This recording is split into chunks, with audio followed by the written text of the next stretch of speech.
Tapi kita di tarekat itu tidak pernah. Sekarang pas 9:30 di jam saya. Ya. Begini, saya agak sedikit pelan, tapi tidak mengambil penjelasan secara fikihnya. Peristiwa Isra Mi'raj ini, saya akan mencoba mengambil sedikit penjelasan-penjelasan ulama kita dalam kaitannya peristiwa Isra Mi'raj dengan pendekatan hikmah. Kalau fikih, saya kira kita sudah banyak mengetahui peristiwa itu, tapi saya mencoba mengambil sedikit dari sisi tasawufnya. Pertama, peristiwa Isra dan Mi'raj itu sebenarnya kalau kita mengkaji lebih dalam, yang paling pokok sebelum Nabi diisrakan itu adalah ketika beliau itu dibelah dadanya, kemudian diambil jantungnya. Kalau ulama fikih membahasakan jantungnya Rasulullah itu dibersihkan, tapi kita di tarekat itu tidak pernah mengatakan jantungnya Nabi itu dibersihkan. Karena kalau kita mengatakan jantungnya Rasulullah dibersihkan, berarti itu kotor. Dan Nabi itu jantungnya tidak mungkin kotor. Apa hakikat di balik itu? Para ulama tarekat itu justru membalik. Peristiwa itu dibalik, bahwa bukan jantungnya Rasulullah yang dibersihkan, akan tetapi air yang dipakai ketika jantungnya Nabi itu diambil, dimasukkan ke dalam satu wadah, dan di dalam wadah itu ada air Sam-sam. Air Sam-sam inilah sebenarnya yang ingin dijadikan oleh Allah sebagai obat, sekaligus mendapatkan barakah, sehingga dia diberi kesempatan menyentuh kalbunya Rasulullah. Jadi bukan kalbunya Nabi yang kotor, tapi air Sam-sam yang ingin dijadikan obat. Makanya dia diberi kesempatan menyentuh kalbunya Rasulullah. Dan semua itu kan lari ke situ. Hajar Aswad, orang yang umrah itu kan pasti kepengen mencium Hajar Aswad, yang ulama kita mengatakan itu adalah pengganti tangan Allah di bumi. Jadi sebenarnya siapa yang mencium Hajar Aswad itu seakan-akan dia mencium tangan Allah. Batu ini tidaklah mulia seandainya Nabi tidak pernah menciumnya. Jadi sebenarnya Hajar Aswad itu dimuliakan oleh Allah karena Rasulullah pernah menciumnya. Seandainya Rasulullah mencium makamu Ibrahim, maka orang akan mencium makamu Ibrahim. Artinya bukan Hajar Aswad yang mulia, tapi dia dimuliakan karena Nabi pernah menciumnya. Yang ketiga, ketika Rasulullah berjalan itu ada awan yang menutupi kepalanya. Kita di tarekat mengatakan bukan Nabi yang dilindungi, tapi justru matahari. Karena ulama tarekat mengatakan ketika sinarnya matahari tembus ke badannya Rasulullah, maka matahari akan hancur. Karena nur matahari itu dari nurun Muhammad. Jadi itu kalau kita kaji dalam pendekatan hakikatnya, makanya dibalik. Makanya ulama tasawuf itu selalu melihat kebalikannya. Sama dengan orang yang lapar. Kadang-kala kalau kita tanya, yang disyukuri itu kenyang atau lapar? Kalau yang disyukuri adalah kenyang, Sayyidina Ali karamallahu wajhahu mengatakan, anjing di kampung saya juga kalau kenyang itu syukur. Jadi sebenarnya yang disyukuri itu lapar, karena makanan tidak mungkin nikmat ketika kita tidak lapar. Itu. Jadi makanya itu selalu kebalikannya. Iya. Jadi kalau kita yang syukuri kenyang itu sebenarnya sama dengan anjing kan. Tapi kalau kita mensyukuri lapar, kenapa di waktu kita berbuka puasa air putih itu sangat nikmat? Karena kita sangat haus. Jadi yang disyukuri itu sebenarnya adalah haus dan lapar, karena kenikmatan akan lahir dari situ. Sama juga dengan perjuangan. Beratnya perjuangan itu sebenarnya itu yang harus disyukuri, karena kenikmatan akan lahir dari situ. Ya, makanya tidak masalah Ustaz kalau berjuang di pondok ini. Bahkan ulama tarekat itu, makanya kalau kita ngaji tasawuf itu tidak ada bab kikir dalam bab tasawuf, itu tidak ada. Yang sering kita sebut itu dalam tasawuf itu tidak ada bab kikir, yang ada itu bab tamak. Jadi sebenarnya terseke kan dalam tasawuf itu tidak ada terseke. Jadi kau kata makan dalam seke, terpulangi maka ternyata dalam seke kau mengalak milau. Ya kan? Makanya tamak itu yang disebut dalam tasawuf. Iya. Ngaji tasawuf itu tidak ada bab kikir, yang ada itu bab tamak. Makanya kalau ada orang bilang kikir, sebenarnya tidak kikir, kau yang selalu minta. Coba tidak minta, makanya dia tidak kikir. Makanya dalam agama itu rezeki itu dicukupkan dan dilebihkan, tidak ada yang kurang rezekinya. Itu kuncinya. Makanya ulama-ulama kita itu di dalam tasawuf selalu membalik, ya kan? Selalu melihat kebalikannya. Itu. Kemudian apa pesan? Karena kita kan bicara hikmah.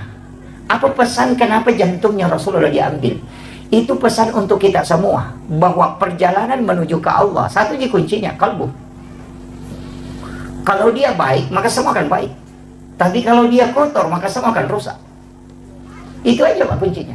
Makanya Imam Nawawi ad-Dimashqi itu ketika menulis kitab Hadis Arba'in, hadis pertama yang dia letakkan itu kan innamal a'malu binniyat wa innamal likulli imri'in ma nawa. Karena apa bedanya sholat sunat taubat dengan sholat sunat hajat? Itu kan cuma niat, takbirnya sama, bacaannya sama, salamnya sama kan? Sama. Orang yang bersedekah karena lillahi ta'ala dengan ingin dipuja, itu kan sama saja pemberiannya. Tapi yang kuncinya kan di sini. Makanya perjalanan menuju Tuhan, bersihkan dulu ini. Kalau ini sudah dapat koneksi dengan Allah, apapun belakangannya itu tidak masalah. Nah, makanya kuncinya di sini. Makanya orang tua kita itu bikin rumah, itu istilahnya orang Bugis sangkali golegona, teras itu. Itu tempat menata kalbu sebelum jalan. Itu kuncinya. Dan sholat juga saya perhatikan begitu Pak. Sholat itu kan ada iftitah. Allahu Akbar kabira walhamdulillahi kabira. Kan di situ ada inni wajjahtu. Kan di situ. Oh, itu kunci tuh. Ya. Kemudian saya ambil yang lebih agak dalam sedikit. Nabi itu kan diperjalankan dari Masjidil Haram ke Masjidil Aqsa. Kenapa ayat menyebutnya cuma dua? Subhanalladzi asra bi 'abdihi lailan minal Masjidil Haram ilal Masjidil Aqsa. Padahal Nabi kan tidak ke situ.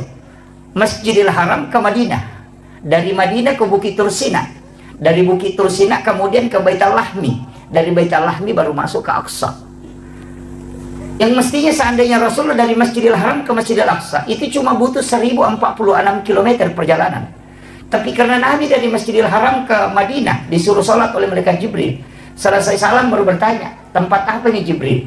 Onrong aja ya, makanya malaikat Jibril, nanti kau akan pindah ke sini Muhammad, kau akan berhijrah ke tempat ini. Nabi itu sudah tahu bahwa hijrah nanti saya akan ke sini. Setelah itu dibawa ke Gunung Sinai. Di situ disuruh sholat. Selesai salam baru bertanya, tempat apa ini Jibril? Malaikat Jibril mengatakan, disinilah Nabi Musa ketika ingin berbicara langsung dengan Allah. Kemudian setelah itu dibawa justru melewati Masjidil Aqsa. Itu 10,7 km ke sebelah selatan. Itu ada tempat namanya Bethlehem. Nabi disuruh sholat. Selesai salam baru bertanya, tempat apa ini? Dikasih tahu, disinilah Isa bin Maryam dilahirkan. Setelah itu baru kembali ke Masjidil Aqsa. Masuk di Aqsa, Nabi jadi imam. Dan yang menjadi makmum itu adalah seluruh Nabi dan Rasul. 24 Nabi dan Rasul yang telah wafat itu menjadi makmum. Dan itu isyarat bahwa Rasulullah adalah imamnya para Nabi dan Rasul. Tapi yang menjadi masalah ketika ada penceramah mengatakan Isra Mi'raj itu adalah menerima perintah sholat. Padahal Nabi kan sudah sholat. Sudah sholat di Madinah, sudah sholat di Bukit Tursina, bahkan jadi imam di Masjidil Aqsa.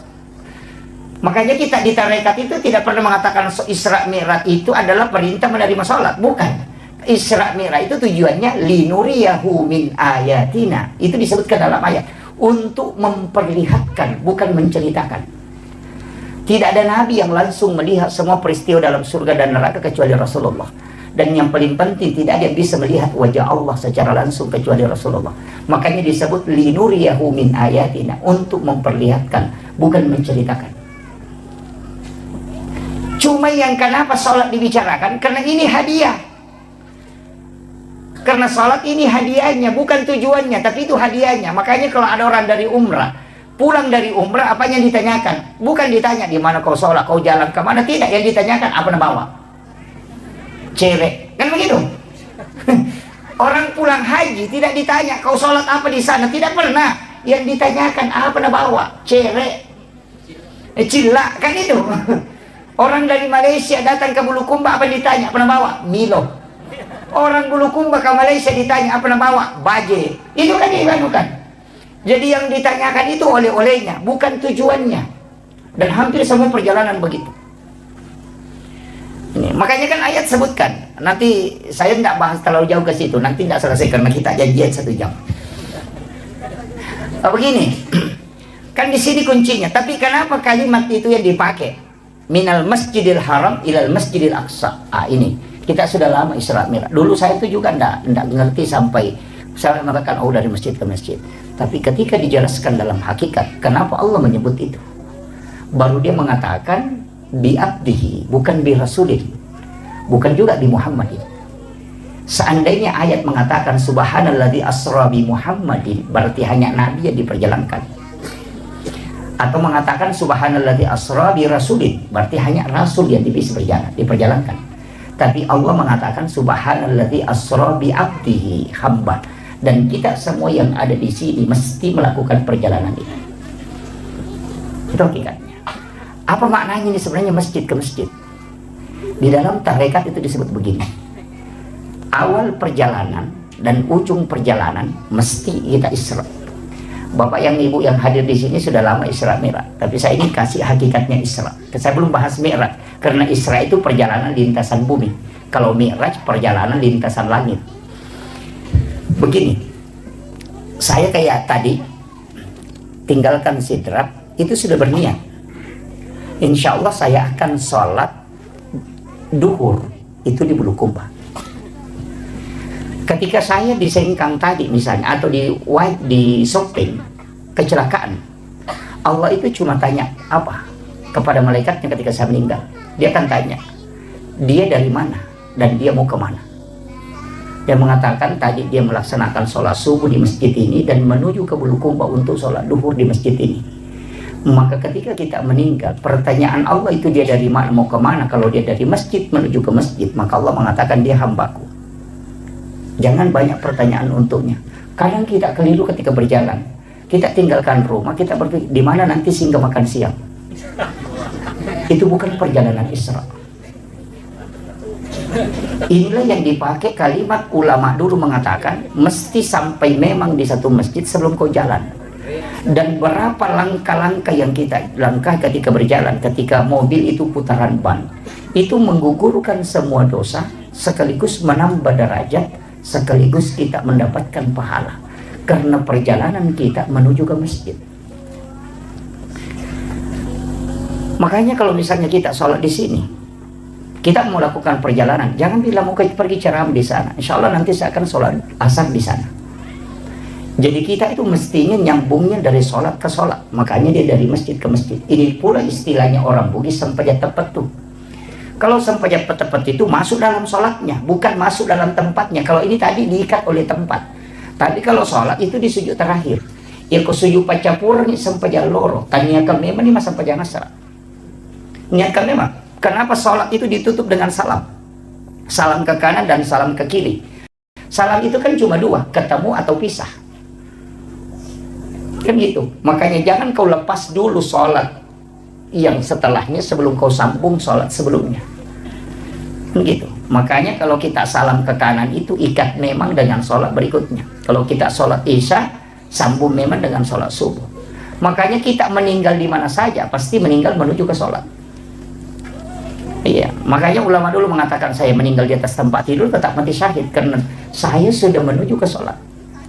Itulah alasannya kenapa kita itu bisa kekal di dalam surga padahal umur dan pahala terbatas. Itu karena niat baik itu yang tidak pernah terputus.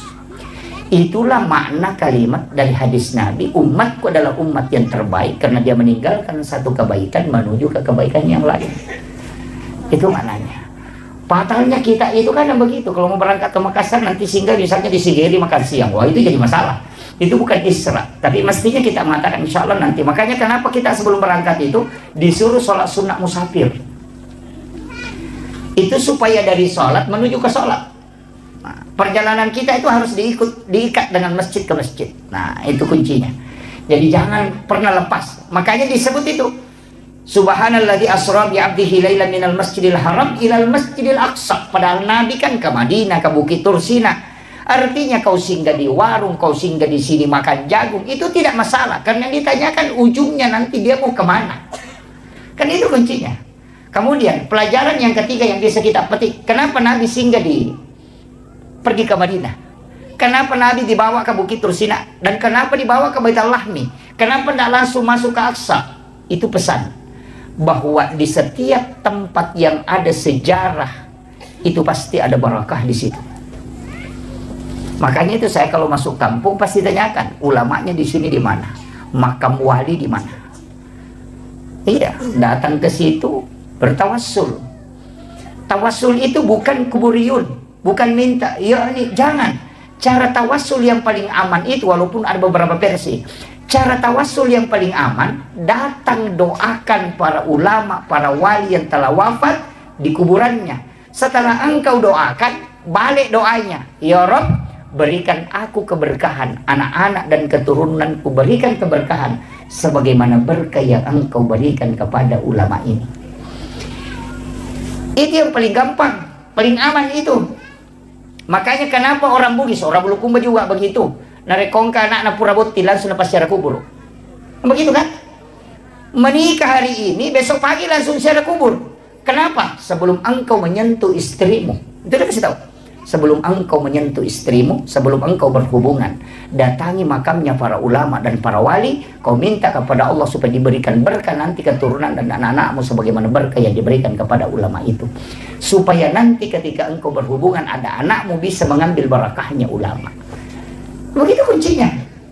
Sama aja kalau ada orang pindah rumah baru, kemudian kita lihat rumahnya cantik, apa yang bisa kita bilang? Mudah-mudahan anak-anakku bisa bikin rumah juga begini. Atau satu kata, itu sama. Ada orang beli mobil baru, apa kita bilang? Wih, cantiknya mobilnya si anu, mudah-mudahan kasih bisa juga beli mobil seperti ini. Sama gitu.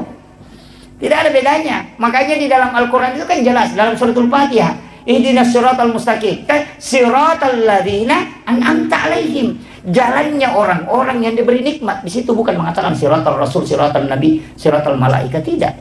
Guru tak Kiai Haji As'ad Al-Bugisi, semua muridnya itu jadi wali, yang pertama, yang kedua sampai ke yang ketiga. Kan jadi wali. Tidak mungkin beliau bukan wali. Yang duduk ngaji ke beliau itu Guru tak Haji Abdul Rahman Ambodal, itu wali Allah. Saya itu dapat beberapa muridnya Guru tak, termasuk beliau ini luar biasa. Kemarin saya ketemu di Palembang, yang masih menemani Guru tak masuk ke hutan sampai bawa kitabnya itu. Saya ketemu dan ada beberapa yang saya tanyakan. Itu penting. Mengambil ilmu amalannya Guru tak itu penting. Nah, yang tersambung sanatnya kan banyak. Di Sengkang ini masih banyak guru-guru ulama-ulama kita. Makanya saya bilang Sengkang itu tidak akan habis ulamanya itu. Itu barakah guru di situ luar biasa. Makanya mudah-mudahan pindah di Bulukumba ini di sini tempat ini. Nih asal dia mak barakah, makanya dia mengambil. Mak barakah di situ kan itu nilai. Bukan kuantitas tapi kualitas. Iya.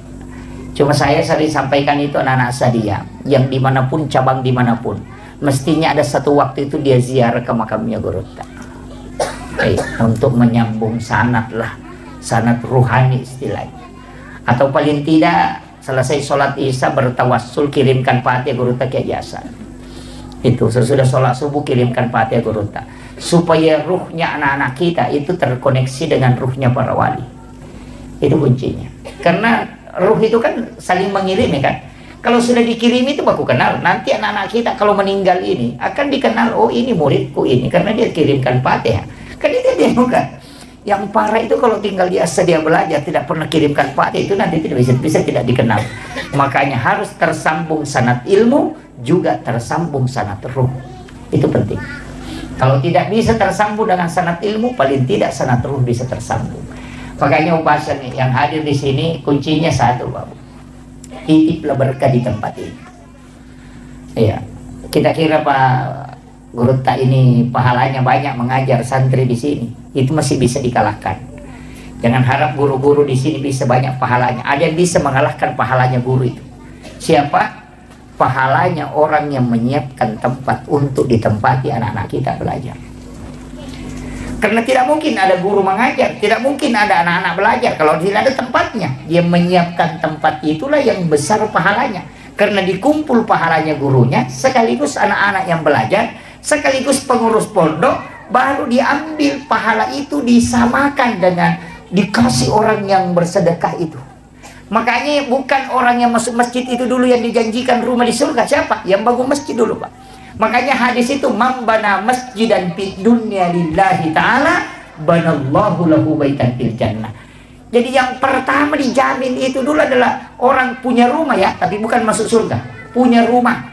Makanya kalau ada orang sedekah di masjid tapi tidak sholat, ya ada rumahnya cuma tidak masuk. Kan gitu. Karena kalau mau masuk ya sholat. Itu kan kuncinya. Makanya saya wasiatkan mestinya kita bikinkan donatur.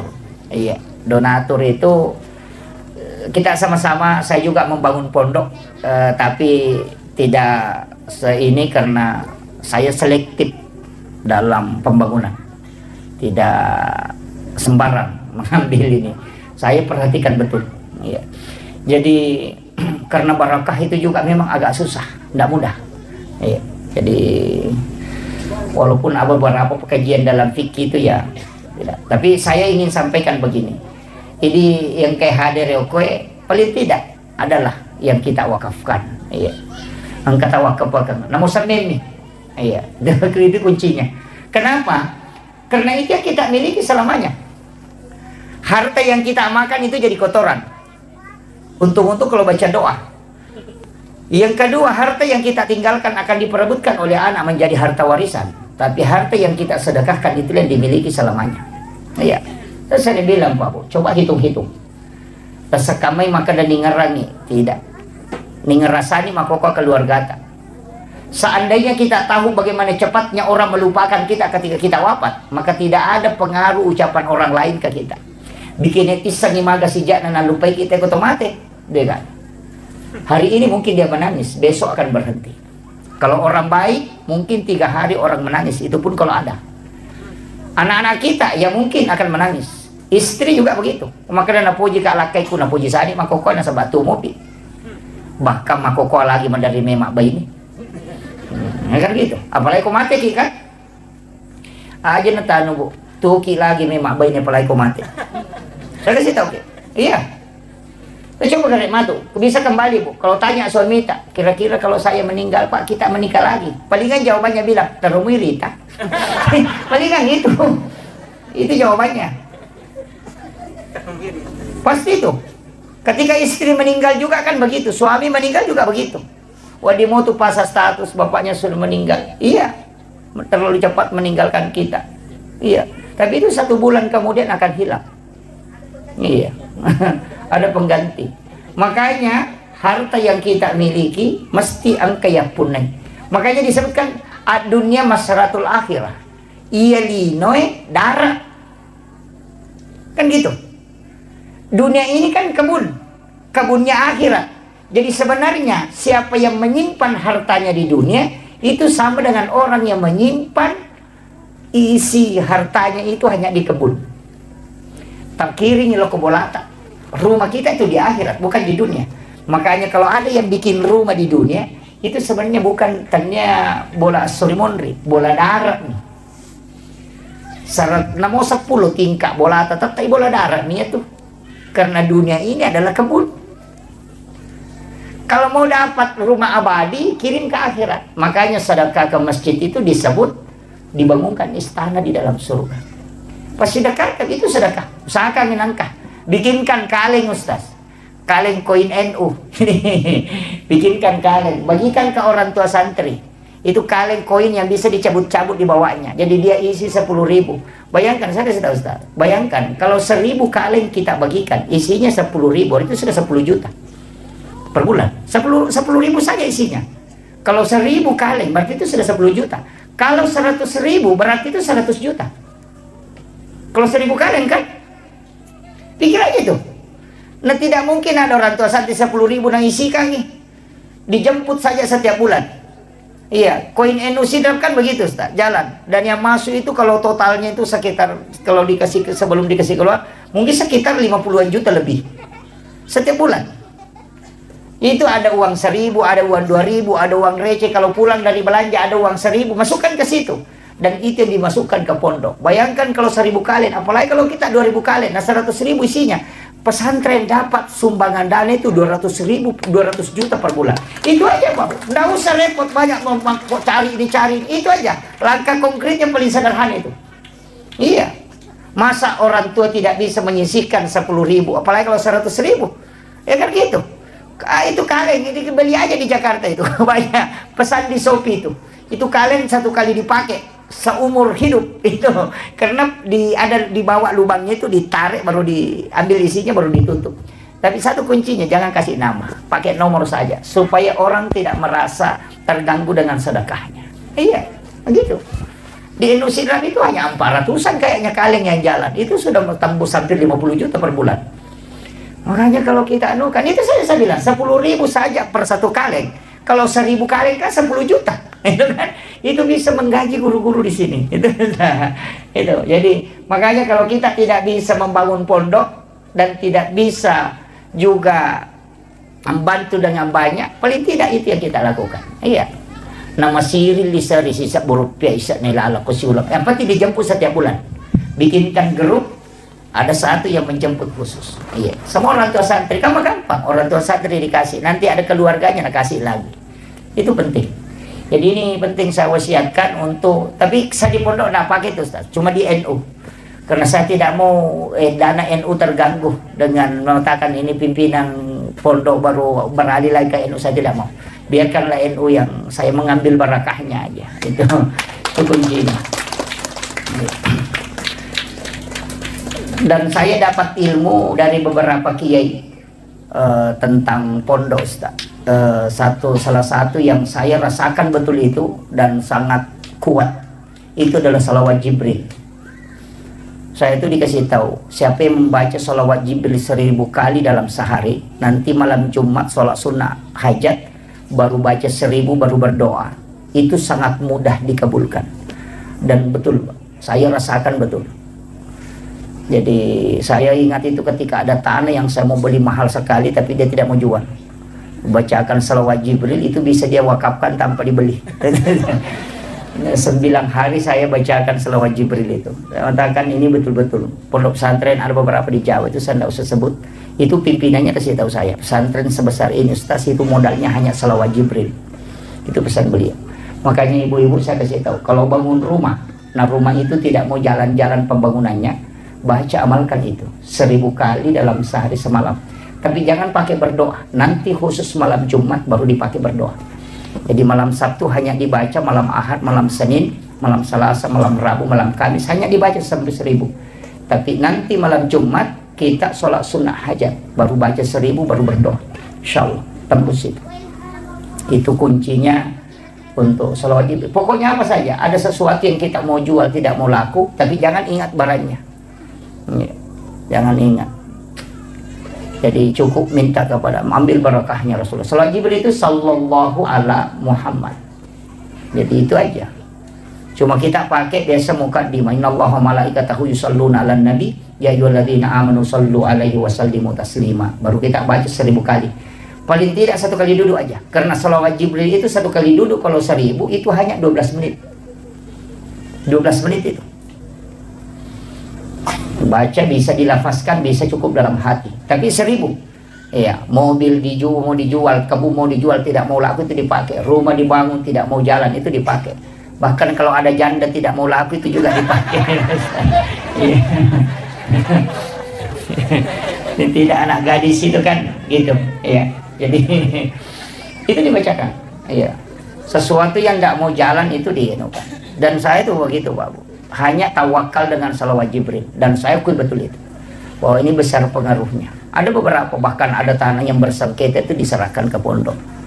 Mereka yang awalnya sengketa itu langsung menyerahkan. Itu ada luar biasa. Jadi itu penting. Yang ini saya wasiatkan, ini modal ini. Ini modal. Kalau untuk anak-anakku di sini kuncinya kalau mau berhasil itu bukan kepintaran. Satu aja, takzim kepada 3 orang. Pertama, takzim kepada guru-gurumu. Siapa yang paling bagus akhlak dan adabnya kepada gurunya, pasti ilmunya membekas dan pasti dipakai nanti di masyarakat. Yang kedua, takzim kepada kedua orang tuamu. Itu aja kuncinya. Takzimnya ke situ. Karena kalau kau orang tua itu yang membuka pintu langit. Jalur ilmu itu kan makanya disebut semua itu nur. Makanya kita dalam tarekat itu kan Al-Quran huwa nur, nuru Muhammad, Allahu nurus samawati wal ardi masalun nur, al-wudu'u nur, as-salatu nur, az-zikru nur, as-salawatu nur. Itu kan semua cahaya. Al-ilmu nur. Makanya itu ya mau diserap. Gabungkan semua. Makanya orang yang ada wudunya kemudian belajar, itu pasti ilmunya dipakai nanti. Tapi kalau belajar dan tidak ada wudunya, coba perhatikan, susah dipakai ilmunya. Makanya biasa ada anak-anak itu di pesantren cerdas, tapi ketika keluar tidak dipakai ilmunya. Tapi ada juga anak-anak kalau dilihat, tidak ada modelnya, tidak tahu mau jadi apa nanti, tapi setelah keluar ternyata jadi orang hebat. Kenapa? Makanya jangan lihat dari ketika dia belajar di pondok, cari barakahnya di situ. Itu makanya orang tua itu saya kasih tahu, serahkan sepenuhnya anak-anak kita ketika dia belajar di pondok. Tidak usah khawatir. Dan ingat, pondok itu adalah tempat penyucian. Bukan hanya secara lahiriah, tapi secara hakikiah. Makanya anak pondok itu 3 bulan pasti kena itu yang gatal-gatal. Iya, gatal-gatal. Itu seperti cacar. Sebenarnya saya kalau di dalam tarekat itu dikasih tahu, penyakit itu adalah melepaskan segala energi negatif dalam tubuh. Makanan-makanan yang dimakan anak-anak kita itu yang tidak bagus, itu keluar semua melalui di situ. Dan itu tidak ada obatnya sebenarnya. Obatnya itu cukup satu, keringkan pakaiannya dengan tempat tidurnya itu dengan sinar matahari langsung hilang itu. Karena itu bakteri tidak bisa, tidak ini, bakteri itu hanya dari pakaian basah. Di pesantren begitu. Nanti 8 bulan akan kena tipes ataupun demam, batu-batu kering tidak mau berhenti. Itu akan muncul penyucian dalam kalbu. Itu tahap kedua. Nanti itu ketika 1 tahun lebih ada penyakit, kulitnya itu warna kuning. Anak-anak itu kayak kekuning-kuningan kulitnya. Itu akan muncul. Tapi apa? Itu sudah tahap ketiga. Ketika anak tidak lari, itu barakahnya sudah mulai muncul. Itu penyucian dalam hakikat perjalanan dalam orang bertasawuf. Sebenarnya anak-anak kita itu bertarekat di pondok. Karena dari masjid ke sekolah, dari sekolah ke tempat sholat, sampai tidurnya pun itu, sebelum tidur dia sudah berniat, bangun nanti tahajud jam sekian, bangun nanti sholat malam jam sekian. Jadi tidurnya itu ibadah karena dia tidur untuk sholat. Tapi kita tidur di rumah, bangun nanti nonton sepak bola, itu aja tidurnya itu. Yang jadi masalah. Makanya ulama kita mengatakan tidur itu bisa nilai pahala tergantung niatmu apa. Kalau kau tidur untuk sholat, berarti itu berpahala. Dan tidur dari sholat menuju ke sholat juga berpahala. Dan tidur orang yang menghindari dosa juga berpahala. Makanya ulama Indonesia itu bilang, tidurnya orang berpuasa itu berpahala. Karena kalau dia tidur tidak melakukan dosa. Kan gitu. Satu-satunya perbuatan itu yang tidak ada dosanya itu pun cuma tidur. Adakah orang mak gosip kalau tidur? Tidak ada. Kan gitu. Itu kuncinya. Makanya kalau mau selamat itu banyak tidur. Karena satu-satunya kan tidak ada dosanya dia tidur. Kemudian saya ingin sedikit lanjutkan lagi nih, saya terlalu jauh memutar. Kemudian itulah perjalanan Nabi. Makanya itu ketika Rasulullah masuk ke Masjidil Aqsa, ini sebenarnya kalau ada imam cari itu, saya pernah dikasih tahu tapi saya tidak buka, itu dilarang sebenarnya. Tidak apa-apa saya ingatkan, cari aja surah apa yang dibaca Rasulullah ketika dia menjadi imam para nabi. Ya nanti nak kedate sampai surat na nabi tak. Surat sempajan na waktu na pimpin nabi. Kalau itu yang dipakai orang Pak, itu luar biasa. Tapi cari, saya tidak kasih tahu. Cari nanti itu. Kemudian setelah Nabi selesai sholat, itu keluar ke sekitaran Masjidil Aqsa. Itu ada batu yang bagian bawahnya itu agak bulat tapi agak datar bagian atas. Di situ Nabi duduk dan disitulah Nabi dijemput untuk peristiwa Mi'raj. Tapi ketika Nabi naik, batu ini kan ikut. Dia ikut dan itu sudah terangkat. Tapi Nabi lihat kemudian dia larang. Nabi itu memberitahu batu itu. Dia tidak mengatakan kembali, tapi Nabi mengatakan berhenti di situ. Maka batu itu tidak kembali ke bumi, tapi juga tidak naik ke langit. Sampai hari ini batu itu masih tergantung. Itu hebatnya itu. Dan kalau kita buka di Google itu, ketik saja batu gantung peristiwa Isra Mi'raj, itu batu ada tergantung di bawahnya, tidak tersandarkan ke tanah, dia melayang. Tapi berat batu itu kalau mau ditimbang mungkin sekitar 100 kilo lebih. Iya, itu hebatnya. Itu bukti autentik. Nabi naik, salam di langit pertama, ketemu dengan Nabi Adam. Ini sudah masuk ke santri-santriku yang ada di sini, santri-santri kita ini. Ini sudah pelajaran di sini. Nabi itu ketemu Nabi Adam. Kenapa ketemu Nabi Adam? Nabi Adam ini kan Nabi dari surga dilemparkan ke bumi. Orang yang punya jabatan tinggi kemudian turun, itu mestinya kita datangi. Nah, iya. Itu penting. Orang kaya kemudian bangkrut, bersilaturahmi, itu hakikat takziah. Jadi bukan hanya orang meninggal itu yang ditakziahi, tidak. Kalau ada bupati jadi rakyat biasa, datang silaturahmi. Jangan tinggalkan, karena itu hatinya gundah gulana. Ada kepala dinas jadi guru biasa, silaturahmi dengan dia. Kenapa? Karena itu agak goncang perasaannya. Tapi kalau guru biasa jadi kepala dinas, tidak usah datangi dia. Iya, makanya saya kalau kita di Darekat, walaupun sekarang kan sudah beda. Makanya itu saya kalau diundang ada acara syukuran pejabat, hampir dipastikan saya tidak hadir. Karena kami di tasawuf itu diajarkan, jangan pernah melakukan syukuran ketika menerima fitnah dan amanah. Gitu. Jabatan itu adalah fitnah, jabatan itu adalah amanah. Ketika engkau menerimanya, kau syukuran, itu musibah. Maka kapan kita syukuran? Ketika engkau sudah selesai menjalankan tugas itu, maka syukuranlah. Jadi bupati itu mestinya nanti syukuran kalau selesai jabatannya jadi bupati. Iya. Kan masa kau terima fitnah dan amanah baru kau bersyukur? Kan mestinya terbalik. Ketika engkau selesai menjalankan amanah, baru kau bersyukur. Maka syukuran dilakukan setelah selesai jabatan, bukan pada saat menerima. Mestinya pada saat menerima itu minta anak-anak orang-orang ulama mendoakan kita. Nanti di saat selesai baru syukuran. Kan terbalik sekarang kan? Terima jabatan langsung syukuran, itu musibah. Makanya Sayyidina Ali mengatakan, seandainya ini bukan amanah yang sangat berat, maka aku lebih memilih liur anjing daripada jabatan. Karena liur anjing tidak akan ditanyai permintaan nanti kalau dari kemudian. Tapi saya setiap tarikan nafas itu akan ditanya. Makanya hati-hati juga yang ulama ini yang selalu banyak jabatannya. Penasehat inilah, jabatan inilah, ketua inilah, itu patah. Paling lama masuk surganya itu. Ini penting, saya wasiatkan ini. Iya. Paling tidak kalau ia mendoakan, ini penting saya wasiatkan. Kemudian ketika Nabi, kenapa ini Nabi ketemu dengan Nabi Adam? Itu tadi, karena Nabi ini juga belajar sama Nabi Adam tentang ilmu alam. Anak-anakku ini mesti tahu ilmu alam dasar dulu. Makanya disitulah pelajari fisika, pelajari kimia. Itu kan anak-anak yang awal-awal kan. Naik ke langit kedua, siapa yang dia ketemu? Nabi Isa dengan Nabi Yahya. Dua Nabi ini kan mudah. Dan ini Nabi kan agak unik, karena dia tidak mengikuti hukum alam. Nabi Isa lahir tanpa bapak, Nabi Yahya lahir dari ibu yang sudah menopause. Itu tidak melalui hukum alam.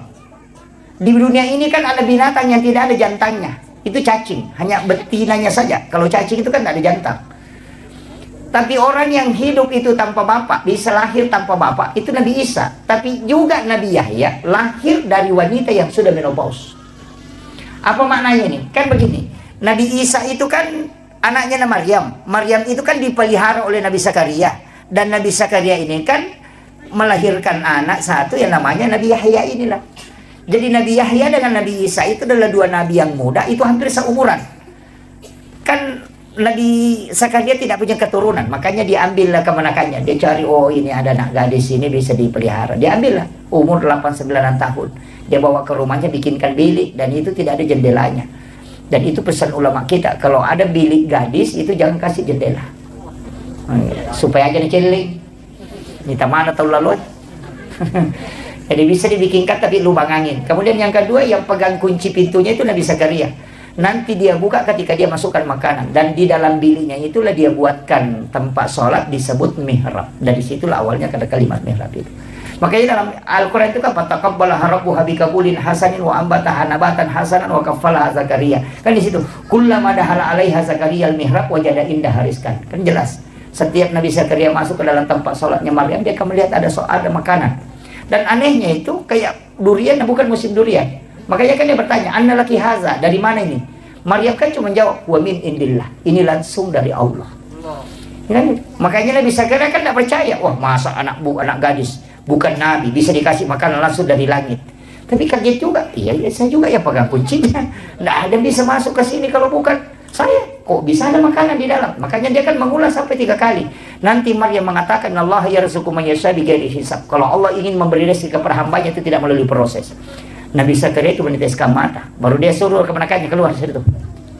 Karena dia pikir, bukan doanya yang mustajabah, tapi tempatnya. Karena saya juga tinggal di rumah ini, sudah lama minta anak, nanti tidak dikasih-kasih.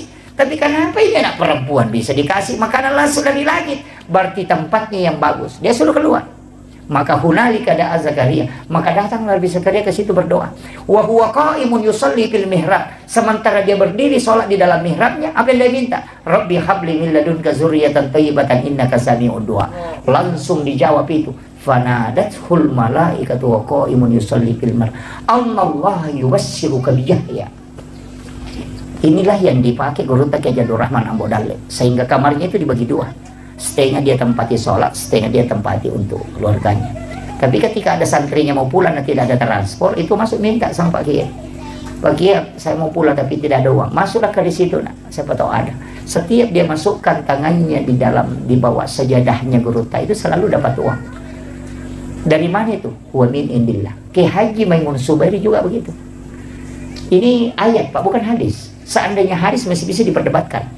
Makanya pimpinan pondok itu mestinya punya.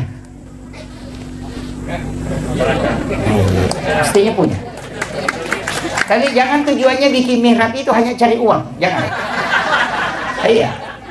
Dan di dalam mihrab lah diminta sesuatu bisa melahirkan sudah menopaus dan bisa dia lahir tanpa bapak. Artinya apa? Ketika semua manusia mengatakan mustahil, itu tidak mustahil bagi Allah. Itu mihrab kan di dalam kamar. Kalau kita di tarekat diajarkan, beli kain kafan 1, kemudian simpan di bagian bawahnya, jangan bergerak. Tutupi pakai tirai, di bagian atasnya itu baru dikasih sajadah. Nanti bikin wasiat, kalau saya meninggal, ambil kain kafan itu yang kau bungkuskan. Kalau orang mengambil kain kafan dari mihrab itu, para ulama tarekat mengatakan biar sampai 100 tahun kain kafan itu tidak akan hancur. Tanah tidak akan memakan itu. Iya, itu berkahnya mihrab. Sebenarnya mihrab itu kan 2 anak tangga itu. 2 anak tangga, makanya dari situlah kenapa sajadah imam itu 2 lapis. Lapisan bawahnya ada amblak, kemudian dikasih sajadah di atasnya. Karena mihrabnya Maryam itu 2 anak tangga. Situ kuncinya. Itu yang makanya dipakai para ulama kita dari dulu. Guru tahu gitu. Guru Kiai Jadul Rahman Abu Dalek. Sampai yang pengawalnya Guru ini kemarin yang saya ketemu di Palembang, dia bilang, Guru itu pernah, saya lihat langsung itu uang terikat itu dibawa bantal yang dia tempati baring itu. Jadi saya bilang dari mana itu? Dia bilang tidak, Guru memang ada doanya itu. Jadi itu karena mihrab itu, jadi tidak sembarang. Sama aja kalau ibu-ibu yang di sini punya penyakit, dokternya sudah angkat tangan, jangan menyerah. Nah dokter itu kan mengobati, bukan menyembuhkan. Iya, coba cari, apakah ada dokter di pamflet dokter di seluruh Indonesia dia tulis menyembuhkan penyakit kanker? Tidak ada. Yang dia tulis itu mengobati penyakit kanker. Iya, menyembuhkan tidak ada. Kalimat menyembuhkan itu urusan Allah, kalimat mengobati itu urusan manusia. Makanya kalau pergi berobat jangan berharap sembuh dari dokternya. Makanya kasih tahu, dok saya sakit, minta diobati. Baru setelah itu minta kepada Allah supaya disembuhkan. Kita keliru, minta sama dokternya supaya kita sembuh dari penyakit, tak balik, tidak sembuh itu. Karena Allah bilang bukan di situ kalau sembuh, dia cuma berobat, mengobati. Kalau sembuh minta sama saya. Kan gitu. Makanya dokter itu cuma tulis mengobati penyakit kanker, mengobati asam urat. Tidak ada itu dia tulis menyembuhkan penyakit kanker, tidak ada. Jadi kalau pergi berobat nah habis suwanta dan tidak sembuh, jangan marah-marah. Aja tama cai maka dia nasau capu didikun maka dia dokter ubure dia nak lupa sawi. Kan gitu kan? Ini nih yang harus dirubah ini. Kadang kalau kita datang berobat, itu kita mengatakan nanti sembuh dari sini, enggak. Ini diobati, makanya Allah yang Maha Penyembuh. Itu kuncinya. Kemudian, apa kelebihannya Nabi 2 ini? Nabi Yahya itu dihindari dari dosa. Nabi yang sudah dijaga betul oleh Allah. Kalau Nabi Isa itu ahli kedokteran. Dia bisa menghidupkan orang mati. Kalau dokter kita mematikan orang hidup. Sebagian, dan semua hidup. Naik ke langit berikutnya ketemu dengan Nabi Yusuf. Nabi Yusuf ini kan sebenarnya orang aneh. Karena dia bisa menafsirkan mimpi. Kalau kita mengatakan orang aneh, tapi sebenarnya itu ilmu langkah kedua. Jadi kalau orang tahu itu ilmunya Nabi Yusuf, itu ilmu. Guru tak Prof. Nasaruddin Umar paling bahas itu tentang mimpi. Itu sampai pembagiannya. Itu kan luar biasa kalau itu dibuka. Sebenarnya mimpi ini kalau diretas, itu banyak orang geleng-geleng kepala. Karena wali pakai jalur itu. Iya. Kenapa Guru tak Kiai Abdul Rahman Abu Dalib bisa khutbah di 2 tempat? Sekarang kan kita juga bisa berada di 2 tempat dalam satu waktu ketika kita video call kan. Iya. Ketika kita video call, kita bisa berada di Bulukumba, tapi sekalian juga bisa berada di Makassar dalam satu waktu dan tempat. Itu HP hanya layar, kaca dan juga besi. Tapi kenapa ada manusia kelihatan di dalam? Itu dengan layarnya kelihatan, gambarnya kelihatan, suaranya. Dan tidak ada kabel. Itu kita pakai jaringan seluler dan masih pakai alat. Ulama itu jaringannya di kalbu, makanya itu akan tercermin langsung terangkat. Sekarang kan ada hologen, itu kan, itu sudah muncul itu, dan inilah yang dipakai ulama dulu. Cuma itu tidak diretas. Kenapa dikaitkan dengan mimpi? Kalau orang mimpi itu kan bisa melihat, padahal matanya tertutup. Coba kalau orang mimpi itu kan dia melihat dirinya ke Jakarta, padahal matanya tertutup. Mata apa yang dipakai melihat orang yang bermimpi itu ketika dia melihat? Padahal bukan mata dia juga bukan mata batin. Tapi itu mata idhofi. Itulah yang dipakai ulama sehingga dia bisa melihat suatu tempat dalam waktu yang bersamaan. Ini saya buka ini Pak anunya, tapi saya tidak retas ke belakang. Itu urusannya ulama kita. Kita hanya mempelajari cabang-cabangnya aja. Kemudian orang mimpi itu, kenapa Nabi mengatakan an-naumu ahul maut? Tidur itu saudara dengan mati. Itu persis ketika orang mati itu bisa melihat ke dunia dan juga bisa melihat ke alam akhirat. Kemudian yang ketiga, kalau orang mati itu disiksa di alam kubur. Ada mengatakan, mana dia rasakan jasadnya sudah hancur. Bagaimana dengan orang tidur yang mimpi dipukul? Tidak ada yang menyentuhnya, tapi badannya merasakan sakit, padahal tidak ada yang menyentuh. Dia tidur di atas kasur. Artinya apa? Ketika ruhmu tersiksa, jasadmu akan merasakan sakit. Itulah dalil asap kubur yang paling kuat, yang banyak orang tidak bisa terima. Makanya Nabi ambil analogi itu, an-naumu akhul maut. Dia cuma tidak mengatakan sama di mati itu dengan tidur, tapi dia mengatakan saudara. Ini kan itu kuncinya. Orang tidur itu hanya 5 menit, tapi bisa bolak-balik dari Jakarta. Ketika dia bermimpi dari Jakarta tadi pernah naik pesawat itu 4 jam, kan gitu. Artinya dalam waktu yang singkat dia bisa memasuki alam yang lama, tapi dia hanya tidur 5 menit. Itulah kenapa Guru tak Kiai Abdul Rahman Abu Dalib ketika ditanya oleh Guru Pak Kiai Sanusi Baco, dari mana kau mengambil dalil ini? Karena Guru Kiai Abdul Rahman Abu Dalib, dia mengatakan 6 tahun saya ngaji kitab sama Imam Syafi'i. Itu. Dan itu yang sampaikan itu Dr. Gus Nur Taufik Sanusi. Coba. Itu makanya ulama kita itu punya alam sendiri. Iya. Itu aja tadi video call kan. Makanya saya bisa berada di Makassar juga bisa berada di sini kalau video call. Tapi coba jangan pakai video call, pakai nurul qalbiyah kita. Itu kan connect. Dan biasa saya cuma sampai di situ mau menjelaskan. Biasa ada kampung kita masuki, Pak Ustaz biasa rasakan itu. Ada kampung dia lihat kayaknya saya pernah bermimpi sampai ke sini. Kayak seperti begitu. Atau ada kita kerjakan kayaknya saya pernah kerja ini masalah. Itu yang orang tidak tahu. Allah sudah bukakan rahasia. Dan itu ruh idhofinya sudah sampai ke situ baru kembali. Tapi baru dia memasuki alam itu baru dia sadar. Seandainya itu dibuka, maka terbuka rahasia yang disebut dengan rahasia kewalian. Cuma sampai di situ saya bahas, saya tidak akan lanjut. Itu ulama-ulama kita dulu pakai itu. Kemudian ketemu Nabi Yusuf tadi ini kan. Nabi Yusuf itu bendahara negara, Pak. Itu menteri keuangan. Cuma Nabi Yusuf itu enaknya karena dia ditarungku jolo. Masuk pula tarungkunge menjadi bendahara negara, menjadi menteri keuangan. Yuk video ke Indonesia, Pak aja pi menteri napi tarungku. Terbalik kan? Jadi itahangi jolo napa manci menteri. Manci menteri jolo napi tahang. Itu kan anunya. Kemudian Nabi Yusuf ini kan sebenarnya ahli ekonomi. Makanya Nabi Rasulullah itu belajar bagaimana mengelola keuangan negara itu sama Nabi Yusuf. Naik ke atas ketemu Nabi Idris, Nabi yang bisa membaca ilmu dari sayap malaikat dan dia menguasai 72 bahasa. Makanya disebut Nabi peletak dasar tulis menulis dan juga arsitektur modern itu Nabi Idris. Karena Kuba itu dibuat oleh Nabi Idris. Itu piramida juga itu Nabi Idris. Itu hebatnya. Makanya anak-anakku mesti belajar arsitek, belajar ekonomi, belajar ilmu alam. Itu kenapa? Karena Nabi Isra Mi'raj itu mencapai semua puncak itu. Itu tahapan. Seandainya itu diambil itu profesor di segala bidang. Makanya Nabi itu kan begitu, belajar sama Nabi Idris. Dan Nabi Idris, apa hebatnya Nabi Idris ini? Satu-satunya Nabi juga yang memang itu ketika dia membaca simbol, itu hebat sekali itu. Makanya sampai bintang-bintang itu dia bisa baca itu. Jadi makanya ilmu alam, ilmu astronomi itu pelajari. Makanya saya itu jadi penceramah, Pak. Kadang baca buku ini, kadang baca buku ini, kadang baca buku ini. Kenapa? Karena ternyata nanti ada kaitannya semua. Ilmu otot itu luar biasa dulu. Sampai-sampai itu saya mengatakan, oh ini semua yang disalahkan orang.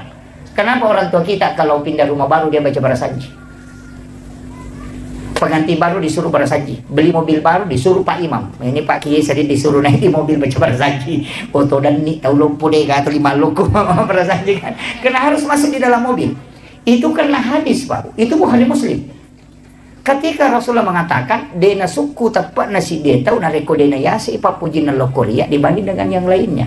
Hadis inilah yang dijabarkan dalam bentuk aplikatif. Maka dahe aja monroi bolamu ku demak Barasanji. Apa pada tu kuyasi papuji muloko bolamu daripada ku nabita. Jadi sebelum monroi mak banyak Barasanji ku jolo mupalayoli papuji muloko nabita napa monroi bolamu. Juga begitu. Hari ini dia duduk pengantin. Kau wanita pemah Barasanji tu. Tahu mata kau pura tu dak boti. Ipak doja si mak Barasanji. Kenapa? Jangan kau sentuh istrimu kalau sebelum kau baca salawat kepada Rasulullah. Begitu. Sama je dengan mobil. Aja min reki atau menarik kau dia pura mak Barasanji ke dalam supaya kau buktikan bahwa kau lebih cinta kepada Rasulullah daripada kendaraan. Itu kuncinya. Sama aja kenapa? Kayak bangun masjid. Saya dapat itu. Ada ilmu itu dari para ulama dan saya pakai sampai hari ini.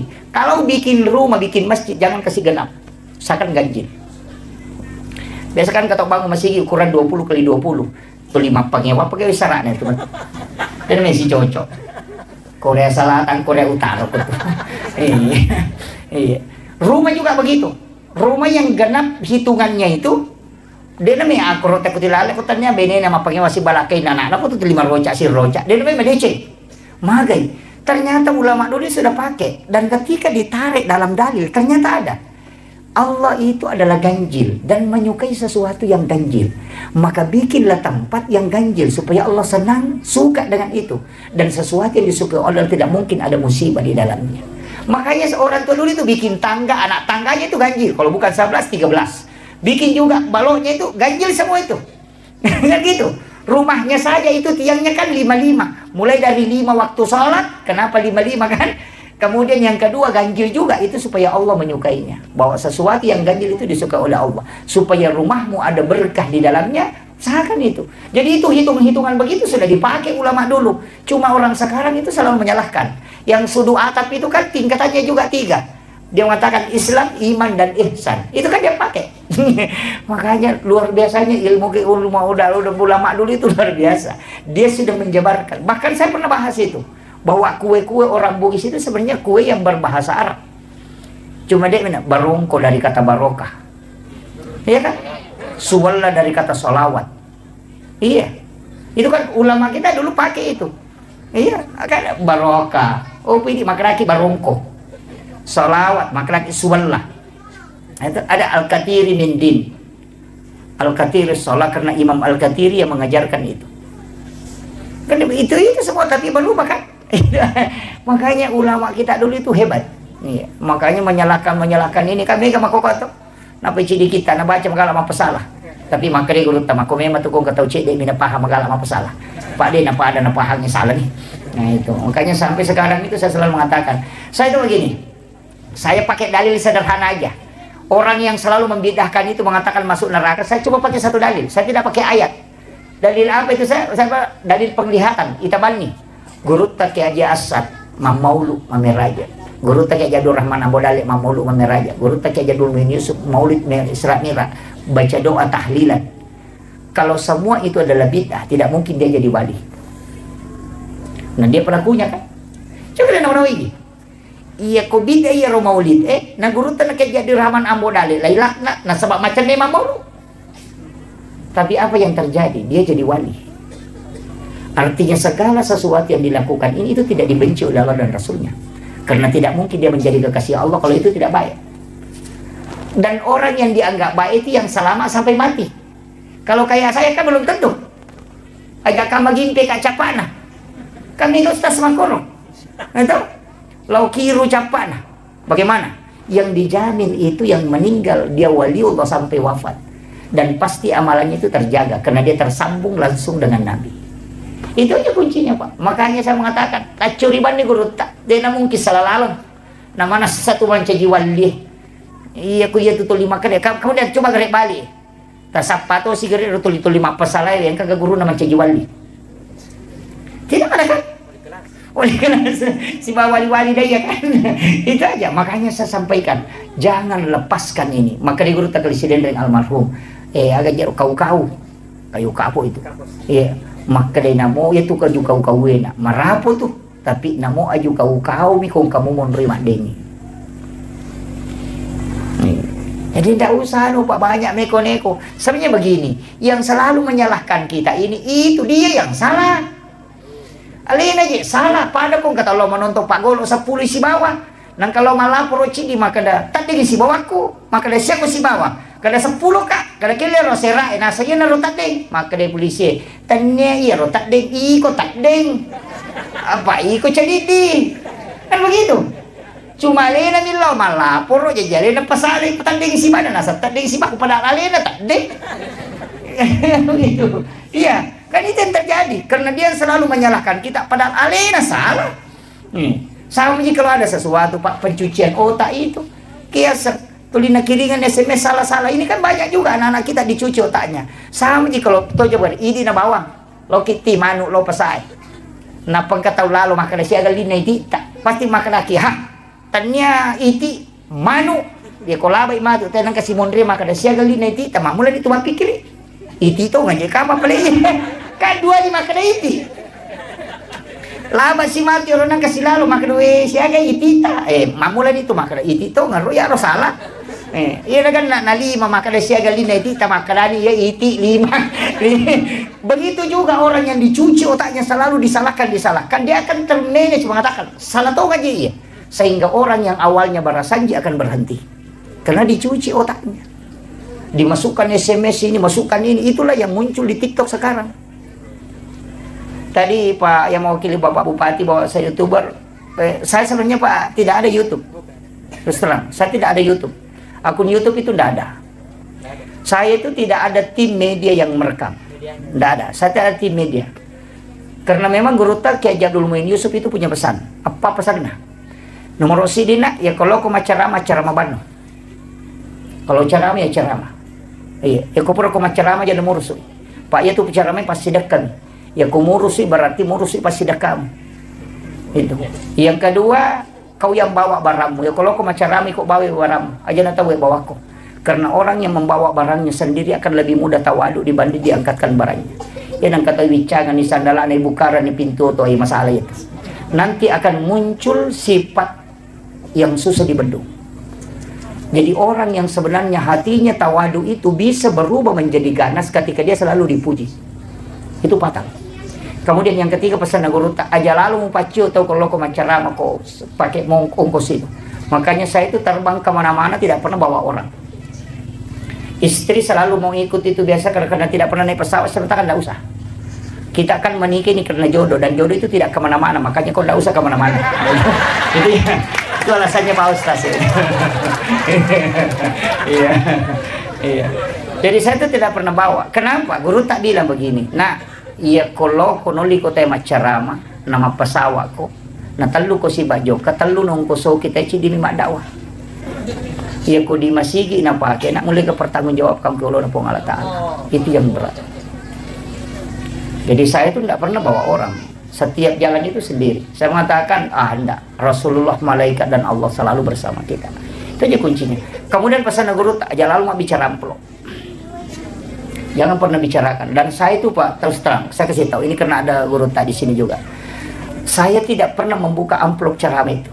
Dan saya bikin ultimatum dengan istri. Jangan pernah kasih tahu. Kalau kau kasih tahu saya, kita akan cerai. Dan dia tidak akan kasih tahu.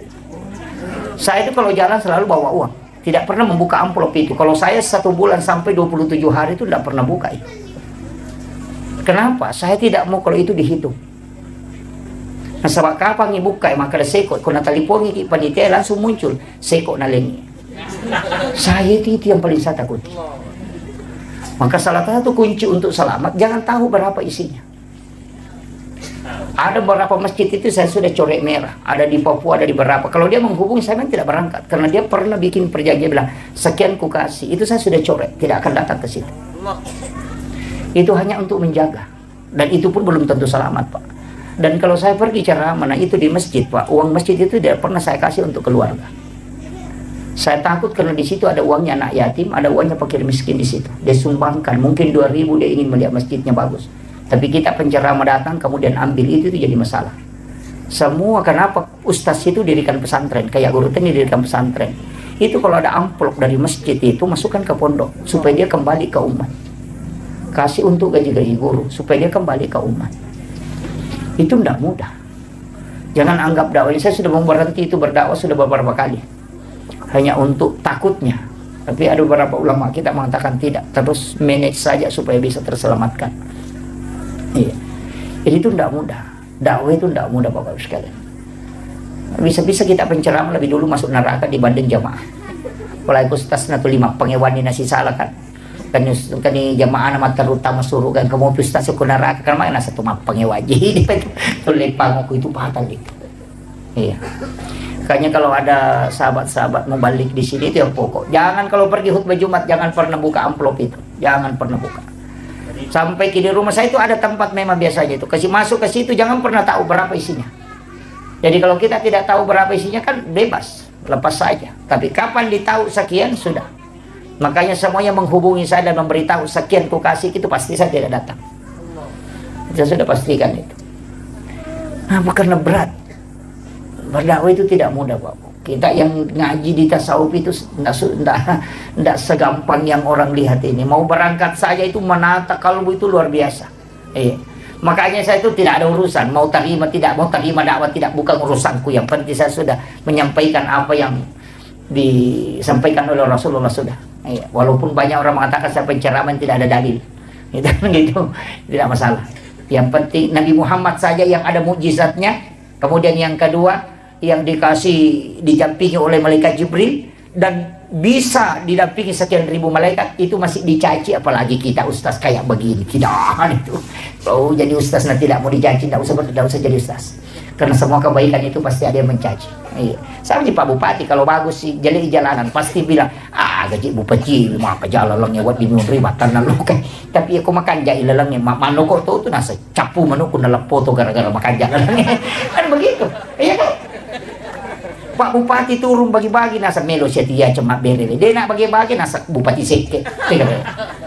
Tidak dinampakkan maka dia gagak berakan. Ya pitangi nasa ya melo setia cem. Itu susah.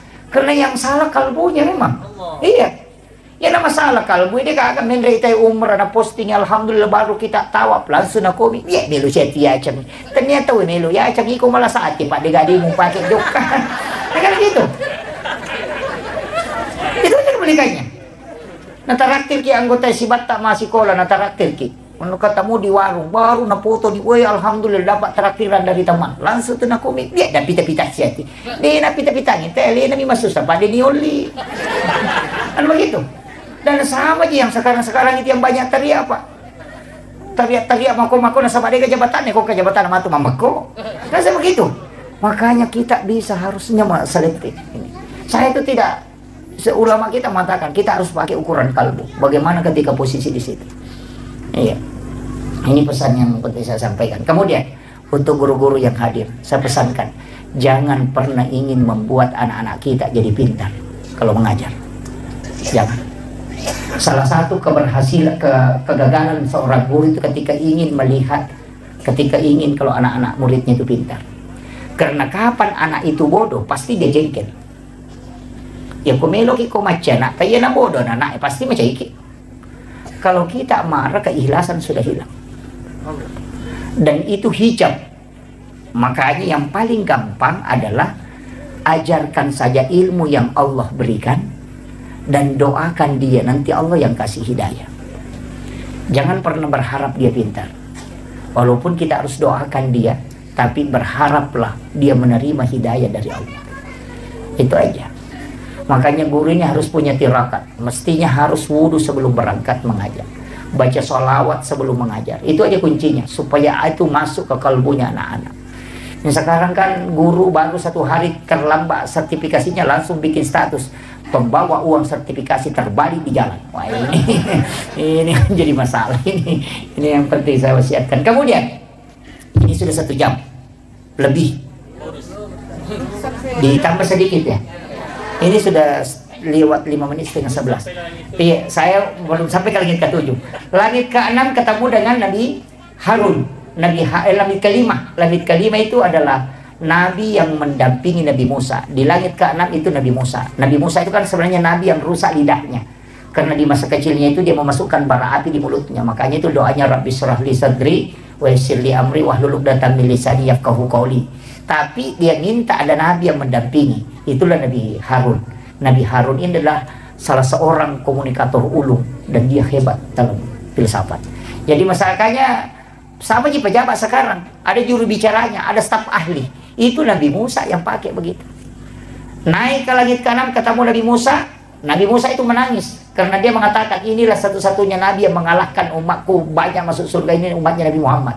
Naik ke langit ke-7 ketemu Nabi Ibrahim. Paling tinggi tempatnya Nabi Ibrahim itu dari langit ke-7. Naiklah Rasulullah ke langit ke-7, ketika itu melewati naik ke Sidratil Muntaha, tapi malaikat Jibril tidak bisa ikut. Makanya Jibril kan mengatakan, saya cuma sampai di sini Muhammad, kalau saya lewat pasti hancur. Nabi mengatakan tidak, kumpulkan semua kemampuanmu Jibril, kita sudah berdampingan mulai dari Makkah sampai ke sini. Ternyata apa yang terjadi Pak? 350 sayapnya malaikat Jibril dia kumpulkan, itu tidak bisa meninggalkan langit ke-7. Tidak toliyokumi romonroh. Dari situlah Imam Ja'far dalam kitab Al-Barasanji menulis, anta nurun fauka nurin, engkau Muhammad cahaya di atas cahaya. Karena Jibril adalah cahaya, tapi dia tidak bisa tembus ke Sidratul Muntaha, tapi kamu bisa berada di situ. Nah, ketika Nabi di Sidratul Muntaha, Guru Tajah Jadul bin Yusuf Kalisi Dendreng, saya dengarkan ceramahnya, dia mengatakan itu bukan di Sidratul Muntaha Nabi menerima sholat, tapi di mana? Di alam mustawa. Ada alam antara itu, namanya alam mustawa. Disitulah Nabi mengucapkan at-tahayyatul mubarakatus salawatut thayyibatu lillah. Baru berhenti. Kemudian Allah menjawab, assalamu alayka ayyuhan nabi wa rahmatullahi wa barakatuh. Kemudian Nabi menjawab, assalamu alayna wa ala ibadillahis sholihin. Makanya kalau dapat kalimat ini di tahayyat, jangan disambung. At-tahayyatul mubarakatus salawatut thayyibatu lillah, singgah. Itu kalau Rasul, kalamun Nabi itu. Dan siapa yang membaca kalimat ini itu seakan-akan dia melaksanakan ibadah haji dan umrah 1 kali. Assalamu alayka ayyuhan nabi wa rahmatullahi wa barakatuh, itu sama pahalanya ketika kita berjumpa Rasulullah secara langsung. Assalamu alayna wa ala ibadillahi sholihin, itu sama pahalanya ketika kita bersilaturahmi dengan seluruh wali-wali Allah yang ada di muka bumi. Makanya 3 kalimat ini jangan disambung. Nanti kita mengatakan asyhadu alla ilaha illallah. Makanya di tarekat itu kan pakai 2 jari. Itu juga disebut 2 tamasyarat lalu tamalaisa. Kenapa itu dipakai? Bersedekap juga kan begitu 2 jari. Makanya kau masam pajangi aja naidi madenge, tapi tilawi pun Allah Ta'ala na alena jaga iki. Sama analoginya begini, ketika kita jalan, ya kau anak tata suruh makatan niki, itu biasa lepas tangannya. Magampang lepak, tapi kita coba gari ini maka tani mana karena dia lepak. Jadi jangan kita yang masuk, tapi minta Allah yang menjaga. Jadi aja nih mengulu Allah, sila ada kita.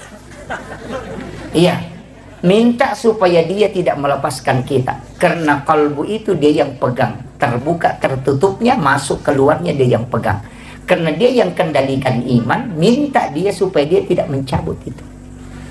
Aja naidi mengulo sila daki. Iya, itu seperti terbawa arus. Tapi iya ko alena warakangi, yan itu nakalam. Uy, tama ko liralal warakan na po Allah Ta'ala. Tapi kuncinya kan ada 2. Anta abudallah ka'annaka tarahu. Kalau tidak bisa, fa innahu yaraka. Kan 2 aja kuncinya kalau sholat.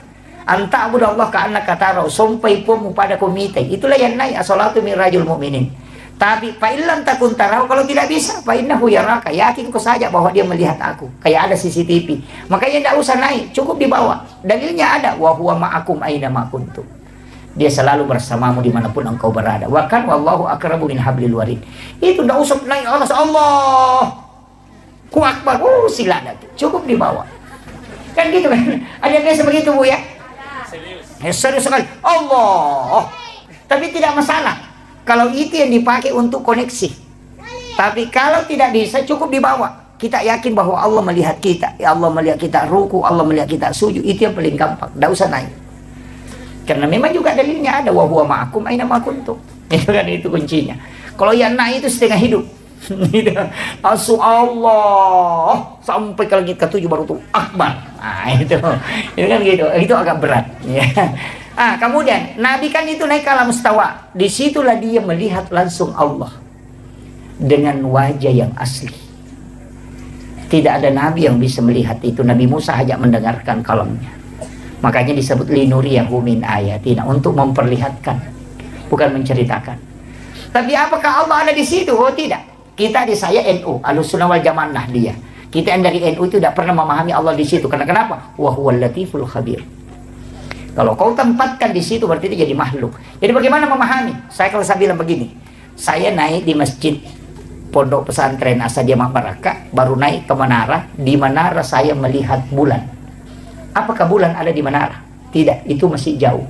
Cuma posisi untuk melihat bulan itu harus di menara. Sama dengan Rasulullah, untuk melihat Allah itu posisinya di alam mustawa, tapi Allah bukan di situ, itu masih jauh. Itu cara memahaminya. Banyak kita di Ahlussunnah itu memahami, jangan bilang Allah itu turun sepertiga malam. Kan begitu salafi sekarang. Allah itu turun di sepertiga malam. Saya bilang Allah paling sibuk, karena di Jakarta dulu turun dulu di Papua, kembali turun di Sulawesi Selatan, baru turun. Itu saja tugasnya, putar-putar itu. Jadi bagaimana cara memahami? Itu bagikan balon, Pak. Balon ini cahayanya sampai ke lantai, tapi balonnya tidak turun. Yang turun itu adalah rahmat Allah, dan yang menangkap nur itu adalah kalbu. Maka orang yang waktu itu akan terkoneksi dengan rahmat Allah. Itulah dimaksud Allah turun di sepertiga malam. Ini nih yang kayak jadi masalah kan. Kayaknya ngaji itu penting, Pak. Ulama kita itu sudah bahas itu. Di Ahlussunnah, di Asadiah ini sudah pakai semua. Jangan sampai terkontaminasi pikiran Allah turun kemana-mana, itu jadi masalah. Sejak kapan Allah terikat oleh waktu itu? Tidak. Karena dia yang menciptakan itu. Sama jadi semester pembicaraan. Itulah ulama-ulama kita dari dulu. Kemudian, ini nih hakikatnya. Ini karena waktu sudah lewat. Ini hakikatnya. Karena sholat yang dia terima kan 50. Nabi Ibrahim kan tanya begitu, berapa yang dikasih ke Muhammad? Nabi bilang sholat. Seandainya bilang, apa yang kau lihat? Tapi memang ada dalam hadis qudsi itu. Saya baca, ini penting kita tahu juga. Nabi itu mengatakan, saya dikasih 3 ilmu oleh Allah. Ilmu yang wajib saya sampaikan, ada ilmu yang saya boleh menyampaikan, boleh tidak, ada ilmu yang memang saya dilarang untuk menyampaikan. Jadi ilmu yang wajib disampaikan oleh Rasul itu adalah ilmu fikih, ilmu syariat. Ilmu yang boleh Nabi sampaikan, boleh tidak, itu ilmu hakikat. Sedangkan ilmu yang tidak boleh disampaikan oleh Rasul itu adalah ilmu sir ilahiyah. Makanya tidak ada sahabat yang bertanya bagaimana wajah Allah, padahal Nabi ketemu langsung dengan Allah. Tidak ada yang tanyakan itu, bagaimana modelnya Allah, di mana dia berada. Tidak dianukan Rasulullah. Itulah ilmu sir ilahiyah yang tidak boleh dibuka oleh Rasulullah. Jadi dilarang memang menyampaikan. Ada ilmu yang boleh dia sampaikan, boleh tidak. Ada di Sayyidina Ali diajarkan, tapi tidak diajarkan ke sahabat yang lain. Ada yang diajarkan ke Ibnu Abbas, tapi tidak diajarkan ke sahabat yang lain. Ketika sahabat duduk, kemudian disuruh tinggal satu, Ibnu Abbas, jangan kau pulang dulu Ibnu Abbas. Nanti sahabat yang lain pulang, baru Nabi kasih doa. Dan doa itu disuruh baca dengan suratul Fatihah 1 nafas. Untuk menjadikan obat. Tapi tidak diberikan kepada semua Nabi. Harus kepada semua sahabat. Jadi ada ilmu yang Nabi boleh memilih. Itulah ilmu hakikat. Tapi yang sir ilahi itu tidak dibuka Nabi. Makanya sebenarnya ada beberapa ilmu itu memang yang ulama kita dari dulu nukat. Kemudian turun ke langit ke-7 ke-6 ketemu Nabi Musa. Nabi Musa itulah yang menyuruh Nabi berbolak-balik, Pak. Karena dia mengatakan terlalu banyak Muhammad. Tapi saya mengatakan bersyukur kita untuk ada Nabi Musa. Seandainya tidak ada Nabi Musa, ada 50 waktu sholat. Karena Nabi sudah dikasih tahu, satu saja yang tidak dilakukan umatmu Muhammad pasti masuk neraka. Makanya yang 50 itu terlalu banyak. Makanya minta kurang, dan Nabi betul. minta Quran. Seandainya tidak ada Nabi Musa, Pak, yang 50 yang mau dikerjakan, bukan imam yang saya pikirkan, muazzin. Dia pernah sempatu dan narewa sibang. Iya, yang paling berat, maka jadikan kesyukuran. Tapi kuncinya kan sama, tetap kali 10 kan? Manjabil hasanati falahu syarru amsalihha. Satu kebaikan dilipat gandakan menjadi 10, berarti 5 waktu sholat itu menjadi 50 juga. Cuma tapi kenapa ini Nabi Musa minta Nabi Quran? Nabi Quran 9 kali kan? Akasirahi rewa. Itu juga ada pesan, Pak. Nabi Musa itu kan ketika Nabi mau minta izin, apa yang dia bilang? Ahmad Ruhullah, Muhammad Habibullah. Dia meletakkan tangannya itu di dada Rasulullah. Kemudian mengatakan Ahmad Ruhullah. Nabi Musa mengatakan, aku bisa melihat nurnya Allah di dalam nurmu Muhammad. Jadi sebenarnya Nabi Musa kepentingannya karena dia tidak pernah melihat Allah, tapi ketika Nabi Muhammad ketemu Allah, nur itu masih melekat di wajahnya Rasulullah, sehingga dia bisa menyaksikan keindahan nurnya Allah di dalam nurnya Muhammad. Makanya dia bilang Ahmad Ruhullah, Muhammad Habibullah. Engkau Muhammad betul-betul kekasih Allah. Karena kita ini semua Nabi dikasih perintah, tidak ada yang bisa menawar kecuali kamu. Nabi Ibrahim dikasih perintah, dia tetap melakukan perintah itu, tidak pernah tawar. Nabi Musa faktulu ampusau, disuruh ketika taubat bunuh dirimu, tapi ternyata dia tidak bisa tawar itu. Tapi Rasulullah bisa menawar perintah sholat yang 50 menjadi 5 waktu. Makanya Nabi Musa mengatakan Muhammad Habibullah, kau betul-betul kekasih Allah. Karena kau dikasih keringanan. Bahkan seandainya kau masih kembali Muhammad, memang tidak ada perintah sama sekali. Karena tinggal 5 maninah kalau mau Nabi Musa rewa po Muhammad. Makin Nabi tanda jangan menre kurangi 5, ya kau menre kacapu nih. Dan karena habis kan, makanya Nabi tidak kembali. Dan setelah Nabi turun itu menangis. Saya dapat itu dalam satu risalah. Nabi menangis ketika Jibril mendatangi, dia mengatakan, aku rindu dengan sholat yang diberikan oleh Allah yang 50. Maka datanglah perintah untuk membaca zikir itu. Subhanallah 33, Alhamdulillah 33, Allahu Akbar 33. Kenapa 33? 17 rakaat sholat ditambah 33 itu 50. Jadi itu yang dipakai ulama kita dari dulu, sehingga zikir itu. Ada juga orang kan pernah assalamualaikum, assalamualaikum, langsung lupa masuk. Kami itu tolong mampir jamaah kau tuh Pak, mau lo saliwami manisandalan. Itu yang berat itu. Saya kira ini yang penting. Tapi apa hakikat sholat? Karena tidak ada kita ambil. Apa hakikat sholat? Saya kuncinya cuma satu, Pak. Saya pesankan 4, jangan tinggalkan. Yang pertama istighfar, jangan tinggalkan istighfar. Yang kedua jangan tinggalkan sholawat, karena 2 kalimat ini pasti sampai. Istighfar larinya ke Allah, tidak ada yang lain. Sholawat larinya ke Nabi Muhammad. Istighfar itu 3 isinya. Sholawat itu 3 isinya. Pertama, Allah memberikan rahmat 10 kali dengan sholawatnya. Sholawatnya malaikat permohonan ampun. Sholawatnya Rasul adalah syafaat. Makanya semua ibadah itu di pesantren itu Ustaz mestinya memang puasa sunnah itu menjadi puasa wajib. Kalau di pesantren Senin Kamis itu menjadi puasa wajib bagi santri. Kenapa? Guru itu juga Prof. Nasaruddin Umar bilang, bagi santri itu jangan ada sunnah, ada wajib. Semua diwajibkanlah. Kenapa? Karena sunnah ini sebenarnya adalah jalur syafaat. Makanya semua ibadah itu dibagi. Haji wajib, umrah sunnah, zakat wajib, sedekah sunnah, puasa wajib, ada puasa sunnah. Kemudian sholat wajib, ada sholat sunnah. Syahadat wajib, ada sholat sunnah. Kenapa ada sunnah, ada wajib? Karena satu-satunya Nabi yang punya jalur syafaat cuma Nabi Muhammad. Jalur syafaatnya itu melalui sholat sunnah, ibadah sunnah. Makanya kalau haji tidak bisa lolos, ada umrahnya. Kalau puasa wajib tidak bisa lolos, ada puasa sunnah. Jalur wajib itu jalur rahmat, jalur sunnah itu jalur syafaat. Makanya yang disebut pahalanya itu sholat sunnah. Yang sholat fardu tidak disebut pahalanya, karena larinya ke rahmat. Rahmat itu tidak pakai nilai pahala, itu hak prerogatif Allah. Sedangkan syafaat itu disebut raka'atanil fajr khairum minad dunya wa ma fiha. Kan di situ kunci.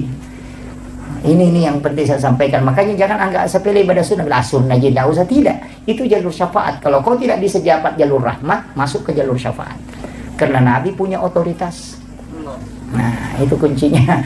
Jadi otoritasnya itu karena ibadah sunnah, bukan ibadah fardu. Jadi ibadah fardu itu urusan Allah dengan hambanya. Tapi ibadah sunnah urusannya Rasulullah dengan kita. Karena Allah kan bilang, dia bukan hambaku, tapi Nabi mengatakan dia umatku. Apa kata Allah? Masukkan dia dengan syafaat Muhammad.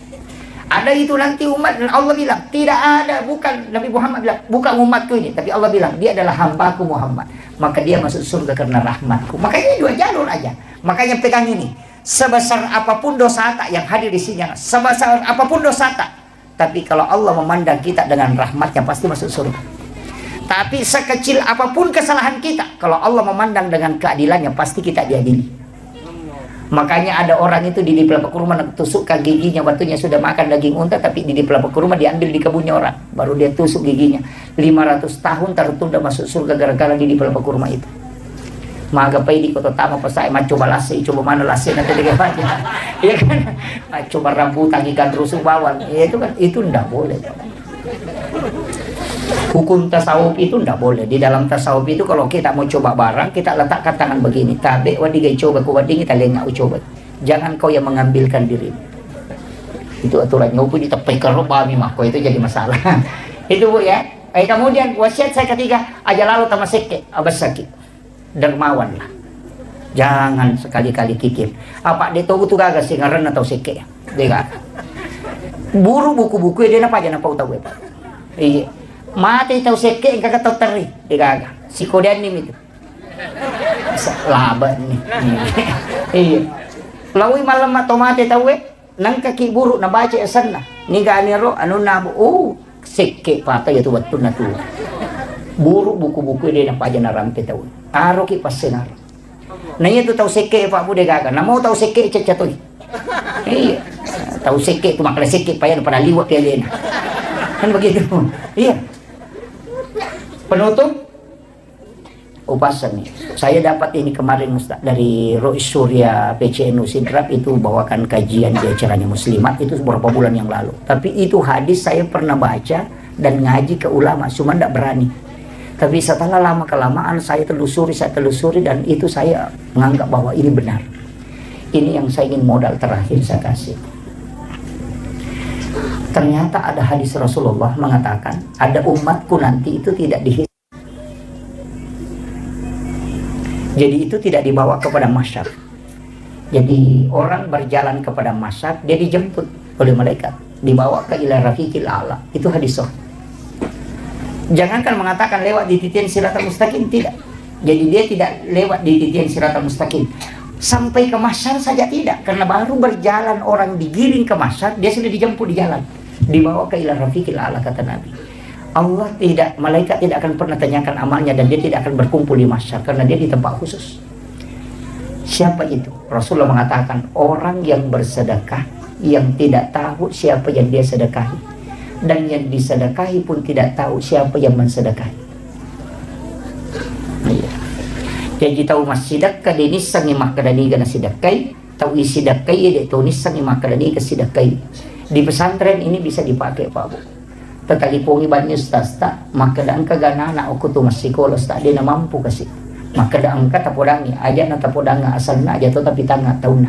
Milau tulu toka aja tapodangi rona na maka dia apa wajarangi uang sekolahnya selama dia sekolah.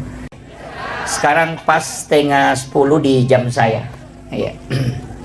Begini, saya agak sedikit pelan, tapi tidak mengambil penjelasan secara fikihnya peristiwa Isra Mi'raj ini. Saya akan mencoba mengambil sedikit penjelasan ulama kita dalam kaitannya peristiwa Isra Mi'raj dengan pendekatan hikmah. Kalau fikih, saya kira kita sudah banyak mengetahui peristiwa itu, tapi saya mencoba mengambil sedikit dari sisi tasawufnya. Pertama,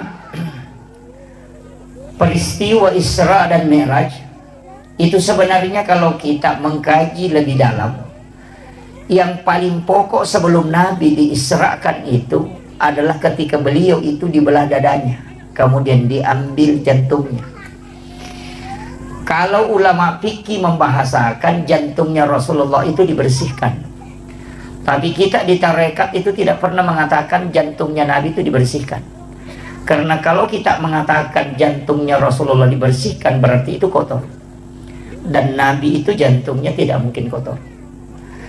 Apa hakikat di balik itu? Para ulama tarekat itu justru membalik peristiwa itu, dibalik bahwa bukan jantungnya Rasulullah yang dibersihkan, akan tetapi air yang dipakai ketika jantungnya Nabi itu diambil, dimasukkan ke dalam satu wadah, dan di dalam wadah itu ada air Zam-Zam. Air Zam-Zam inilah sebenarnya yang ingin dijadikan oleh Allah sebagai obat, sekaligus mendapatkan barakah, sehingga dia diberi kesempatan menyentuh kalbunya Rasulullah. Jadi bukan kalbunya Nabi yang kotor, tapi air Zam-Zam yang ingin dijadikan obat. Makanya dia diberi kesempatan menyentuh kalbunya Rasulullah. Dan semua itu kan lari ke situ. Hajar Aswad, orang yang umrah itu kan pasti kepengen mencium Hajar Aswad, yang ulama kita mengatakan itu adalah pengganti tangan Allah di bumi. Jadi sebenarnya siapa yang mencium Hajar Aswad itu seakan-akan dia mencium tangan Allah. Batu ini tidaklah mulia seandainya Nabi tidak pernah menciumnya. Jadi sebenarnya Hajar Aswad itu dimuliakan oleh Allah karena Rasulullah pernah menciumnya. Seandainya Rasulullah mencium makamu Ibrahim, maka orang akan mencium makamu Ibrahim. Artinya bukan Hajar Aswad yang mulia, tapi dia dimuliakan karena Nabi pernah menciumnya. Yang ketiga, ketika Rasulullah berjalan, itu ada awan yang menutupi kepalanya. Kita di tarekat mengatakan bukan Nabi yang dilindungi, tapi justru matahari. Karena ulama tarekat mengatakan ketika sinarnya matahari tembus ke badannya Rasulullah, maka matahari akan hancur. Karena nur matahari itu dari nurun Muhammad. Jadi itu kalau kita kaji dalam pendekatan hakikatnya, makanya dibalik. Makanya ulama tasawuf itu selalu melihat kebalikannya. Sama dengan orang yang lapar. Kadang-kala kalau kita tanya, yang disyukuri itu kenyang atau lapar? Kalau yang disyukuri adalah kenyang. Sayyidina Ali karamallahu wajhahu mengatakan, anjing di kampung saya juga kalau kenyang itu syukur. Jadi sebenarnya yang disyukuri itu lapar, karena makanan tidak mungkin nikmat ketika kita tidak lapar. Itu. Jadi makanya itu selalu kebalikannya. Iya. Jadi kalau kita yang syukuri kenyang itu sebenarnya sama dengan anjing kan. Tapi kalau kita mensyukuri lapar, kenapa di waktu kita berbuka puasa air putih itu sangat nikmat? Karena kita sangat haus. Jadi yang disyukuri itu sebenarnya adalah haus dan lapar. Karena kenikmatan akan lahir dari situ. Sama juga dengan perjuangan. Beratnya perjuangan itu sebenarnya itu yang harus disyukuri. Karena kenikmatan akan lahir dari situ. Ya, makanya tidak masalah Ustaz kalau berjuang di pondok ini. Bahkan ulama tarekat itu, makanya kalau kita ngaji tasawuf itu tidak ada bab kikir dalam bab tasawuf, itu tidak ada. Yang sering kita sebut itu dalam tasawuf itu tidak ada bab kikir, yang ada itu bab tamak. Jadi sebenarnya terseke kan dalam tasawuf itu tidak ada terseke. Jadi kau kata makan dalam seke, terpulangi maka ternyata dalam seke kau mengalak milau. Ya kan? Makanya tamak itu yang disebut dalam tasawuf. Iya. Ngaji tasawuf itu tidak ada bab kikir, yang ada itu bab tamak. Makanya kalau ada orang bilang kikir, sebenarnya tidak kikir. Kau yang selalu minta, coba tidak minta, makanya dia tidak kikir. Makanya dalam agama itu rezeki itu dicukupkan dan dilebihkan, tidak ada yang kurang rezekinya. Itu kuncinya. Makanya ulama-ulama kita itu di dalam tasawuf selalu membalik, ya kan? Selalu melihat kebalikannya. Itu. Kemudian apa pesan? Karena kita kan bicara hikmah. Apa pesan kenapa jantungnya Rasulullah diambil? Itu pesan untuk kita semua, bahwa perjalanan menuju ke Allah, satu di kuncinya kalbu. Kalau dia baik, maka semua akan baik. Tapi kalau dia kotor, maka semua akan rusak. Itu aja Pak kuncinya. Makanya Imam Nawawi ad-Dimashqi itu ketika menulis kitab Hadis Arba'in, hadis pertama yang dia letakkan itu kan innamal a'malu binniyat wa innamal likulli imri'in ma nawa. Karena apa bedanya sholat sunat taubat dengan sholat sunat hajat? Itu kan cuma niat, takbirnya sama, bacaannya sama, salamnya sama kan? Sama. Orang yang bersedekah karena lillahi ta'ala dengan ingin dipuja, itu kan sama saja pemberiannya.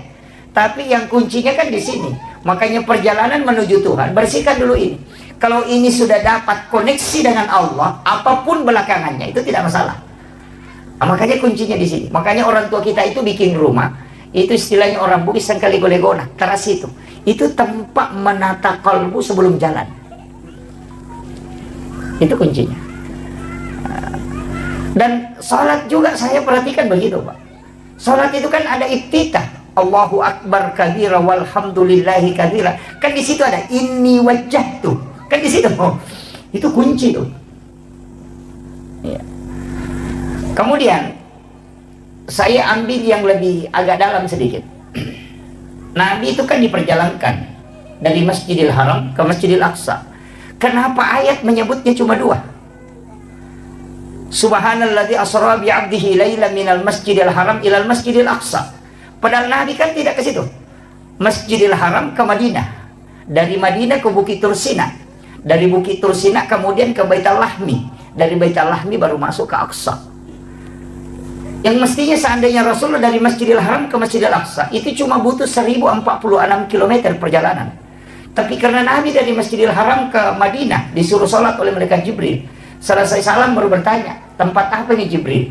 Onrong aja ya, makanya malaikat Jibril, nanti kau akan pindah ke sini Muhammad. Kau akan berhijrah ke tempat ini. Nabi itu sudah tahu bahwa hijrah nanti saya akan ke sini. Setelah itu dibawa ke Gunung Sinai. Di situ disuruh sholat. Selesai salam baru bertanya, tempat apa ini Jibril? Mereka Jibril mengatakan, disinilah Nabi Musa ketika ingin berbicara langsung dengan Allah. Kemudian setelah itu dibawa justru melewati Masjidil Aqsa. Itu 10,7 km ke sebelah selatan. Itu ada tempat namanya Bethlehem. Nabi disuruh sholat. Selesai salam baru bertanya, tempat apa ini? Dikasih tahu, disinilah Isa bin Maryam dilahirkan. Setelah itu baru kembali ke Masjidil Aqsa. Masuk di Aqsa, Nabi jadi imam. Dan yang menjadi makmum itu adalah seluruh Nabi dan Rasul. 24 Nabi dan Rasul yang telah wafat itu menjadi makmum. Dan itu isyarat bahwa Rasulullah adalah imamnya para Nabi dan Rasul. Tapi yang menjadi masalah ketika ada penceramah mengatakan Isra Mi'raj itu adalah menerima perintah sholat. Padahal Nabi kan sudah sholat. Sudah sholat di Madinah, sudah sholat di Bukit Tursina, bahkan jadi imam di Masjidil Aqsa. Makanya kita di tarekat itu tidak pernah mengatakan Isra Mi'raj itu adalah perintah menerima sholat. Bukan. Isra Mi'raj itu tujuannya linuriyahu min ayatina. Itu disebutkan dalam ayat. Untuk memperlihatkan, bukan menceritakan. Tidak ada nabi yang langsung melihat semua peristiwa dalam surga dan neraka kecuali Rasulullah. Dan yang paling penting, tidak ada yang bisa melihat wajah Allah secara langsung kecuali Rasulullah. Makanya disebut linuriyahu min ayatina. Untuk memperlihatkan, bukan menceritakan. Cuma yang kenapa sholat dibicarakan? Karena ini hadiah. Karena sholat ini hadiahnya, bukan tujuannya, tapi itu hadiahnya. Makanya kalau ada orang dari umrah, pulang dari umrah, apa yang ditanyakan? Bukan ditanya di mana kau sholat, kau jalan ke mana. Tidak, yang ditanyakan apa yang bawa? Cewek. Kan begitu? Orang pulang haji tidak ditanya kau sholat apa di sana. Tidak pernah. Yang ditanyakan apa yang bawa? Cewek. Cilak. Kan itu. Orang dari Malaysia datang ke Bulukumba, apa yang ditanya? Apa yang bawa? Milo. Orang Bulukumba ke Malaysia ditanya apa yang bawa? Baje. Itu kan dibanukan. Jadi yang ditanyakan itu oleh-olehnya, bukan tujuannya. Dan hampir semua perjalanan begitu. Ini, makanya kan ayat sebutkan. Nanti saya tidak bahas terlalu jauh ke situ. Nanti tidak selesai karena kita janjian 1 jam. Begini, kan di sini kuncinya. Tapi kenapa kalimat itu yang dipakai? Minal Masjidil Haram ilal Masjidil Aqsa. Ini kita sudah lama Isra Mi'raj. Dulu saya itu juga enggak ngerti sampai saya mengatakan dari masjid ke masjid. Tapi ketika dijelaskan dalam hakikat kenapa Allah menyebut itu, baru dia mengatakan bi abdihi, bukan bi rasulin, bukan juga bi Muhammadin. Seandainya ayat mengatakan subhanalladzi asra bi Muhammadin, berarti hanya nabi yang diperjalankan. Atau mengatakan subhanalladzi asra bi rasulin, berarti hanya rasul yang bisa diperjalankan. Tapi Allah mengatakan subhanalladzi asra bi abdihi, hamba. Dan kita semua yang ada di sini mesti melakukan perjalanan itu. Itu hakikatnya. Apa maknanya ini sebenarnya masjid ke masjid? Di dalam tarekat itu disebut begini. Awal perjalanan dan ujung perjalanan mesti kita Isra. Bapak yang ibu yang hadir di sini sudah lama Isra Mi'raj, tapi saya ini kasih hakikatnya Isra. Saya belum bahas Mi'raj, karena Isra itu perjalanan lintasan bumi. Kalau Mi'raj perjalanan lintasan langit. Begini, saya kayak tadi tinggalkan Sidrap, itu sudah berniat. Insya Allah saya akan sholat duhur itu di Bulukumba. Ketika saya di Sengkang tadi misalnya, atau di shopping, kecelakaan, Allah itu cuma tanya apa kepada malaikatnya ketika saya meninggal. Dia akan tanya, dia dari mana dan dia mau kemana. Dia mengatakan tadi dia melaksanakan sholat subuh di masjid ini dan menuju ke Bulukumba untuk sholat duhur di masjid ini.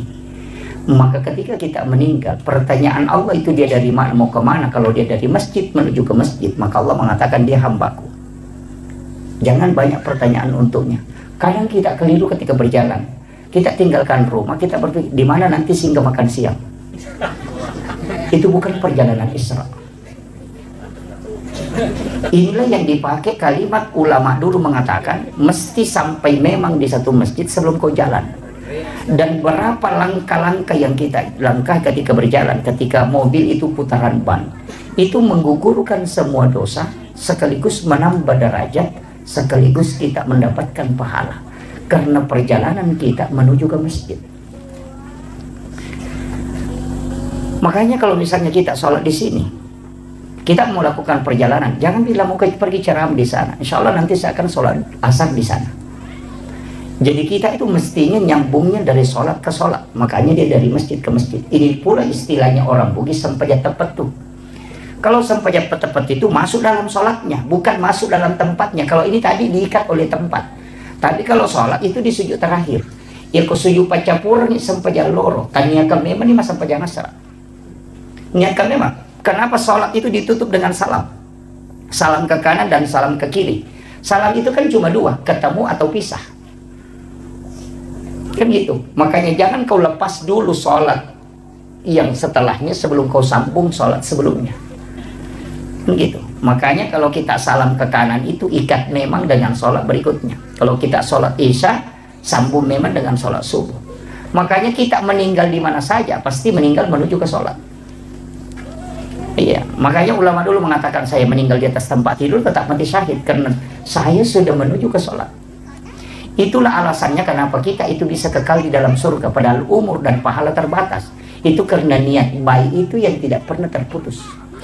Itulah makna kalimat dari hadis Nabi, umatku adalah umat yang terbaik karena dia meninggalkan satu kebaikan menuju ke kebaikan yang lain. Itu maknanya. Fatalnya kita itu kan begitu. Kalau mau berangkat ke Makassar nanti singgah misalnya di Sigeri makan siang. Wah itu jadi masalah. Itu bukan Isra, tapi mestinya kita mengatakan insya Allah nanti. Makanya kenapa kita sebelum berangkat itu disuruh sholat sunnah musafir. Itu supaya dari sholat menuju ke sholat. Nah, perjalanan kita itu harus diikat dengan masjid ke masjid. Nah itu kuncinya. Jadi jangan pernah lepas. Makanya disebut itu Subhanalladzi asra bi 'abdihi lailan minal masjidil haram ilal masjidil aqsa. Padahal Nabi kan ke Madinah, ke Bukit Tursina. Artinya kau singgah di warung, kau singgah di sini makan jagung, itu tidak masalah. Karena ditanyakan ujungnya nanti dia mau kemana. Kan itu kuncinya. Kemudian pelajaran yang ketiga yang bisa kita petik. Kenapa Nabi singgah pergi ke Madinah? Kenapa Nabi dibawa ke Bukit Tursina? Dan kenapa dibawa ke Baitul Lahmi? Kenapa tidak langsung masuk ke Aqsa? Itu pesan. Bahwa di setiap tempat yang ada sejarah, itu pasti ada barakah di situ. Makanya itu saya kalau masuk kampung pasti tanyakan ulamanya di sini di mana, makam wali di mana. Iya, datang ke situ bertawassul. Tawassul itu bukan kuburiyun, bukan minta. Ya ini jangan. Cara tawassul yang paling aman itu walaupun ada beberapa versi. Cara tawassul yang paling aman datang doakan para ulama, para wali yang telah wafat di kuburannya. Setelah engkau doakan, balik doanya. Ya Rabb, berikan aku keberkahan, anak-anak dan keturunanku berikan keberkahan sebagaimana berkah yang engkau berikan kepada ulama ini. Itu yang paling gampang, paling aman itu. Makanya kenapa orang Bugis, orang Bulukumba juga begitu. Narekongka anak-anak purabotti langsung lepas secara kubur. Begitu kan? Menikah hari ini, besok pagi langsung secara kubur. Kenapa? Sebelum engkau menyentuh istrimu. Itu udah kasih tahu. Sebelum engkau menyentuh istrimu, sebelum engkau berhubungan, datangi makamnya para ulama dan para wali, kau minta kepada Allah supaya diberikan berkah nanti keturunan dan anak-anakmu sebagaimana berkah yang diberikan kepada ulama itu. Supaya nanti ketika engkau berhubungan ada anakmu bisa mengambil barakahnya ulama. Begitu kuncinya. Sama aja kalau ada orang pindah rumah baru, kemudian kita lihat rumahnya cantik, apa yang bisa kita bilang? Mudah-mudahan anak-anakku bisa bikin rumah juga begini. Atau satu kata, itu sama. Ada orang beli mobil baru, apa kita bilang? Wih, cantiknya mobilnya si anu, mudah-mudahan kasih bisa juga beli mobil seperti ini. Sama gitu. Tidak ada bedanya. Makanya di dalam Al-Quran itu kan jelas dalam suratul Fatihah, ihdinas siratal mustaqim, kan siratal ladzina an'amta alaihim, jalannya orang-orang yang diberi nikmat. Di situ bukan mengatakan siratal rasul, siratal nabi, siratal malaikat, tidak. Guru tak Kiai Haji As'ad Al-Bugisi, semua muridnya itu jadi wali, yang pertama, yang kedua sampai ke yang ketiga. Kan jadi wali. Tidak mungkin beliau bukan wali. Yang duduk ngaji ke beliau itu Guru Tak Haji Abdul Rahman Ambodal, itu wali Allah. Saya itu dapat beberapa muridnya Guru Tak, termasuk beliau ini luar biasa. Kemarin saya ketemu di Palembang, yang masih menemani Guru Tak masuk ke hutan sampai bawa kitabnya itu. Saya ketemu dan ada beberapa yang saya tanyakan. Itu penting. Mengambil ilmu amalannya Guru Tak itu penting. Nah, yang tersambung sanadnya kan banyak. Di Sengkang ini masih banyak guru-guru ulama-ulama kita. Makanya saya bilang Sengkang itu tidak akan habis ulamanya itu. Itu barakat Guru Tak di situ luar biasa. Makanya mudah-mudahan pindah di Bulukumba ini di sini tempatnya ini. Nih dia Mak Baraka, makanya dia mengambil. Mak Baraka itu hitungan itu nilai. Bukan kuantitas tapi kualitas. Cuma saya sering sampaikan itu anak-anak saya yang dimanapun, cabang dimanapun, mestinya ada satu waktu itu dia ziarah ke makamnya Guru Tak.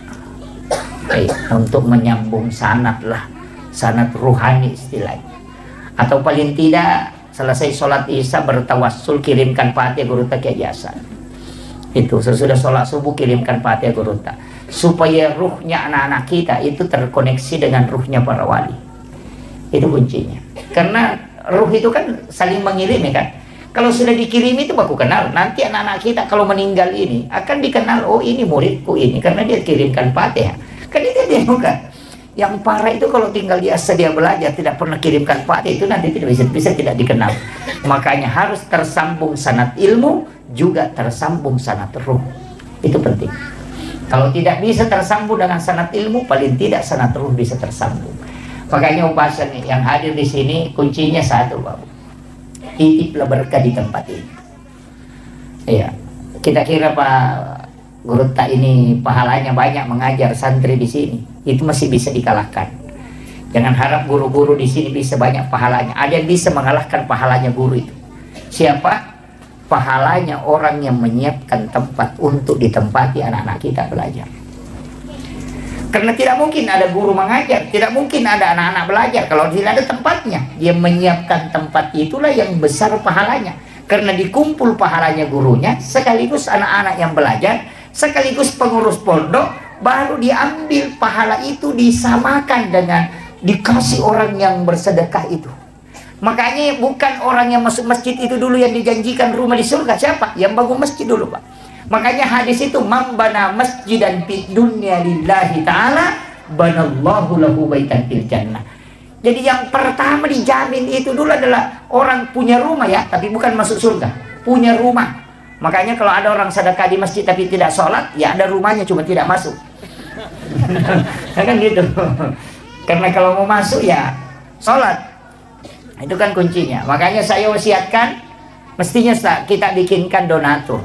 Iya, donatur itu kita sama-sama. Saya juga membangun pondok, tapi tidak ini karena saya selektif dalam pembangunan, tidak sembarang mengambil ini. Saya perhatikan betul. Iya. Jadi karena barakah itu juga memang agak susah, tidak mudah. Iya. Jadi walaupun ada beberapa kajian dalam fikih itu ya tidak. Tapi saya ingin sampaikan begini. Jadi yang kayak hadir kue paling tidak adalah yang kita wakafkan. Iya. Yang kata wakafkan. Namun sampai iya. Itu kuncinya. Kenapa? Karena itu yang kita miliki selamanya. Harta yang kita makan itu jadi kotoran. Untung-untung kalau baca doa. Yang kedua, harta yang kita tinggalkan akan diperebutkan oleh anak menjadi harta warisan. Tapi harta yang kita sedekahkan itu yang dimiliki selamanya. Iya. Terus saya bilang, Pak Bu, coba hitung-hitung. Sekamai maka dan ningerangi. Tidak. Ningerasani maka keluarga. Seandainya kita tahu bagaimana cepatnya orang melupakan kita ketika kita wafat, maka tidak ada pengaruh ucapan orang lain ke kita. Bikin netizen maga sejak nana lupai kita otomatis, deh kan? Hari ini mungkin dia menangis, besok akan berhenti. Kalau orang baik, mungkin 3 hari orang menangis, itu pun kalau ada. Anak-anak kita yang mungkin akan menangis. Istri juga begitu. Maka na puji ka lakaiku na puji sani makoko na sa batu mopi. Bahkan makoko lagi mandari memak bayi ini. Kan gitu. Apalagi ko mati ki kan? Aja na tano bu. Tuki lagi memak bayi ini apalagi ko mati. Saya kasih tahu ki. Iya. Saya coba dari matu. Bisa kembali bu. Kalau tanya suami tak, kira-kira kalau saya meninggal pak kita menikah lagi. Palingan jawabannya bilang terumiri tak. Palingan gitu. Itu jawabannya. Pasti itu. Ketika istri meninggal juga kan begitu, suami meninggal juga begitu. Wadimu tuh pasang status bapaknya sudah meninggal. Iya, terlalu cepat meninggalkan kita. Iya, tapi itu 1 bulan kemudian akan hilang. Iya, ada pengganti. Makanya harta yang kita miliki mesti angka yang punai. Makanya disebutkan dunia masyaratul akhirah. Iya linoe darah. Kan gitu. Dunia ini kan kebunnya akhirat.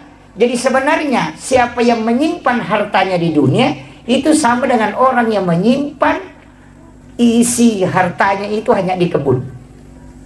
Takiring lo kebolata. Rumah kita itu di akhirat, bukan di dunia. Makanya kalau ada yang bikin rumah di dunia, itu sebenarnya bukan tanya bola solimonri, bola darat nih.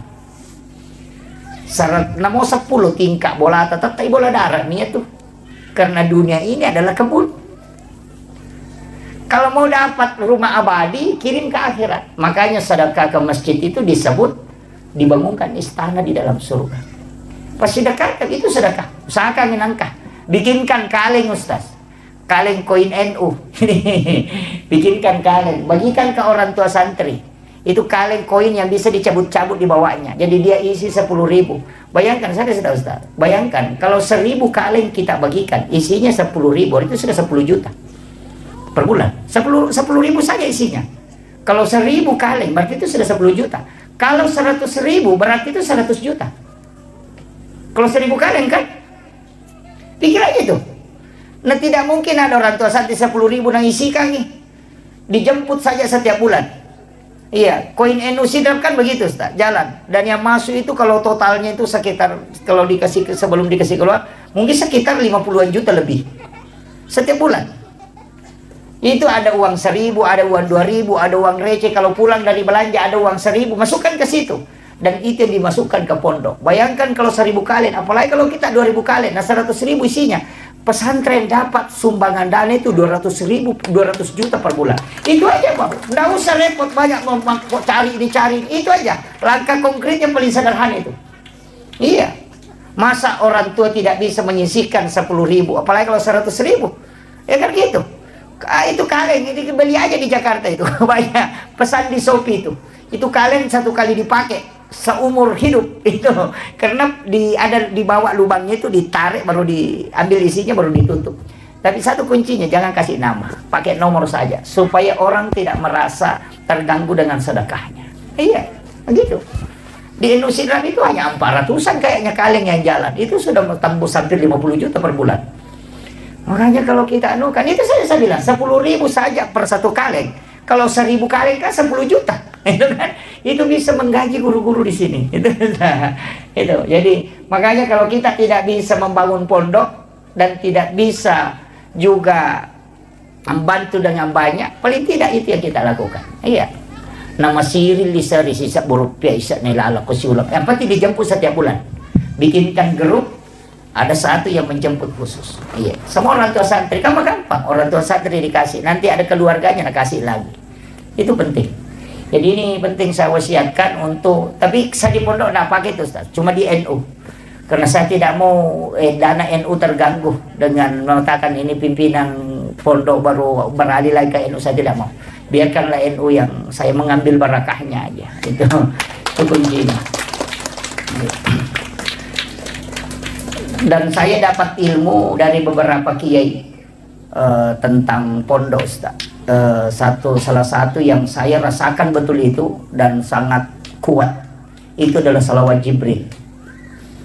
Saya itu dikasih tahu, siapa yang membaca salawat Jibril 1000 kali dalam sehari, nanti malam Jumat sholat sunnah hajat, baru baca 1000 baru berdoa, itu sangat mudah dikabulkan. Dan betul, saya rasakan betul. Jadi saya ingat itu ketika ada tanah yang saya mau beli mahal sekali tapi dia tidak mau jual, bacakan salawat Jibril itu bisa dia wakafkan tanpa dibeli. 9 hari saya bacakan salawat Jibril itu. Saya katakan ini betul-betul pondok pesantren ada beberapa di Jawa itu saya tidak usah sebut. Itu pimpinannya kasih tahu saya, pesantren sebesar ini Ustaz itu modalnya hanya salawat Jibril. Itu pesan beliau. Makanya ibu-ibu saya kasih tahu, kalau bangun rumah, nah rumah itu tidak mau jalan-jalan pembangunannya, baca amalkan itu 1000 kali dalam sehari semalam. Tapi jangan pakai berdoa, nanti khusus malam Jumat baru dipakai berdoa. Jadi malam Sabtu hanya dibaca, malam Ahad, malam Senin, malam Selasa, malam Rabu, malam Kamis hanya dibaca sampai 1000. Tapi nanti malam Jumat kita sholat sunnah hajat, baru baca 1000 baru berdoa. Insyaallah tembus itu. Itu kuncinya untuk salawat Jibril. Pokoknya apa saja, ada sesuatu yang kita mau jual tidak mau laku, tapi jangan ingat barangnya. Jangan ingat. Jadi cukup minta kepada, ambil barakahnya Rasulullah. Salawat Jibril itu sallallahu ala Muhammad. Jadi itu aja. Cuma kita pakai biasa mukaddimah. Innallaha malaikatahu yusholluna 'alan nabi ya ayyuhalladzina amanu shollu 'alaihi wa sallimu taslima. Baru kita baca 1000 kali. Paling tidak 1 kali duduk aja. Karena salawat Jibril itu 1 kali duduk kalau 1000 itu hanya 12 menit. 12 menit itu. Baca bisa dilafazkan, bisa cukup dalam hati. Tapi 1000, ya mobil mau dijual, kebun mau dijual tidak mau laku itu dipakai, rumah dibangun tidak mau jalan itu dipakai, bahkan kalau ada janda tidak mau laku itu juga dipakai. Tidak anak gadis itu kan gitu, ya.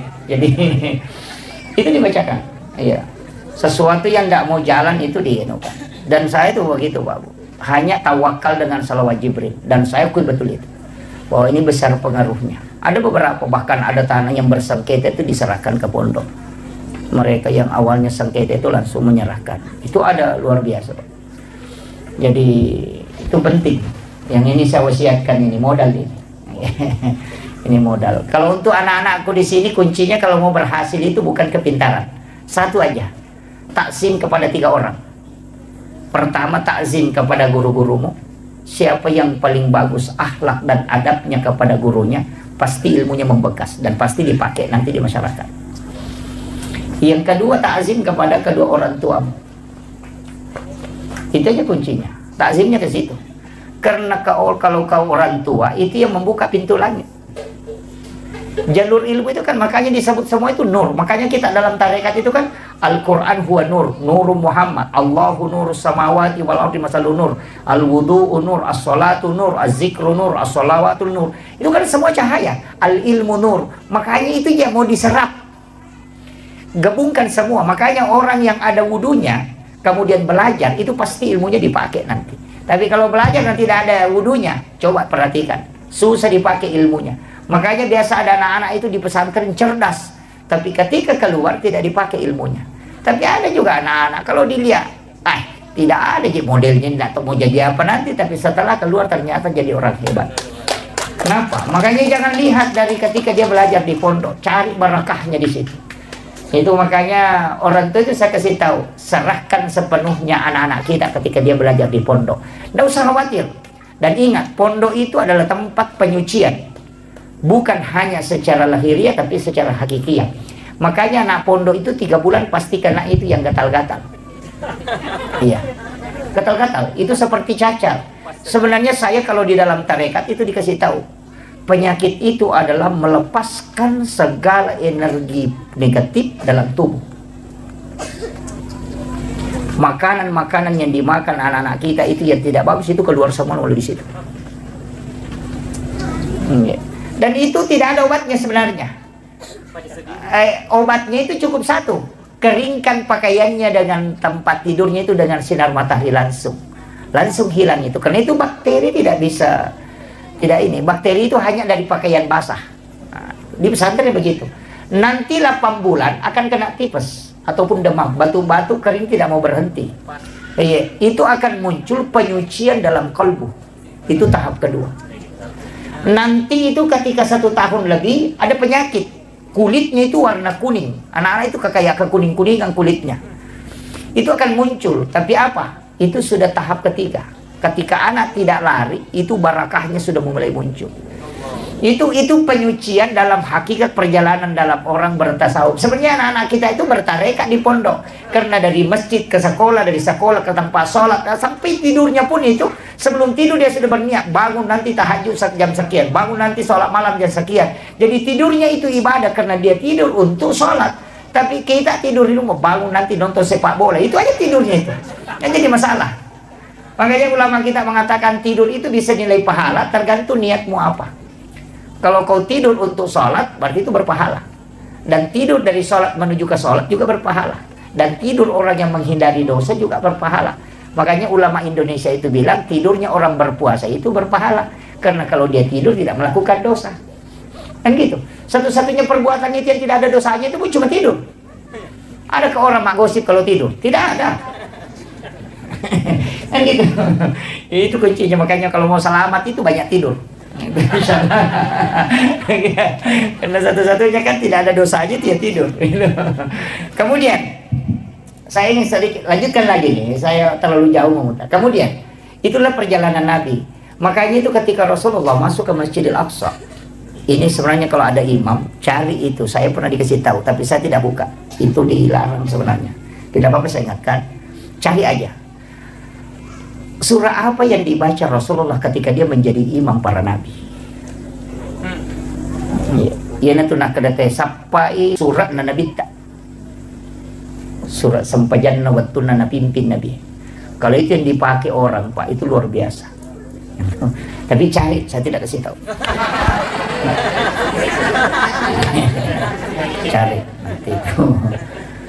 Kemudian setelah Nabi selesai sholat, itu keluar ke sekitaran Masjidil Aqsa.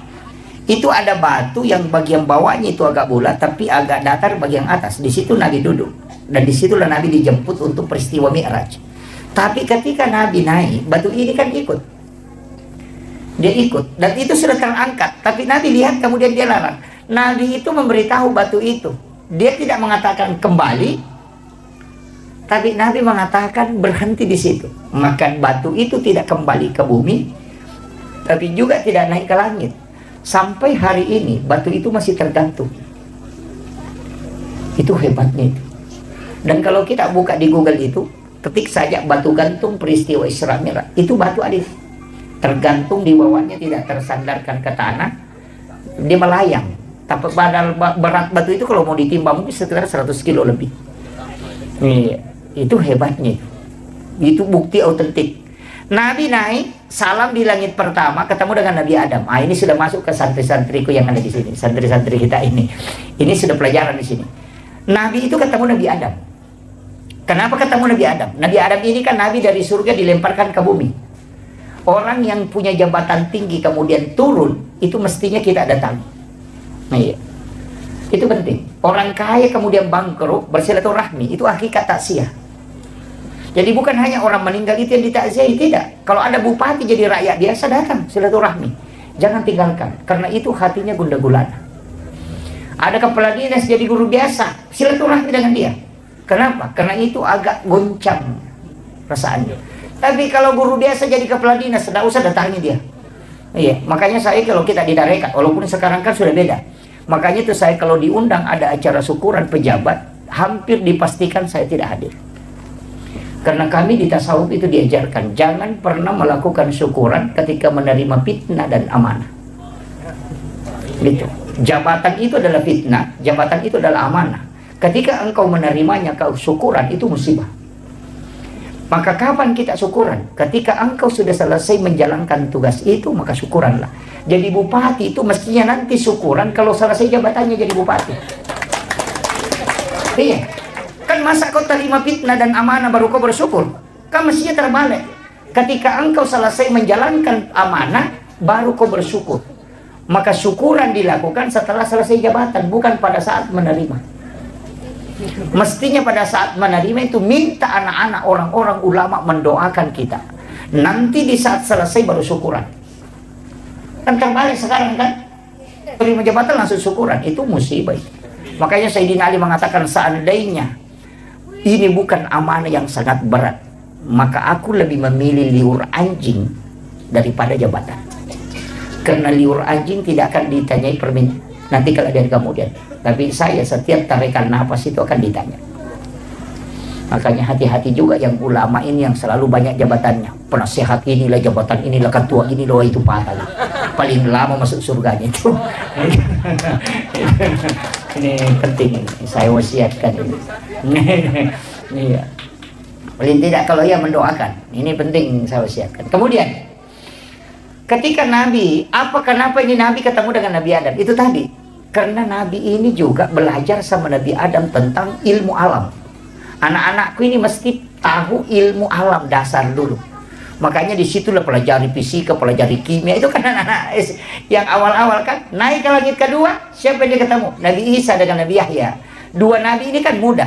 Dan ini Nabi kan agak unik, karena dia tidak mengikuti hukum alam. Nabi Isa lahir tanpa bapak, Nabi Yahya lahir dari ibu yang sudah menopause. Itu tidak melalui hukum alam. Di dunia ini kan ada binatang yang tidak ada jantannya, itu cacing, hanya betinanya saja. Kalau cacing itu kan tidak ada jantan. Tapi orang yang hidup itu tanpa bapak, bisa lahir tanpa bapak, itu Nabi Isa. Tapi juga Nabi Yahya lahir dari wanita yang sudah menopause. Apa maknanya ini? Kan begini, Nabi Isa itu kan anaknya Maryam. Maryam itu kan dipelihara oleh Nabi Zakaria. Dan Nabi Zakaria ini kan melahirkan anak satu yang namanya Nabi Yahya inilah. Jadi Nabi Yahya dengan Nabi Isa itu adalah dua nabi yang muda, itu hampir seumuran. Kan Nabi Zakaria tidak punya keturunan, makanya diambillah kemenakannya. Dia cari, oh ini ada anak gadis ini bisa dipelihara. Diambillah, umur 8-9 tahun. Dia bawa ke rumahnya, bikinkan bilik, dan itu tidak ada jendelanya. Dan itu pesan ulama kita, kalau ada bilik gadis itu jangan kasih jendela, supaya aja diceling. Minta mana tahu lalu. Jadi bisa dibikinkan tapi lubang angin. Kemudian yang kedua, yang pegang kunci pintunya itu Nabi Zakaria. Nanti dia buka ketika dia masukkan makanan. Dan di dalam biliknya itulah dia buatkan tempat sholat disebut mihrab. Dari situlah awalnya ada kalimat mihrab itu. Makanya dalam Al-Quran itu kan fataqabbalaha rabbuha biqabulin hasanin wa ambataha nabatan hasanan wa kaffalaha Zakaria. Kan di situ kullama dahala 'alaiha Zakaria al-mihrab wajada indaha rizqan. Kan jelas. Setiap Nabi Zakaria masuk ke dalam tempat sholatnya Maryam, dia akan melihat ada makanan. Dan anehnya itu kayak durian, bukan musim durian. Makanya kan dia bertanya, "Anna laki haza?" Dari mana ini? Maryam kan cuma jawab, "Wa min indillah." Ini langsung dari Allah. Ya, makanya Nabi Zakaria kan tidak percaya. Wah, masa anak gadis bukan nabi bisa dikasih makanan langsung dari langit. Tapi kaget juga. Iya, saya juga ya pegang kuncinya. Tidak ada yang bisa masuk ke sini kalau bukan saya. Kok bisa ada makanan di dalam? Makanya dia kan mengulas sampai 3 kali. Nanti Maryam mengatakan, Allah yarzuqu man yasha bighairi hisab. Kalau Allah ingin memberi rezeki kepada hambanya itu tidak melalui proses. Nabi Zakaria itu meneteskan mata. Baru dia suruh kemenakannya keluar dari situ. Karena dia pikir bukan doanya yang mustajabah, tapi tempatnya. Karena saya juga tinggal di rumah ini sudah lama minta anak dan tidak dikasih-kasih. Tapi kenapa ini anak perempuan bisa dikasih makanan langsung dari langit? Berarti tempatnya yang bagus. Dia suruh keluar. Maka hunalika da'a Zakaria, maka datang Nabi Zakaria ke situ berdoa. Wa huwa qa'imun yusalli fil mihrab. Sementara dia berdiri salat di dalam mihrabnya, apa yang dia minta? Rabbi habli min ladunka dzurriyyatan thayyibatan innaka sami'ud du'a. Langsung dijawab itu. Fanadathul malaikatu wa qa'imun yusalli fil mihrab. Allah yubassyiruka bi Yahya. Inilah yang dipakai Guru Taqiyatul Rahman Ambo Dalek, sehingga kamarnya itu dibagi 2. Setengah dia tempati sholat, setengah dia tempati untuk keluarganya. Tapi ketika ada santrinya mau pulang dan tidak ada transport, itu masuk minta sama Pak Kiai. Pak Kiai, saya mau pulang tapi tidak ada uang. Masuklah ke di situ, nak. Siapa tahu ada. Setiap dia masukkan tangannya di bawah sajadahnya Guru Ta, itu selalu dapat uang. Dari mana itu? Wa min indillah. Ki Haji Maimun Subairi juga begitu. Ini ayat Pak, bukan hadis. Seandainya hadis masih bisa diperdebatkan. Makanya pimpinan pondok itu mestinya punya. Mestinya punya. Tapi jangan tujuannya bikin mihrab itu hanya cari uang. Jangan. Iya. Dan di dalam mihrab lah diminta sesuatu. bisa melahirkan sudah menopause, dan bisa dia lahir tanpa bapak. Artinya apa? Ketika semua manusia mengatakan mustahil, itu tidak mustahil bagi Allah. Itu mihrab kan di dalam kamar. Kalau kita di tarekat diajarkan, beli kain kafan satu, kemudian simpan di bagian bawahnya, jangan bergerak, tutupi pakai tirai, di bagian atasnya itu baru dikasih sajadah. Nanti bikin wasiat, kalau saya meninggal ambil kain kafan itu yang kau bungkuskan. Kalau orang mengambil kain kafan dari mihrab itu, para ulama tarekat mengatakan biar sampai 100 tahun kain kafan itu tidak akan hancur, tanah tidak akan memakan itu. Iya, itu berkahnya mihrab. Sebenarnya mihrab itu kan dua anak tangga itu. Dua anak tangga, makanya dari situlah kenapa sajadah imam itu dua lapis. Lapisan bawahnya ada amblak, kemudian dikasih sajadah di atasnya, karena mihrabnya Maryam itu dua anak tangga. Situ kuncinya. Itu yang makanya dipakai para ulama kita dari dulu. Guruta gitu. Guruta kayak Abdul Rahman Abu Dalil. Sampai yang pengawalnya Guruta ini kemarin yang saya ketemu di Palembang, dia bilang, Guruta itu pernah, saya lihat langsung itu uang terikat itu dibawa bantal yang dia tempati baring itu.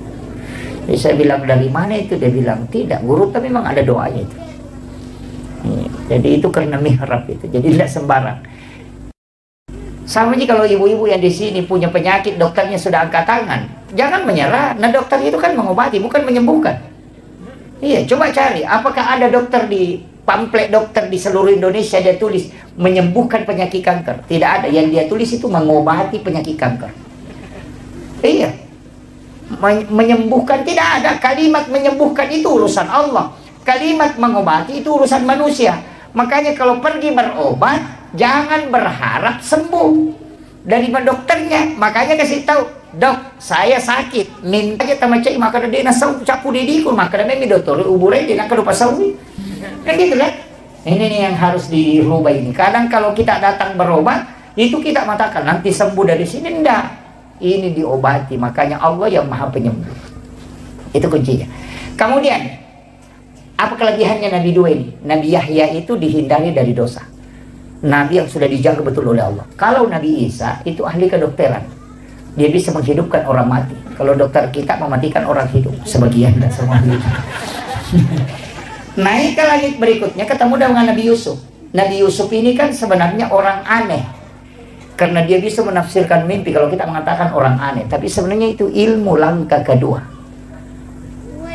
Jadi kalau orang tahu itu ilmunya Nabi Yusuf, itu ilmu. Guruta Prof. Nasaruddin Umar paling bahas itu tentang mimpi. Itu sampai pembagiannya. Itu kan luar biasa kalau itu dibuka. Sebenarnya mimpi ini kalau diretas, itu banyak orang geleng-geleng kepala. Karena wali pakai jalur itu. Iya, kenapa Guruta kayak Abdul Rahman Abu Dalil bisa khutbah di dua tempat?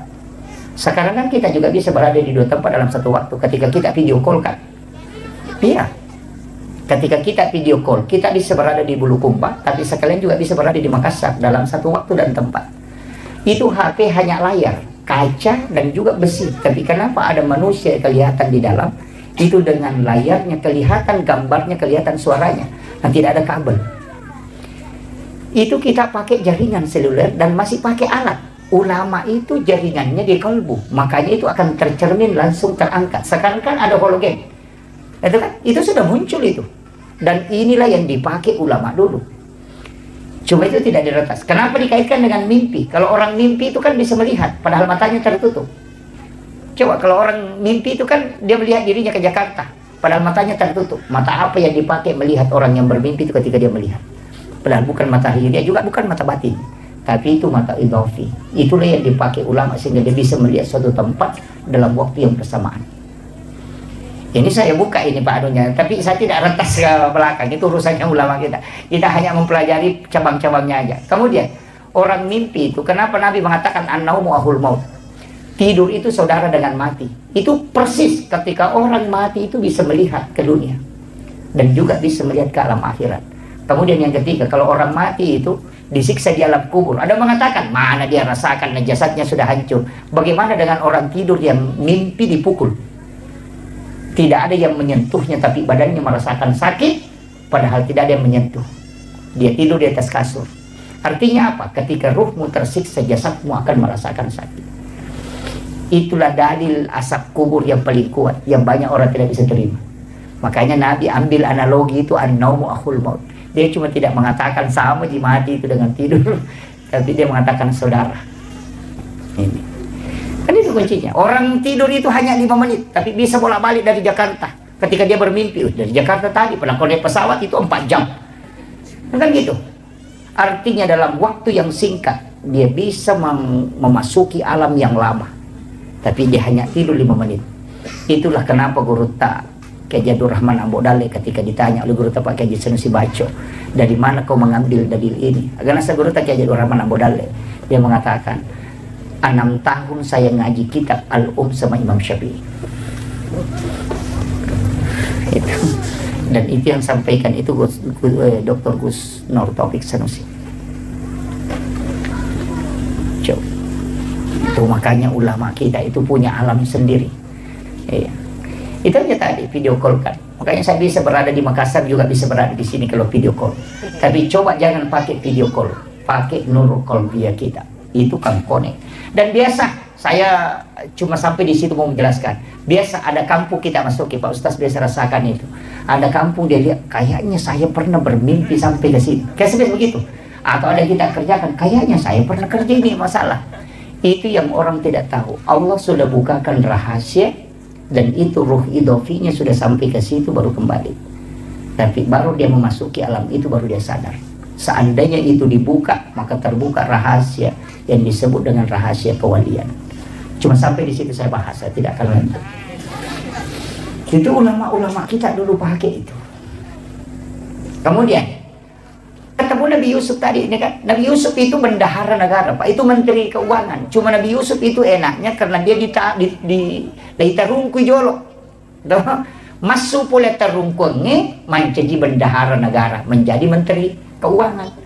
Yuk video ke Indonesia, Pak aja pi menteri napi terungku. Terbalik kan? Jadi itahan jolok napa manci menteri. Manci menteri jolok napi tahang. Itu kan anunya. Kemudian Nabi Yusuf ini kan sebenarnya ahli ekonomi. Makanya Nabi Rasulullah itu belajar bagaimana mengelola keuangan negara itu sebenarnya Nabi Yusuf. Naik ke atas ketemu Nabi Idris, Nabi yang bisa membaca ilmu dari sayap malaikat dan dia menguasai 72 bahasa. Makanya disebut Nabi peletak dasar tulis menulis dan juga arsitektur modern itu Nabi Idris. Karena Kuba itu dibuat oleh Nabi Idris. Itu piramida juga itu Nabi Idris.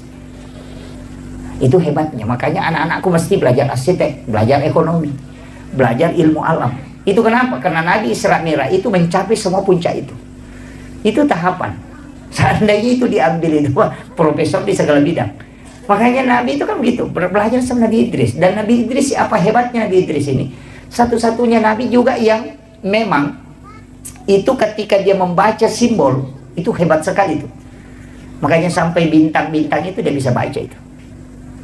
Jadi makanya ilmu alam, ilmu astronomi itu pelajari. Makanya saya itu jadi penceramah, Pak. Kadang baca buku ini, kadang baca buku ini, kadang baca buku ini. Kenapa? Karena ternyata nanti ada kaitannya semua. Ilmu otot itu luar biasa dulu. Sampai-sampai itu saya mengatakan, oh ini semua yang disalahkan orang. Kenapa orang tua kita kalau pindah rumah baru dia baca barasanji? Pengantin baru disuruh barasanji. Beli mobil baru disuruh Pak Imam. Ini Pak Kiai sering disuruh naik di mobil baca barasanji. Foto dan ni tahu lumpuh deh atau 5 loko barasanji kan. Karena harus masuk di dalam mobil. Itu karena hadis Pak. Itu Bukhari Muslim. Ketika Rasulullah mengatakan dena suku tepat nasi dia tahu nareko dena yasi papujina lokoria dibanding dengan yang lainnya. Hadis inilah yang dijabarkan dalam bentuk aplikatif. Maka dahe aja monroi bolamu ku demak berasanji. Apa pada tu ku yasi papuji muloko bolamu daripada ku nabita. Jadi sebelum monroi mak banyak berasanji ku jolo. Mupala yolo papuji muloko nabita napa monroi bolamu. Juga begitu. Hari ini dia duduk pengantin. Kau wanita pemah berasanji itu. Mata kau pura tu dak boti ipak doja si mama sanji. Kenapa? Jangan kau sentuh istrimu kalau sebelum kau baca salawat kepada Rasulullah. Begitu. Sama je dengan mobil. Aja men reki atau menarik kau dia pura mak sanji ke dalam supaya kau buktikan bahwa kau lebih cinta kepada Rasulullah daripada kendaraan. Itu kuncinya. Sama je kenapa? Kayak bangun masjid. Saya dapat itu. Ada ilmu itu dari para ulama dan saya pakai sampai hari ini. Kalau bikin rumah, bikin masjid jangan kasih genap. Usahakan ganjil. Biasa kan ketok bangun masih ukuran 20 kali 20. lima pengewa pegawai sarana itu sesuatu yang ganjil, maka bikinlah tempat yang ganjil supaya Allah senang, suka dengan itu. Dan sesuatu yang disukai Allah tidak mungkin ada musibah di dalamnya. Makanya seorang tua dulu itu bikin tangga, anak tangganya itu ganjil, kalau bukan 11, 13. Bikin juga baloknya itu ganjil semua itu. Kan gitu. Rumahnya saja itu tiangnya kan 5-5. Mulai dari 5 waktu sholat, kenapa 5-5 kan? Kemudian yang kedua ganjil juga itu supaya Allah menyukainya. Bahwa sesuatu yang ganjil itu disukai oleh Allah. Supaya rumahmu ada berkah di dalamnya, usahakan itu. Jadi itu hitung-hitungan begitu sudah dipakai ulama dulu. Cuma orang sekarang itu selalu menyalahkan. Yang sudu atap itu kan tingkatannya juga 3. Dia mengatakan Islam, iman, dan ihsan. Itu kan dia pakai. Makanya luar biasanya ilmu ulama dulu itu luar biasa. Dia sudah menjabarkan. Bahkan saya pernah bahas itu. Bahwa kue-kue orang Bugis itu sebenarnya kue yang berbahasa Arab. Cuma dia bilang barongko dari kata barokah. Iya kan? Suwalla dari kata solawat. Iya. Itu kan ulama kita dulu pakai itu. Iya, kan barokah. Oh, pilih makraki barongko. Solawat makraki suwalla. Itu ada Al-Katiri min din. Al-Katiri sholat karena Imam Al-Katiri yang mengajarkan itu. Kan itu semua tapi berubah kan? Makanya ulama kita dulu itu hebat. Iya. Makanya menyalahkan ini kan mereka makokoto. Napa cidi kita na baca magala mapasalah. Tapi makare guru tama ko memang tu kung kataw cidi mina paham magala mapasalah. Pak dia napa ada napa hangnya salah nih. Nah itu. Makanya sampai sekarang itu saya selalu mengatakan, saya itu begini. Saya pakai dalil sederhana aja. Orang yang selalu membidahkan itu mengatakan masuk neraka, saya coba pakai satu dalil. Saya tidak pakai ayat. Dalil apa itu saya dalil penglihatan itabani. Guru tak aja asad mamaulu mameraja. Guru tak aja Rahman Abodale mamaulu mameraja. Guru tak aja Min Yusuf maulid Isra Mi'raj baca doa tahlilan. Kalau semua itu adalah bid'ah, tidak mungkin dia jadi wali. Nah dia pelakunya kan. Coba dia nama ini. Iya ko bid'ah iya ro maulid. Na guru tak aja Rahman Abodale lailah na sebab macam ni mamaulu. Tapi apa yang terjadi? Dia jadi wali. Artinya segala sesuatu yang dilakukan ini itu tidak dibenci oleh Allah dan Rasulnya. Karena tidak mungkin dia menjadi kekasih Allah kalau itu tidak baik. Dan orang yang dianggap baik itu yang selamat sampai mati. Kalau kayak saya kan belum tentu. Agak kamagimpe kacapana. Kami itu ustaz makoro. Itu lau kiru capana. Bagaimana? Yang dijamin itu yang meninggal dia waliullah sampai wafat. Dan pasti amalannya itu terjaga karena dia tersambung langsung dengan Nabi. Itu aja kuncinya Pak. Makanya saya mengatakan tacuriban nih guru tak dia namun kisah lalang. Namanya satu manca jiwali. Iya ku iya tutul lima kali. Kamu dah coba gerek balik. Tasapato si gerek tutul lima pasalai yang kagak guru nama jiwali. Tidak ada kan? Oleh kelas si wali-wali daya kan. Itu aja. Makanya saya sampaikan jangan lepaskan ini. Maka di guru tak presiden dengan almarhum. Agak jauh kau kayu kapo itu. Iya. Maka dia namo ya tu kaju kau na marapo tu tapi namo aju kau mi kung kamu mau nerima dengi. Jadi tidak usah lupa banyak neko-neko. Sebenarnya begini, yang selalu menyalahkan kita ini itu dia yang salah. Alin aja salah pada kung kata lo menonton Pak Golo 10 si bawah. Nang kalau malapor cidi maka dah tak ding si bawahku, maka dah siapa si bawah. Kada 10 kak, kada kila ro sera na saya na ro takding, maka dai polisi. Tanya iya ro takding, iko takding. Apa iko cadidi? Kan begitu. Cuma lena milo malapor ro jajari na pasali patanding si mana nasa takding si baku pada alena takding. Begitu. Iya, kan itu yang terjadi karena dia selalu menyalahkan kita padahal alena salah.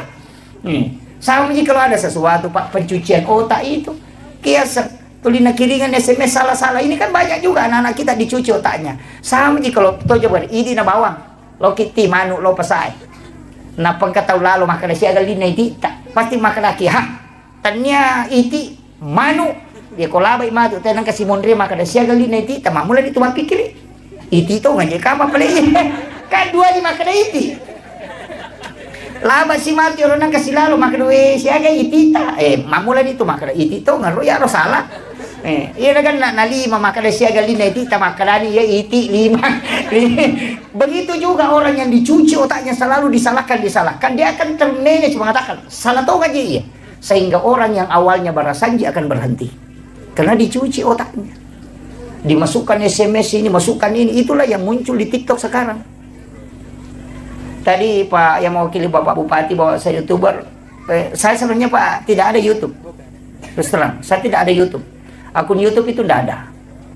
Saya itu tidak ada tim media yang merekam. Tidak ada. Saya tidak ada tim media. Karena memang Guru Tak Kiai Jadul Muin Yusuf itu punya pesan. Apa pesannya? Nomor sidina ya kalau kau ceramah bano. Kalau ceramah ya ceramah. Iya, ya kau pura kau ceramah jadi murusi. Pak ya tuh ceramah pasti dekan. Ya kau murusi berarti murusi pasti dekam. Itu. Yang kedua, kau yang bawa barangmu. Ya kalau kau ceramah kau bawa barangmu. Aja nak tahu ya bawa kau. Karena orang yang membawa barangnya sendiri akan lebih mudah tawadu dibanding diangkatkan barangnya. Ya dan kata wicangan di sandalan di bukaran di pintu atau masalah itu. Nanti akan muncul sifat yang susah dibendung. Jadi orang yang sebenarnya hatinya tawadu itu bisa berubah menjadi ganas ketika dia selalu dipuji. Itu fatal. Kemudian yang ketiga pesan Guru Tak aja lalu mau pacu atau kalau kau ceramah kau pakai ongkos itu. Makanya saya itu terbang kemana-mana tidak pernah bawa orang.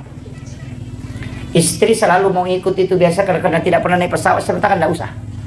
Kita akan menikah ini karena jodoh dan jodoh itu tidak kemana-mana, makanya kau tidak usah kemana-mana. Itu ya, itu alasannya Pak Ustaz. Iya, iya.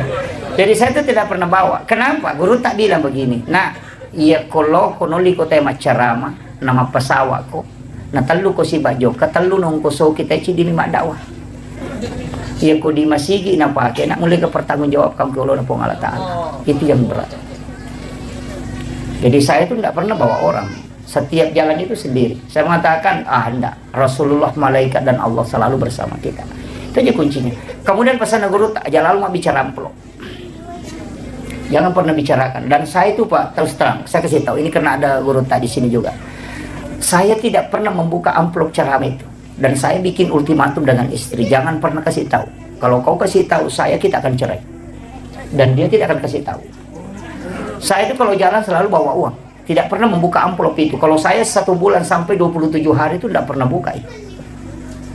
Kenapa? Saya tidak mau kalau itu dihitung. Nah, sebab kapan dibuka, maka ada sekot. Kau natalipongi panitia langsung muncul. Sekot nalengi. Saya itu yang paling saya takut. Maka salah satu kunci untuk selamat, jangan tahu berapa isinya. Ada beberapa masjid itu saya sudah coret merah. Ada di Papua, ada di berapa. Kalau dia menghubungi saya memang tidak berangkat. Karena dia pernah bikin perjanjian bilang, sekian ku kasih. Itu saya sudah coret, tidak akan datang ke situ. Itu hanya untuk menjaga. Dan itu pun belum tentu selamat Pak. Dan kalau saya pergi ceramah, itu di masjid Pak. Uang masjid itu tidak pernah saya kasih untuk keluarga. Saya takut karena di situ ada uangnya anak yatim, ada uangnya fakir miskin di situ. Dia sumbangkan, mungkin 2.000 dia ingin melihat masjidnya bagus. Tapi kita penceramah datang kemudian ambil itu jadi masalah. Semua kenapa ustaz itu dirikan pesantren, kayak Guru Tak dirikan pesantren. Itu kalau ada amplop dari masjid itu masukkan ke pondok supaya dia kembali ke umat. Kasih untuk gaji-gaji guru supaya dia kembali ke umat. Itu tidak mudah. Jangan anggap dakwah. Saya sudah berhenti itu berdakwah sudah beberapa kali. Hanya untuk takutnya. Tapi ada beberapa ulama kita mengatakan tidak, terus manage saja supaya bisa terselamatkan. Iya. Jadi itu tidak mudah. Dakwah itu tidak mudah Bapak Ibu sekalian. Bisa-bisa kita penceramah lebih dulu masuk neraka dibanding jamaah. Apalagi ustaz natu 5 pengewani nasi salah kan. Kan jamaah nama terutama suruh kan kamu ustaz ke neraka kan mana satu mah pengewaji di tulis pangku itu fatal itu. Iya. Makanya kalau ada sahabat-sahabat mau balik di sini itu yang pokok. Jangan kalau pergi khutbah Jumat jangan pernah buka amplop itu. Jangan pernah buka. Sampai di rumah saya itu ada tempat memang biasanya itu. Kasih masuk ke situ jangan pernah tahu berapa isinya. Jadi kalau kita tidak tahu berapa isinya kan bebas. Lepas saja. Tapi kapan ditahu sekian sudah. Makanya semuanya menghubungi saya dan memberitahu sekian ku kasih itu pasti saya tidak datang. Saya sudah pastikan itu. Nah karena berat.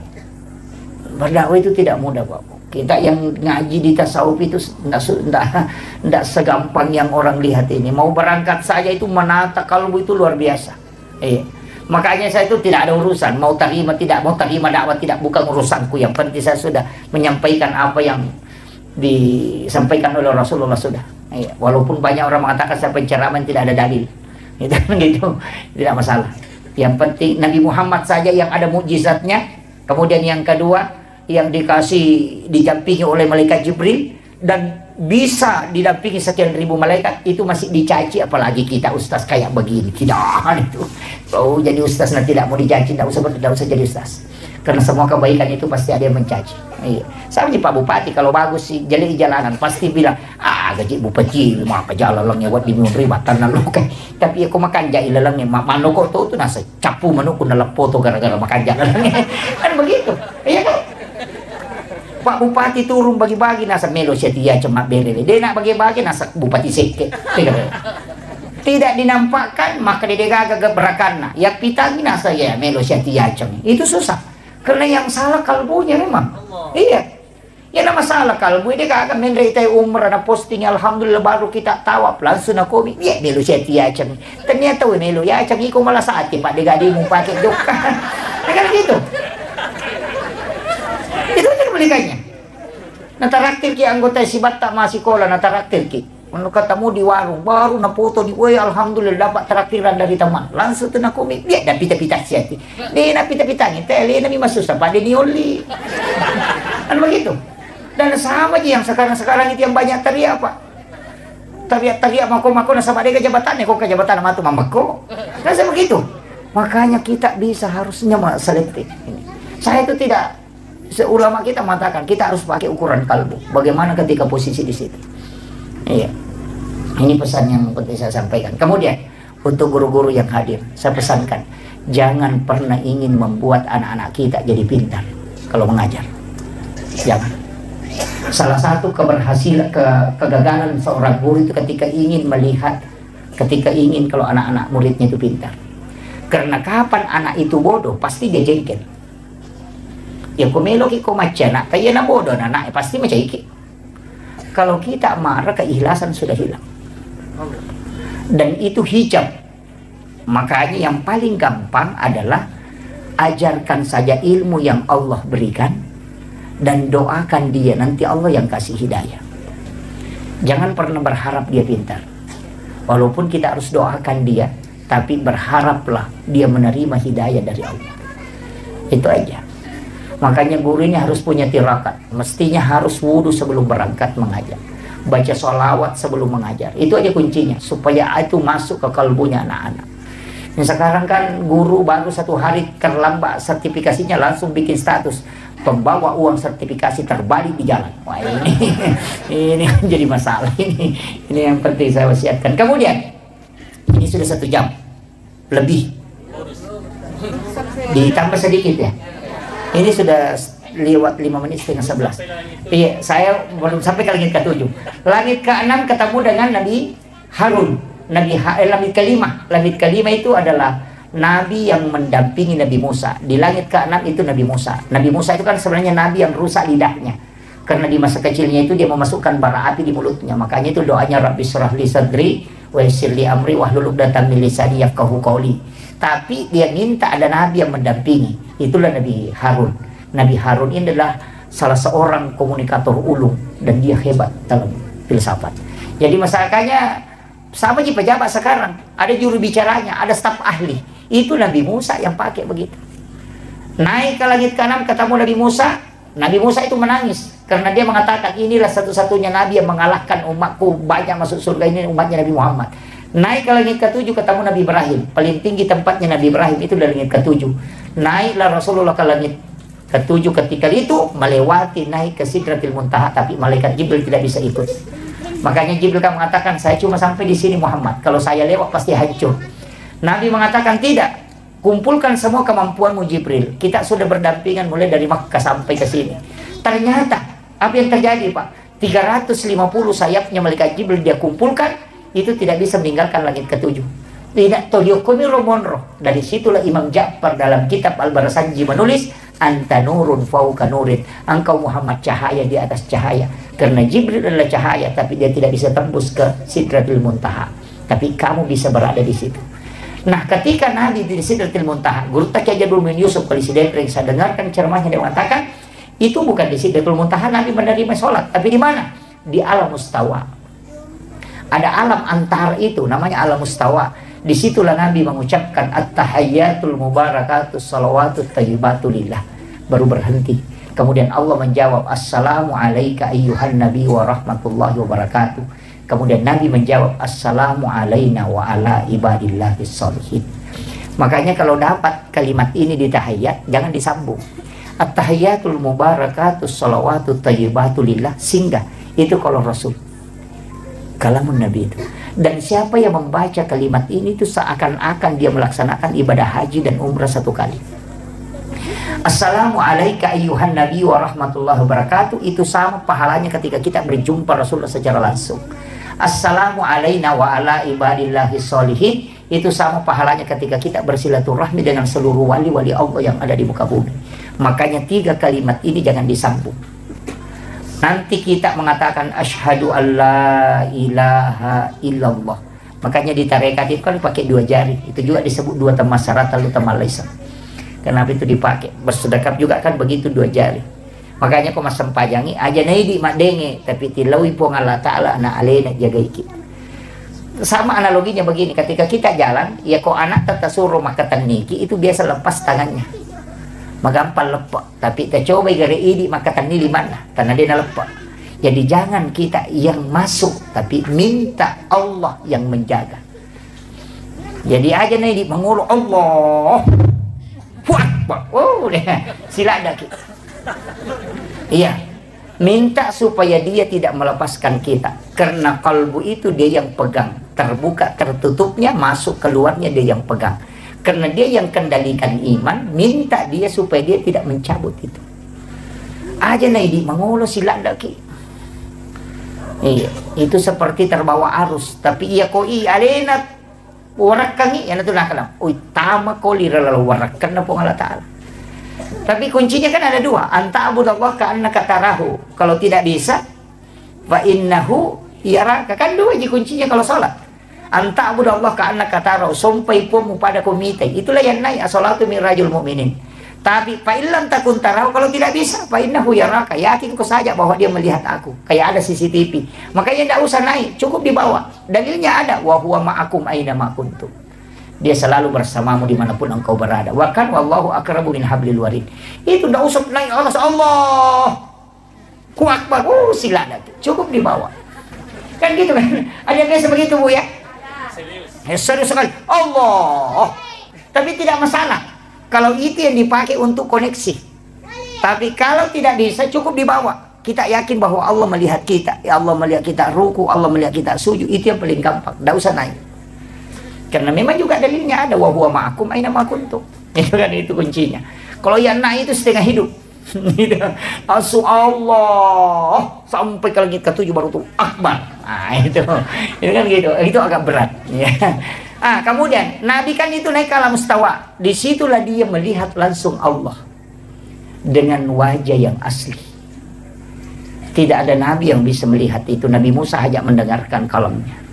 Makanya disebut linuriyahu min ayatina, untuk memperlihatkan, bukan menceritakan. Tapi apakah Allah ada di situ? Oh tidak. Kita di saya NU, Ahlussunnah wal Jamaah Nahdliyah.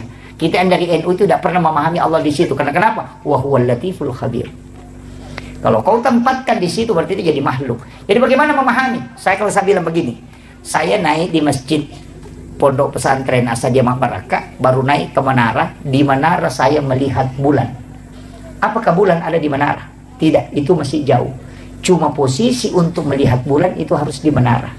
Sama dengan Rasulullah, untuk melihat Allah itu posisinya di alam mustawa, tapi Allah bukan di situ, itu masih jauh. Itu cara memahaminya.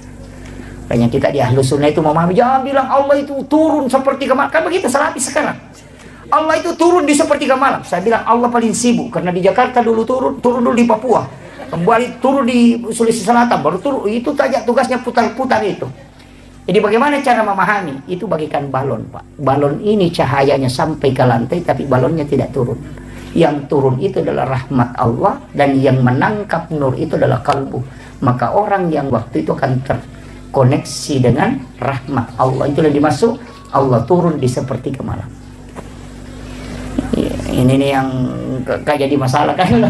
Kayaknya ngaji itu penting, Pak. Ulama kita itu sudah bahas itu. Di Ahlussunnah di Assaja ini sudah pakai semua. Jangan sampai terkontaminasi pikiran Allah turun kemana-mana, itu jadi masalah. Sejak kapan Allah terikat oleh waktu itu? Tidak.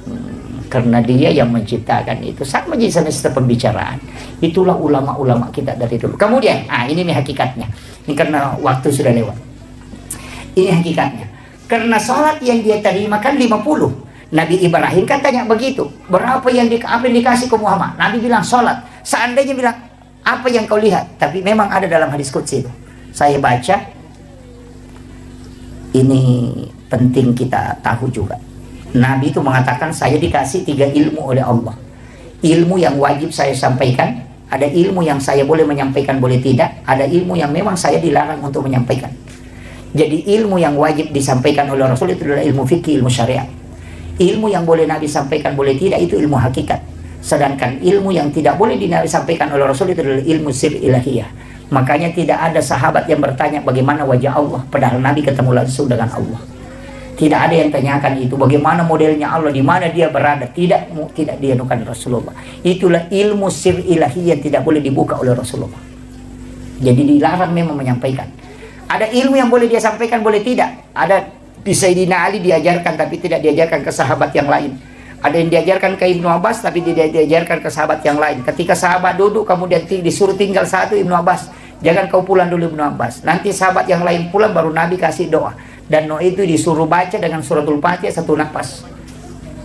Untuk menjadikan obat. Tapi tidak diberikan kepada semua Nabi. Harus kepada semua sahabat. Jadi ada ilmu yang Nabi boleh memilih. Itulah ilmu hakikat.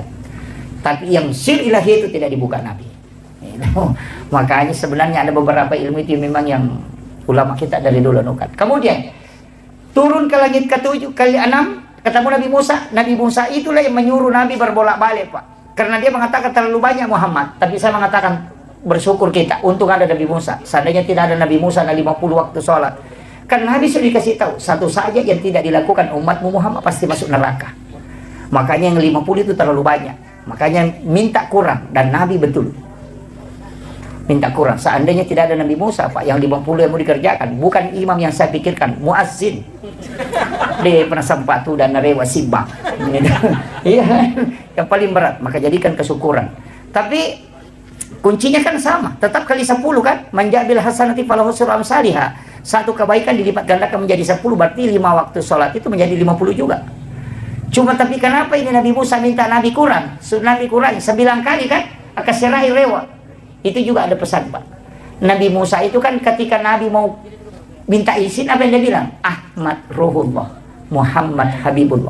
Dia meletakkan tangannya itu di dada Rasulullah. Kemudian mengatakan Ahmad Ruhullah.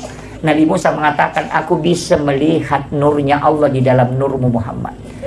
Jadi sebenarnya Nabi Musa kepentingannya karena dia tidak pernah melihat Allah, tapi ketika Nabi Muhammad ketemu Allah, nur itu masih melekat di wajahnya Rasulullah, sehingga dia bisa menyaksikan keindahan nurnya Allah di dalam nurnya Muhammad. Makanya dia bilang Ahmad Ruhullah, Muhammad Habibullah. Engkau Muhammad betul-betul kekasih Allah. Karena kita ini semua Nabi dikasih perintah, tidak ada yang bisa menawar kecuali kamu. Nabi Ibrahim dikasih perintah, dia tetap melakukan perintah itu, tidak pernah tawar. Nabi Musa, faktulu anfusahum, disuruh ketika taubat, bunuh dirimu. Tapi ternyata dia tidak bisa tawar itu. Tapi Rasulullah bisa menawar perintah sholat yang 50 menjadi 5 waktu. Makanya Nabi Musa mengatakan Muhammad Habibullah, kau betul-betul kekasih Allah. Karena kau dikasih keringanan. Bahkan seandainya kau masih kembali Muhammad, memang tidak ada perintah sama sekali. Karena tinggal 5 maninah karena mau Nabi Musa rewa po Muhammad. Makin Nabi tanda cijang amin kurangi 5 ya komen mereka capu nih. Dan karena habis kan, makanya Nabi tidak kembali. Dan setelah Nabi turun itu menangis. Saya dapat itu dalam satu risalah. Nabi menangis ketika Jibril mendatangi, dia mengatakan, aku rindu dengan sholat yang diberikan oleh Allah yang 50. Maka datanglah perintah untuk membaca zikir itu. Subhanallah 33, Alhamdulillah 33, Allahu Akbar 33. Kenapa 33? 17 rakaat sholat ditambah 33 itu 50. Jadi itu yang dipakai ulama kita dari dulu, Sehingga zikir itu ada juga orang kan pernah assalamualaikum assalamualaikum langsung lupa masuk. Kami itu tolong mak berjamaah kau tuh Pak mau lo saliwa memang di sandalan. Itu yang berat itu. Saya kira ini yang penting. Tapi apa hakikat sholat? Karena tidak ada kita ambil. Apa hakikat sholat? Saya kuncinya cuma satu Pak. Saya pesankan 4. Jangan tinggalkan. Yang pertama istighfar. Jangan tinggalkan istighfar. Yang kedua jangan tinggalkan sholawat. Karena 2 kalimat ini pasti sampai. Istighfar larinya ke Allah. Tidak ada yang lain. Sholawat larinya ke Nabi Muhammad. Istighfar itu 3 isinya. Sholawat itu 3 isinya. Pertama, Allah memberikan rahmat 10 kali dengan sholawatnya. Sholawatnya malaikat permohonan ampun. Sholawatnya Rasul adalah syafaat. Makanya semua ibadah itu di pesantren itu Ustaz mestinya memang puasa sunnah itu menjadi puasa wajib. Kalau di pesantren Senin Kamis itu menjadi puasa wajib bagi santri.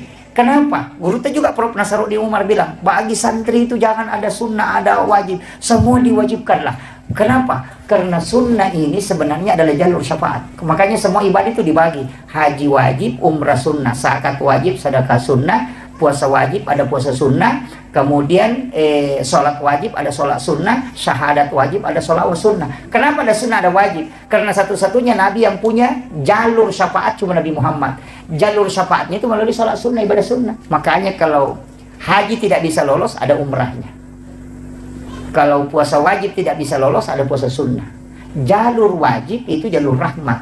Jalur sunnah itu jalur syafaat. Makanya yang disebut pahalanya itu sholat sunnah. Yang sholat fardu tidak disebut pahalanya. Karena larinya ke rahmat. Rahmat itu tidak pakai nilai pahala. Itu hak prerogatif Allah. Sedangkan syafaat itu disebut raka'atanil fajr khairum minad dunya wa ma fiha. Kan di situ kuncinya. Ini yang penting saya sampaikan. Makanya jangan anggap sepele ibadah sunnah. Lah sunnah aja tidak usah. Tidak. Itu jalur syafaat. Kalau kau tidak bisa dapat jalur rahmat, masuk ke jalur syafaat. Karena Nabi punya otoritas. Nah, itu kuncinya. Jadi otoritasnya itu karena ibadah sunnah, bukan ibadah fardu. Jadi ibadah fardu itu urusan Allah dengan hambanya. Tapi ibadah sunnah, urusannya Rasulullah dengan kita. Karena Allah kan bilang, dia bukan hambaku. Tapi Nabi mengatakan, dia umatku. Apa kata Allah? Masukkan dia dengan syafaat Muhammad. Ada itu nanti umat, dan Allah bilang tidak ada, bukan Nabi Muhammad bilang bukan umatku ini, tapi Allah bilang dia adalah hambaku Muhammad, maka dia masuk surga karena rahmatku. Makanya 2 jalur aja. Makanya pegang ini, sebesar apapun dosa tak yang hadir di sini, sebesar apapun dosa tak, tapi kalau Allah memandang kita dengan rahmatnya pasti masuk surga. Tapi sekecil apapun kesalahan kita, kalau Allah memandang dengan keadilannya pasti kita diadili. Makanya ada orang itu di pelapak kurma tusukkan giginya, batunya sudah makan daging unta, tapi di pelapak kurma diambil di kebunnya orang, baru dia tusuk giginya. 500 tahun tertunda masuk surga gara-gara di pelapak kurma itu. Magapai di kota tama pasai coba lase, coba mana lase nanti dia baca. Iya kan? Coba rambutan ikan rusuk bawang. Ya itu kan itu enggak boleh. Hukum tasawuf itu tidak boleh. Di dalam tasawuf itu kalau kita mau coba barang, kita letakkan tangan begini. Tabe wadigai coba ku wading kita lengak coba. Jangan kau yang mengambilkan dirimu. Itu aturannya pun ditepai ke roba mimah. Kau itu jadi masalah. Itu Bu ya. Kemudian wasiat saya ketiga, aja lalu tama seke abas sakit. Dermawanlah. Jangan sekali-kali kikir. Apa dia tahu tu gagas sih ngaran atau seke. Dia gak. Buru buku-buku dia apa aja napa tahu Pak. Iya. Mati tahu seke kagak tahu teri digaga si kodean nih itu laba nih iya lawi malam atau mati tahu nang kaki buruk na baca sana ni gani ro anu nabu seke pata ya tuh betul na tuh buruk buku-buku dia apa aja narampe tahu aro ki pasenar nanya tuh tahu seke pak bude gaga na mau tahu seke cecatoy iya tahu seke tu makle seke payan pada liwat ya dia kan begitu iya. Penutup upasan nih. Saya dapat ini kemarin Ustaz dari Rois Surya PCNU Sidrap itu bawakan kajian di acaranya Muslimat itu beberapa bulan yang lalu. Tapi itu hadis saya pernah baca dan ngaji ke ulama, cuma tidak berani. Tapi setelah lama kelamaan saya telusuri dan itu saya menganggap bahwa ini benar. Ini yang saya ingin modal terakhir saya kasih. Ternyata ada hadis Rasulullah mengatakan ada umatku nanti itu tidak dihisab. Jadi itu tidak dibawa kepada masyar. Jadi orang berjalan kepada masyar, dia dijemput oleh malaikat, dibawa ke ila rafiqil a'la. Itu hadis sahih. Jangankan mengatakan lewat di titian siratal mustaqim, tidak. Jadi dia tidak lewat di titian siratal mustaqim. Sampai ke mahsyar saja tidak, karena baru berjalan orang digiring ke mahsyar, dia sudah dijemput di jalan, dibawa ke ila rafiqil a'la, kata Nabi. Allah tidak, malaikat tidak akan pernah tanyakan amalnya, dan dia tidak akan berkumpul di mahsyar karena dia di tempat khusus. Siapa itu? Rasulullah mengatakan orang yang bersedekah yang tidak tahu siapa yang dia sedekahi, dan yang disedekahi pun tidak tahu siapa yang mensedekahi. Iya. Jadi tahu mas sidakka di nisangi makadani gana sidakai, tahu isi sidakai dia tahu nisangi makadani ke sidakai. Di pesantren ini bisa dipakai Pak Bu. Tetalipungi banyak stasta, maka angka gana anak aku tuh masih kolos tak dia mampu kasih. Maka angka tapodangi aja na tapodanga asalna aja tuh tapi tangga tahunna. Milau tulu toka aja tapodangi rona na maka daya pawajarangi uang sekolahnya selama dia sekolah. Sekarang pas setengah 10 di jam saya. Iya. Begini, saya agak sedikit pelan, tapi tidak mengambil penjelasan secara fikihnya peristiwa Isra Mi'raj ini. Saya akan mencoba mengambil sedikit penjelasan-penjelasan ulama kita dalam kaitannya peristiwa Isra Mi'raj dengan pendekatan hikmah. Kalau fikih, saya kira kita sudah banyak mengetahui peristiwa itu, tapi saya mencoba mengambil sedikit dari sisi tasawufnya. Pertama, peristiwa Isra dan Mi'raj itu sebenarnya kalau kita mengkaji lebih dalam, yang paling pokok sebelum Nabi diisrakan itu adalah ketika beliau itu dibelah dadanya, kemudian diambil jantungnya. Kalau ulama fikih membahasakan jantungnya Rasulullah itu dibersihkan, tapi kita di tarekat itu tidak pernah mengatakan jantungnya Nabi itu dibersihkan. Karena kalau kita mengatakan jantungnya Rasulullah dibersihkan berarti itu kotor, dan Nabi itu jantungnya tidak mungkin kotor. Apa hakikat di balik itu? Para ulama tarekat itu justru membalik peristiwa itu, dibalik, bahwa bukan jantungnya Rasulullah yang dibersihkan, akan tetapi air yang dipakai ketika jantungnya Nabi itu diambil, dimasukkan ke dalam satu wadah, dan di dalam wadah itu ada air Sam-Sam.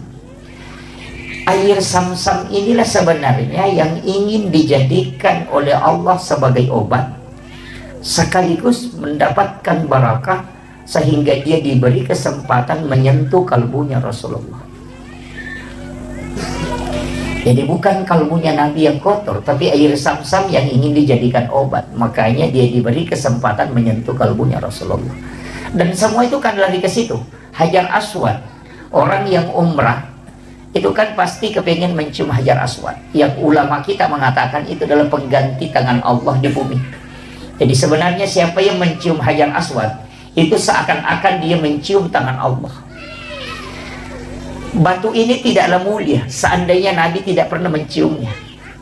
Jadi sebenarnya Hajar Aswad itu dimuliakan oleh Allah karena Rasulullah pernah menciumnya. Seandainya Rasulullah mencium makamu Ibrahim, maka orang akan mencium makamu Ibrahim. Artinya bukan Hajar Aswad yang mulia, tapi dia dimuliakan karena Nabi pernah menciumnya. Yang ketiga, ketika Rasulullah berjalan itu ada awan yang menutupi kepalanya. Kita di tarekat mengatakan bukan Nabi yang dilindungi, tapi justru matahari. Karena ulama tarekat mengatakan ketika sinarnya matahari tembus ke badannya Rasulullah, maka matahari akan hancur. Karena nur matahari itu dari nurun Muhammad. Jadi itu kalau kita kaji dalam pendekatan hakikatnya, makanya dibalik. Makanya ulama tasawuf itu selalu melihat kebalikannya. Sama dengan orang yang lapar. Kadang-kala kalau kita tanya, yang disyukuri itu kenyang atau lapar? Kalau yang disyukuri adalah kenyang. Sayyidina Ali karamallahu wajhahu mengatakan, anjing di kampung saya juga kalau kenyang itu syukur. Jadi sebenarnya yang disyukuri itu lapar, karena makanan tidak mungkin nikmat ketika kita tidak lapar. Itu. Jadi makanya itu selalu kebalikannya. Iya. Jadi kalau kita yang syukuri kenyang itu sebenarnya sama dengan anjing kan. Tapi kalau kita mensyukuri lapar, kenapa di waktu kita berbuka puasa air putih itu sangat nikmat? Karena kita sangat haus. Jadi yang disyukuri itu sebenarnya adalah haus dan lapar, karena kenikmatan akan lahir dari situ. Sama saja dengan perjuangan. beratnya perjuangan itu sebenarnya itu yang harus disyukuri, karena kenikmatan akan lahir dari situ. Ya, makanya tidak masalah Ustaz kalau berjuang di pondok ini, insyaallah. Bahkan ulama tarekat itu, makanya kalau kita ngaji tasawuf itu tidak ada bab kikir dalam bab tasawuf, itu tidak ada. Yang sering kita sebut itu dalam tasawuf itu tidak ada bab kikir, yang ada itu bab tamak. Jadi sebenarnya terseke kan dalam tasawuf itu tidak ada terseke. Jadi kau kata makan dalam seke, terpulangi maka ternyata dia maseke, kau mengalak milau. Ya kan? Makanya tamak itu yang disebut dalam tasawuf. Iya.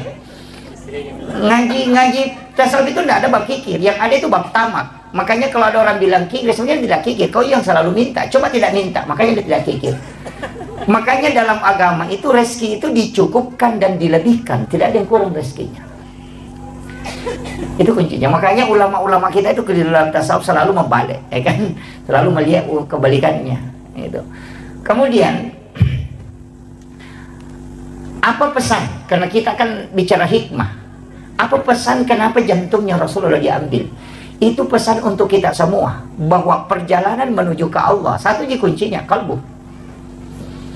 Kalau dia baik, maka semua akan baik. Tapi kalau dia kotor, maka semua akan rusak. Itu aja Pak kuncinya. Makanya Imam Nawawi ad-Dimashqi itu ketika menulis kitab Hadis Arba'in, hadis pertama yang dia letakkan itu kan innamal a'malu binniyat wa innamal likulli imri'in ma nawa. Karena apa bedanya sholat sunat taubat dengan sholat sunat hajat? Itu kan cuma niat, takbirnya sama, bacaannya sama, salamnya sama kan? Sama. Orang yang bersedekah karena lillahi ta'ala dengan ingin dipuja, itu kan sama saja pemberiannya. Tapi yang kuncinya kan di sini. Makanya perjalanan menuju Tuhan, bersihkan dulu ini. Kalau ini sudah dapat koneksi dengan Allah, apapun belakangannya itu tidak masalah. Nah, makanya kuncinya di sini. Makanya orang tua kita itu bikin rumah, itu istilahnya orang Bugis sangkali golegona, teras itu. Itu tempat menata kalbu sebelum jalan. Itu kuncinya. Dan sholat juga saya perhatikan begitu Pak. Sholat itu kan ada iftitah. Allahu Akbar kabira walhamdulillahi kabira. Kan di situ ada inni wajjahtu. Kan di situ, itu kunci tuh. Ya. Kemudian saya ambil yang lebih agak dalam sedikit. Nabi itu kan diperjalankan dari Masjidil Haram ke Masjidil Aqsa. Kenapa ayat menyebutnya cuma dua? Subhanalladzi asra bi 'abdihi lailan minal Masjidil Haram ilal Masjidil Aqsa. Padahal Nabi kan tidak ke situ. Masjidil Haram ke Madinah. Dari Madinah ke Bukit Tursina. Dari Bukit Tursina kemudian ke Baitul Lahmi. Dari Baitul Lahmi baru masuk ke Aqsa. Yang mestinya seandainya Rasulullah dari Masjidil Haram ke Masjidil Aqsa itu cuma butuh 1046 km perjalanan. Tapi karena Nabi dari Masjidil Haram ke Madinah disuruh sholat oleh malaikat Jibril. Selesai salam baru bertanya, tempat apa ini Jibril? Onrong aja, makanya malaikat Jibril, nanti kau akan pindah ke sini Muhammad. Kau akan berhijrah ke tempat ini. Nabi itu sudah tahu bahwa hijrah nanti saya akan ke sini. Setelah itu dibawa ke Gunung Sinai. Di situ disuruh sholat. Selesai salam baru bertanya, tempat apa ini Jibril? Malaikat Jibril mengatakan, disinilah Nabi Musa ketika ingin berbicara langsung dengan Allah. Kemudian setelah itu dibawa justru melewati Masjidil Aqsa. Itu 10,7 km ke sebelah selatan. Itu ada tempat namanya Bethlehem. Nabi disuruh sholat. Selesai salam baru bertanya, tempat apa ini? Dikasih tahu, disinilah Isa bin Maryam dilahirkan. Setelah itu baru kembali ke Masjidil Aqsa. Masuk di Aqsa, Nabi jadi imam. Dan yang menjadi makmum itu adalah seluruh Nabi dan Rasul. 24 Nabi dan Rasul yang telah wafat itu menjadi makmum. Dan itu isyarat bahwa Rasulullah adalah imamnya para Nabi dan Rasul. Tapi yang menjadi masalah, ketika ada penceramah mengatakan Isra Mi'raj itu adalah menerima perintah sholat. Padahal Nabi kan sudah sholat. Sudah sholat di Madinah, sudah sholat di Bukit Tursina, bahkan jadi imam di Masjidil Aqsa. Makanya kita di tarekat itu tidak pernah mengatakan Isra Mi'raj itu adalah perintah menerima sholat, bukan. Isra Mi'raj itu tujuannya linuriyahu min ayatina. Itu disebutkan dalam ayat untuk memperlihatkan, bukan menceritakan. Tidak ada nabi yang langsung melihat semua peristiwa dalam surga dan neraka kecuali Rasulullah. Dan yang paling penting, tidak ada yang bisa melihat wajah Allah secara langsung kecuali Rasulullah. Makanya disebut linuriyahu min ayatina, untuk memperlihatkan, bukan menceritakan. Cuma yang kenapa sholat dibicarakan, karena ini hadiah. Karena sholat ini hadiahnya, bukan tujuannya, tapi itu hadiahnya. Makanya kalau ada orang dari umrah, pulang dari umrah, apa yang ditanyakan? Bukan ditanya di mana kau sholat, kau jalan ke mana, tidak. Yang ditanyakan apa nak bawa? Cewek, kan begitu? Orang pulang haji tidak ditanya kau sholat apa di sana, tidak pernah. Yang ditanyakan apa nak bawa? Cewek, cilak, kan itu. Orang dari Malaysia datang ke Bulukumba, apa yang ditanya? Apa nak bawa? Milo. Orang Bulukumba ke Malaysia ditanya apa nak bawa? Baje. Itu kan dibanukan. Jadi yang ditanyakan itu oleh-olehnya, bukan tujuannya. Dan hampir semua perjalanan begitu. Ini, makanya kan ayat sebutkan. Nanti saya tidak bahas terlalu jauh ke situ. Nanti tidak selesai karena kita janjian 1 jam. Begini, kan di sini kuncinya. Tapi kenapa kalimat itu yang dipakai? Minal masjidil haram ilal masjidil aqsa. Ini kita sudah lama Isra Mi'raj. Dulu saya itu juga enggak ngerti sampai saya mengatakan dari masjid ke masjid. Tapi ketika dijelaskan dalam hakikat kenapa Allah menyebut itu, baru dia mengatakan bi abdihi, bukan bi rasulih, bukan juga bi Muhammadin. Seandainya ayat mengatakan subhanalladzi asra bi Muhammadin, berarti hanya nabi yang diperjalankan. Atau mengatakan subhanalladzi asra bi rasulin, berarti hanya rasul yang bisa diperjalankan. Tapi Allah mengatakan subhanalladzi asra bi abdihi, hamba. Dan kita semua yang ada di sini mesti melakukan perjalanan itu. Itu hakikatnya. Apa maknanya ini sebenarnya masjid ke masjid? Di dalam tarekat itu disebut begini. Awal perjalanan dan ujung perjalanan mesti kita Isra. Bapak yang ibu yang hadir di sini sudah lama Isra Mi'raj, tapi saya ini kasih hakikatnya Isra. Saya belum bahas Mi'raj, karena Isra itu perjalanan lintasan bumi. Kalau Mi'raj perjalanan lintasan langit. Begini, saya kayak tadi tinggalkan Sidrat, itu sudah berniat. Insya Allah saya akan sholat duhur itu di Bulukumba. Ketika saya di Sengkang tadi misalnya, atau di shopping, kecelakaan, Allah itu cuma tanya apa kepada malaikatnya ketika saya meninggal. Dia akan tanya, dia dari mana dan dia mau kemana. Dia mengatakan tadi dia melaksanakan sholat subuh di masjid ini dan menuju ke Bulukumba untuk sholat duhur di masjid ini. Maka ketika kita meninggal, pertanyaan Allah itu dia dari mana mau kemana. Kalau dia dari masjid menuju ke masjid, maka Allah mengatakan dia hambaku. Jangan banyak pertanyaan untuknya. Kadang kita keliru ketika berjalan. Kita tinggalkan rumah, kita berpikir di mana nanti singgah makan siang. Itu bukan perjalanan Isra. Inilah yang dipakai kalimat ulama dulu mengatakan mesti sampai memang di satu masjid sebelum kau jalan. Dan berapa langkah-langkah yang kita langkah ketika berjalan, ketika mobil itu putaran ban, itu menggugurkan semua dosa sekaligus menambah derajat, sekaligus kita mendapatkan pahala karena perjalanan kita menuju ke masjid. Makanya kalau misalnya kita sholat di sini, kita mau lakukan perjalanan, jangan bilang mau pergi ceramah di sana. Insya Allah nanti saya akan sholat asar di sana. Jadi kita itu mestinya nyambungnya dari sholat ke sholat. Makanya dia dari masjid ke masjid. Ini pula istilahnya orang Bugis sampajat tepat tuh. Kalau sampajat tepat itu masuk dalam sholatnya, bukan masuk dalam tempatnya. Kalau ini tadi diikat oleh tempat. Tapi kalau sholat itu di sujud terakhir. Ya ko sujud pacapur ni sampajat loro. Tanyakan memang ni mas sampajat nasra. Niatkan memang. Kenapa sholat itu ditutup dengan salam? Salam ke kanan dan salam ke kiri. Salam itu kan cuma dua, ketemu atau pisah. Kan gitu. Makanya jangan kau lepas dulu sholat yang setelahnya sebelum kau sambung sholat sebelumnya. Gitu. Makanya kalau kita salam ke kanan itu ikat memang dengan sholat berikutnya. Kalau kita sholat isya, sambung memang dengan sholat subuh. Makanya kita meninggal di mana saja pasti meninggal menuju ke sholat. Iya, makanya ulama dulu mengatakan saya meninggal di atas tempat tidur tetap mati syahid karena saya sudah menuju ke sholat. Itulah alasannya kenapa kita itu bisa kekal di dalam surga padahal umur dan pahala terbatas. Itu karena niat baik itu yang tidak pernah terputus. Itulah makna kalimat dari hadis Nabi, umatku adalah umat yang terbaik karena dia meninggalkan satu kebaikan menuju ke kebaikan yang lain. Itu maknanya. Fatalnya kita itu kan begitu. Kalau mau berangkat ke Makassar nanti singgah misalnya di Sigeri makan siang. Wah, itu jadi masalah. Itu bukan Isra. Tapi mestinya kita mengatakan insya Allah nanti. Makanya kenapa kita sebelum berangkat itu disuruh sholat sunnah musafir.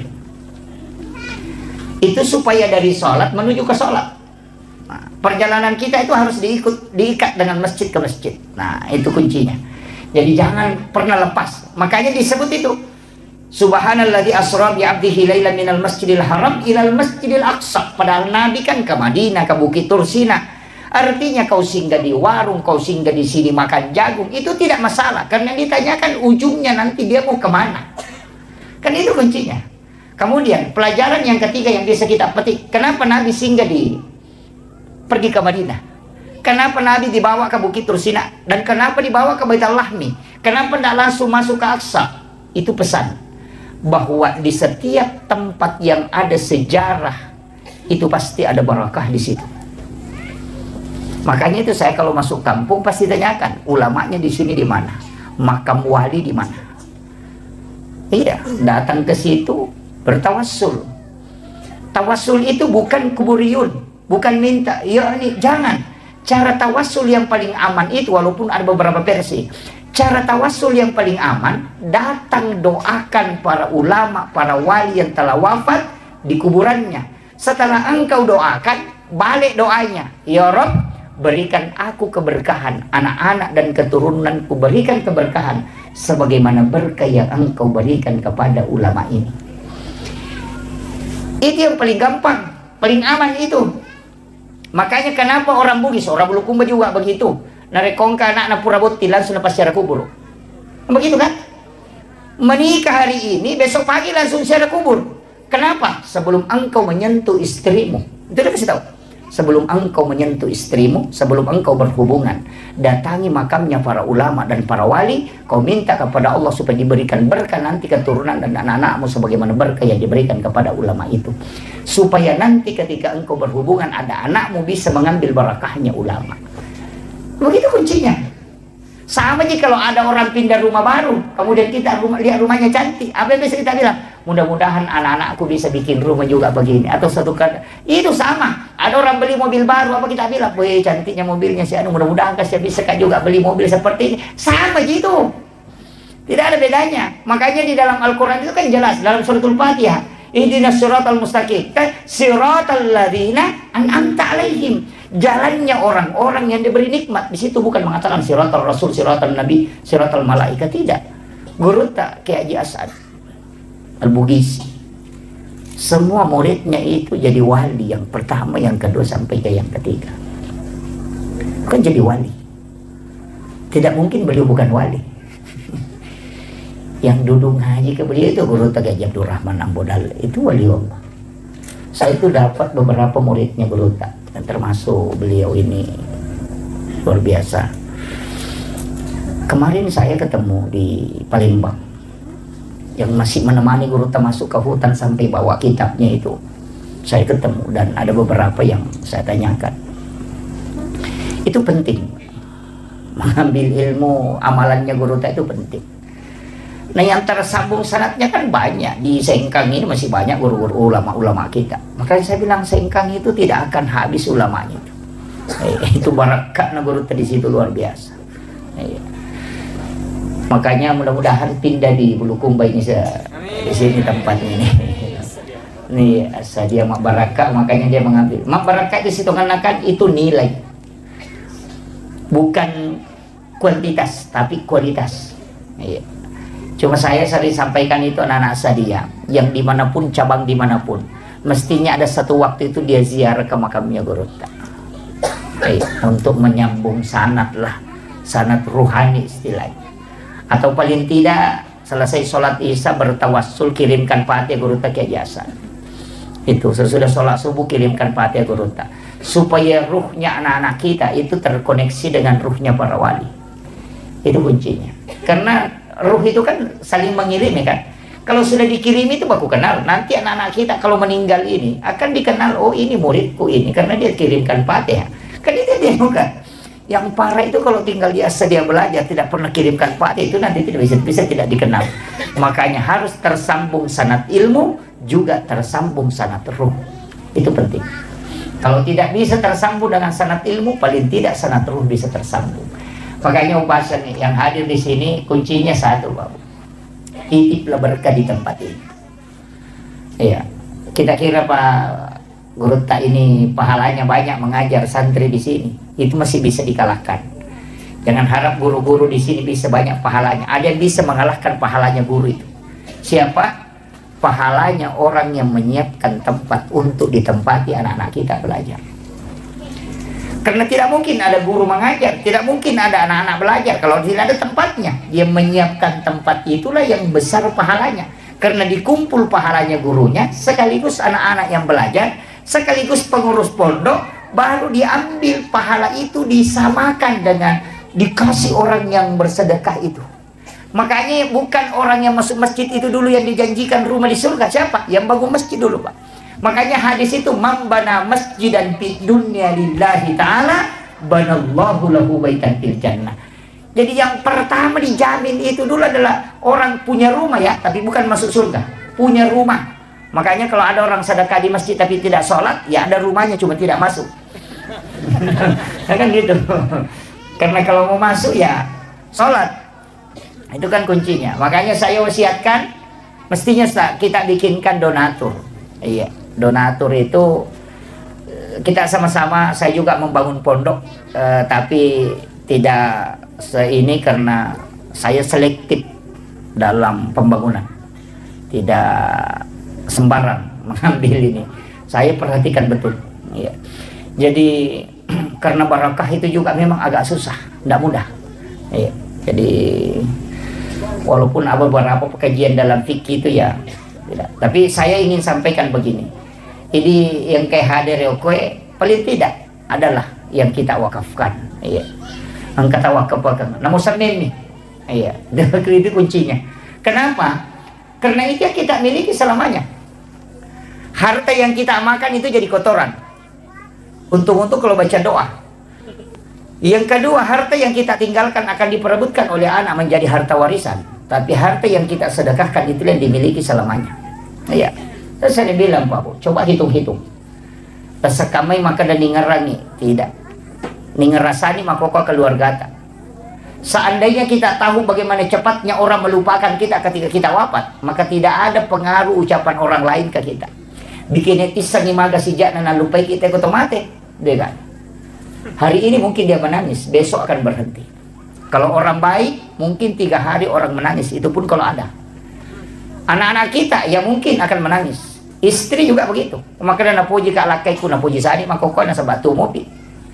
Bahkan makoko lagi mandari memak bayi ini. Kan gitu. Apalagi ko mati ki kan? Aja na tano Bu, tuki lagi memak bayi ini apalagi ko mati. Saya kasih tahu, iya. Coba karek matu, bisa kembali Bu. Kalau tanya suami tak, kira-kira kalau saya meninggal Pak, kita menikah lagi. Palingan jawabannya bilang, terumiri tak? Palingan itu. Itu jawabannya. Pasti itu. Ketika istri meninggal juga kan begitu, suami meninggal juga begitu. Wah dia mau tuh pasang status bapaknya sudah meninggal. Iya, terlalu cepat meninggalkan kita. Iya, tapi itu 1 bulan kemudian akan hilang. Iya. Ada pengganti. Makanya harta yang kita miliki mesti angka yang punai. Makanya disebutkan dunia masyaratul akhirah. Iya linoe darah. Kan gitu. Dunia ini kan kebunnya akhirat.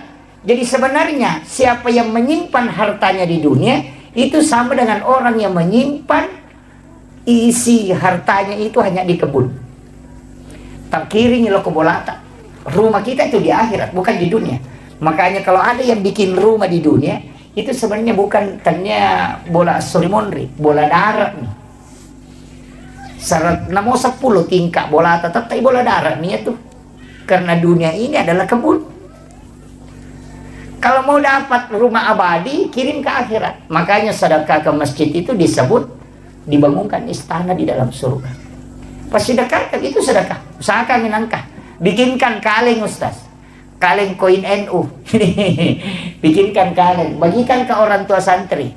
Itu kaleng koin yang bisa dicabut-cabut di bawahnya. Jadi dia isi 10.000. Bayangkan, saya kasih tahu Ustaz. Bayangkan kalau 1.000 kaleng kita bagikan, isinya 10.000, itu sudah 10 juta per bulan. 10.000 saja isinya. Kalau 1.000 kaleng berarti itu sudah 10 juta. Kalau 100.000 berarti itu 100 juta. Kalau 1.000 kaleng kan? Pikir aja tuh. Nah, tidak mungkin ada orang tua santri 10.000 yang isikan nih. Dijemput saja setiap bulan. Iya, koin NU Sidrap kan begitu Ustaz, jalan. Dan yang masuk itu kalau totalnya itu sekitar, kalau dikasih sebelum dikasih keluar, mungkin sekitar 50-an juta lebih. Setiap bulan. Itu ada uang 1.000, ada uang 2.000, ada uang receh. Kalau pulang dari belanja ada uang 1.000, masukkan ke situ. Dan itu yang dimasukkan ke pondok. Bayangkan kalau 1.000 kalian, apalagi kalau kita 2.000 kalian, nah 100.000 isinya.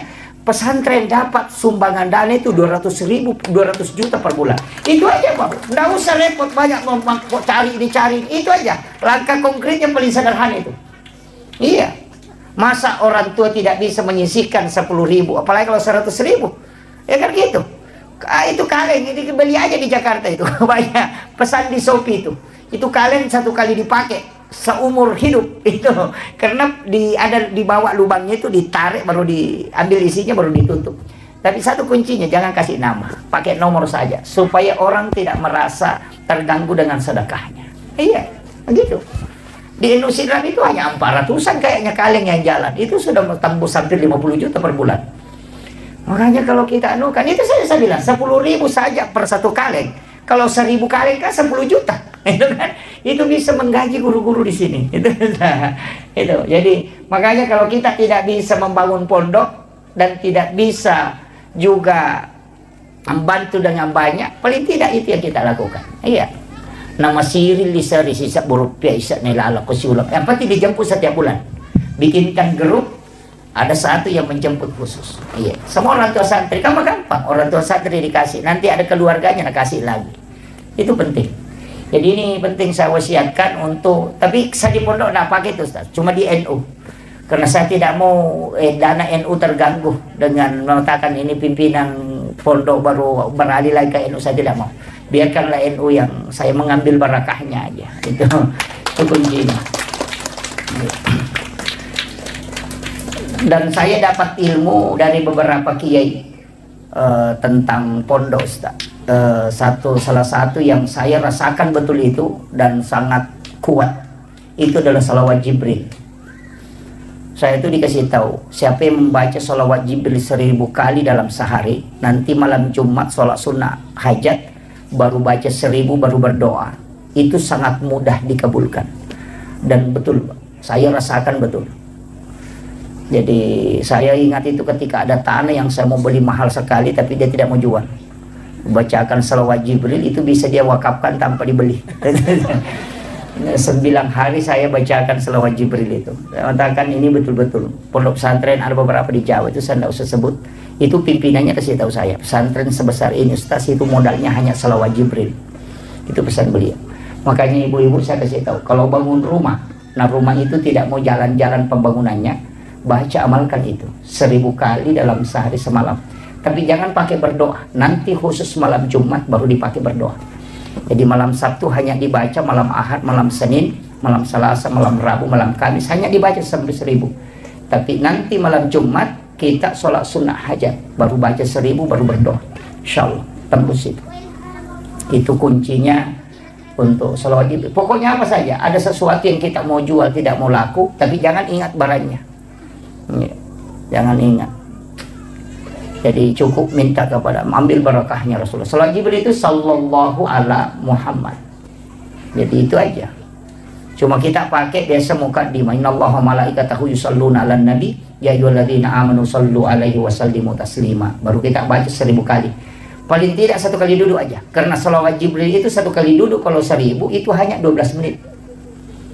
12 menit itu.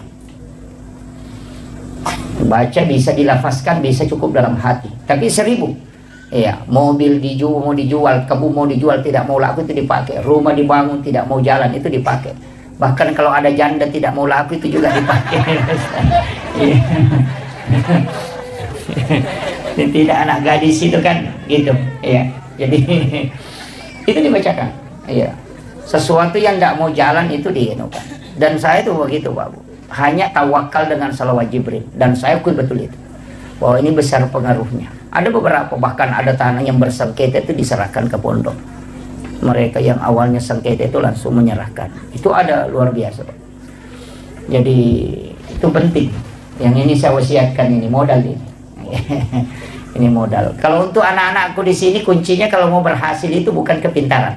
Satu aja, takzim kepada 3 orang.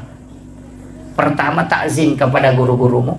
Siapa yang paling bagus akhlak dan adabnya kepada gurunya, pasti ilmunya membekas dan pasti dipakai nanti di masyarakat.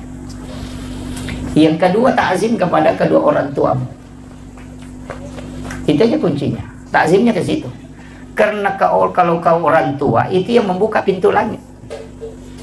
Jalur ilmu itu kan makanya disebut semua itu nur. Makanya kita dalam tarekat itu kan Al-Quran huwa nur, nuru Muhammad, Allahu nurus samawati wal ardi masalun nur, al-wudu'u nur, as-salatu nur, az-zikru nur, as-salawatu nur. Itu kan semua cahaya. Al-ilmu nur. Makanya itu yang mau diserap.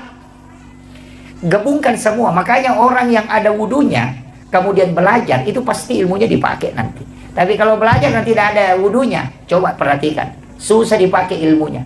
Makanya biasa ada anak-anak itu di pesantren cerdas, tapi ketika keluar tidak dipakai ilmunya.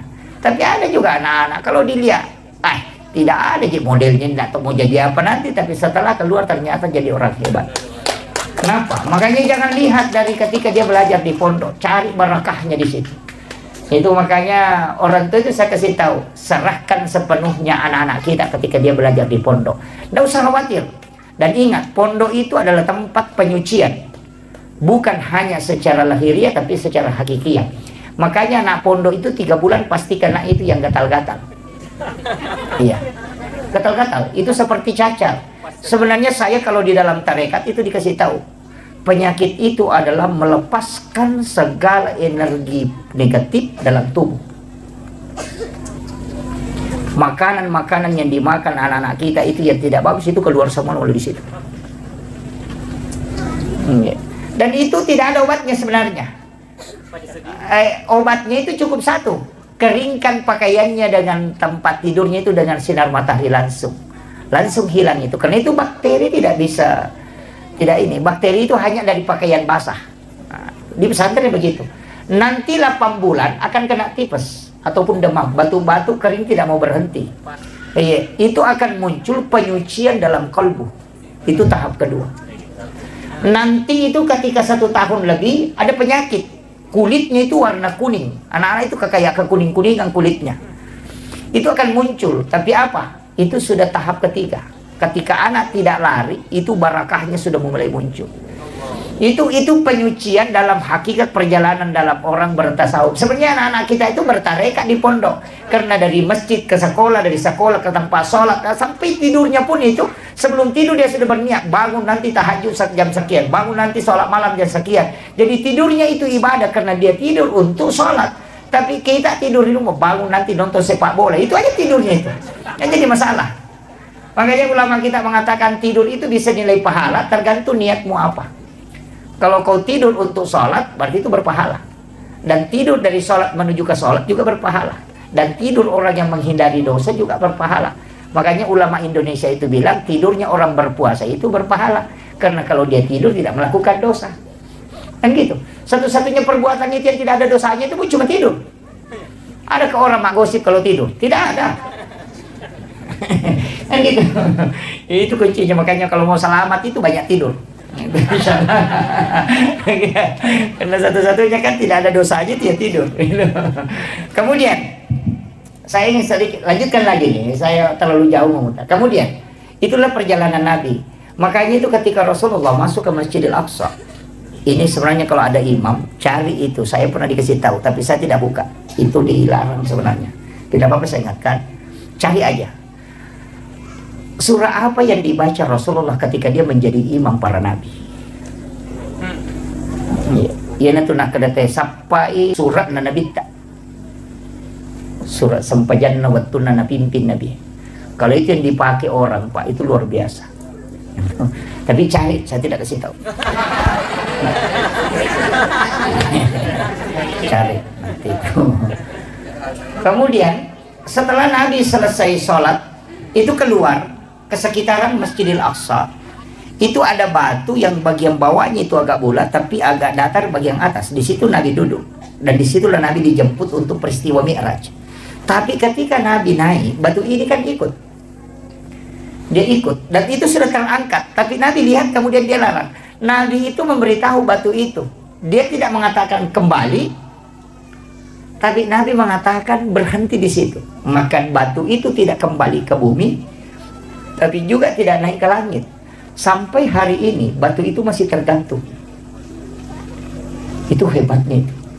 Dan kalau kita buka di Google itu, ketik saja batu gantung peristiwa Isra Mi'raj, itu batu ada tergantung di bawahnya, tidak tersandarkan ke tanah, dia melayang. Tapi berat batu itu kalau mau ditimbang mungkin sekitar 100 kilo lebih. Itu hebatnya. Itu bukti autentik. Nabi naik, salam di langit pertama, ketemu dengan Nabi Adam. Ini sudah masuk ke santri-santriku yang ada di sini, santri-santri kita ini. Ini sudah pelajaran di sini. Nabi itu ketemu Nabi Adam. Kenapa ketemu Nabi Adam? Nabi Adam ini kan Nabi dari surga dilemparkan ke bumi. Orang yang punya jabatan tinggi kemudian turun, itu mestinya kita datangi. Iya. Itu penting. Orang kaya kemudian bangkrut bersilaturahmi, itu hakikat takziah. Jadi bukan hanya orang meninggal itu yang ditakziahi, tidak. Kalau ada bupati jadi rakyat biasa, datang silaturahmi. Jangan tinggalkan, karena itu hatinya gundah gulana. Ada kepala dinas jadi guru biasa, silaturahmi dengan dia. Kenapa? Karena itu agak goncang perasaannya. Tapi kalau guru biasa jadi kepala dinas, tidak usah datangi dia. Iya, makanya saya kalau kita didarekat, walaupun sekarang kan sudah beda. Makanya itu saya kalau diundang ada acara syukuran pejabat, hampir dipastikan saya tidak hadir. Karena kami di tasawuf itu diajarkan, jangan pernah melakukan syukuran ketika menerima fitnah dan amanah. Gitu. Jabatan itu adalah fitnah, jabatan itu adalah amanah. Ketika engkau menerimanya kau syukuran, itu musibah. Maka kapan kita syukuran? Ketika engkau sudah selesai menjalankan tugas itu, maka syukuranlah. Jadi bupati itu mestinya nanti syukuran kalau selesai jabatannya jadi bupati. Iya. Kan masa kau terima fitnah dan amanah baru kau bersyukur? Kan mestinya terbalik. Ketika engkau selesai menjalankan amanah, baru kau bersyukur. Maka syukuran dilakukan setelah selesai jabatan, bukan pada saat menerima. Mestinya pada saat menerima itu minta anak-anak orang-orang ulama mendoakan kita. Nanti di saat selesai baru syukuran. Kan terbalik sekarang kan? Terima jabatan langsung syukuran, itu musibah. Makanya Sayyidina Ali mengatakan, seandainya ini bukan amanah yang sangat berat, maka aku lebih memilih liur anjing daripada jabatan.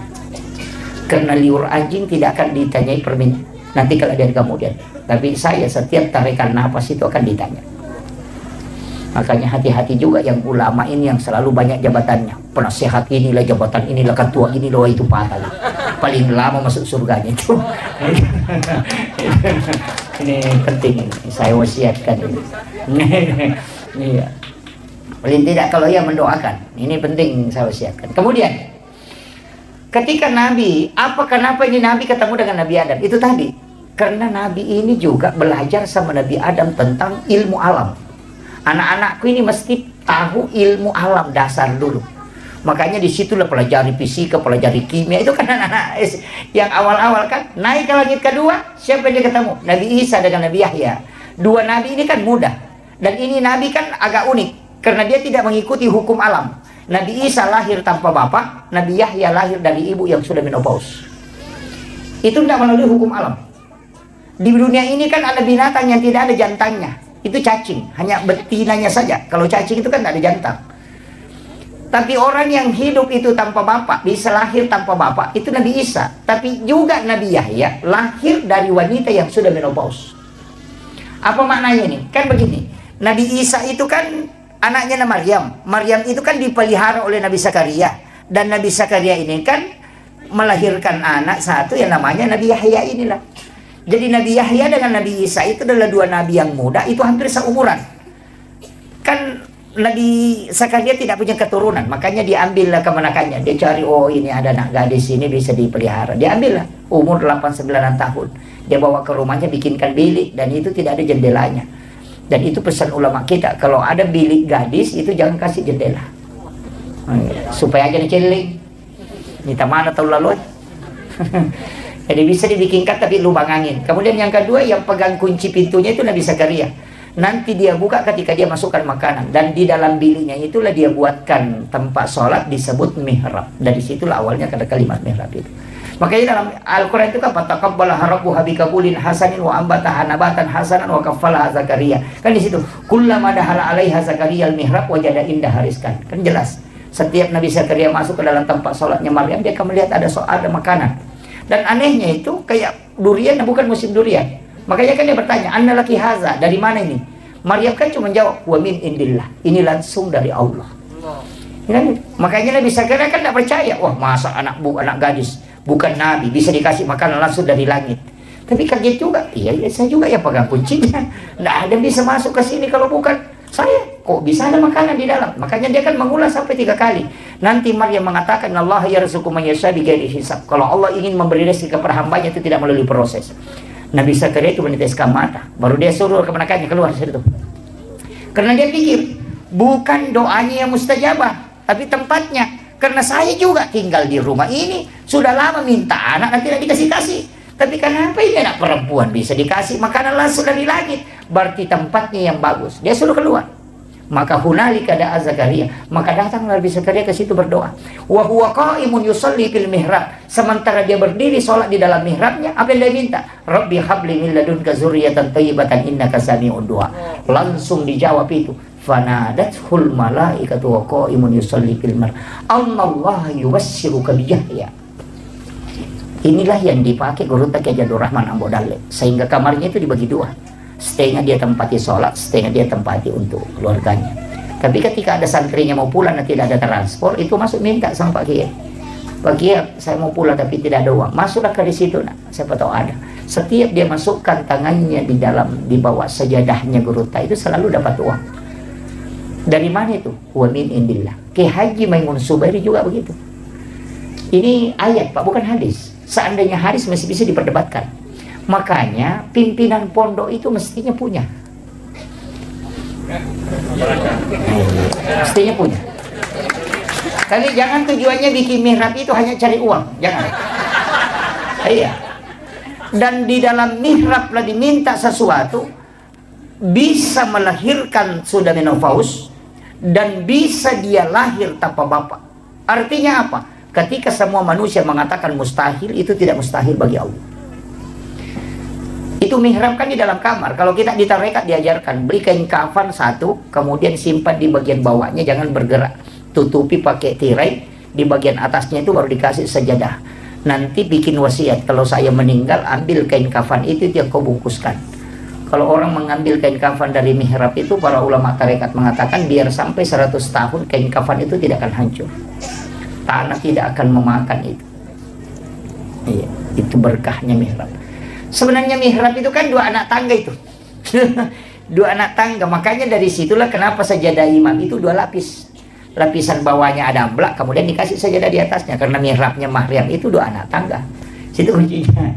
Itu yang makanya dipakai para ulama kita dari dulu. Guru Tak gitu. Guru Tak Jadur Rahman Abu Dalek. Sampai yang pengawalnya Guru Tak ini kemarin yang saya ketemu di Palembang, dia bilang, Guru Tak itu pernah.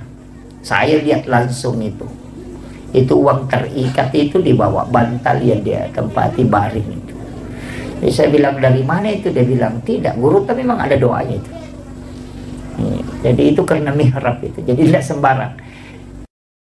Sama aja kalau ibu-ibu yang di sini punya penyakit, dokternya sudah angkat tangan, jangan menyerah. Nah dokter itu kan mengobati, bukan menyembuhkan. Iya, coba cari apakah ada dokter di pamflet dokter di seluruh Indonesia dia tulis menyembuhkan penyakit kanker. Tidak ada. Yang dia tulis itu mengobati penyakit kanker. Iya, menyembuhkan tidak ada. Kalimat menyembuhkan itu urusan Allah, kalimat mengobati itu urusan manusia. Makanya kalau pergi berobat jangan berharap sembuh dari dokternya. Makanya kasih tahu, dok saya sakit, minta diobati. Baru setelah itu minta kepada Allah supaya disembuhkan. Kita keliru, minta sama dokternya supaya kita sembuh dari penyakit, tak balik, tidak sembuh itu. Karena Allah bilang bukan di situ kalau sembuh, dia cuma berobat, mengobati. Kalau sembuh minta sama saya. Kan gitu. Makanya dokter itu cuma tulis mengobati penyakit kanker, mengobati asam urat. Tidak ada itu dia tulis menyembuhkan penyakit kanker. Tidak ada. Jadi kalau pergi berobat nah habis suwanta dan tidak sembuh, jangan marah-marah. Aja tamacai maka dia nasau capu didikun maka demi dokter ubure dia nak lupa sawi. Kan gitu kan? Ini nih yang harus dirubah ini. Kadang kalau kita datang berobat, itu kita mengatakan nanti sembuh dari sini, enggak.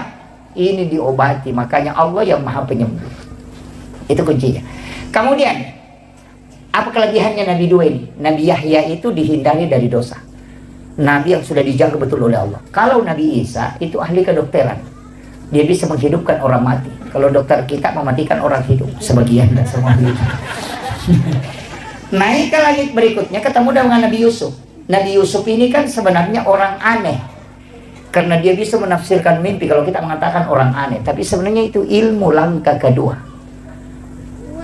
Jadi kalau orang tahu itu ilmunya Nabi Yusuf, itu ilmu. Guru tak Prof. Nasaruddin Umar paling bahas itu tentang mimpi. Itu sampai pembagiannya. Itu kan luar biasa kalau itu dibuka. Sebenarnya mimpi ini kalau diretas, itu banyak orang geleng-geleng kepala. Karena wali pakai jalur itu. Iya. Kenapa Guru tak Kiai Abdul Rahman Abu Dalib bisa khutbah di dua tempat? Sekarang kan kita juga bisa berada di dua tempat dalam satu waktu. Ketika kita video call kan. Iya. Ketika kita video call, kita bisa berada di Bulukumba, tapi sekalian juga bisa berada di Makassar dalam satu waktu dan tempat. Itu HP hanya layar, kaca dan juga besi. Tapi kenapa ada manusia kelihatan di dalam? Itu dengan layarnya kelihatan, gambarnya kelihatan, suaranya. Dan tidak ada kabel. Itu kita pakai jaringan seluler dan masih pakai alat. Ulama itu jaringannya di kalbu. Makanya itu akan tercermin langsung terangkat. Sekarang kan ada hologen. Itu kan, itu sudah muncul itu. Dan inilah yang dipakai ulama dulu. Cuma itu tidak diretas. Kenapa dikaitkan dengan mimpi? Kalau orang mimpi itu kan bisa melihat, padahal matanya tertutup. Coba kalau orang mimpi itu kan dia melihat dirinya ke Jakarta, padahal matanya tertutup. Mata apa yang dipakai melihat orang yang bermimpi itu ketika dia melihat? Padahal bukan mata dia juga bukan mata batin, tapi itu mata idhofi. Itulah yang dipakai ulama sehingga dia bisa melihat suatu tempat dalam waktu yang bersamaan. Ini saya buka ini Pak Anunya, tapi saya tidak rentas ke belakang, itu urusannya ulama kita. Kita hanya mempelajari cabang-cabangnya aja. Kemudian, orang mimpi itu, kenapa Nabi mengatakan an-naumu ahul maut? Tidur itu saudara dengan mati. Itu persis ketika orang mati itu bisa melihat ke dunia. Dan juga bisa melihat ke alam akhirat. Kemudian yang ketiga, kalau orang mati itu disiksa di alam kubur. Ada mengatakan, mana dia rasakan jasadnya sudah hancur. Bagaimana dengan orang tidur yang mimpi dipukul? Tidak ada yang menyentuhnya, tapi badannya merasakan sakit, padahal tidak ada yang menyentuh. Dia tidur di atas kasur. Artinya apa? Ketika ruhmu tersiksa, jasadmu akan merasakan sakit. Itulah dalil asap kubur yang paling kuat, yang banyak orang tidak bisa terima. Makanya Nabi ambil analogi itu, an-naumu akhul maut. Dia cuma tidak mengatakan sama di mati itu dengan tidur, tapi dia mengatakan saudara. Ini. Kan itu kuncinya. Orang tidur itu hanya 5 menit, tapi bisa bolak-balik dari Jakarta. Ketika dia bermimpi, dari Jakarta tadi, pernah naik pesawat itu 4 jam. Kan gitu. Artinya dalam waktu yang singkat, dia bisa memasuki alam yang lama. Tapi dia hanya tidur 5 menit.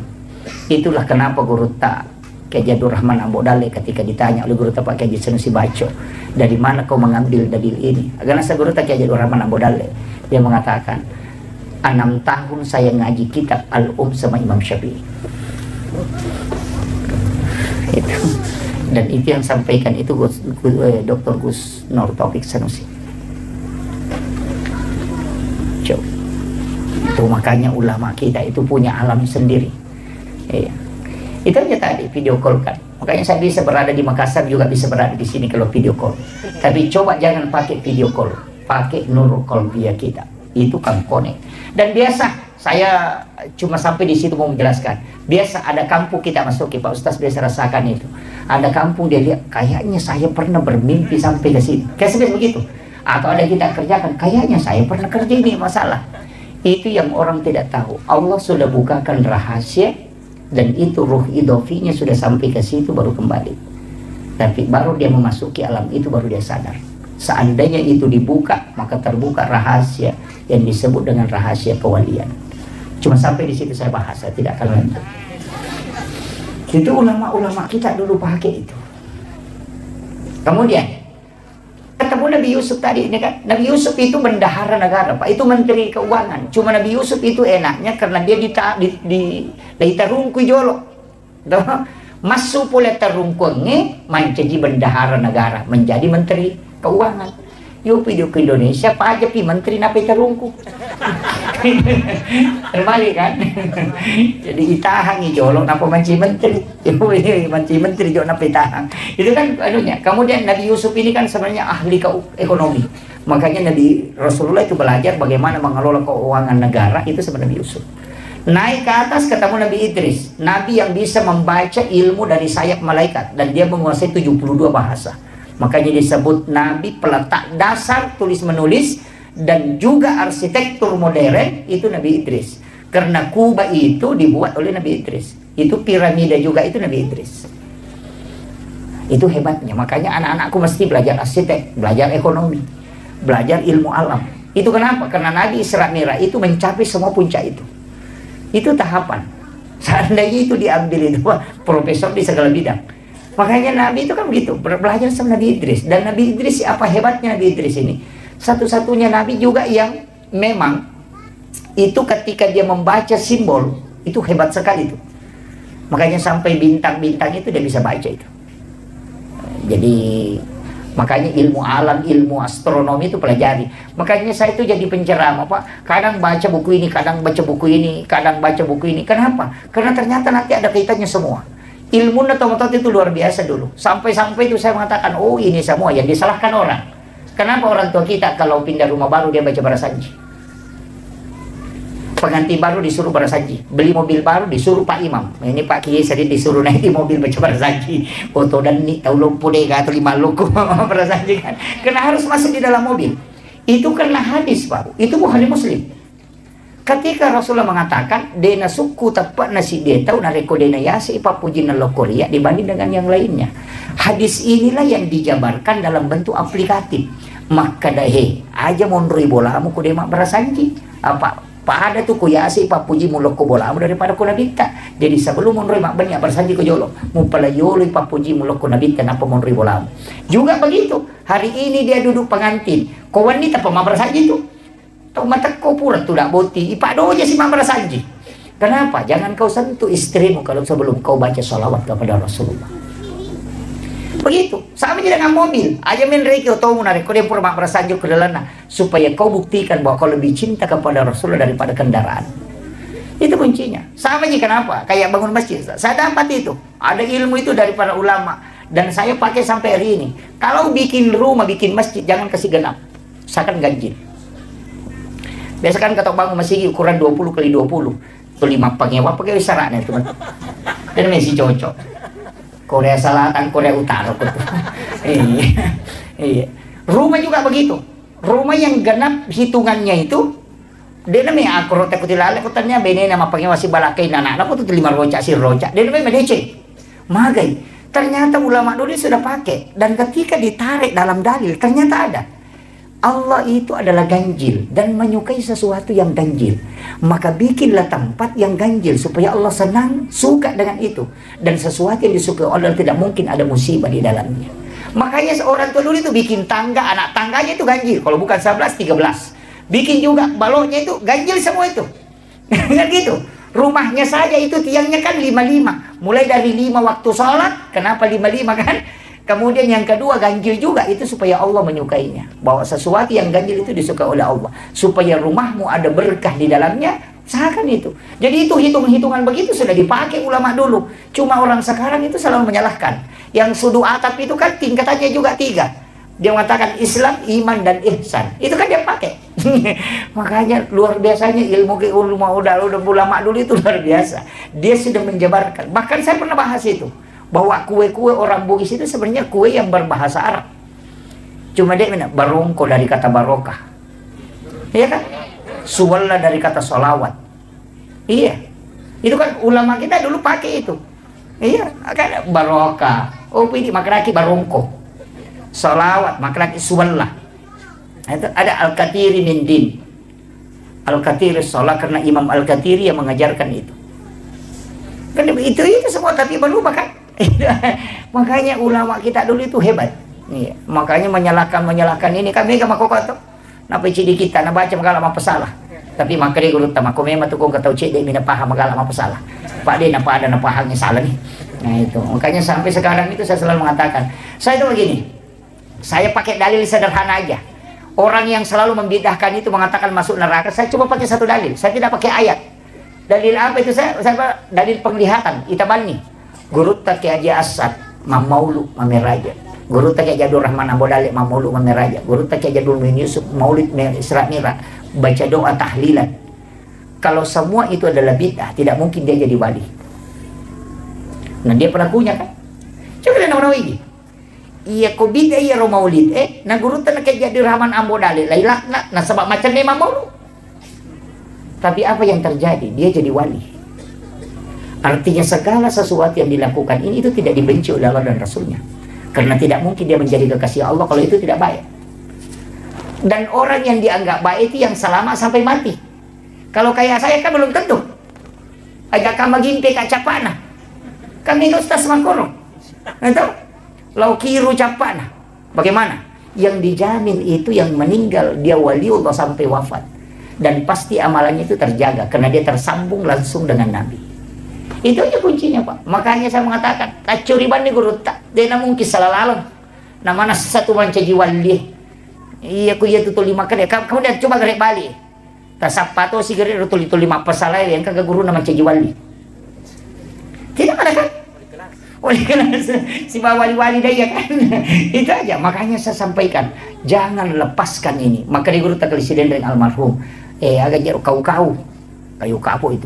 Iya. Maka dia namo ya tu kaju kau na marapo tu tapi namo aju kau mi kung kamu mau nerima deni.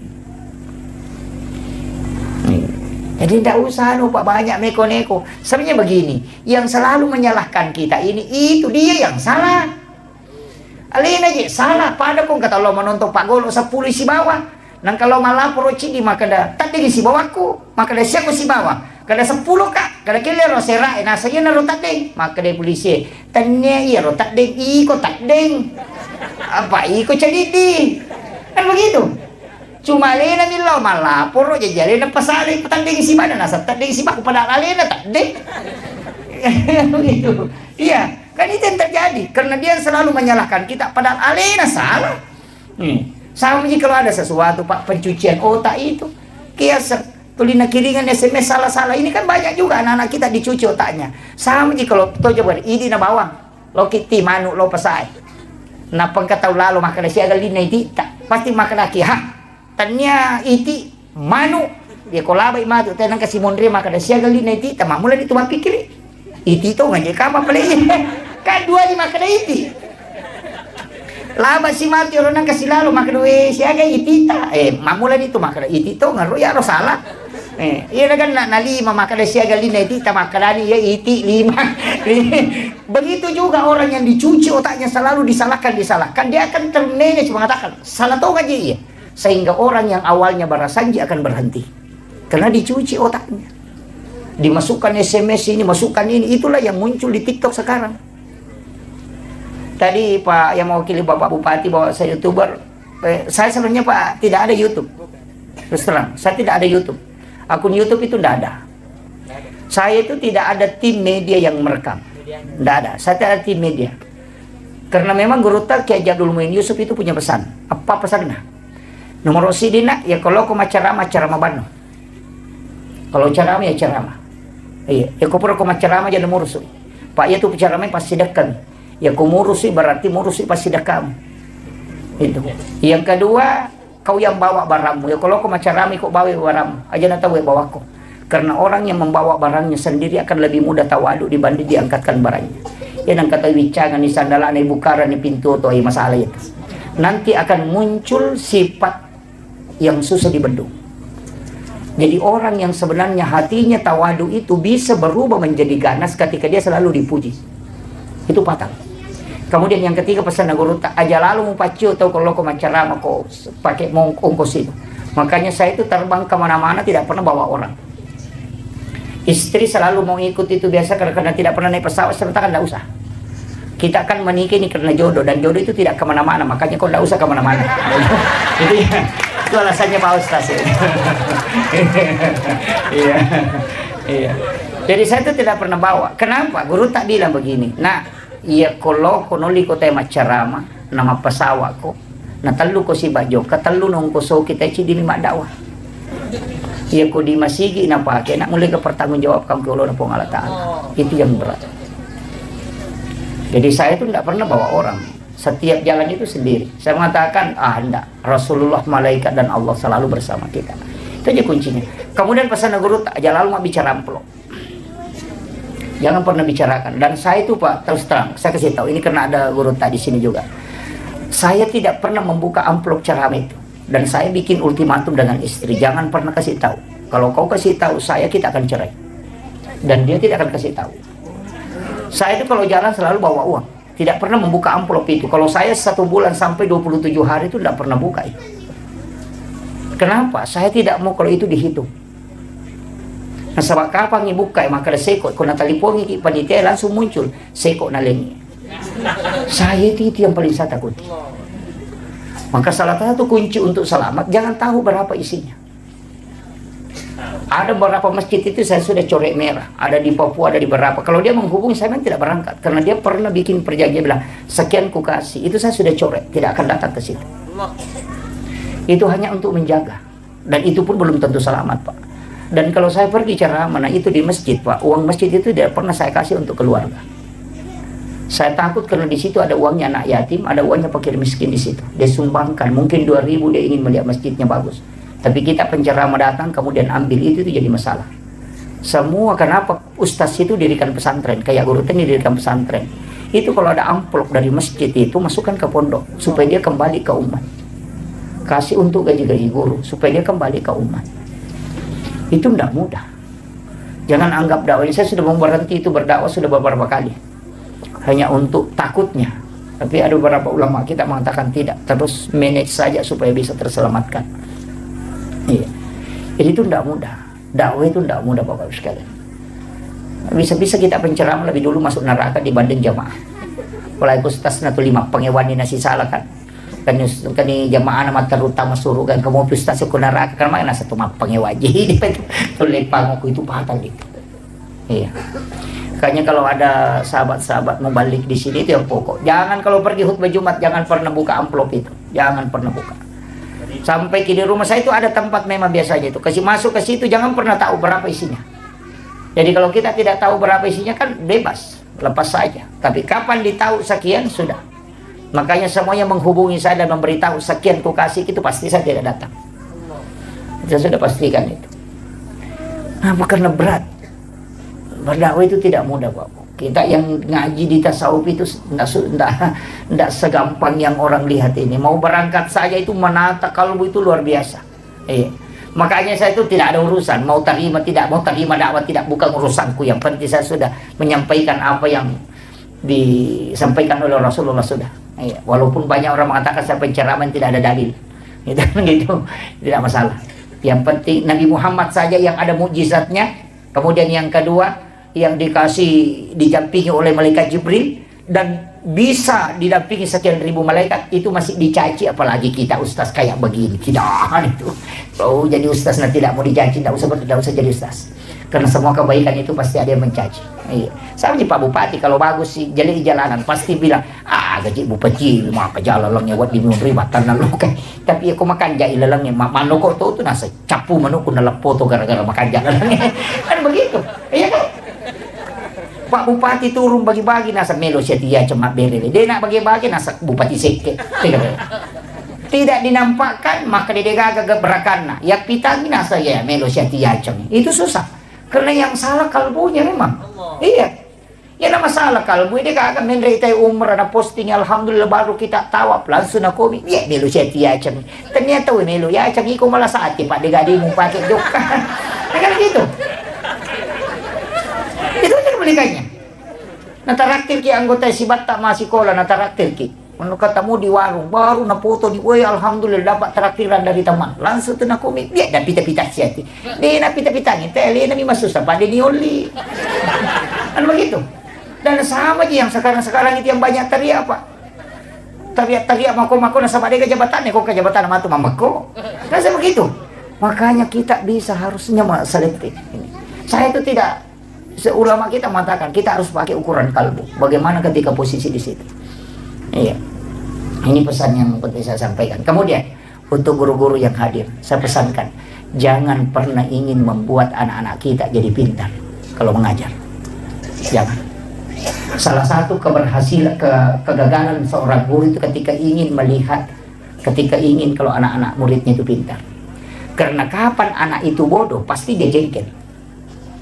Ya kumelo ki maca nak, kaya na bodoh anak, pasti macam iki. Kalau kita marah, keikhlasan sudah hilang. Dan itu hijab. Makanya yang paling gampang adalah ajarkan saja ilmu yang Allah berikan dan doakan dia, nanti Allah yang kasih hidayah. Jangan pernah berharap dia pintar. Walaupun kita harus doakan dia, tapi berharaplah dia menerima hidayah dari Allah. Itu aja. Makanya guru ini harus punya tirakat. Mestinya harus wudu sebelum berangkat mengajar, baca sholawat sebelum mengajar. Itu aja kuncinya, supaya itu masuk ke kalbunya anak-anak. Sekarang kan guru baru 1 hari terlambat sertifikasinya langsung bikin status pembawa uang sertifikasi terbalik di jalan. Wah, ini jadi masalah. Ini yang penting saya wasiatkan. Kemudian ini sudah 1 jam lebih, ditambah sedikit ya. Ini sudah lewat 5 menit setengah 11. Iya, saya belum sampai ke langit ke-7. Langit ke-6 ketemu dengan Nabi Harun. Langit ke-5. Langit ke-5 itu adalah Nabi yang mendampingi Nabi Musa. Di langit ke-6 itu Nabi Musa. Nabi Musa itu kan sebenarnya Nabi yang rusak lidahnya. Karena di masa kecilnya itu dia memasukkan bara api di mulutnya. Makanya itu doanya Rabbi syrah li sadri wa yassir li amri wahlul 'uqdatam min lisani yafqahu qawli. Tapi dia minta ada Nabi yang mendampingi. Itulah Nabi Harun. Nabi Harun ini adalah salah seorang komunikator ulung dan dia hebat dalam filsafat. Jadi masyarakatnya sama aja pejabat sekarang. Ada juru bicaranya, ada staf ahli. Itu Nabi Musa yang pakai begitu. Naik ke langit ke-6 ketemu Nabi Musa. Nabi Musa itu menangis karena dia mengatakan inilah satu-satunya Nabi yang mengalahkan umatku banyak masuk surga, ini umatnya Nabi Muhammad. Naik ke langit ke-7 ketemu Nabi Ibrahim. Paling tinggi tempatnya Nabi Ibrahim itu dari langit ke-7. Naiklah Rasulullah ke langit ke-7 ketika itu melewati naik ke Sidratil Muntaha, tapi malaikat Jibril tidak bisa ikut. Makanya Jibril kan mengatakan saya cuma sampai di sini Muhammad. Kalau saya lewat pasti hancur.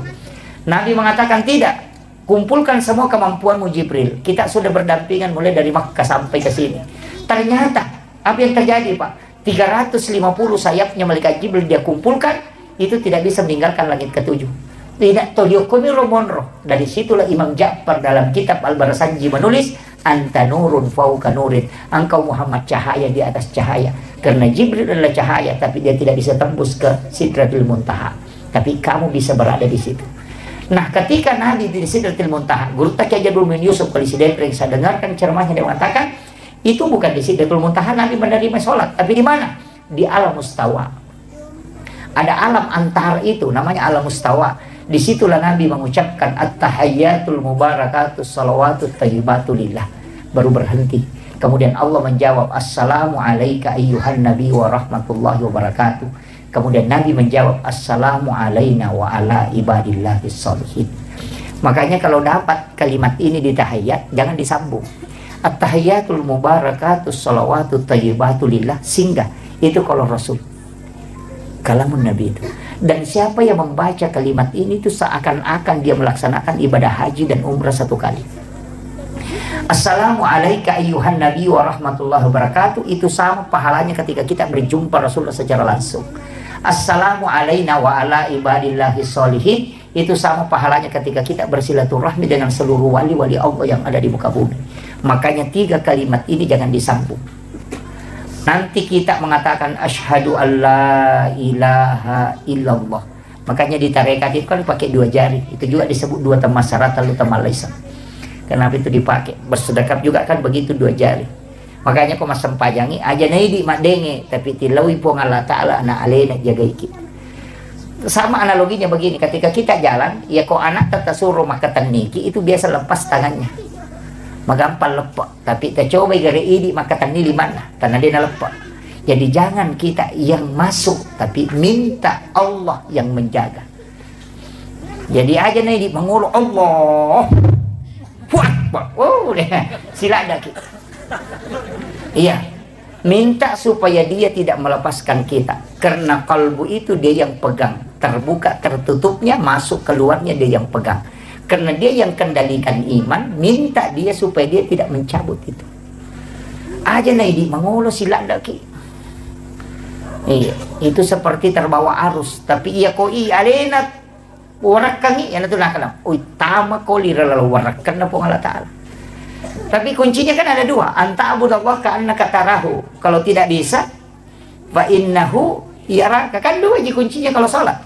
Anta abudallah ka'annaka tarahu. Sumpay po mo pada kumitay. Itulah yang naik as-salatu min rajul mu'minin. Tapi fa illam takun tarahu, kalau tidak bisa, fa innahu yaraka. Yakin ko saja bahwa dia melihat aku. Kayak ada CCTV. Makanya tidak usah naik, cukup di bawah. Dalilnya ada, wa huwa ma'akum aina ma kuntum. Dia selalu bersamamu dimanapun engkau berada. Wa kan wallahu aqrabu min hablil warid.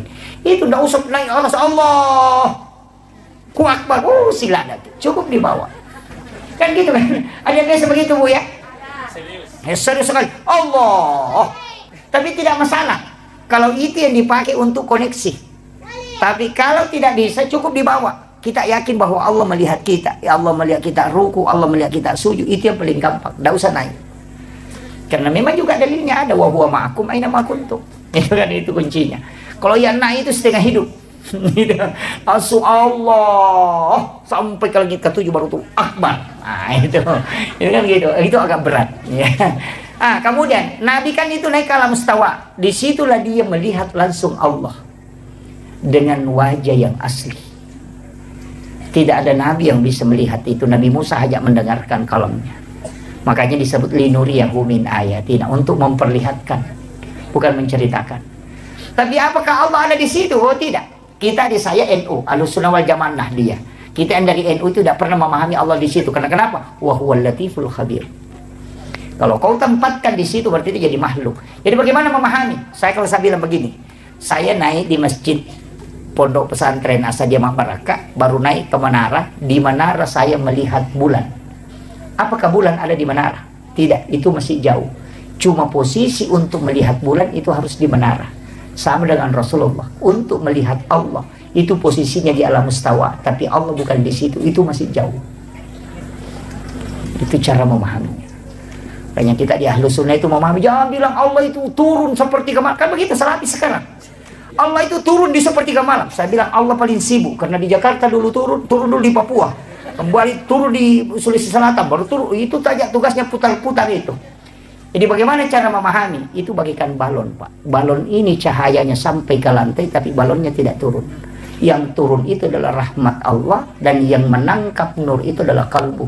Maka orang yang waktu itu akan terkoneksi dengan rahmat Allah. Itulah dimaksud Allah turun di sepertiga malam. Ini nih yang kayak jadi masalah kan. Kayaknya ngaji itu penting, Pak. Ulama kita itu sudah bahas itu. Di Ahlussunnah, di Asadiyah ini sudah pakai semua. Jangan sampai terkontaminasi pikiran Allah turun kemana-mana, itu jadi masalah. Sejak kapan Allah terikat oleh waktu itu? Tidak. Karena dia yang menciptakan itu. Sama jadi semester pembicaraan. Itulah ulama-ulama kita dari dulu. Kemudian, ini nih hakikatnya. Ini karena waktu sudah lewat. Ini hakikatnya. Karena sholat yang dia terima kan 50. Nabi Ibrahim kan tanya begitu. Berapa yang dikasih ke Muhammad? Nabi bilang sholat. Seandainya bilang, apa yang kau lihat? Tapi memang ada dalam hadis qudsi itu. Saya baca. Ini penting kita tahu juga. Nabi itu mengatakan, saya dikasih 3 ilmu oleh Allah. Ilmu yang wajib saya sampaikan. Ada ilmu yang saya boleh menyampaikan, boleh tidak. Ada ilmu yang memang saya dilarang untuk menyampaikan. Jadi ilmu yang wajib disampaikan oleh Rasul itu adalah ilmu fikih, ilmu syariat. Ilmu yang boleh Nabi sampaikan, boleh tidak, itu ilmu hakikat. Sedangkan ilmu yang tidak boleh disampaikan oleh Rasul itu adalah ilmu sir ilahiyah. Makanya tidak ada sahabat yang bertanya bagaimana wajah Allah, padahal Nabi ketemu langsung dengan Allah. Tidak ada yang tanyakan itu, bagaimana modelnya Allah, di mana dia berada. Tidak dianukan Rasulullah. Itulah ilmu sir ilahiyah yang tidak boleh dibuka oleh Rasulullah. Jadi dilarang memang menyampaikan. Ada ilmu yang boleh dia sampaikan, boleh tidak. Ada di Sayyidina Ali diajarkan, tapi tidak diajarkan ke sahabat yang lain. Ada yang diajarkan ke Ibnu Abbas, tapi tidak diajarkan ke sahabat yang lain. Ketika sahabat duduk, kemudian disuruh tinggal satu Ibnu Abbas, jangan kau pulang dulu Ibnu Abbas. Nanti sahabat yang lain pulang, baru Nabi kasih doa. Dan doa itu disuruh baca dengan suratul Fatihah satu nafas untuk menjadikan obat, tapi tidak diberikan kepada semua Nabi, hanya kepada semua sahabat. Jadi ada ilmu yang Nabi boleh memilih, itulah ilmu hakikat. Tapi yang sir ilahi itu tidak dibuka Nabi. Makanya sebenarnya ada beberapa ilmu itu memang yang ulama kita dari dulu nukat. Kemudian turun ke langit ke-7 ke-6, ketemu Nabi Musa. Nabi Musa itulah yang menyuruh Nabi berbolak-balik, Pak. Karena dia mengatakan terlalu banyak Muhammad. Tapi saya mengatakan bersyukur kita untuk ada Nabi Musa. Seandainya tidak ada Nabi Musa, ada 50 waktu sholat. Karena Nabi sudah dikasih tahu, satu saja yang tidak dilakukan umatmu Muhammad pasti masuk neraka. Makanya yang 50 itu terlalu banyak. Makanya minta kurang, dan Nabi betul minta kurang. Seandainya tidak ada Nabi Musa, Pak, yang 50 yang mau dikerjakan, bukan imam yang saya pikirkan, muazzin. Dia pernah sempatu dan narewa sibah. Iya, yang paling berat, maka jadikan kesyukuran. Tapi kuncinya kan sama, tetap kali 10 kan, manjabil hasanati falahu syarru amsalihha.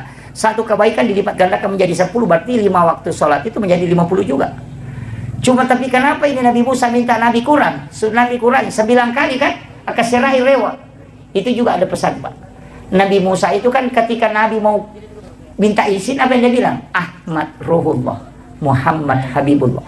Dia meletakkan tangannya itu di dada Rasulullah. Kemudian mengatakan Ahmad Ruhullah. Nabi Musa mengatakan, aku bisa melihat nurnya Allah di dalam nurmu Muhammad. Jadi sebenarnya Nabi Musa kepentingannya karena dia tidak pernah melihat Allah, tapi ketika Nabi Muhammad ketemu Allah, nur itu masih melekat di wajahnya Rasulullah, sehingga dia bisa menyaksikan keindahan nurnya Allah di dalam nurnya Muhammad. Makanya dia bilang Ahmad Ruhullah, Muhammad Habibullah. Engkau Muhammad betul-betul kekasih Allah. Karena kita ini semua Nabi dikasih perintah, tidak ada yang bisa menawar kecuali kamu. Nabi Ibrahim dikasih perintah, dia tetap melakukan perintah itu, tidak pernah tawar. Nabi Musa faktulu ampusau, disuruh ketika taubat bunuh dirimu, tapi ternyata dia tidak bisa tawar itu. Tapi Rasulullah bisa menawar perintah sholat yang 50 menjadi 5 waktu. Makanya Nabi Musa mengatakan Muhammad Habibullah, kau betul-betul kekasih Allah. Karena kau dikasih keringanan. Bahkan seandainya kau masih kembali Muhammad, memang tidak ada perintah sama sekali. Karena tinggal 5 Madinah, karena mau Nabi Musa rewak po Muhammad. Makin Nabi tanda jangan menre kurangi 5, ya kau menre kacapu nih. Dan karena habis kan, makanya Nabi tidak kembali. Dan setelah Nabi turun itu menangis. Saya dapat itu dalam satu risalah.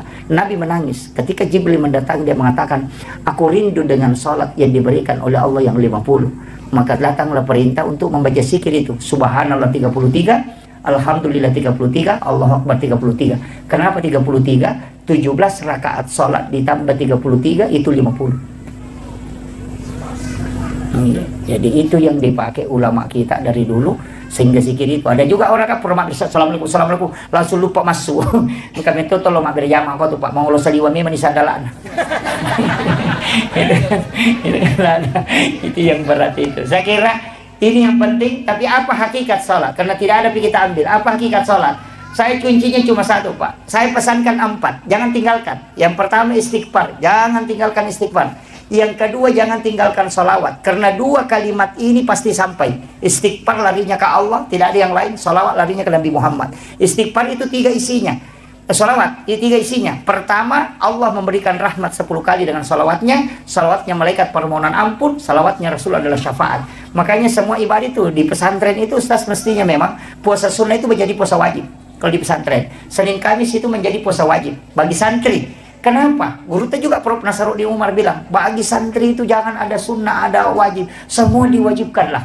Kenapa? Karena sunnah ini sebenarnya adalah jalur syafaat. Makanya semua ibadah itu dibagi. Haji wajib, umrah sunnah, zakat wajib, sedekah sunnah, puasa wajib, ada puasa sunnah. Kemudian sholat wajib, ada sholat sunnah. Syahadat wajib, ada sholat sunnah. Kenapa ada sunnah, ada wajib? Karena satu-satunya Nabi yang punya jalur syafaat cuma Nabi Muhammad. Jalur syafaatnya itu melalui sholat sunnah, ibadah sunnah. Makanya kalau haji tidak bisa lolos, ada umrahnya. Kalau puasa wajib tidak bisa lolos, ada puasa sunnah. Jalur wajib itu jalur rahmat. Jalur sunnah itu jalur syafaat. Makanya yang disebut pahalanya itu sholat sunnah. Yang sholat fardu tidak disebut pahalanya. karena larinya ke rahmat. Rahmat itu tidak pakai nilai pahala, itu hak prerogatif Allah. Sedangkan syafaat itu disebut raka'atanil fajr khairum minad dunya wa ma fiha, kan di situ kuncinya. Ini yang penting saya sampaikan. Makanya jangan anggap sepele ibadah sunnah, lah sunnah aja tidak usah, tidak. Itu jalur syafaat. Kalau kau tidak bisa dapat jalur rahmat, masuk ke jalur syafaat. Karena Nabi punya otoritas. Nah, itu kuncinya. Jadi otoritasnya itu karena ibadah sunnah, bukan ibadah fardu. Jadi ibadah fardu itu urusan Allah dengan hambanya. Tapi ibadah sunnah, urusannya Rasulullah dengan kita. Karena Allah kan bilang, dia bukan hambaku. Tapi Nabi mengatakan, dia umatku. Apa kata Allah? Masukkan dia dengan syafaat Muhammad.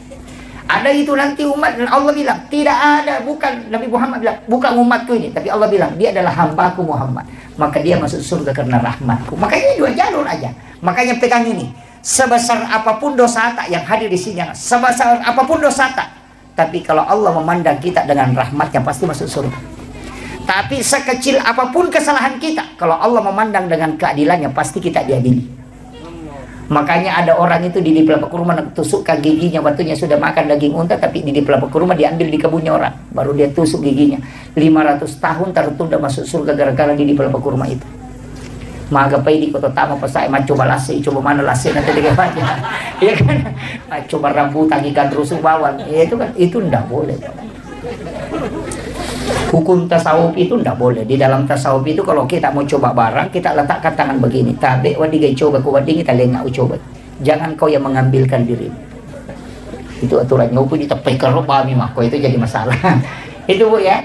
Kemudian wasiat saya ketiga, aja lalu tama seke abas sakit. Dermawan lah, jangan sekali-kali kikir. Apa dia tahu tu gagas sih ngaran atau seke dia gak buru buku-buku dia napa aja napa tahu apa. Iya, mati tahu seke enggak tahu teri dia gak si kodean ini itu laba nih. Iya, lawi malam atau mati tahu nang kaki buruk na baca sana ni ganero anu nabu seke patah ya tu betul na tu buruk buku-buku dia napa aja narampe tahu aro ki pasenar. Nanya tu tahu seke Pak Bude gaga. Na mau tahu seke cecatoy. Iya. Tahu seke tu makna seke payan pada liwat dia lena. Kan begitu. Iya.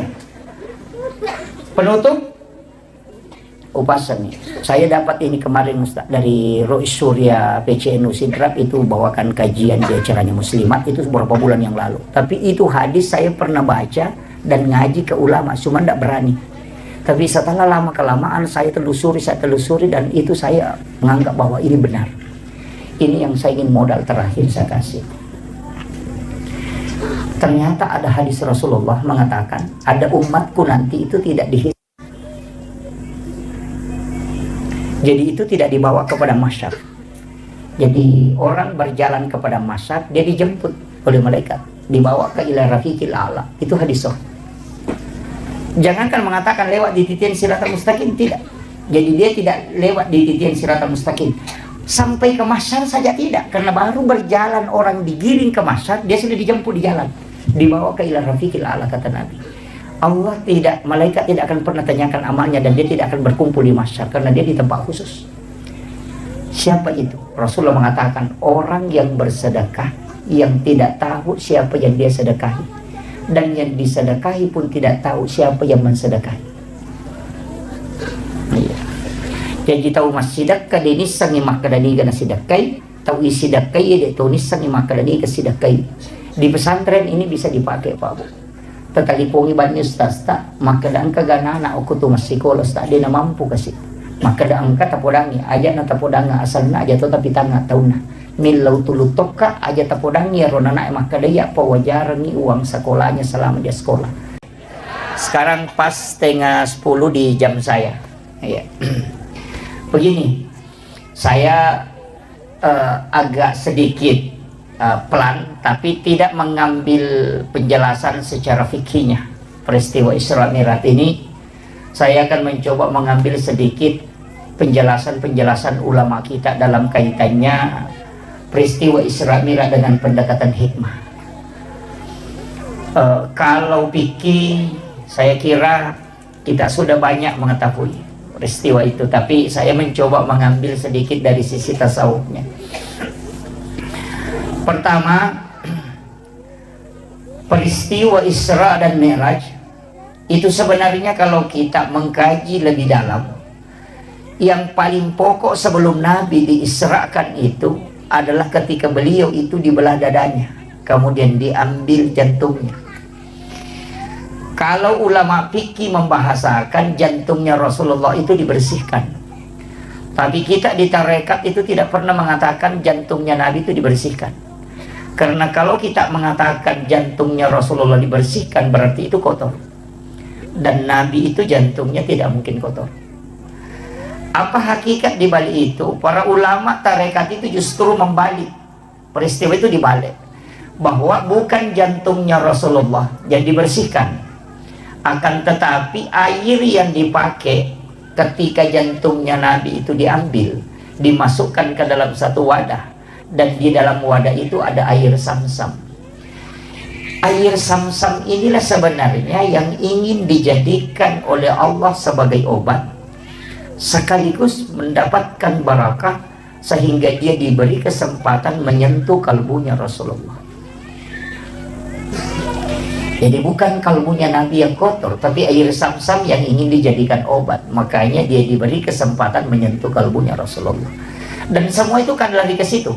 Hajar Aswad, orang yang umrah itu kan pasti kepengen mencium Hajar Aswad, yang ulama kita mengatakan itu adalah pengganti tangan Allah di bumi. Jadi sebenarnya siapa yang mencium Hajar Aswad itu seakan-akan dia mencium tangan Allah. Batu ini tidaklah mulia seandainya Nabi tidak pernah menciumnya. Jadi sebenarnya Hajar Aswad itu dimuliakan oleh Allah karena Rasulullah pernah menciumnya. Seandainya Rasulullah mencium makamu Ibrahim, maka orang akan mencium makamu Ibrahim. Artinya bukan Hajar Aswad yang mulia, tapi dia dimuliakan karena Nabi pernah menciumnya. Yang ketiga, ketika Rasulullah berjalan itu ada awan yang menutupi kepalanya. Kita di tarekat mengatakan bukan Nabi yang dilindungi, tapi justru matahari. Karena ulama tarekat mengatakan ketika sinarnya matahari tembus ke badannya Rasulullah, maka matahari akan hancur. Karena nur matahari itu dari nurun Muhammad. Jadi itu kalau kita kaji dalam pendekatan hakikatnya, makanya dibalik. Makanya ulama tasawuf itu selalu melihat kebalikannya. Sama dengan orang yang lapar. Kadang-kala kalau kita tanya, yang disyukuri itu kenyang atau lapar? Kalau yang disyukuri adalah kenyang. Sayyidina Ali karamallahu wajhahu mengatakan, anjing di kampung saya juga kalau kenyang itu syukur. Jadi sebenarnya yang disyukuri itu lapar, karena makanan tidak mungkin nikmat ketika kita tidak lapar. Itu. Jadi makanya itu selalu kebalikannya. Iya. Jadi kalau kita yang syukuri kenyang itu sebenarnya sama dengan anjing kan. Tapi kalau kita mensyukuri lapar, kenapa di waktu kita berbuka puasa air putih itu sangat nikmat? Karena kita sangat haus. Jadi yang disyukuri itu sebenarnya adalah haus dan lapar. Karena kenikmatan akan lahir dari situ. Sama juga dengan perjuangan. Beratnya perjuangan itu sebenarnya itu yang harus disyukuri. Karena kenikmatan akan lahir dari situ. Ya. Makanya tidak masalah Ustaz kalau berjuang di pondok ini. Bahkan ulama tarekat itu, makanya kalau kita ngaji tasawuf itu tidak ada bab kikir dalam bab tasawuf, itu tidak ada. Yang sering kita sebut itu dalam tasawuf itu tidak ada bab kikir, yang ada itu bab tamak. Jadi sebenarnya toseke kan dalam tasawuf itu tidak ada toseke. Jadi kau kata makan maseke, terpulangi maka ternyata maseke, kau magala milau.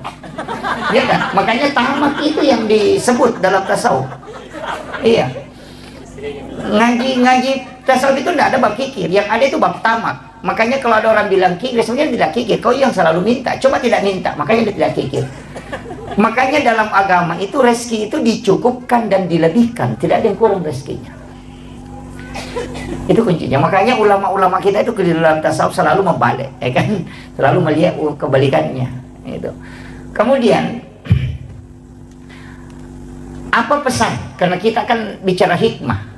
Apa pesan kenapa jantungnya Rasulullah diambil? Itu pesan untuk kita semua, bahwa perjalanan menuju ke Allah, satu di kuncinya kalbu. Kalau dia baik, maka semua akan baik. Tapi kalau dia kotor, maka semua akan rusak. Itu aja Pak kuncinya. Makanya Imam Nawawi ad-Dimashqi itu ketika menulis kitab Hadis Arba'in, hadis pertama yang dia letakkan itu kan innamal a'malu binniyat wa innamal likulli imri'in ma nawa. Karena apa bedanya sholat sunat taubat dengan sholat sunat hajat? Itu kan cuma niat, takbirnya sama, bacaannya sama, salamnya sama kan? Sama. Orang yang bersedekah karena lillahi ta'ala dengan ingin dipuja, itu kan sama saja pemberiannya. Tapi yang kuncinya kan di sini. Makanya perjalanan menuju Tuhan, bersihkan dulu ini. Kalau ini sudah dapat koneksi dengan Allah, apapun belakangannya itu tidak masalah. Nah, makanya kuncinya di sini. Makanya orang tua kita itu bikin rumah, itu istilahnya orang Bugis sangkali golegona, teras itu tempat menata kalbu sebelum jalan. Itu kuncinya. Dan sholat juga saya perhatikan begitu, Pak. Sholat itu kan ada iftitah, Allahu Akbar kabira walhamdulillahi kabira. Kan di situ ada inni wajjahtu. Kan di situ. Itu kunci tuh. Ya. Kemudian saya ambil yang lebih agak dalam sedikit. Nabi itu kan diperjalankan dari Masjidil Haram ke Masjidil Aqsa. Kenapa ayat menyebutnya cuma 2? Subhanalladzi asra bi 'abdihi lailan minal Masjidil Haram ilal Masjidil Aqsa. Padahal Nabi kan tidak ke situ. Masjidil Haram ke Madinah. Dari Madinah ke Bukit Tursina. Dari Bukit Tursina kemudian ke Baitul Lahmi. Dari Baitul Lahmi baru masuk ke Aqsa. Yang mestinya seandainya Rasulullah dari Masjidil Haram ke Masjidil Aqsa itu cuma butuh 1046 km perjalanan. Tapi karena Nabi dari Masjidil Haram ke Madinah disuruh sholat oleh malaikat Jibril, selesai salam baru bertanya, tempat apa nih Jibril? Onrong aja ya, makanya malaikat Jibril, nanti kau akan pindah ke sini Muhammad, kau akan berhijrah ke tempat ini. Nabi itu sudah tahu bahwa hijrah nanti saya akan ke sini. Setelah itu dibawa ke Gunung Sinai. Di situ disuruh sholat. Selesai salam baru bertanya, tempat apa nih Jibril? Mereka Jibril mengatakan, disinilah Nabi Musa ketika ingin berbicara langsung dengan Allah. Kemudian setelah itu dibawa justru melewati Masjidil Aqsa. Itu 10,7 km ke sebelah selatan. Itu ada tempat namanya Bethlehem. Nabi disuruh sholat. Selesai salam baru bertanya, tempat apa ini? Dikasih tahu, disinilah Isa bin Maryam dilahirkan. Setelah itu baru kembali ke Masjidil Aqsa. Masuk di Aqsa, Nabi jadi imam. Dan yang menjadi makmum itu adalah seluruh nabi dan rasul. 24 nabi dan rasul yang telah wafat itu menjadi makmum, dan itu isyarat bahwa Rasulullah adalah imamnya para nabi dan rasul. Tapi yang menjadi masalah ketika ada penceramah mengatakan Isra Mi'raj itu adalah menerima perintah sholat, padahal Nabi kan sudah sholat. Kan? Sudah sholat di Madinah, sudah sholat di Bukit Tursina, bahkan jadi imam di Masjidil Aqsa. Makanya kita di tarekat itu tidak pernah mengatakan Isra Mi'raj itu adalah perintah menerima sholat. Bukan. Isra Mi'raj itu tujuannya linuriyahu min ayatina. Itu disebutkan dalam ayat. Untuk memperlihatkan, bukan menceritakan. Tidak ada nabi yang langsung melihat semua peristiwa dalam surga dan neraka kecuali Rasulullah. Dan yang paling penting, tidak ada yang bisa melihat wajah Allah secara langsung kecuali Rasulullah. Makanya disebut linuriyahu min ayatina. Untuk memperlihatkan, bukan menceritakan. Cuma yang kenapa sholat dibicarakan? Karena ini hadiah. Karena sholat ini hadiahnya, bukan tujuannya, tapi itu hadiahnya. Makanya kalau ada orang dari umrah, pulang dari umrah, apa yang ditanyakan? Bukan ditanya di mana kau sholat, kau jalan ke mana. Tidak, yang ditanyakan apa yang bawa? Cewek. Kan begitu? Orang pulang haji tidak ditanya kau sholat apa di sana. Tidak pernah. Yang ditanyakan apa yang bawa? Cewek. Cilak. Kan itu. Orang dari Malaysia datang ke Bulukumba, apa yang ditanya? Apa yang bawa? Milo. Orang Bulukumba ke Malaysia ditanya apa yang bawa? Baje. Itu kan bukan. Jadi yang ditanyakan itu oleh-olehnya, bukan tujuannya. Dan hampir semua perjalanan begitu. Ini, makanya kan ayat sebutkan. Nanti saya tidak bahas terlalu jauh ke situ. Nanti tidak selesai karena kita janjian 1 jam. Begini, kan di sini kuncinya. Tapi kenapa kalimat itu yang dipakai? Minal Masjidil Haram ilal Masjidil Aqsa. Ini kita sudah lama Isra Mi'raj. Dulu saya itu juga enggak ngerti sampai saya mengatakan dari masjid ke masjid. Tapi ketika dijelaskan dalam hakikat kenapa Allah menyebut itu, baru dia mengatakan bi abdihi, bukan bi rasulih, bukan juga bi Muhammadin. Seandainya ayat mengatakan subhanalladzi asra bi Muhammadin, berarti hanya nabi yang diperjalankan. Atau mengatakan subhanalladzi asra bi rasulin, berarti hanya rasul yang bisa diperjalankan. Tapi Allah mengatakan subhanalladzi asra bi abdihi, hamba. Dan kita semua yang ada di sini mesti melakukan perjalanan itu. Itu hakikatnya. Apa maknanya ini sebenarnya masjid ke masjid? Di dalam tarekat itu disebut begini. Awal perjalanan dan ujung perjalanan mesti kita Isra. Bapak yang ibu yang hadir di sini sudah lama Isra Mi'raj, tapi saya ingin kasih hakikatnya Isra. Saya belum bahas Mi'raj, karena Isra itu perjalanan lintasan bumi. Kalau Mi'raj perjalanan lintasan langit. Begini, saya kayak tadi tinggalkan Sidrat, itu sudah berniat. Insya Allah saya akan sholat duhur itu di Bulukumba. Ketika saya di Sengkang tadi misalnya, atau di shopping, kecelakaan, Allah itu cuma tanya apa kepada malaikatnya ketika saya meninggal. Dia akan tanya, dia dari mana dan dia mau kemana. Dia mengatakan tadi dia melaksanakan sholat subuh di masjid ini dan menuju ke Bulukumba untuk sholat duhur di masjid ini. Maka ketika kita meninggal, pertanyaan Allah itu dia dari mana mau kemana. Kalau dia dari masjid menuju ke masjid, maka Allah mengatakan dia hambaku. Jangan banyak pertanyaan untuknya. Kadang kita keliru ketika berjalan. Kita tinggalkan rumah, kita berpikir di mana nanti singgah makan siang. Itu bukan perjalanan Isra. Inilah yang dipakai kalimat ulama dulu mengatakan mesti sampai memang di satu masjid sebelum kau jalan. Dan berapa langkah-langkah yang kita langkah ketika berjalan, ketika mobil itu putaran ban, itu menggugurkan semua dosa sekaligus menambah derajat, sekaligus kita mendapatkan pahala karena perjalanan kita menuju ke masjid. Makanya kalau misalnya kita sholat di sini, kita mau lakukan perjalanan, jangan bilang mau pergi ceramah di sana. Insya Allah nanti saya akan sholat asar di sana. Jadi kita itu mestinya nyambungnya dari sholat ke sholat. Makanya dia dari masjid ke masjid. Ini pula istilahnya orang Bugis sampajat tepat tuh. Kalau sampajat tepat itu masuk dalam sholatnya, bukan masuk dalam tempatnya. Kalau ini tadi diikat oleh tempat. Tapi kalau sholat itu di sujud terakhir. Ya ke sujud pacapur ni sampajat loro. Tanya kami memang ni mas sampajat nasra. Niatkan memang. Kenapa sholat itu ditutup dengan salam? Salam ke kanan dan salam ke kiri. Salam itu kan cuma dua, ketemu atau pisah. Kan gitu. Makanya jangan kau lepas dulu sholat yang setelahnya sebelum kau sambung sholat sebelumnya. Gitu. Makanya kalau kita salam ke kanan itu ikat memang dengan sholat berikutnya. Kalau kita sholat isya, sambung memang dengan sholat subuh.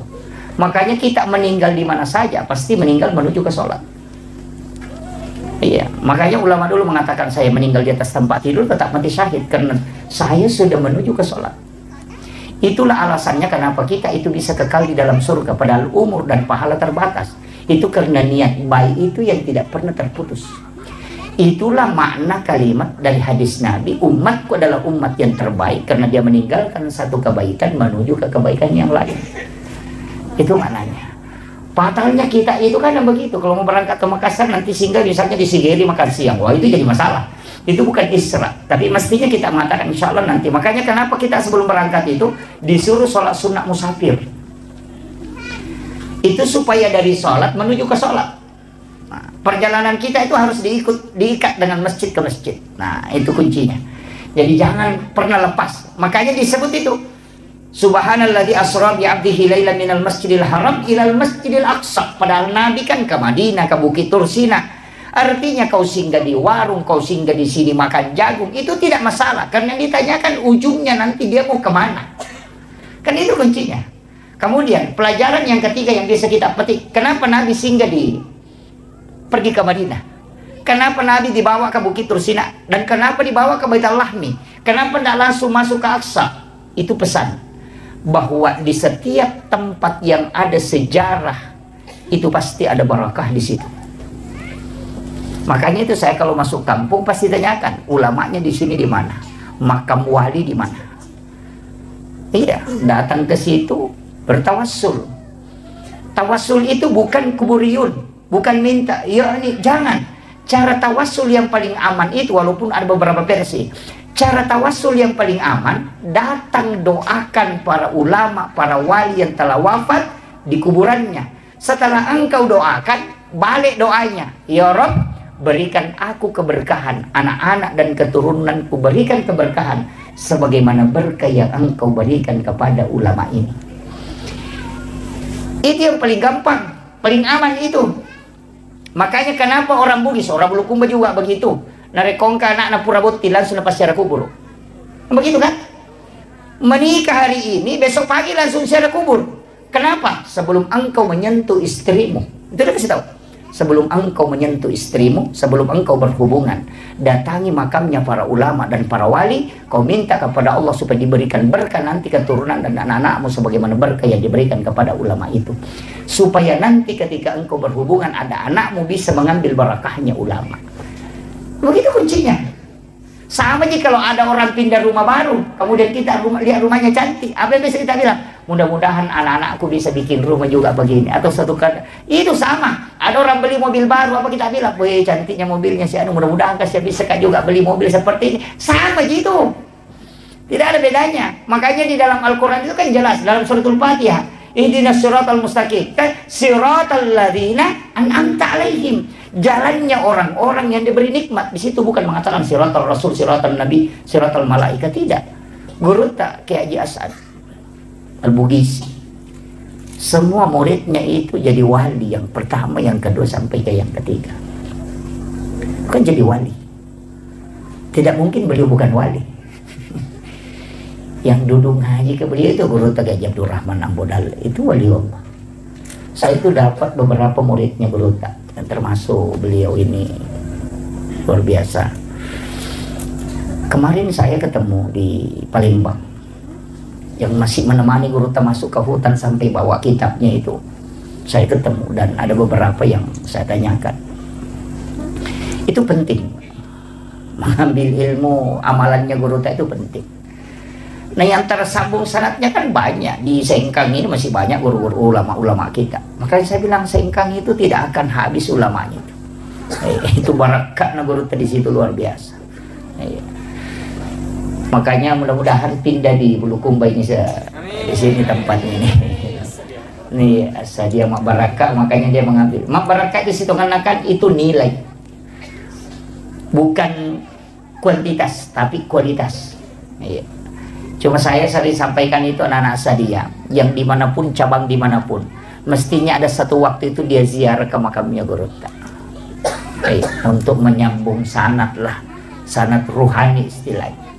Atau paling tidak selesai sholat isya bertawassul kirimkan Fatihah Guru tak Kiai Hasan. Itu sesudah sholat subuh kirimkan Fatihah Guru tak, supaya ruhnya anak-anak kita itu terkoneksi dengan ruhnya para wali. Itu kuncinya. Karena ruh itu kan saling mengirim, ya kan? Kalau sudah dikirim itu baku kenal. Nanti anak-anak kita kalau meninggal ini akan dikenal, oh ini muridku ini, karena dia kirimkan Fatihah. Kan itu dia bukan. Yang parah itu kalau tinggal biasa dia belajar tidak pernah kirimkan Fatihah, itu nanti tidak bisa tidak dikenal. Makanya harus tersambung sanad ilmu, juga tersambung sanad ruh. Itu penting. Kalau tidak bisa tersambung dengan sanad ilmu, paling tidak sanad ruh bisa tersambung. Makanya upasan yang hadir di sini kuncinya satu, Bapak. Titiplah berkah di tempat ini. Iya. Kita kira Pak Guru tak ini pahalanya banyak mengajar santri di sini. Itu masih bisa dikalahkan. Jangan harap guru-guru di sini bisa banyak pahalanya. Ada yang bisa mengalahkan pahalanya guru itu. Siapa? Pahalanya orang yang menyiapkan tempat untuk ditempati anak-anak kita belajar. Karena tidak mungkin ada guru mengajar, tidak mungkin ada anak-anak belajar kalau tidak ada tempatnya. Dia menyiapkan tempat itulah yang besar pahalanya. Karena dikumpul pahalanya gurunya, sekaligus anak-anak yang belajar, sekaligus pengurus pondok, baru diambil pahala itu disamakan dengan dikasih orang yang bersedekah itu. Makanya bukan orang yang masuk masjid itu dulu yang dijanjikan rumah di surga. Siapa? Yang bangun masjid dulu, Pak. Makanya hadis itu mambana masjidan fid dunya lillahi ta'ala banallahu lahu baitan fil jannah. Jadi yang pertama dijamin itu dulu adalah orang punya rumah, ya, tapi bukan masuk surga, punya rumah. Makanya kalau ada orang sedekah di masjid tapi tidak sholat, ya ada rumahnya cuma tidak masuk. Kan gitu. Karena kalau mau masuk ya sholat. Itu kan kuncinya. Makanya saya wasiatkan mestinya kita bikinkan donatur. Iya. Donatur itu kita sama-sama, saya juga membangun pondok, tapi tidak ini karena saya selektif dalam pembangunan. Tidak sembarang mengambil ini. Saya perhatikan betul. Ya. Jadi karena barakah itu juga memang agak susah, tidak mudah. Ya. Jadi walaupun ada beberapa kajian dalam fikih itu ya tidak. Tapi saya ingin sampaikan begini. Jadi yang kayak hadir paling tidak adalah yang kita wakafkan. Iya. Angkat wakaf. Namun sampai ini. Iya. Itu kuncinya. Kenapa? Karena itu yang kita miliki selamanya. Harta yang kita makan itu jadi kotoran. Untung-untung kalau baca doa. Yang kedua, harta yang kita tinggalkan akan diperebutkan oleh anak menjadi harta warisan. Tapi harta yang kita sedekahkan itu yang dimiliki selamanya. Iya. Terus saya bilang, Pak Bu, coba hitung-hitung. Sekamai maka dan ningerangi. Tidak. Ningerasani maka kau keluarga. Seandainya kita tahu bagaimana cepatnya orang melupakan kita ketika kita wafat, maka tidak ada pengaruh ucapan orang lain ke kita. Bikin netizen maga sejak nana lupai kita otomatis, deh kan? Hari ini mungkin dia menangis, besok akan berhenti. Kalau orang baik, mungkin 3 hari orang menangis, itu pun kalau ada. Anak-anak kita ya mungkin akan menangis. Istri juga begitu. Maka na puji ka lakai ku na puji sani makoko na sa batu mopi. Bahkan makoko lagi menerima mak bayi ini. Kan gitu. Apalagi kau mati ki kan? Aja na tanu Bu. Tuki lagi mak bayi ini apalagi kau mati. Saya kasih tahu. Iya. Saya coba karek matu. Bisa kembali Bu. Kalau tanya suami tak, kira-kira kalau saya meninggal Pak, kita menikah lagi. Palingan jawabannya bilang terumiri tak. Palingan itu. Itu jawabannya. Pasti itu. Ketika istri meninggal juga kan begitu. Suami meninggal juga begitu. Wadimo tuh pasang status bapaknya sudah meninggal. Iya. Terlalu cepat meninggalkan kita. Iya. Tapi itu 1 bulan kemudian akan hilang. Iya. Ada pengganti. Makanya harta yang kita miliki mesti angkaya punai. Makanya disebutkan dunia masyaratul akhirah. Iya linoe darah. Kan gitu. Dunia ini kan kebunnya akhirat. Jadi sebenarnya siapa yang menyimpan hartanya di dunia itu sama dengan orang yang menyimpan isi hartanya itu hanya di kebun. Tak kiring lo kebolata. Rumah kita itu di akhirat, bukan di dunia. Makanya kalau ada yang bikin rumah di dunia, itu sebenarnya bukan tanya bola solimonri, bola darat nih. Syarat namo 10 tingkah bola tetap bola darat nih itu. Karena dunia ini adalah kebun. Kalau mau dapat rumah abadi, kirim ke akhirat. Makanya sedekah ke masjid itu disebut dibangunkan istana di dalam surga. Pas sedekah itu sedekah. Usahakan menangkah. Bikinkan kaleng Ustaz. Kaleng koin NU. Bikinkan kaleng. Bagikan ke orang tua santri. Itu kaleng koin yang bisa dicabut-cabut di bawahnya. Jadi dia isi 10.000. Bayangkan, saya kasih tahu Ustaz. Bayangkan, kalau 1.000 kaleng kita bagikan, isinya 10.000, itu sudah 10 juta. Per bulan 10.000 saja isinya. Kalau 1.000 kaleng berarti itu sudah 10 juta. Kalau 100.000 berarti itu 100 juta. Kalau 1.000 kaleng kan, pikir aja itu. Nah tidak mungkin ada orang tua santri 10.000 yang isi kami dijemput saja setiap bulan. Iya, koin NU sidap kan begitu Ustaz, jalan. Dan yang masuk itu kalau totalnya itu sekitar, kalau dikasih sebelum dikasih keluar mungkin sekitar 50-an juta lebih setiap bulan. Itu ada uang 1.000, ada uang 2.000, ada uang receh. Kalau pulang dari belanja ada uang 1.000, masukkan ke situ. Dan itu yang dimasukkan ke pondok. Bayangkan kalau 1.000 kalian, apalagi kalau kita 2.000 kalian, nah 100.000 isinya. Pesantren dapat sumbangan dana itu 200.000, 200 juta per bulan. Itu aja Pak. Nggak usah repot banyak cari ini cari. Itu aja. Langkah konkretnya paling sederhana itu. Iya. Masa orang tua tidak bisa menyisihkan 10.000, apalagi kalau 100.000. Ya kan gitu. Itu kaleng, ini beli aja di Jakarta itu. Banyak pesan di Shopee itu kaleng 1 kali dipakai seumur hidup itu, karena ada dibawa lubangnya itu ditarik baru diambil isinya baru ditutup.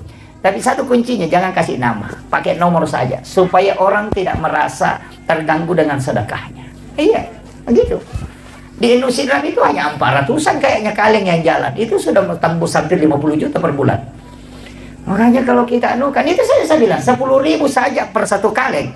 Kalau 1.000 kaleng kan 10 juta. Itu kan, itu bisa menggaji guru-guru di sini. Itu. Jadi makanya kalau kita tidak bisa membangun pondok dan tidak bisa juga membantu dengan banyak, paling tidak itu yang kita lakukan. Iya. Nama siril lisari sisa berupiah isa nilala kusiulap. Yang penting dijemput setiap bulan. Bikinkan grup, ada satu yang menjemput khusus. Iya. Semua orang tua santri kan gampang. Orang tua santri dikasih, nanti ada keluarganya nak kasih lagi. Itu penting. Jadi ini penting saya wasiatkan untuk, tapi saya di pondok tidak pakai itu Ustaz, cuma di NU. Karena saya tidak mau dana NU terganggu dengan mengatakan ini pimpinan pondok baru beralih lagi ke NU, saya tidak mau. Biarkanlah NU yang saya mengambil barakahnya aja. Itu kuncinya. Dan saya dapat ilmu dari beberapa kiai tentang pondok Ustaz. Salah satu yang saya rasakan betul itu dan sangat kuat itu adalah salawat Jibril. Saya itu dikasih tahu, siapa yang membaca salawat Jibril 1000 kali dalam sehari, nanti malam Jumat sholat sunnah hajat, baru baca 1000 baru berdoa, itu sangat mudah dikabulkan. Dan betul, saya rasakan betul. Jadi saya ingat itu ketika ada tanah yang saya mau beli mahal sekali tapi dia tidak mau jual, bacakan salawat Jibril itu bisa dia wakafkan tanpa dibeli. 9 hari saya bacakan salawat Jibril itu. Saya katakan ini betul-betul pondok pesantren ada beberapa di Jawa itu saya tidak usah sebut. Itu pimpinannya kasih tahu saya, pesantren sebesar ini Ustaz itu modalnya hanya salawat Jibril. Itu pesan beliau. Makanya ibu-ibu saya kasih tahu, kalau bangun rumah, nah rumah itu tidak mau jalan-jalan pembangunannya, baca amalkan itu 1000 kali dalam sehari semalam. Tapi jangan pakai berdoa, nanti khusus malam Jumat baru dipakai berdoa. Jadi malam Sabtu hanya dibaca, malam Ahad, malam Senin, malam Selasa, malam Rabu, malam Kamis hanya dibaca sampai 1000. Tapi nanti malam Jumat kita sholat sunnah hajat, baru baca 1000 baru berdoa. Insya Allah tembus itu. Itu kuncinya untuk salawat Jibril. Pokoknya apa saja, ada sesuatu yang kita mau jual tidak mau laku, tapi jangan ingat barangnya. Jangan ingat. Jadi cukup minta kepada, ambil barakahnya Rasulullah. Salawat Jibril itu sallallahu ala Muhammad. Jadi itu aja. Cuma kita pakai biasa mukaddimah. Innallaha malaikatahu yusholluna 'alan nabi ya ayyuhalladzina amanu shollu 'alaihi wa sallimu taslima. Baru kita baca 1000 kali. Paling tidak 1 kali duduk aja. Karena salawat Jibril itu 1 kali duduk kalau 1000 itu hanya 12 menit. 12 menit itu. Baca bisa dilafazkan, bisa cukup dalam hati. Tapi 1000, ya mobil mau dijual, kebun mau dijual tidak mau laku itu dipakai, rumah dibangun tidak mau jalan itu dipakai, bahkan kalau ada janda tidak mau laku itu juga dipakai. Tidak anak gadis itu kan gitu, ya. Jadi itu dibacakan, ya. Sesuatu yang tidak mau jalan itu dienukan. Dan saya itu begitu Pak Bu. Hanya tawakal dengan salawat Jibril, dan saya akui betul itu bahwa ini besar pengaruhnya. Ada beberapa bahkan ada tanah yang bersengketa itu diserahkan ke pondok. Mereka yang awalnya sengketa itu langsung menyerahkan. Itu ada luar biasa. Jadi itu penting. Yang ini saya wasiatkan, ini modal ini. Ini modal. Kalau untuk anak-anakku di sini kuncinya kalau mau berhasil itu bukan kepintaran. Satu aja. Takzim kepada 3 orang. Pertama, takzim kepada guru-gurumu. Siapa yang paling bagus akhlak dan adabnya kepada gurunya, pasti ilmunya membekas dan pasti dipakai nanti di masyarakat. Yang kedua, takzim kepada kedua orang tuamu. Itu aja kuncinya. Takzimnya ke situ. Karena kalau kau orang tua itu yang membuka pintu langit. Jalur ilmu itu kan makanya disebut semua itu nur. Makanya kita dalam tarekat itu kan Al-Quran huwa nur, nuru Muhammad, Allahu nurus samawati wal ardi masalun nur, al-wudu'u nur, as-salatu nur, az-zikru nur, as-salawatul nur. Itu kan semua cahaya. Al-ilmu nur. Makanya itu yang mau diserap. Gabungkan semua. Makanya orang yang ada wudunya kemudian belajar itu pasti ilmunya dipakai nanti. Tapi kalau belajar dan tidak ada wudunya, coba perhatikan, susah dipakai ilmunya. Makanya biasa ada anak-anak itu di pesantren cerdas, tapi ketika keluar tidak dipakai ilmunya. Tapi ada juga anak-anak kalau dilihat, tidak ada modelnya, tidak tahu mau jadi apa nanti, tapi setelah keluar ternyata jadi orang hebat. Kenapa? Makanya jangan lihat dari ketika dia belajar di pondok, cari barakahnya di situ. Itu makanya orang tua itu saya kasih tahu, serahkan sepenuhnya anak-anak kita ketika dia belajar di pondok. Nggak usah khawatir. Dan ingat, pondok itu adalah tempat penyucian. Bukan hanya secara lahiriah, tapi secara hakikiah. Makanya anak pondok itu 3 bulan pasti kena itu yang gatal-gatal. Iya, gatal-gatal. Itu seperti cacar. Sebenarnya saya kalau di dalam tarekat itu dikasih tahu, penyakit itu adalah melepaskan segala energi negatif dalam tubuh. Makanan-makanan yang dimakan anak-anak kita itu yang tidak bagus itu keluar semua melalui di situ. Dan itu tidak ada obatnya sebenarnya. Obatnya itu cukup satu, keringkan pakaiannya dengan tempat tidurnya itu dengan sinar matahari langsung hilang itu. Karena itu bakteri tidak bisa. Tidak ini, bakteri itu hanya dari pakaian basah. Nah, di pesantren begitu. Nanti 8 bulan akan kena tipes ataupun demam, batu-batu kering tidak mau berhenti. Itu akan muncul penyucian dalam kalbu. Itu tahap kedua. Nanti itu ketika 1 tahun lebih ada penyakit, kulitnya itu warna kuning. Anak-anak itu kayak kekuning-kuningan kulitnya. Itu akan muncul. Tapi apa? Itu sudah tahap ketiga. Ketika anak tidak lari, itu barakahnya sudah mulai muncul.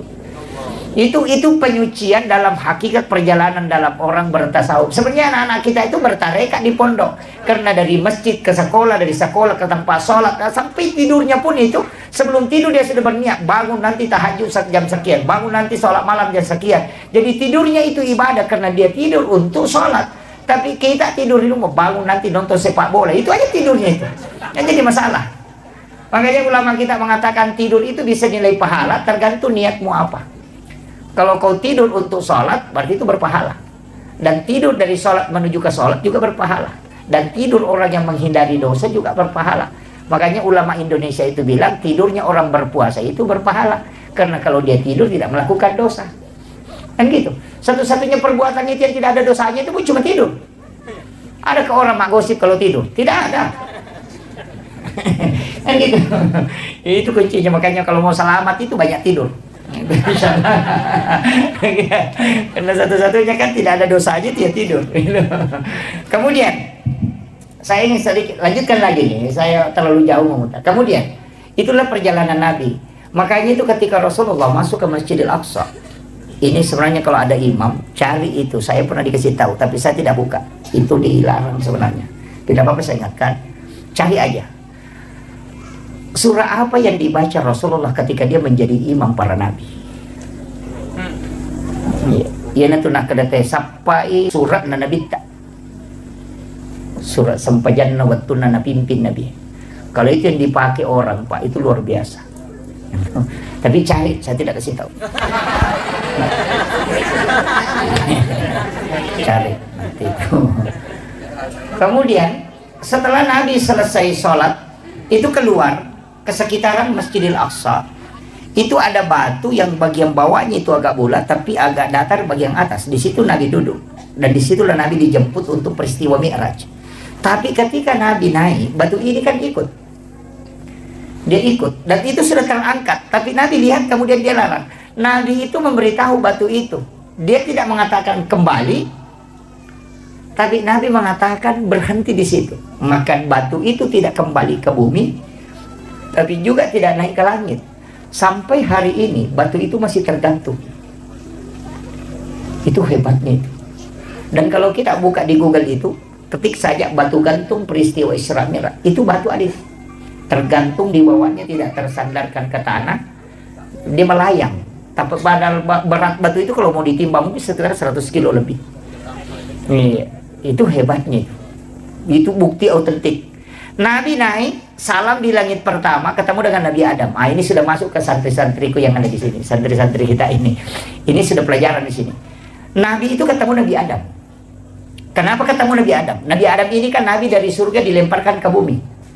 Orang yang punya jabatan tinggi kemudian turun, itu mestinya kita datangi. Itu penting. Orang kaya kemudian bangkrut, bersilaturahmi, itu hakikat takziah. Jadi bukan hanya orang meninggal itu yang ditakziahi, tidak. Kalau ada bupati jadi rakyat biasa datang silaturahmi. Jangan tinggalkan, karena itu hatinya gundah gulana. Ada kepala dinas jadi guru biasa, silaturahmi dengan dia. Kenapa? Karena itu agak goncang perasaannya. Tapi kalau guru biasa jadi kepala dinas, tidak usah datangi dia. Iya, makanya saya kalau kita di tarekat, walaupun sekarang kan sudah beda. Makanya itu saya kalau diundang ada acara syukuran pejabat, hampir dipastikan saya tidak hadir. Karena kami di tasawuf itu diajarkan, jangan pernah melakukan syukuran ketika menerima fitnah dan amanah. Gitu. Jabatan itu adalah fitnah, jabatan itu adalah amanah. Ketika engkau menerimanya, kau syukuran, itu musibah. Maka kapan kita syukuran? Ketika engkau sudah selesai menjalankan tugas itu, maka syukuranlah.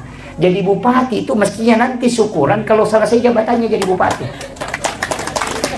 Iya. Kan masa kau terima fitnah dan amanah baru kau bersyukur? Kan mestinya terbalik. Ketika engkau selesai menjalankan amanah, baru kau bersyukur. Maka syukuran dilakukan setelah selesai jabatan, bukan pada saat menerima. Mestinya pada saat menerima itu minta anak-anak, orang-orang ulama mendoakan kita. Nanti di saat selesai baru syukuran. Kan terbalik sekarang kan? Terima jabatan langsung syukuran, itu musibah.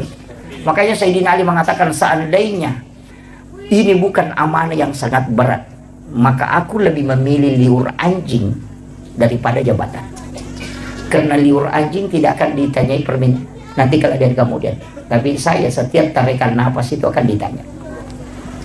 Makanya hati-hati juga yang ulama ini yang selalu banyak jabatannya. Penasehat inilah, jabatan inilah, ketua inilah, itu patah. Paling lama masuk surganya itu. Ini penting, saya wasiatkan. Iya. Paling tidak kalau ia mendoakan, ini penting saya wasiatkan. Kemudian, ketika Nabi, kenapa ini Nabi ketemu dengan Nabi Adam? Itu tadi. Karena Nabi ini juga belajar sama Nabi Adam tentang ilmu alam. Anak-anakku ini mesti tahu ilmu alam dasar dulu. Makanya disitulah pelajari fisika, pelajari kimia. Itu kan anak-anak yang awal-awal kan. Naik ke langit kedua, siapa yang dia ketemu? Nabi Isa dengan Nabi Yahya. Dua Nabi ini kan mudah. Dan ini Nabi kan agak unik. Karena dia tidak mengikuti hukum alam. Nabi Isa lahir tanpa bapak. Nabi Yahya lahir dari ibu yang sudah menopause. Itu tidak melalui hukum alam. Di dunia ini kan ada binatang yang tidak ada jantannya. Itu cacing, hanya betinanya saja. Kalau cacing itu kan tidak ada jantan. Tapi orang yang hidup itu tanpa bapak, bisa lahir tanpa bapak, itu Nabi Isa. Tapi juga Nabi Yahya lahir dari wanita yang sudah menopause. Apa maknanya ini? Kan begini, Nabi Isa itu kan anaknya Maryam. Maryam itu kan dipelihara oleh Nabi Zakaria. Dan Nabi Zakaria ini kan melahirkan anak satu yang namanya Nabi Yahya inilah. Jadi Nabi Yahya dengan Nabi Isa itu adalah dua nabi yang muda, itu hampir seumuran. Kan Nabi Zakaria tidak punya keturunan, makanya diambillah kemenakannya. Dia cari, oh ini ada anak gadis ini bisa dipelihara. Diambillah, umur 8-9 tahun. Dia bawa ke rumahnya, bikinkan bilik, dan itu tidak ada jendelanya. Dan itu pesan ulama kita, kalau ada bilik gadis itu jangan kasih jendela. Supaya aja diceliling. Minta mana tahu lalu. Jadi bisa dibikinkan tapi lubang angin. Kemudian yang kedua, yang pegang kunci pintunya itu Nabi Zakaria. Nanti dia buka ketika dia masukkan makanan. Dan di dalam biliknya itulah dia buatkan tempat sholat disebut mihrab. Dari situlah awalnya ada kalimat mihrab itu.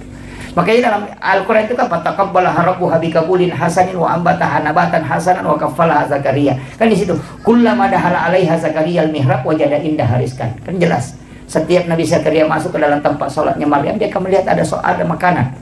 Dan anehnya itu kayak durian, bukan musim durian. Makanya kan dia bertanya, "Anna laki haza?" Dari mana ini? Maryam kan cuma jawab, "Wa min indillah." Ini langsung dari Allah. Ya, makanya Nabi Zakaria kan tidak percaya. Wah, masa anak gadis bukan nabi bisa dikasih makanan langsung dari langit.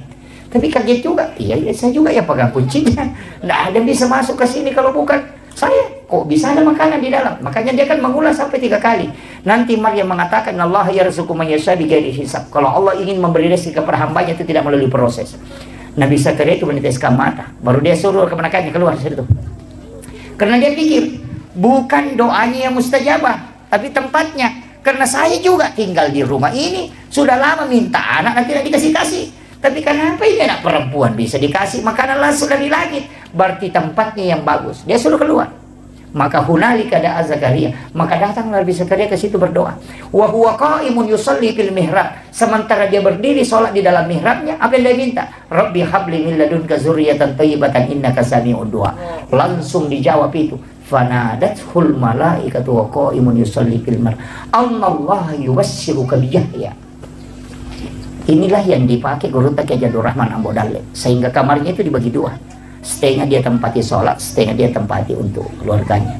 Tapi ketika ada santrinya mau pulang dan tidak ada transport, itu masuk minta sama Pak Kiai. Pak Kiai, saya mau pulang tapi tidak ada uang. Masuklah ke di situ, nak. Siapa tahu ada. Setiap dia masukkan tangannya di bawah sajadahnya Guru itu selalu dapat uang. Dari mana itu? Wa min indillah. Ki Haji Maimun Subairi juga begitu. Ini ayat, Pak, bukan hadis. Seandainya hadis masih bisa diperdebatkan. Makanya pimpinan pondok itu mestinya punya. Mestinya punya. Tapi jangan tujuannya bikin mihrab itu hanya cari uang. Jangan. Iya. Dan di dalam mihrab lah diminta sesuatu, bisa melahirkan sudah menopaus, dan bisa dia lahir tanpa bapak. Artinya apa? Ketika semua manusia mengatakan mustahil, itu tidak mustahil bagi Allah. Itu mihrab kan di dalam kamar. Kalau kita di tarekat diajarkan, beli kain kafan satu, kemudian simpan di bagian bawahnya, jangan bergerak. Tutupi pakai tirai, di bagian atasnya itu baru dikasih sajadah. Nanti bikin wasiat, kalau saya meninggal, ambil kain kafan itu yang kau bungkuskan. Kalau orang mengambil kain kafan dari mihrab itu, para ulama tarekat mengatakan biar sampai 100 tahun kain kafan itu tidak akan hancur. Tanah tidak akan memakan itu. Iya, itu berkahnya mihrab. Sebenarnya mihrab itu kan dua anak tangga itu. Dua anak tangga, makanya dari situlah kenapa sajadah imam itu dua lapis. Lapisan bawahnya ada amblak, kemudian dikasih sajadah di atasnya, karena mihrabnya Maryam itu dua anak tangga. Situ kuncinya. Itu yang makanya dipakai para ulama kita dari dulu. Guru tahu gitu.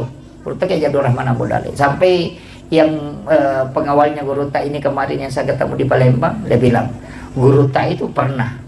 Saya lihat langsung itu uang terikat itu dibawa bantal yang dia tempati baring itu. Jadi saya bilang dari mana itu? Dia bilang tidak, Guru tapi memang ada doanya itu. Jadi itu karena mihrab itu, jadi tidak sembarang.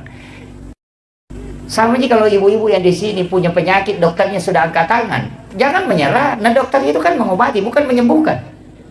Iya, coba cari apakah ada dokter di pamflet dokter di seluruh Indonesia dia tulis menyembuhkan penyakit kanker. Tidak ada. Yang dia tulis itu mengobati penyakit kanker. Iya, menyembuhkan tidak ada. Kalimat menyembuhkan itu urusan Allah, kalimat mengobati itu urusan manusia. Makanya kalau pergi berobat jangan berharap sembuh dari dokternya. Makanya kasih tahu, dok saya sakit, minta diobati. Baru setelah itu minta kepada Allah supaya disembuhkan. Kita keliru, minta sama dokternya supaya kita sembuh dari penyakit, tak balik, tidak sembuh itu.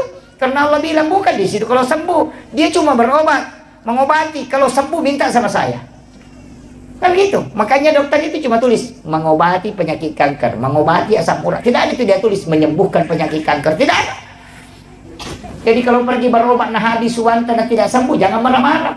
Aja tamacai maka dia nasau capu didikun maka memi dokter ubure dia nak lupa sawi. Kan gitu kan? Ini nih yang harus dirubah ini. Kadang kalau kita datang berobat, itu kita mengatakan nanti sembuh dari sini, enggak. Ini diobati, makanya Allah yang Maha Penyembuh. Itu kuncinya. Kemudian, apa kelebihannya Nabi dua ini? Nabi Yahya itu dihindari dari dosa. Nabi yang sudah dijaga betul oleh Allah. Kalau Nabi Isa itu ahli kedokteran. Dia bisa menghidupkan orang mati. Kalau dokter kita mematikan orang hidup. Sebagian, dan semua hidup. Naik ke langit berikutnya ketemu dengan Nabi Yusuf.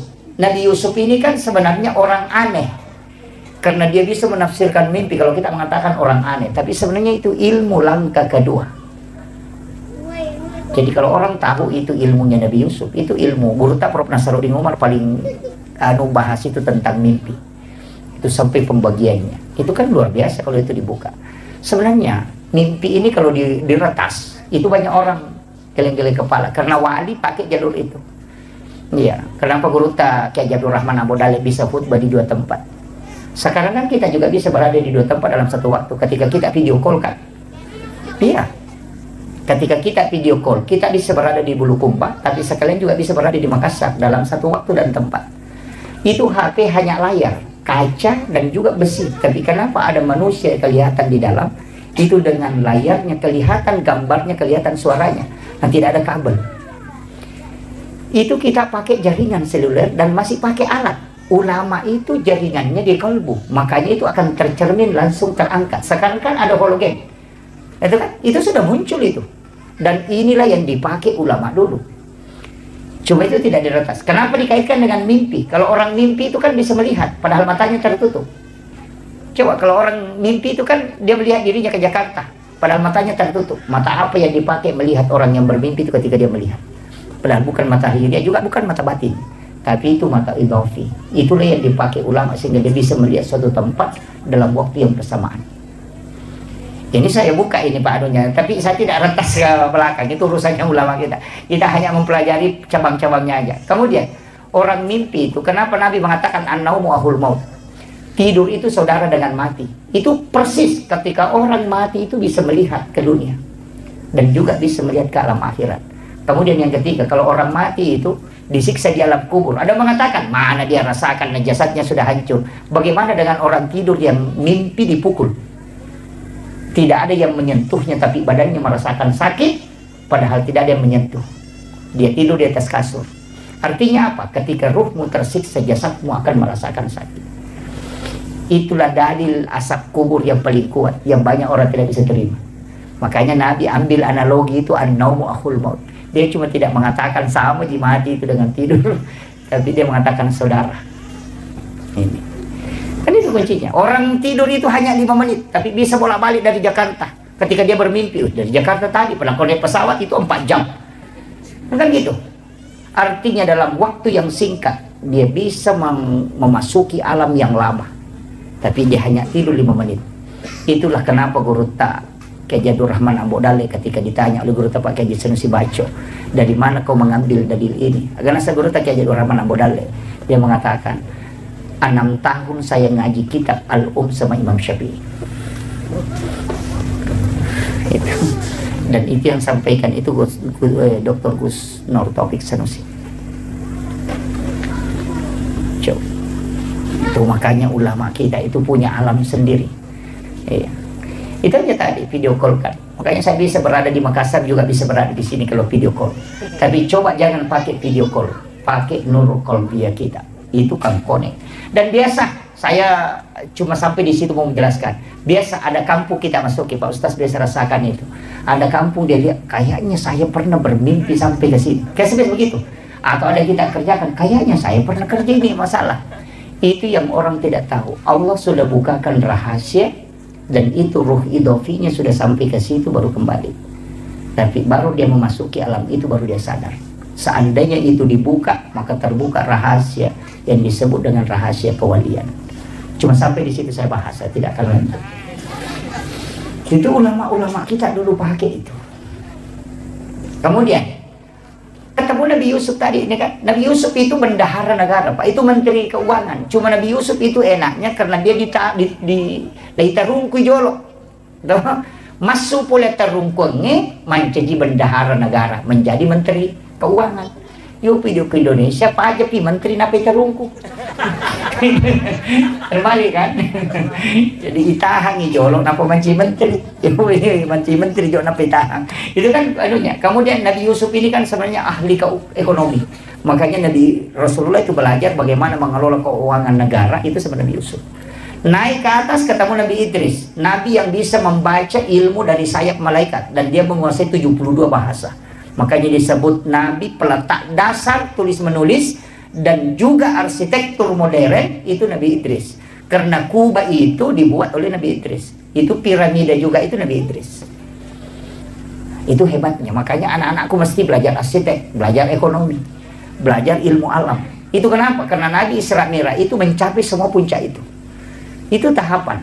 Seandainya itu diambil itu profesor di segala bidang. Makanya Nabi itu kan begitu, belajar sama Nabi Idris. Dan Nabi Idris, apa hebatnya Nabi Idris ini? Satu-satunya Nabi juga yang memang itu ketika dia membaca simbol, itu hebat sekali itu. Makanya sampai bintang-bintang itu dia bisa baca itu. Jadi makanya ilmu alam, ilmu astronomi itu pelajari.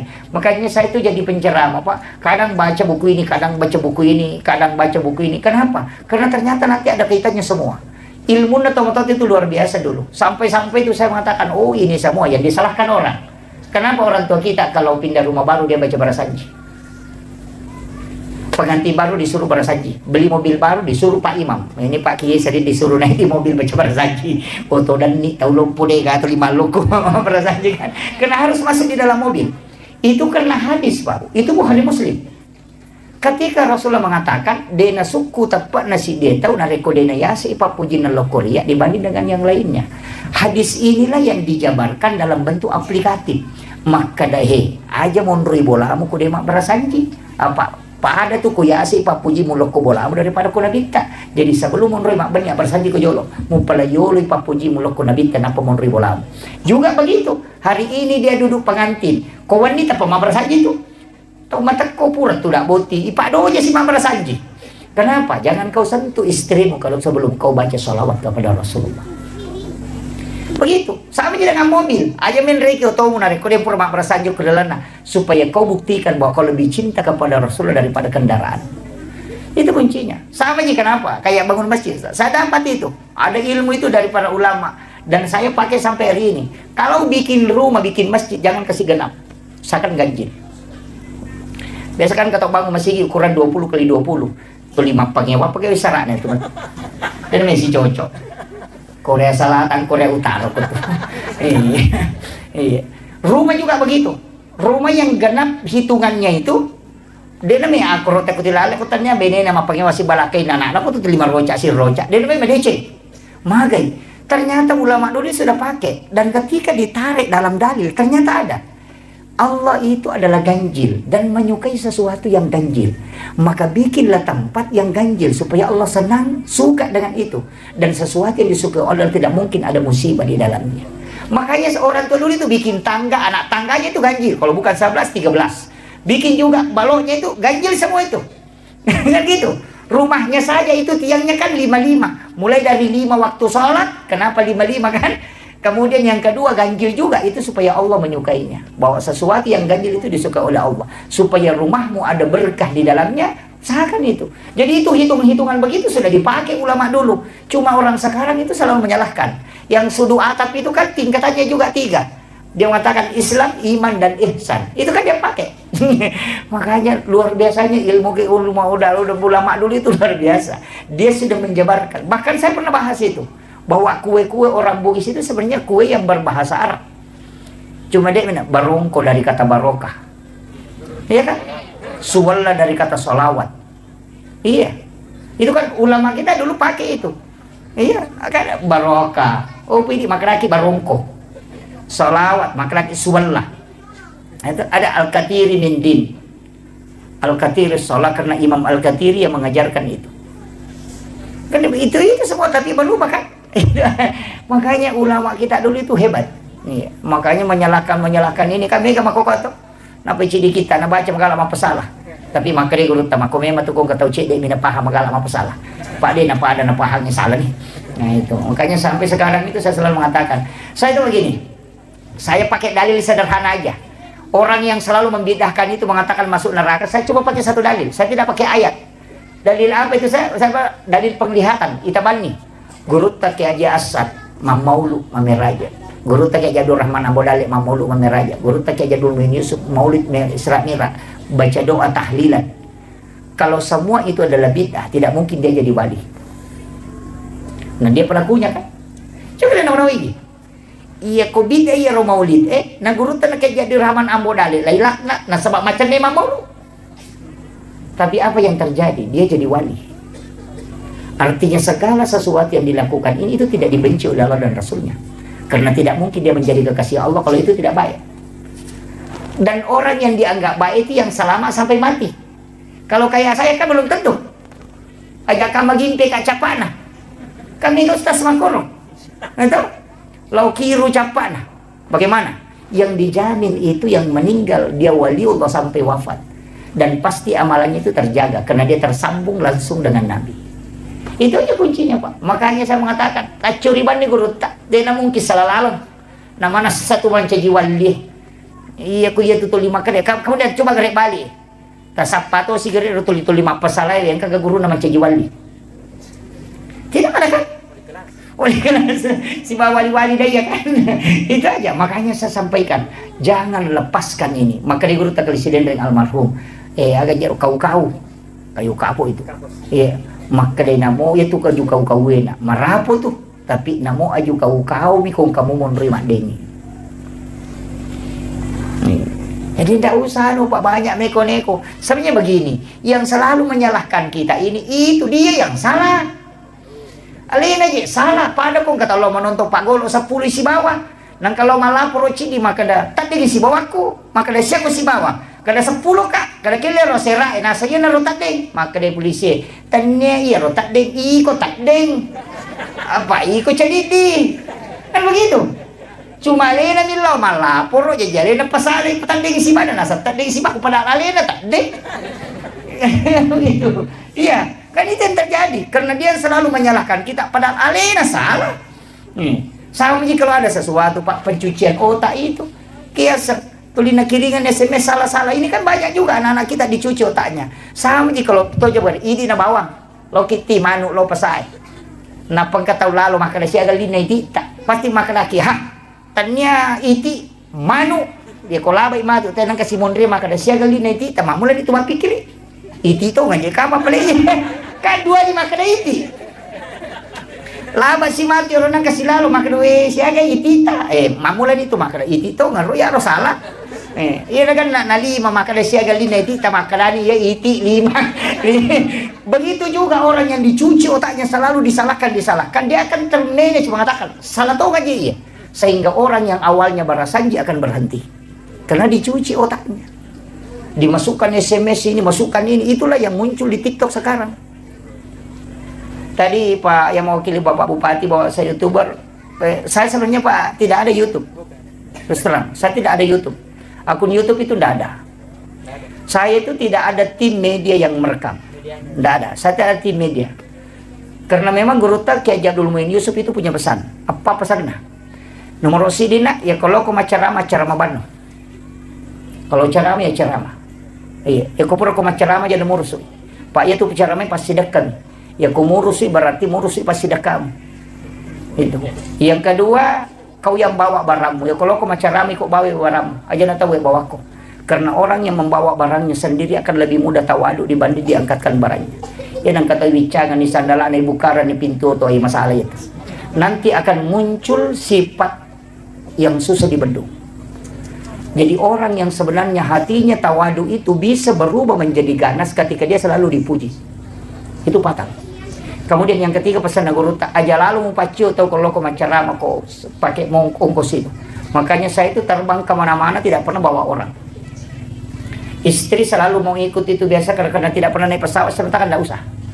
Kita akan menikah ini karena jodoh dan jodoh itu tidak kemana-mana makanya kau tidak usah kemana-mana. Itu ya, itu alasannya Pak Ustaz.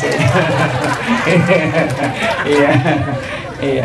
Jadi saya itu tidak pernah bawa. Kenapa? Guru Tak bilang begini. Nah. Iya kalau konoli ko tayo macarama nama pasawa ko natalu ko si Bajo katalu nung ko so kita di lima dakwah iya ko di masigi na pake nak mulai ke pertanggung jawab kang kulo na pong Ta'ala itu yang berat.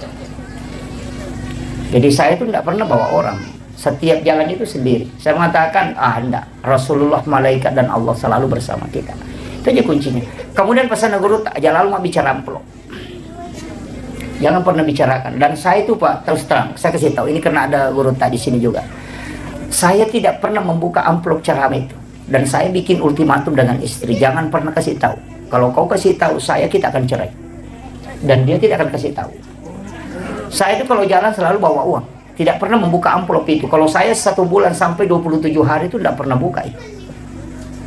Kenapa? Saya tidak mau kalau itu dihitung. Nah, sebab kapan ibuka maka sekot kau natalipongi panitia langsung muncul sekot nalengi. Saya itu yang paling saya takuti. Maka salah satu kunci untuk selamat jangan tahu berapa isinya. Ada beberapa masjid itu saya sudah coret merah, ada di Papua, ada di beberapa. Kalau dia menghubungi saya memang tidak berangkat karena dia pernah bikin perjanjian bilang sekian ku kasih. Itu saya sudah coret, tidak akan datang ke situ. Itu hanya untuk menjaga, dan itu pun belum tentu selamat, Pak.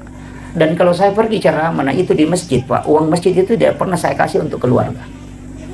Saya takut karena di situ ada uangnya anak yatim, ada uangnya fakir miskin di situ. Dia sumbangkan, mungkin 2.000 dia ingin melihat masjidnya bagus. Tapi kita penceramah datang kemudian ambil itu jadi masalah. Semua kenapa ustaz itu dirikan pesantren, kayak guru ini dirikan pesantren. Itu kalau ada amplop dari masjid itu masukkan ke pondok supaya dia kembali ke umat. Kasih untuk gaji-gaji guru supaya dia kembali ke umat. Itu tidak mudah.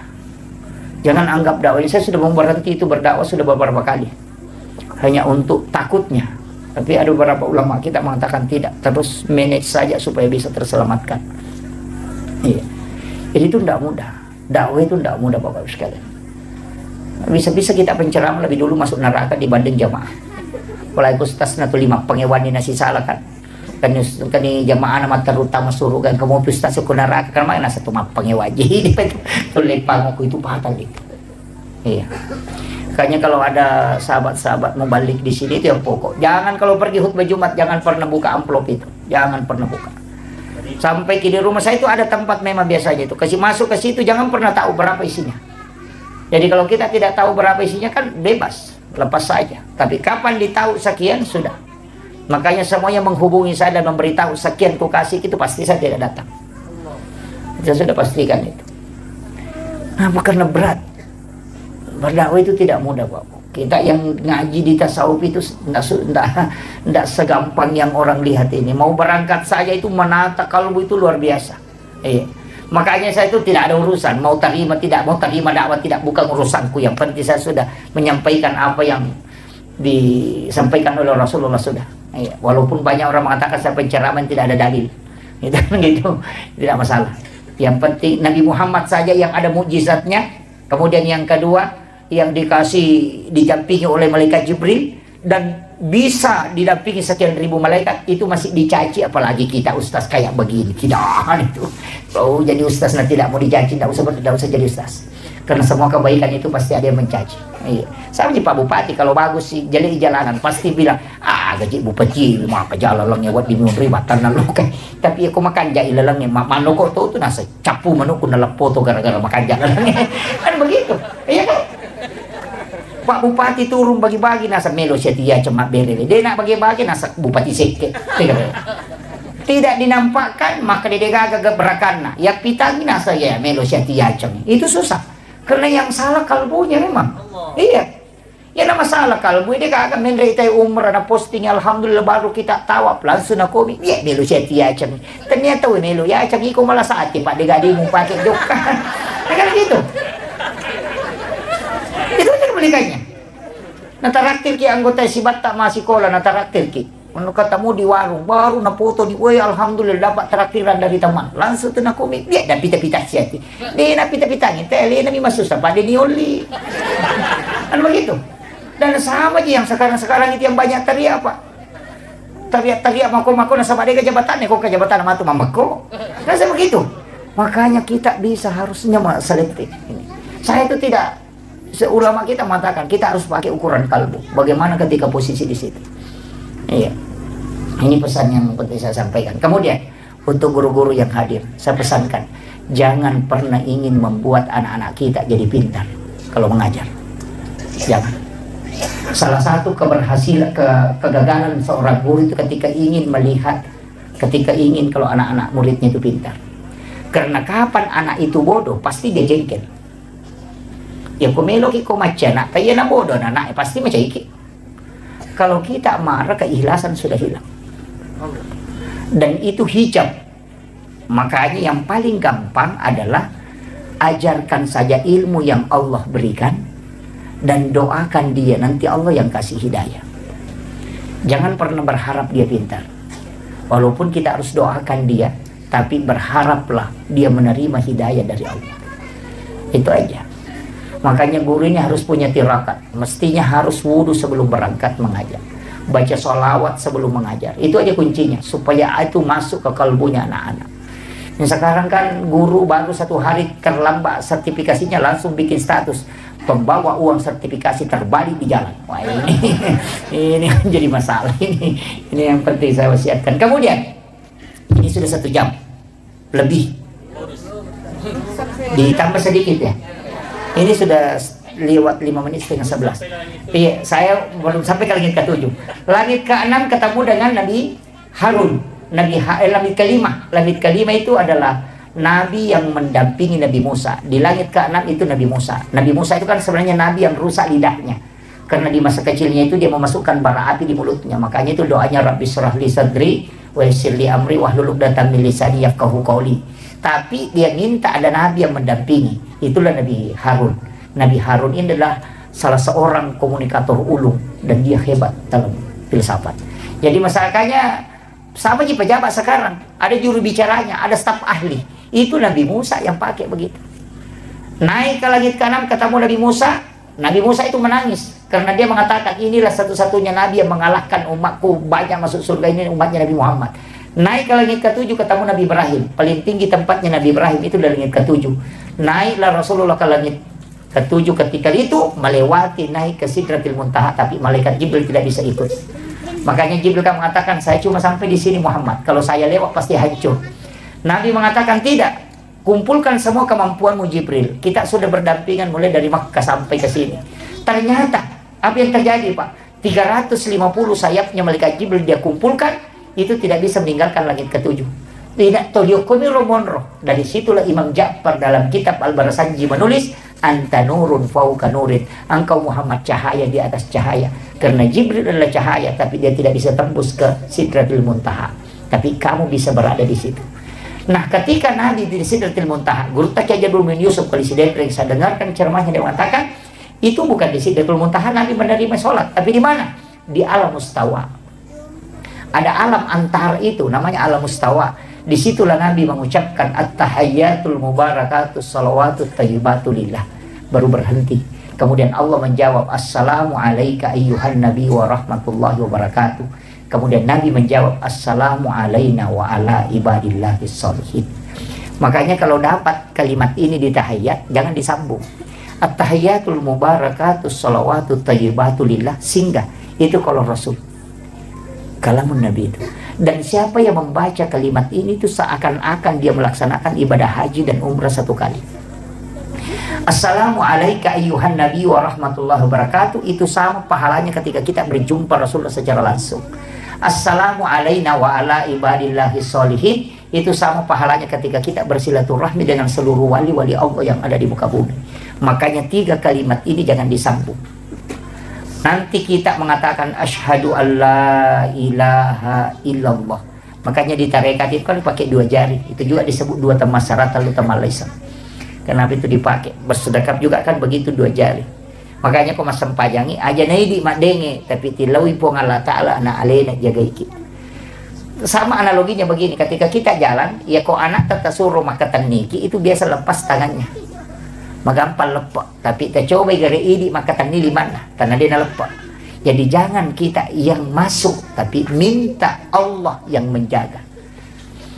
Jadi aja nih mengulu Allah, sila ada kita. Iya, minta supaya dia tidak melepaskan kita, karena kalbu itu dia yang pegang, terbuka tertutupnya, masuk keluarnya dia yang pegang. Karena dia yang kendalikan iman, minta dia supaya dia tidak mencabut itu. Aja naidi mengulo sila daki. Iya, itu seperti terbawa arus. Tapi iya ko alena warak kangi, yan itu nakalam. Uy, tama ko lirala warak kan na po Allah Ta'ala. Tapi kuncinya kan ada 2. Anta abudallah ka'annaka tarahu. Kalau tidak bisa, fa innahu yaraka. Kan 2 aja kuncinya kalau sholat. Anta abudallah ka'annaka tarahu, sampai pun pada komite. Itulah yang naik as-salatu mirajul mu'minin. Tapi fa illam takun tarahu, kalau tidak bisa, fa innahu yaraka, yakin ko saja bahwa dia melihat aku, kayak ada CCTV. Makanya tidak usah naik, cukup di bawah. Dalilnya ada, wa huwa ma'akum aina ma kuntum. Dia selalu bersamamu dimanapun engkau berada. Wa kan wallahu aqrabu min hablil warid. Itu tidak usah naik atas Allah. Ku akbar, silakan. Cukup di bawah. Kan gitu kan? Ada yang biasa begitu Bu ya? Serius sekali Allah, tapi tidak masalah kalau itu yang dipakai untuk koneksi. Tapi kalau tidak bisa, cukup dibawa. Kita yakin bahwa Allah melihat kita, ya Allah melihat kita ruku, Allah melihat kita sujud, itu yang paling gampang. Tidak usah naik. Karena memang juga dalilnya ada, wa huwa ma'akum aina ma kuntum.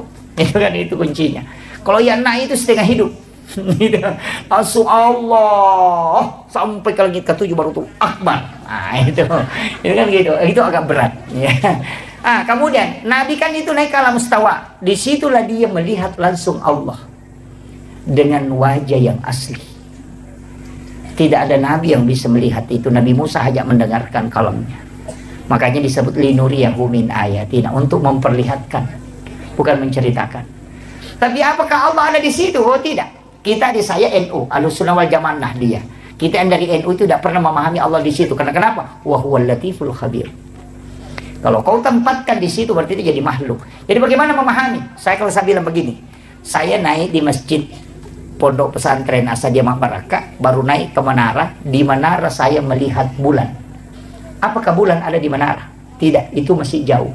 Cuma posisi untuk melihat bulan itu harus di menara. Sama dengan Rasulullah, untuk melihat Allah itu posisinya di alam mustawa, tapi Allah bukan di situ, itu masih jauh. Itu cara memahaminya. Banyak kita di Ahlussunnah itu memahami, jangan bilang Allah itu turun sepertiga malam. Kan begitu Salafi sekarang. Allah itu turun di sepertiga malam. Saya bilang Allah paling sibuk, karena di Jakarta dulu turun dulu di Papua, kembali turun di Sulawesi Selatan, baru turun. Itu saja tugasnya, putar-putar itu. Jadi bagaimana cara memahami? Itu bagaikan balon, Pak. Balon ini cahayanya sampai ke lantai, tapi balonnya tidak turun. Yang turun itu adalah rahmat Allah, dan yang menangkap nur itu adalah kalbu. Maka orang yang waktu itu akan terkoneksi dengan rahmat Allah. Itulah dimaksud Allah turun di sepertiga malam. Ini nih yang kayak jadi masalah kan. Kayaknya ngaji itu penting, Pak. Ulama kita itu sudah bahas itu. Di Ahlussunnah, di Asadiah ini sudah pakai semua. Jangan sampai terkontaminasi pikiran Allah turun kemana-mana, itu jadi masalah. Sejak kapan Allah terikat oleh waktu itu? Tidak. Karena dia yang menciptakan itu. Saat menjadi semesta pembicaraan. Itulah ulama-ulama kita dari dulu. Kemudian, ini nih hakikatnya. Ini karena waktu sudah lewat. Ini hakikatnya. Karena sholat yang dia terima kan 50. Nabi Ibrahim kan tanya begitu, berapa yang dikasih ke Muhammad? Nabi bilang sholat. Seandainya bilang, apa yang kau lihat? Tapi memang ada dalam hadis qudsi itu. Saya baca, ini penting kita tahu juga. Nabi itu mengatakan, saya dikasih 3 ilmu oleh Allah. Ilmu yang wajib saya sampaikan, ada ilmu yang saya boleh menyampaikan, boleh tidak, ada ilmu yang memang saya dilarang untuk menyampaikan. Jadi ilmu yang wajib disampaikan oleh Rasul itu adalah ilmu fikih, ilmu syariat. Ilmu yang boleh Nabi sampaikan, boleh tidak, itu ilmu hakikat. Sedangkan ilmu yang tidak boleh disampaikan oleh Rasul itu adalah ilmu sir ilahiyah. Makanya tidak ada sahabat yang bertanya bagaimana wajah Allah, padahal Nabi ketemu langsung dengan Allah. Tidak ada yang tanyakan itu, bagaimana modelnya Allah, di mana dia berada. Tidak dianukan Rasulullah. Itulah ilmu sir ilahiyah yang tidak boleh dibuka oleh Rasulullah. Jadi dilarang memang menyampaikan. Ada ilmu yang boleh dia sampaikan, boleh tidak. Ada di Sayyidina Ali diajarkan, tapi tidak diajarkan ke sahabat yang lain. Ada yang diajarkan ke Ibnu Abbas, tapi tidak diajarkan ke sahabat yang lain. Ketika sahabat duduk, kemudian disuruh tinggal satu Ibnu Abbas. Jangan kau pulang dulu Ibnu Abbas. Nanti sahabat yang lain pulang, baru Nabi kasih doa. Dan doa itu disuruh baca dengan suratul Fatihah 1 nafas. Untuk menjadikan obat. Tapi tidak diberikan kepada semua Nabi. Harus kepada semua sahabat. Jadi ada ilmu yang Nabi boleh memilih. Itulah ilmu hakikat. Tapi yang sir ilahi itu tidak dibuka Nabi. Makanya sebenarnya ada beberapa ilmu itu memang yang ulama kita dari dulu nukat. Kemudian turun ke langit ke-7 ke-6, ketemu Nabi Musa. Nabi Musa itulah yang menyuruh Nabi berbolak-balik, Pak. Karena dia mengatakan terlalu banyak Muhammad. Tapi saya mengatakan bersyukur kita untuk ada Nabi Musa. Seandainya tidak ada Nabi Musa, ada 50 waktu sholat. Karena Nabi sudah dikasih tahu, satu saja yang tidak dilakukan umatmu Muhammad pasti masuk neraka.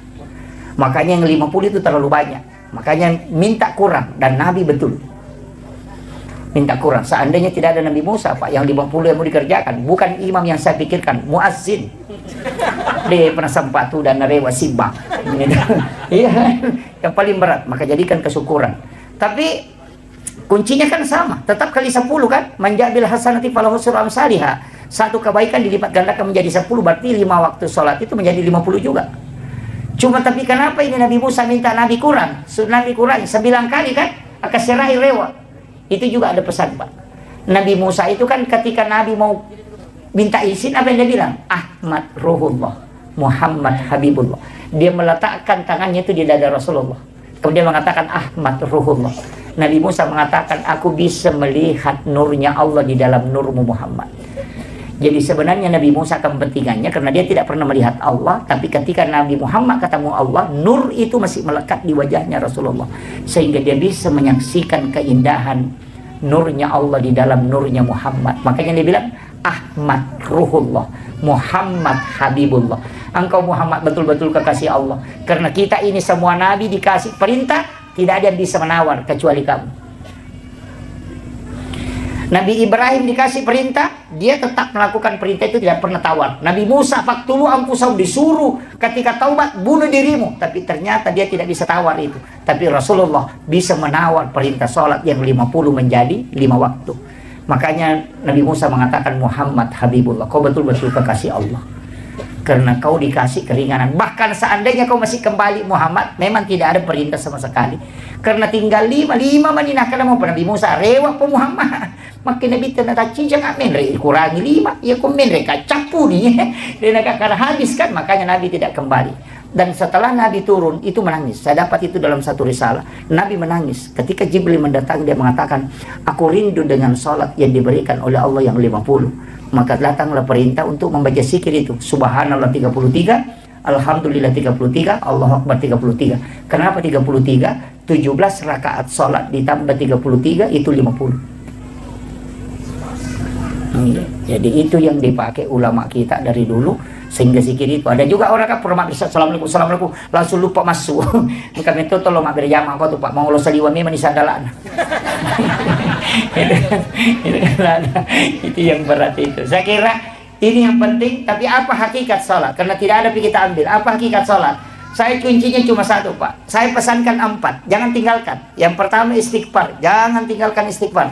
Yang kedua jangan tinggalkan sholawat, karena 2 kalimat ini pasti sampai. Istighfar larinya ke Allah, tidak ada yang lain. Sholawat larinya ke Nabi Muhammad. Istighfar itu 3 isinya. Sholawat itu 3 isinya. Pertama, Allah memberikan rahmat 10 kali dengan sholawatnya. Sholawatnya malaikat permohonan ampun. Sholawatnya Rasul adalah syafaat. Makanya semua ibadah itu di pesantren itu Ustaz mestinya memang puasa sunnah itu menjadi puasa wajib. Kalau di pesantren Senin Kamis itu menjadi puasa wajib bagi santri. Kenapa? Guru itu juga Prof. Nasaruddin Umar bilang, bagi santri itu jangan ada sunnah, ada wajib. Semua diwajibkanlah. Kenapa? Karena sunnah ini sebenarnya adalah jalur syafaat. Makanya semua ibadah itu dibagi. Haji wajib, umrah sunnah, zakat wajib, sedekah sunnah, puasa wajib, ada puasa sunnah. Kemudian sholat wajib, ada sholat sunnah. Syahadat wajib, ada sholat sunnah. Kenapa ada sunnah, ada wajib? Karena satu-satunya Nabi yang punya jalur syafaat cuma Nabi Muhammad. Jalur syafaatnya itu melalui sholat sunnah, ibadah sunnah. Makanya kalau haji tidak bisa lolos, ada umrahnya. Kalau puasa wajib tidak bisa lolos, ada puasa sunnah. Jalur wajib itu jalur rahmat, jalur sunnah itu jalur syafaat. Makanya yang disebut pahalanya itu sholat sunnah. Yang sholat fardu tidak disebut pahalanya, karena larinya ke rahmat. Rahmat itu tidak pakai nilai pahala, itu hak prerogatif Allah. Sedangkan syafaat itu disebut raka'atanil fajr khairum minad dunya wa ma fiha. Kan di situ kunci. Ini yang penting saya sampaikan. Makanya jangan anggap sepele ibadah sunnah. Lah sunnah aja enggak usah, tidak. Itu jalur syafaat. Kalau kau tidak bisa dapat jalur rahmat, masuk ke jalur syafaat. Karena Nabi punya otoritas. Nah, itu kuncinya. Jadi otoritasnya itu karena ibadah sunnah, bukan ibadah fardu. Jadi ibadah fardu itu urusan Allah dengan hambanya. Tapi ibadah sunnah urusannya Rasulullah dengan kita. Karena Allah kan bilang, dia bukan hambaku, tapi Nabi mengatakan dia umatku. Apa kata Allah? Masukkan dia dengan syafaat Muhammad. Ada itu nanti umat, dan Allah bilang tidak ada, bukan Nabi Muhammad bilang bukan umatku ini, tapi Allah bilang dia adalah hambaku Muhammad. Maka dia masuk surga karena rahmatku. Makanya 2 jalur aja. Makanya pegang ini. Sebesar apapun dosa tak yang hadir di sini, sebesar apapun dosa tak, tapi kalau Allah memandang kita dengan rahmatnya pasti masuk surga. Tapi sekecil apapun kesalahan kita, kalau Allah memandang dengan keadilannya pasti kita diadili. Makanya ada orang itu di pelapak kurma tusukkan giginya, waktunya sudah makan daging unta, tapi di pelapak kurma diambil di kebunnya orang, baru dia tusuk giginya. 500 tahun tertunda masuk surga gara-gara di pelapak kurma itu. Magapai di kota tama pasai coba lase, coba mana lase nanti dengan banyak, ya kan? Coba rambutan ikan rusuk bawang, ya itu kan itu ndak boleh. Hukum tasawuf itu tidak boleh. Di dalam tasawuf itu kalau kita mau coba barang, kita letakkan tangan begini. Tabe wadigai coba kuwading kita lengak coba. Jangan kau yang mengambilkan diri. Itu aturannya. Hukum ditepai keroba mimah kau itu jadi masalah. Itu Bu ya. Kemudian wasiat saya ketiga, aja lalu tama seke abas sakit. Dermawan lah. Jangan sekali-kali kikir. Apa dia tahu tu gagas sih ngaran atau seke. Dia buru buku-buku dia napa aja napa tahu itu. Iya. Mati tahu seke engkau tahu teri. Dia gagas. Si kodean nih itu. Laba nih. Iya. Lawi malam atau mati tahu nang kaki buruk na baca sana. Ni ga aniro anu nabu. Seke patah ya tu betul na tu. Buruk buku-buku dia napa aja narampe tahu. Aro ki pas senar. Nanya tu tahu seke Pak Bude gaga. Nah mau tahu seke cecatoy. Iya. Tahu seke tu makna seke payan pada liwat dia lain. Kan begitu. Iya. Penutup upasan nih. Saya dapat ini kemarin Ustaz dari Rois Surya PCNU Sidrap itu bawakan kajian di acaranya Muslimat itu beberapa bulan yang lalu. Tapi itu hadis saya pernah baca dan ngaji ke ulama, cuma tidak berani. Tapi setelah lama kelamaan saya telusuri dan itu saya menganggap bahwa ini benar. Ini yang saya ingin modal terakhir saya kasih. Ternyata ada hadis Rasulullah mengatakan ada umatku nanti itu tidak dihisab. Jadi itu tidak dibawa kepada masyar. Jadi orang berjalan kepada masyar, dia dijemput oleh malaikat, dibawa ke ila rafiqil a'la. Itu hadis sahih. Jangankan mengatakan lewat di titian siratal mustaqim, tidak. Jadi dia tidak lewat di titian siratal mustaqim. Sampai ke masyar saja tidak, karena baru berjalan orang digiring ke masyar, dia sudah dijemput di jalan, dibawa ke ila rafiqil a'la kata Nabi. Allah tidak, malaikat tidak akan pernah tanyakan amalnya dan dia tidak akan berkumpul di masyar karena dia di tempat khusus. Siapa itu? Rasulullah mengatakan orang yang bersedekah yang tidak tahu siapa yang dia sedekahi. Dan yang disedekahi pun tidak tahu siapa yang mensedekahi. Iya. Jadi tahu mas sidakka di nisang imah kadani gana sidakai, tahu isi dakai dia tahu nisang imah kadani ke sidakai. Di pesantren ini bisa dipakai Pak Bu. Tetapi pongi banyak ustaz tak, maka dah angka gana anak aku tu masih kolos tak dia nak mampu kasih. Maka dah angka tapodangi, aja na tapodanga asal na aja tu tapi tanga tahu na. Milau tulu toka aja tapodangi rona na maka dia apa wajarangi uang sekolahnya selama dia sekolah. Sekarang pas setengah 10 di jam saya. Iya. Begini, saya agak sedikit pelan, tapi tidak mengambil penjelasan secara fikihnya peristiwa Isra Mi'raj ini. Saya akan mencoba mengambil sedikit penjelasan ulama kita dalam kaitannya peristiwa Isra Mi'raj dengan pendekatan hikmah. Kalau fikih, saya kira kita sudah banyak mengetahui peristiwa itu, tapi saya mencoba mengambil sedikit dari sisi tasawufnya. Pertama, peristiwa Isra dan Mi'raj itu sebenarnya kalau kita mengkaji lebih dalam, yang paling pokok sebelum Nabi diisrakan itu adalah ketika beliau itu dibelah dadanya, kemudian diambil jantungnya.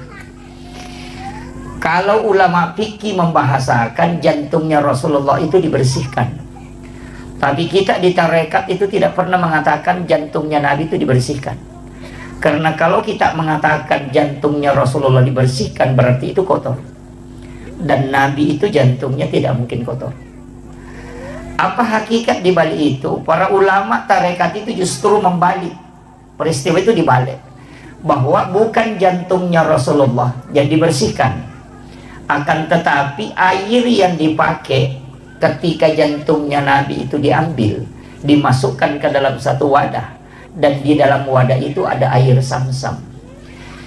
Air Samsam inilah sebenarnya yang ingin dijadikan oleh Allah sebagai obat, sekaligus mendapatkan barakah sehingga dia diberi kesempatan menyentuh kalbunya Rasulullah.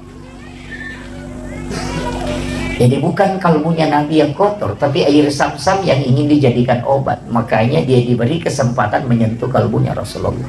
Dan semua itu kan lari ke situ. Hajar Aswad, orang yang umrah itu kan pasti kepengen mencium Hajar Aswad, yang ulama kita mengatakan itu adalah pengganti tangan Allah di bumi. Jadi sebenarnya siapa yang mencium Hajar Aswad itu seakan-akan dia mencium tangan Allah. Batu ini tidaklah mulia seandainya Nabi tidak pernah menciumnya. Jadi sebenarnya Hajar Aswad itu dimuliakan oleh Allah karena Rasulullah pernah menciumnya. Seandainya Rasulullah mencium makamu Ibrahim, maka orang akan mencium makamu Ibrahim. Artinya bukan Hajar Aswad yang mulia, tapi dia dimuliakan karena Nabi pernah menciumnya. Yang ketiga, ketika Rasulullah berjalan, itu ada awan yang menutupi kepalanya. Kita di tarekat mengatakan bukan Nabi yang dilindungi, tapi justru matahari. Karena ulama tarekat mengatakan ketika sinarnya matahari tembus ke badannya Rasulullah, maka matahari akan hancur. Karena nur matahari itu dari nurun Muhammad. Jadi itu kalau kita kaji dalam pendekatan hakikatnya, makanya dibalik. Makanya ulama tasawuf itu selalu melihat kebalikannya. Sama dengan orang yang lapar. Kadang-kala kalau kita tanya, yang disyukuri itu kenyang atau lapar? Kalau yang disyukuri adalah kenyang. Sayyidina Ali karamallahu wajhahu mengatakan, anjing di kampung saya juga kalau kenyang itu syukur. Jadi sebenarnya yang disyukuri itu lapar, karena makanan tidak mungkin nikmat ketika kita tidak lapar. Itu. Jadi makanya itu selalu kebalikannya. Iya. Jadi kalau kita yang syukuri kenyang itu sebenarnya sama dengan anjing kan. Tapi kalau kita mensyukuri lapar, kenapa di waktu kita berbuka puasa air putih itu sangat nikmat? Karena kita sangat haus. Jadi yang disyukuri itu sebenarnya adalah haus dan lapar. Karena kenikmatan akan lahir dari situ. Sama juga dengan perjuangan. Beratnya perjuangan itu sebenarnya itu yang harus disyukuri. Karena kenikmatan akan lahir dari situ. Ya, makanya tidak masalah Ustaz kalau berjuang di pondok ini. Bahkan ulama tarekat itu, makanya kalau kita ngaji tasawuf itu tidak ada bab kikir dalam bab tasawuf, itu tidak ada. Yang sering kita sebut itu dalam tasawuf itu tidak ada bab kikir, yang ada itu bab tamak. Jadi sebenarnya terseke kan dalam tasawuf itu tidak ada terseke. Jadi kau kata makan dalam seke, terpulangi maka ternyata dalam seke kau mengalak milau. Ya kan? Makanya tamak itu yang disebut dalam tasawuf. Iya. Ngaji tasawuf itu tidak ada bab kikir, yang ada itu bab tamak. Makanya kalau ada orang bilang kikir, sebenarnya tidak kikir. Kau yang selalu minta, coba tidak minta, makanya dia tidak kikir. Makanya dalam agama itu rezeki itu dicukupkan dan dilebihkan, tidak ada yang kurang rezekinya. Itu kuncinya. Makanya ulama-ulama kita itu di dalam tasawuf selalu membalik, ya kan? Selalu melihat kebalikannya. Itu. Kemudian apa pesan? Karena kita kan bicara hikmah. Apa pesan kenapa jantungnya Rasulullah diambil? Itu pesan untuk kita semua, bahwa perjalanan menuju ke Allah, satu di kuncinya kalbu. Kalau dia baik, maka semua akan baik. Tapi kalau dia kotor, maka semua akan rusak. Itu aja Pak kuncinya. Makanya Imam Nawawi ad-Dimashqi itu ketika menulis kitab Hadis Arba'in, hadis pertama yang dia letakkan itu kan innamal a'malu binniyat wa innamal likulli imri'in ma nawa. Karena apa bedanya sholat sunat taubat dengan sholat sunat hajat? Itu kan cuma niat, takbirnya sama, bacaannya sama, salamnya sama kan? Sama. Orang yang bersedekah karena lillahi ta'ala dengan ingin dipuja, itu kan sama saja pemberiannya. Tapi yang kuncinya kan di sini. Makanya perjalanan menuju Tuhan, bersihkan dulu ini. Kalau ini sudah dapat koneksi dengan Allah, apapun belakangannya itu tidak masalah. Nah, makanya kuncinya di sini. Makanya orang tua kita itu bikin rumah, itu istilahnya orang Bugis yang kali golegona, teras itu tempat menata kalbu sebelum jalan. Itu kuncinya. Dan sholat juga saya perhatikan begitu Pak. Sholat itu kan ada iftitah, Allahu Akbar kabira walhamdulillahi kabira. Kan di situ ada inni wajjahtu. Kan di situ, itu kunci tuh. Ya. Kemudian saya ambil yang lebih agak dalam sedikit. Nabi itu kan diperjalankan dari Masjidil Haram ke Masjidil Aqsa. Kenapa ayat menyebutnya cuma dua? Subhanalladzi asra bi 'abdihi lailan minal Masjidil Haram ilal Masjidil Aqsa. Padahal Nabi kan tidak ke situ. Masjidil Haram ke Madinah. Dari Madinah ke Bukit Tursina. Dari Bukit Tursina kemudian ke Baitul Lahmi. Dari Baitul Lahmi baru masuk ke Aqsa. Yang mestinya seandainya Rasulullah dari Masjidil Haram ke Masjidil Aqsa itu cuma butuh 1046 km perjalanan. Tapi karena Nabi dari Masjidil Haram ke Madinah disuruh sholat oleh malaikat Jibril. Selesai salam baru bertanya, tempat apa ini Jibril? Onrong aja ya, makanya malaikat Jibril, nanti kau akan pindah ke sini Muhammad, kau akan berhijrah ke tempat ini. Nabi itu sudah tahu bahwa hijrah nanti saya akan ke sini. Setelah itu dibawa ke Gunung Sinai. Di situ disuruh sholat. Selesai salam baru bertanya, tempat apa ini Jibril? Malaikat Jibril mengatakan, disinilah Nabi Musa ketika ingin berbicara langsung dengan Allah. Kemudian setelah itu dibawa justru melewati Masjidil Aqsa, itu 10,7 km ke sebelah selatan. Itu ada tempat namanya Bethlehem. Nabi disuruh sholat. Selesai salam baru bertanya, tempat apa ini? Dikasih tahu, disinilah Isa bin Maryam dilahirkan. Setelah itu baru kembali ke Masjidil Aqsa. Masuk di Aqsa, Nabi jadi imam. Dan yang menjadi makmum itu adalah seluruh Nabi dan Rasul. 24 Nabi dan Rasul yang telah wafat itu menjadi makmum. Dan itu isyarat bahwa Rasulullah adalah imamnya para Nabi dan Rasul. Tapi yang menjadi masalah ketika ada penceramah mengatakan Isra Mi'raj itu adalah menerima perintah sholat, padahal Nabi kan sudah sholat kan? Sudah sholat di Madinah, sudah sholat di Bukit Tursina, bahkan jadi imam di Masjidil Aqsa. Makanya kita di tarekat itu tidak pernah mengatakan Isra Mi'raj itu adalah perintah menerima sholat, bukan. Isra Mi'raj itu tujuannya linuriyahu min ayatina, itu disebutkan dalam ayat, untuk memperlihatkan, bukan menceritakan. Tidak ada nabi yang langsung melihat semua peristiwa dalam surga dan neraka kecuali Rasulullah. Dan yang paling penting, tidak ada yang bisa melihat wajah Allah secara langsung kecuali Rasulullah. Makanya disebut linuriyahu min ayatina, untuk memperlihatkan, bukan menceritakan. Cuma yang kenapa sholat dibicarakan, karena ini hadiah. Karena sholat ini hadiahnya, bukan tujuannya, tapi itu hadiahnya. Makanya kalau ada orang dari umrah, pulang dari umrah, apa yang ditanyakan? Bukan ditanya di mana kau sholat, kau jalan kemana, tidak. Yang ditanyakan apa yang bawa? Cewek, kan begitu? Orang pulang haji tidak ditanya kau sholat apa di sana, tidak pernah. Yang ditanyakan apa yang bawa? Cewek, cila, kan itu. Orang dari Malaysia datang ke Bulukumba, apa yang ditanya? Apa yang bawa? Milo.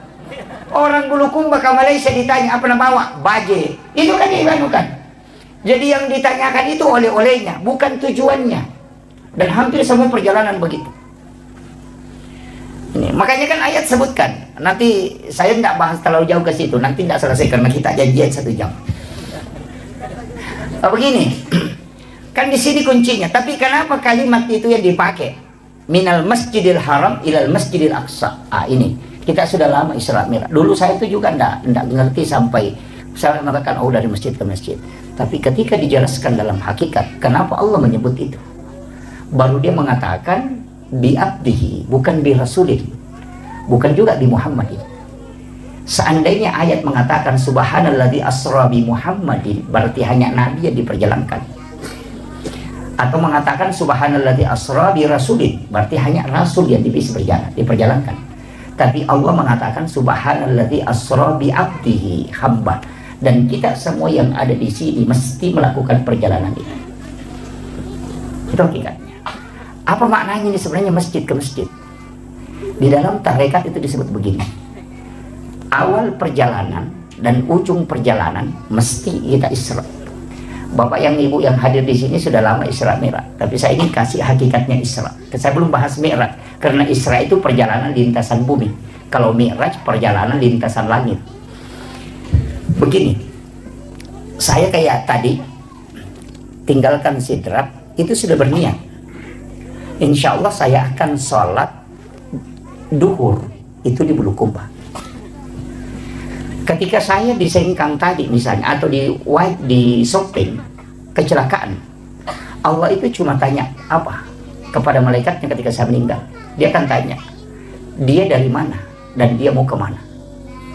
Dia mengatakan tadi dia melaksanakan sholat subuh di masjid ini dan menuju ke Bulukumba untuk sholat duhur di masjid ini.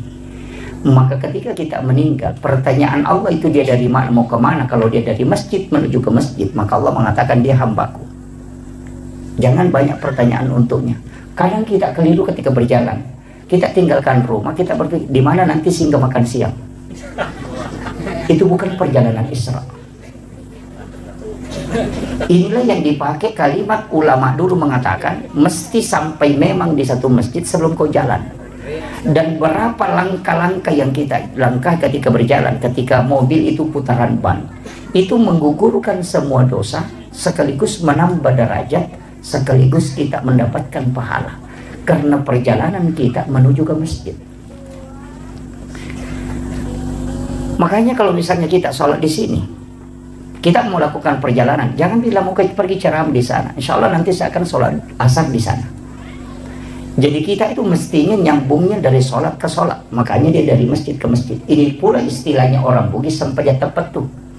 Kalau sampajat tepat itu masuk dalam sholatnya, bukan masuk dalam tempatnya. Kalau ini tadi diikat oleh tempat. Tapi kalau sholat itu di sujud terakhir. Ya ko sujud pacapur ni sampajat loro. Tanya kami memang ni mas sampajat asar.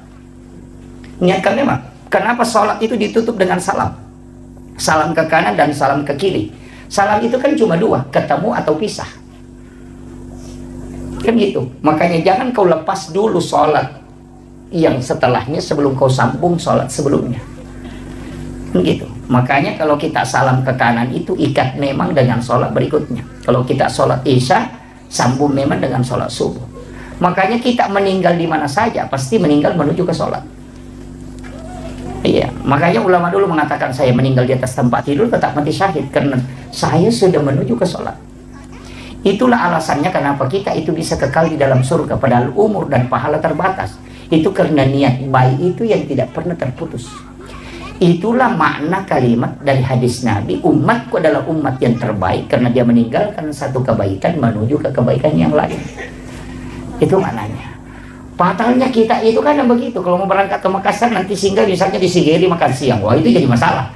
Itu bukan Isra, tapi mestinya kita mengatakan insya Allah nanti. Makanya kenapa kita sebelum berangkat itu disuruh sholat sunat musafir.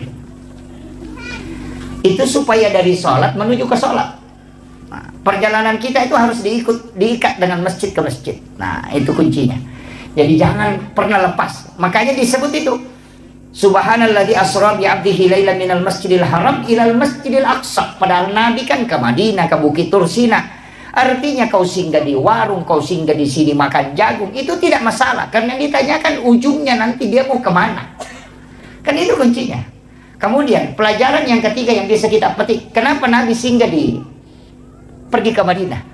Kenapa Nabi dibawa ke Bukit Tursina? Dan kenapa dibawa ke Baitul Lahmi? Kenapa tidak langsung masuk ke Aqsa? Itu pesan.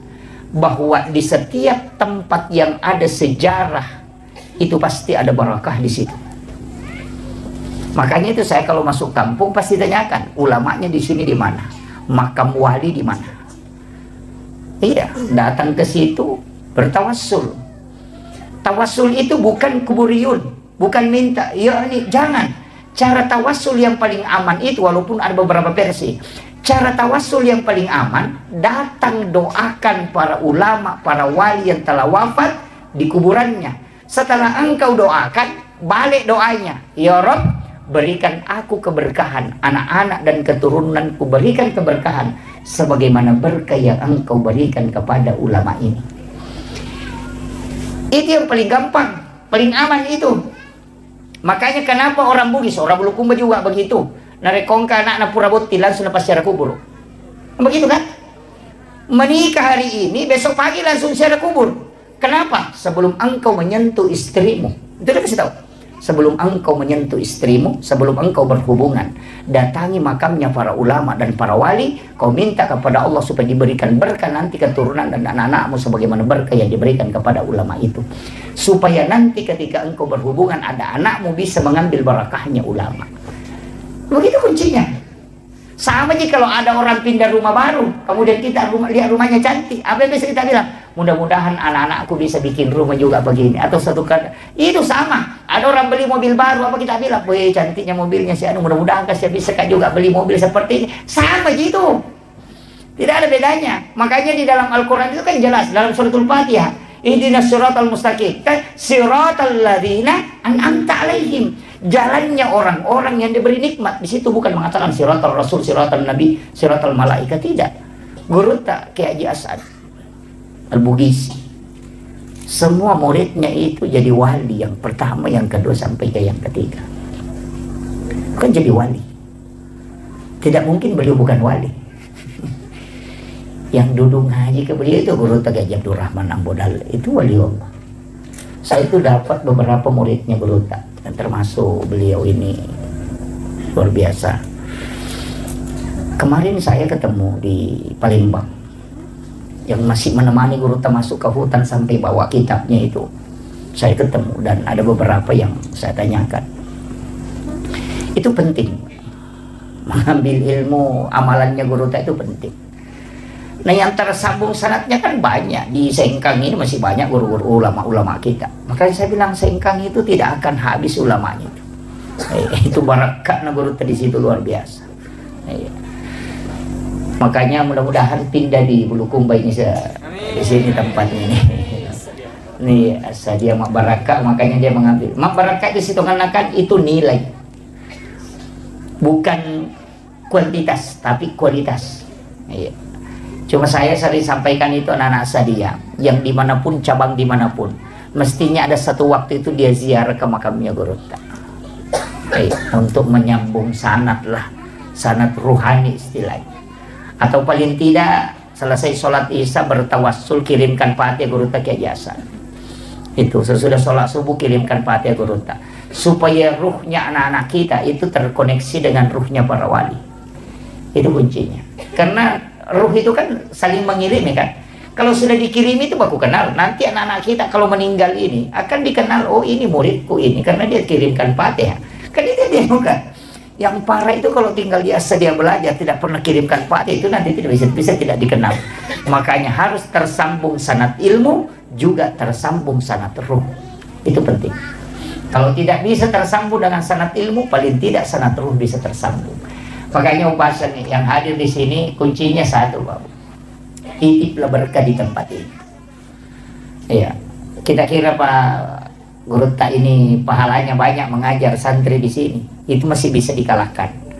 Jangan harap guru-guru di sini bisa banyak pahalanya. Ada yang bisa mengalahkan pahalanya guru itu. Siapa? Pahalanya orang yang menyiapkan tempat untuk ditempati anak-anak kita belajar.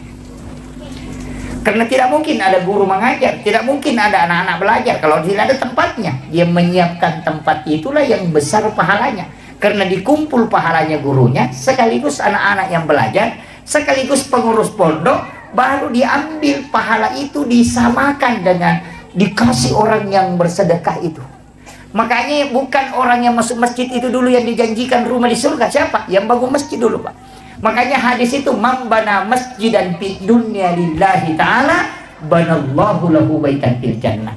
Jadi yang pertama dijamin itu dulu adalah orang punya rumah ya, tapi bukan masuk surga, punya rumah. Makanya kalau ada orang sedekah di masjid tapi tidak sholat, ya ada rumahnya cuma tidak masuk. Kan gitu. Karena kalau mau masuk ya sholat.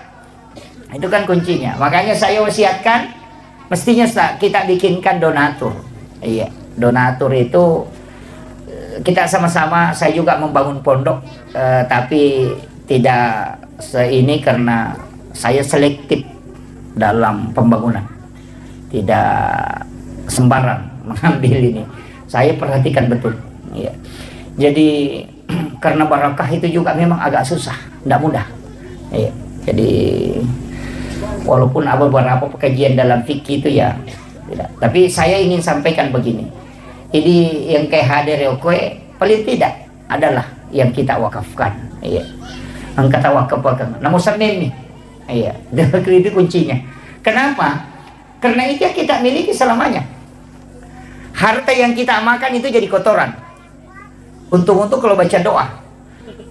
Yang kedua, harta yang kita tinggalkan akan diperebutkan oleh anak menjadi harta warisan. Tapi harta yang kita sedekahkan itu yang dimiliki selamanya. Iya. Terus saya bilang, Pak Bu, coba hitung-hitung. Sekamai maka dan ningerangi. Tidak. Ningerasani maka kau keluarga. Seandainya kita tahu bagaimana cepatnya orang melupakan kita ketika kita wafat, maka tidak ada pengaruh ucapan orang lain ke kita. Bikin etis ni maga sejak na lupai kita otomatis. Dia kan? Hari ini mungkin dia menangis, besok akan berhenti. Kalau orang baik, mungkin 3 hari orang menangis. Itu pun kalau ada. Anak-anak kita ya mungkin akan menangis. Istri juga begitu. Maka na puji ka lakay ko na puji sani makoko na sa batu mopi. Bahkan makoko lagi mandari memak bayi ini. Kan gitu. Apalagi kau mati kan. Aja natano bu, tuki lagi memang bayi ni palai ko mati. Saya kasih tahu, iya. Coba karek matu, bisa kembali bu. Kalau tanya suami tak, kira-kira kalau saya meninggal pak, kita menikah lagi. Palingan jawabannya bilang, terumiri tak? Palingan itu jawabannya. Pasti itu. Ketika istri meninggal juga kan begitu, suami meninggal juga begitu. Wah di mau tuh pasang status bapaknya sudah meninggal. Iya, terlalu cepat meninggalkan kita. Iya, tapi itu 1 bulan kemudian akan hilang. Iya. Ada pengganti. Makanya harta yang kita miliki mesti angkaya punai. Makanya disebutkan dunia masaratul akhirah. Iya linoe darah. Kan gitu. Dunia ini kan kebunnya akhirat. Jadi sebenarnya siapa yang menyimpan hartanya di dunia itu sama dengan orang yang menyimpan isi hartanya itu hanya di kebun. Tak kiring lo kebolata. Rumah kita itu di akhirat, bukan di dunia. Makanya kalau ada yang bikin rumah di dunia, itu sebenarnya bukan tanya bola sorimonri, bola darat nih. Syarat namo 10 tingkat bola tetap bola darat nih itu. Karena dunia ini adalah kebun. Kalau mau dapat rumah abadi, kirim ke akhirat. Makanya sedekah ke masjid itu disebut dibangunkan istana di dalam surga. Pas sedekah itu sedekah. Usahakan menangkah. Bikinkan kaleng Ustaz, kaleng koin NU. Bikinkan kaleng, bagikan ke orang tua santri. Itu kaleng koin yang bisa dicabut-cabut di bawahnya. Jadi dia isi 10.000. Bayangkan, saya kasih tahu Ustaz. Bayangkan kalau 1.000 kaleng kita bagikan, isinya 10.000, itu sudah 10 juta per bulan. 10.000 saja isinya. Kalau 1.000 kaleng berarti itu sudah 10 juta. Kalau 100.000 berarti itu 100 juta. Kalau 1.000 kaleng kan? Pikir aja tuh. Nah tidak mungkin ada orang tua santri 10.000 yang isikan nih. Dijemput saja setiap bulan. Iya, koin NU sidap kan begitu Ustaz, jalan. Dan yang masuk itu kalau totalnya itu sekitar, kalau dikasih sebelum dikasih keluar, mungkin sekitar 50-an juta lebih. Setiap bulan. Itu ada uang 1.000, ada uang 2.000, ada uang receh. Kalau pulang dari belanja ada uang 1.000, masukkan ke situ. Dan itu yang dimasukkan ke pondok. Bayangkan kalau 1.000 kalian, apalagi kalau kita 2.000 kalian, nah 100.000 isinya. Pesantren dapat sumbangan dana itu 200.000, 200 juta per bulan. Itu aja Pak. Nggak usah repot banyak cari, itu aja. Langkah konkretnya paling sederhana itu. Iya. Masa orang tua tidak bisa menyisihkan 10.000, apalagi kalau 100.000. Ya kan gitu. Itu kaleng, ini beli aja di Jakarta itu. Banyak pesan di Shopee itu. Itu kaleng 1 kali dipakai seumur hidup itu, karena ada di bawah lubangnya itu ditarik baru diambil isinya baru ditutup. Tapi satu kuncinya, jangan kasih nama, pakai nomor saja supaya orang tidak merasa terganggu dengan sedekahnya. Iya, begitu. Di Indonesia itu hanya 400-an kayaknya kaleng yang jalan, itu sudah tembus sampai 50 juta per bulan. Makanya kalau kita anukan, itu saya bilang 10.000 saja per 1 kaleng. Kalau 1.000 kaleng kan 10 juta. Itu kan, itu bisa menggaji guru-guru di sini. Itu. Jadi makanya kalau kita tidak bisa membangun pondok dan tidak bisa juga membantu dengan banyak, paling tidak itu yang kita lakukan. Iya. Nama siril lisari sisa berupiah isa nila ala kusiulap. Yang penting dijemput setiap bulan. Bikinkan grup, ada satu yang menjemput khusus. Iya. Semua orang tua santri kan gampang. Orang tua santri dikasih, nanti ada keluarganya kasih lagi. Itu penting. Jadi ini penting saya wasiatkan untuk, tapi saya di pondok tidak pakai itu Ustaz, cuma di NU. Karena saya tidak mau dana NU terganggu dengan mengatakan ini pimpinan pondok baru beralih lagi ke NU, saya tidak mau. Biarkanlah NU yang saya mengambil barakahnya aja. Itu kuncinya. Dan saya dapat ilmu dari beberapa kiai tentang pondok Ustaz. Salah satu yang saya rasakan betul itu dan sangat kuat itu adalah salawat Jibril. Saya itu dikasih tahu, siapa yang membaca salawat Jibril 1.000 kali dalam sehari, nanti malam Jumat sholat sunnah hajat baru baca 1.000 baru berdoa, itu sangat mudah dikabulkan. Dan betul, saya rasakan betul. Jadi saya ingat itu ketika ada tanah yang saya mau beli mahal sekali tapi dia tidak mau jual, bacakan salawat Jibril itu bisa dia wakafkan tanpa dibeli. 9 hari saya bacakan selawat Jibril itu. Saya katakan ini betul-betul pondok pesantren ada beberapa di Jawa itu saya tidak usah sebut. Itu pimpinannya kasih tahu saya, pesantren sebesar ini Ustaz itu modalnya hanya selawat Jibril. Itu pesan beliau. Makanya ibu-ibu saya kasih tahu, kalau bangun rumah, nah rumah itu tidak mau jalan-jalan pembangunannya, baca amalkan itu 1000 kali dalam sehari semalam. Tapi jangan pakai berdoa. Nanti khusus malam Jumat baru dipakai berdoa. Jadi malam Sabtu hanya dibaca, malam Ahad, malam Senin, malam Selasa, malam Rabu, malam Kamis hanya dibaca sampai 1000. Tapi nanti malam Jumat kita sholat sunnah hajat, baru baca 1000 baru berdoa. Insyaallah tembus itu. Itu kuncinya untuk sholawat Jibril. Pokoknya apa saja, ada sesuatu yang kita mau jual tidak mau laku, tapi jangan ingat barangnya. Jangan ingat. Jadi cukup minta kepada, ambil barakahnya Rasulullah. Salawat Jibril itu sallallahu ala Muhammad. Jadi itu aja. Cuma kita pakai biasa mukaddimah. Innallaha malaikatahu yusalluna 'alan nabi ya ayyuhalladzina amanu sallu 'alaihi wa sallimu taslima. Baru kita baca 1000 kali. Paling tidak 1 kali duduk aja. Karena salawat Jibril itu 1 kali duduk kalau 1000 itu hanya 12 menit. 12 menit itu. Baca bisa dilafazkan, bisa cukup dalam hati. Tapi 1000. Iya, mobil mau dijual, kebun mau dijual tidak mau laku itu dipakai. Rumah dibangun tidak mau jalan itu dipakai. Bahkan kalau ada janda tidak mau laku itu juga dipakai. Tidak anak gadis itu kan gitu. Iya. Jadi itu dibacakan. Iya. Sesuatu yang tidak mau jalan itu dienukan. Dan saya itu begitu, Pak Bu.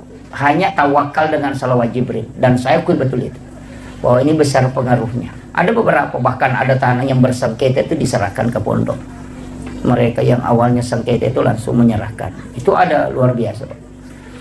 Jadi itu penting. Yang ini saya wasiatkan, ini modal ini.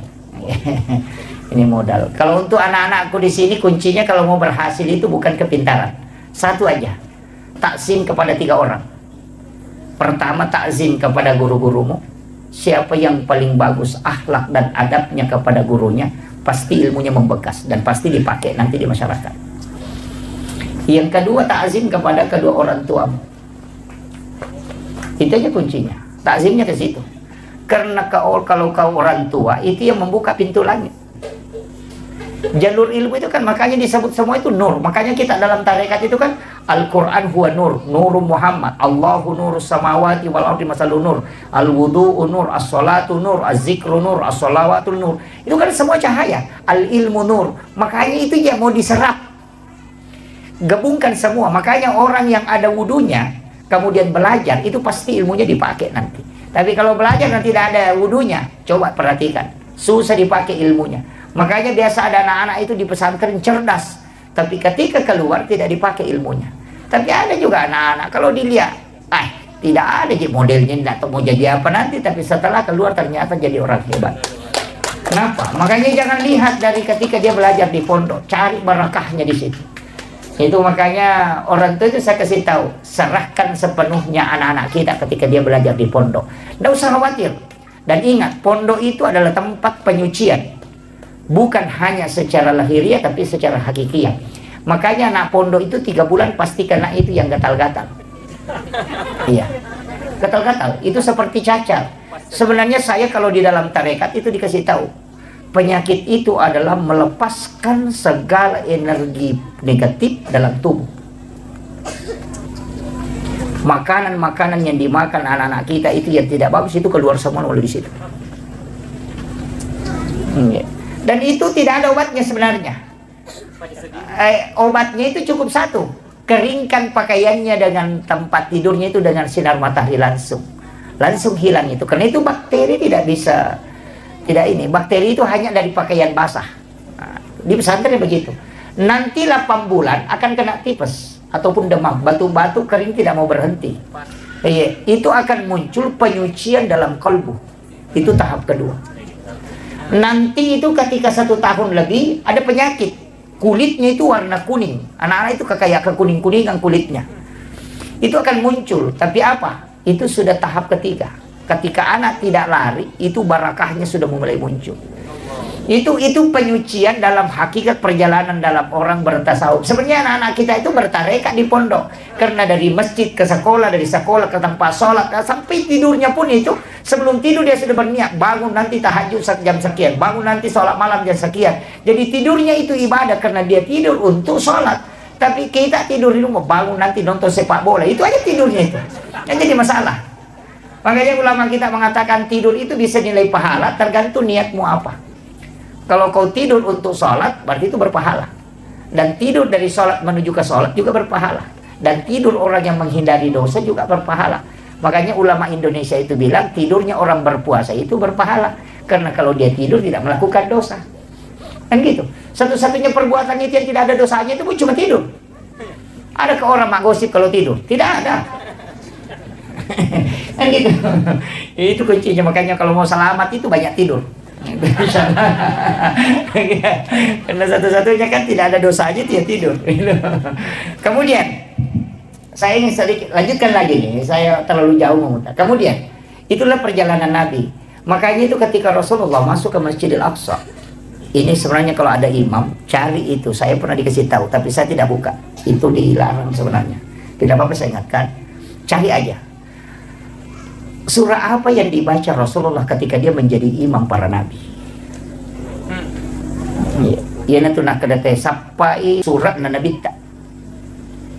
Surat sampajanna wattuna na pimpin nabi. Kalau itu yang dipakai orang, Pak, itu luar biasa. Tapi cari, saya tidak kasih tahu. Cari nanti itu. Kemudian setelah Nabi selesai sholat, itu keluar ke sekitaran Masjidil Aqsa. Itu ada batu yang bagian bawahnya itu agak bulat tapi agak datar bagian atas. Di situ Nabi duduk dan disitulah Nabi dijemput untuk peristiwa Mi'raj. Tapi ketika Nabi naik, batu ini kan ikut. Dia ikut dan itu sudah terangkat. Tapi Nabi lihat kemudian dia larang. Nabi itu memberitahu batu itu. Dia tidak mengatakan kembali, tapi Nabi mengatakan berhenti di situ. Maka batu itu tidak kembali ke bumi, tapi juga tidak naik ke langit. Sampai hari ini batu itu masih tergantung.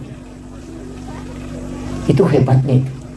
Dan kalau kita buka di Google itu, ketik saja batu gantung peristiwa Isra Mi'raj, itu batu ada tergantung di bawahnya, tidak tersandarkan ke tanah, dia melayang. Tapi berat batu itu kalau mau ditimbang mungkin sekitar 100 kilo lebih. Itu hebatnya. Itu bukti autentik. Nabi naik, salam di langit pertama, ketemu dengan Nabi Adam. Ini sudah masuk ke santri-santriku yang ada di sini, santri-santri kita ini. Ini sudah pelajaran di sini. Nabi itu ketemu Nabi Adam. Kenapa ketemu Nabi Adam? Nabi Adam ini kan Nabi dari surga dilemparkan ke bumi. Orang yang punya jabatan tinggi kemudian turun, itu mestinya kita datangi. Itu penting. Orang kaya kemudian bangkrut, bersilaturahmi, itu hakikat taksiyah. Jadi bukan hanya orang meninggal itu yang ditakziahi, tidak. Kalau ada bupati jadi rakyat biasa, datang silaturahmi. Jangan tinggalkan, karena itu hatinya gundah gulana. Ada kepala dinas jadi guru biasa, silaturahmi dengan dia. Kenapa? Karena itu agak goncang perasaannya. Tapi kalau guru biasa jadi kepala dinas, tidak usah datangi dia. Makanya saya kalau kita di Darekat, walaupun sekarang kan sudah beda. Makanya itu saya kalau diundang ada acara syukuran pejabat, hampir dipastikan saya tidak hadir. Karena kami di tasawuf itu diajarkan jangan pernah melakukan syukuran ketika menerima fitnah dan amanah. Gitu. Jabatan itu adalah fitnah, jabatan itu adalah amanah. Ketika engkau menerimanya kau syukuran, itu musibah. Maka kapan kita syukuran? Ketika engkau sudah selesai menjalankan tugas itu, maka syukuranlah. Jadi bupati itu mestinya nanti syukuran kalau selesai jabatannya jadi bupati. Iya. Kan masa kau terima fitnah dan amanah baru kau bersyukur? Kan mestinya terbalik. Ketika engkau selesai menjalankan amanah, baru kau bersyukur. Maka syukuran dilakukan setelah selesai jabatan, bukan pada saat menerima. Mestinya pada saat menerima itu minta anak-anak orang-orang ulama mendoakan kita. Nanti di saat selesai baru syukuran. Kan terbalik sekarang kan? Terima jabatan langsung syukuran, itu musibah. Makanya Sayyidina Ali mengatakan seandainya ini bukan amanah yang sangat berat, maka aku lebih memilih liur anjing daripada jabatan. Karena liur anjing tidak akan ditanyai permintaan, Nanti kalau dari kemudian. Tapi saya setiap tarikan nafas itu akan ditanya. Makanya hati-hati juga yang ulama ini yang selalu banyak jabatannya. Penasehat inilah, jabatan inilah, ketua inilah, itu patah. Paling lama masuk surganya itu. Ini penting, ini saya wasiatkan ini. Iya. Paling tidak kalau ia mendoakan, ini penting saya wasiatkan. Kemudian ketika Nabi, kenapa ini Nabi ketemu dengan Nabi Adam? Itu tadi, karena Nabi ini juga belajar sama Nabi Adam tentang ilmu alam. Anak-anakku ini mesti tahu ilmu alam dasar dulu. Makanya disitulah pelajari fisika, pelajari kimia. Itu kan anak-anak yang awal-awal kan. Naik ke langit kedua, siapa yang dia ketemu? Nabi Isa dengan Nabi Yahya. Dua Nabi ini kan mudah. Dan ini Nabi kan agak unik, karena dia tidak mengikuti hukum alam. Nabi Isa lahir tanpa bapak, Nabi Yahya lahir dari ibu yang sudah menopause. Itu tidak melalui hukum alam. Di dunia ini kan ada binatang yang tidak ada jantannya. Itu cacing, hanya betinanya saja. Kalau cacing itu kan tidak ada jantan. Tapi orang yang hidup itu tanpa bapak, bisa lahir tanpa bapak, itu Nabi Isa. Tapi juga Nabi Yahya lahir dari wanita yang sudah menopause. Apa maknanya ini? Kan begini, Nabi Isa itu kan anaknya Maryam. Maryam itu kan dipelihara oleh Nabi Zakaria. Dan Nabi Zakaria ini kan melahirkan anak satu yang namanya Nabi Yahya inilah. Jadi Nabi Yahya dengan Nabi Isa itu adalah dua nabi yang muda, itu hampir seumuran. Kan Nabi Zakaria tidak punya keturunan, makanya diambillah kemenakannya. Dia cari, oh ini ada anak gadis ini bisa dipelihara. Dia ambillah, umur 8-9 tahun. Dia bawa ke rumahnya, bikinkan bilik, dan itu tidak ada jendelanya. Dan itu pesan ulama kita, kalau ada bilik gadis itu jangan kasih jendela. Supaya aja diceliling. Minta mana tahu lalu. Jadi bisa dibikinkan tapi lubang angin. Kemudian yang kedua, yang pegang kunci pintunya itu Nabi Zakaria. Nanti dia buka ketika dia masukkan makanan. Dan di dalam biliknya itulah dia buatkan tempat sholat disebut mihrab. Dari situlah awalnya ada kalimat mihrab itu. Makanya dalam Al-Quran itu kan fataqabbalaha rabbuha biqabulin hasanin wa ambataha nabatan hasanan wa kaffalaha Zakaria. Kan di situ kullama dahala 'alaiha Zakaria al-mihrab wajada indaha rizqan. Kan jelas. Setiap Nabi Zakaria masuk ke dalam tempat sholatnya Maryam, dia akan melihat ada makanan. Dan anehnya itu kayak durian, bukan musim durian. Makanya kan dia bertanya, "Anna laki haza?" Dari mana ini? Maryam kan cuma jawab, "Wa min indillah." Ini langsung dari Allah. Makanya Nabi Zakaria kan tidak percaya. Wah, masa anak gadis bukan nabi bisa dikasih makanan langsung dari langit. Tapi kaget juga. Iya, saya juga ya pegang kuncinya. Nggak ada yang bisa masuk ke sini kalau bukan saya. Kok bisa ada makanan di dalam? Makanya dia kan mengulas sampai 3 kali. Nanti Maryam mengatakan, Allah yarzuqu man yasha bighairi hisab. Kalau Allah ingin memberi rezeki kepada hambanya itu tidak melalui proses. Nabi Zakaria itu meneteskan mata. Baru dia suruh kemenakannya keluar dari situ. Karena dia pikir, bukan doanya yang mustajabah, tapi tempatnya. Karena saya juga tinggal di rumah ini, sudah lama minta anak, nanti tidak dikasih-kasih. Tapi kenapa ini anak perempuan bisa dikasih makanan langsung dari langit? Berarti tempatnya yang bagus. Dia suruh keluar. Maka hunalika da'a Zakaria. Maka datang Nabi Zakaria ke situ berdoa. Wa huwa qa'imun yusalli fil mihrab. Sementara dia berdiri sholat di dalam mihrabnya, apa yang dia minta? Rabbi habli min ladunka dzurriyyatan thayyibatan innaka sami'ud du'a. Langsung dijawab itu. Fanadathul malaikatu wa qa'imun yusalli fil mihrab. Allah yubassiruka bi Yahya. Inilah yang dipakai Guru Taqi Jadur Rahman Ambo Dalek. Sehingga kamarnya itu dibagi 2. Setengah dia tempati sholat, setengah dia tempati untuk keluarganya. Tapi ketika ada santrinya mau pulang dan tidak ada transport, itu masuk minta sama Pak Kiai. Pak Kiai, saya mau pulang tapi tidak ada uang. Masuklah ke di situ, nak. Siapa tahu ada. Setiap dia masukkan tangannya di bawah sajadahnya Guru Taqi itu selalu dapat uang. Dari mana itu? Wa min indillah. Ki Haji Maimun Subairi juga begitu. Ini ayat, Pak, bukan hadis. Seandainya hadis masih bisa diperdebatkan. Makanya pimpinan pondok itu mestinya punya. Mestinya punya. Tapi jangan tujuannya bikin mihrab itu hanya cari uang. Jangan. Iya. Dan di dalam mihrab lah diminta sesuatu, bisa melahirkan sudah menopause, dan bisa dia lahir tanpa bapak. Artinya apa? Ketika semua manusia mengatakan mustahil, itu tidak mustahil bagi Allah. Itu mihrab kan di dalam kamar. Kalau kita di tarekat diajarkan, beli kain kafan 1, kemudian simpan di bagian bawahnya, jangan bergerak. Tutupi pakai tirai, di bagian atasnya itu baru dikasih sajadah. nanti bikin wasiat, kalau saya meninggal ambil kain kafan itu yang kau bungkuskan. Kalau orang mengambil kain kafan dari mihrab itu, para ulama tarekat mengatakan biar sampai 100 tahun kain kafan itu tidak akan hancur, tanah tidak akan memakan itu. Iya, itu berkahnya mihrab. Sebenarnya mihrab itu kan 2 anak tangga itu. 2 anak tangga, makanya dari situlah kenapa sajadah imam itu 2 lapis. Lapisan bawahnya ada amblak, kemudian dikasih sajadah di atasnya, karena mihrabnya Maryam itu 2 anak tangga. Situ kuncinya. Itu yang makanya dipakai para ulama kita dari dulu. Guruta gitu, Guruta kayak Abdurrahman Abu Dalib. Sampai yang pengawalnya Guruta ini kemarin yang saya ketemu di Palembang, dia bilang Guruta itu pernah saya lihat langsung itu uang terikat itu dibawa bantal yang dia tempati baring itu. Jadi saya bilang dari mana itu, dia bilang tidak, Guruta memang ada doanya itu. Jadi itu karena mihrab itu, jadi tidak sembarang. Sama aja kalau ibu-ibu yang di sini punya penyakit, dokternya sudah angkat tangan, jangan menyerah. Nah, dokter itu kan mengobati, bukan menyembuhkan. Iya, coba cari apakah ada dokter di pamflet dokter di seluruh Indonesia dia tulis menyembuhkan penyakit kanker. Tidak ada. Yang dia tulis itu mengobati penyakit kanker. Iya, menyembuhkan tidak ada. Kalimat menyembuhkan itu urusan Allah, kalimat mengobati itu urusan manusia.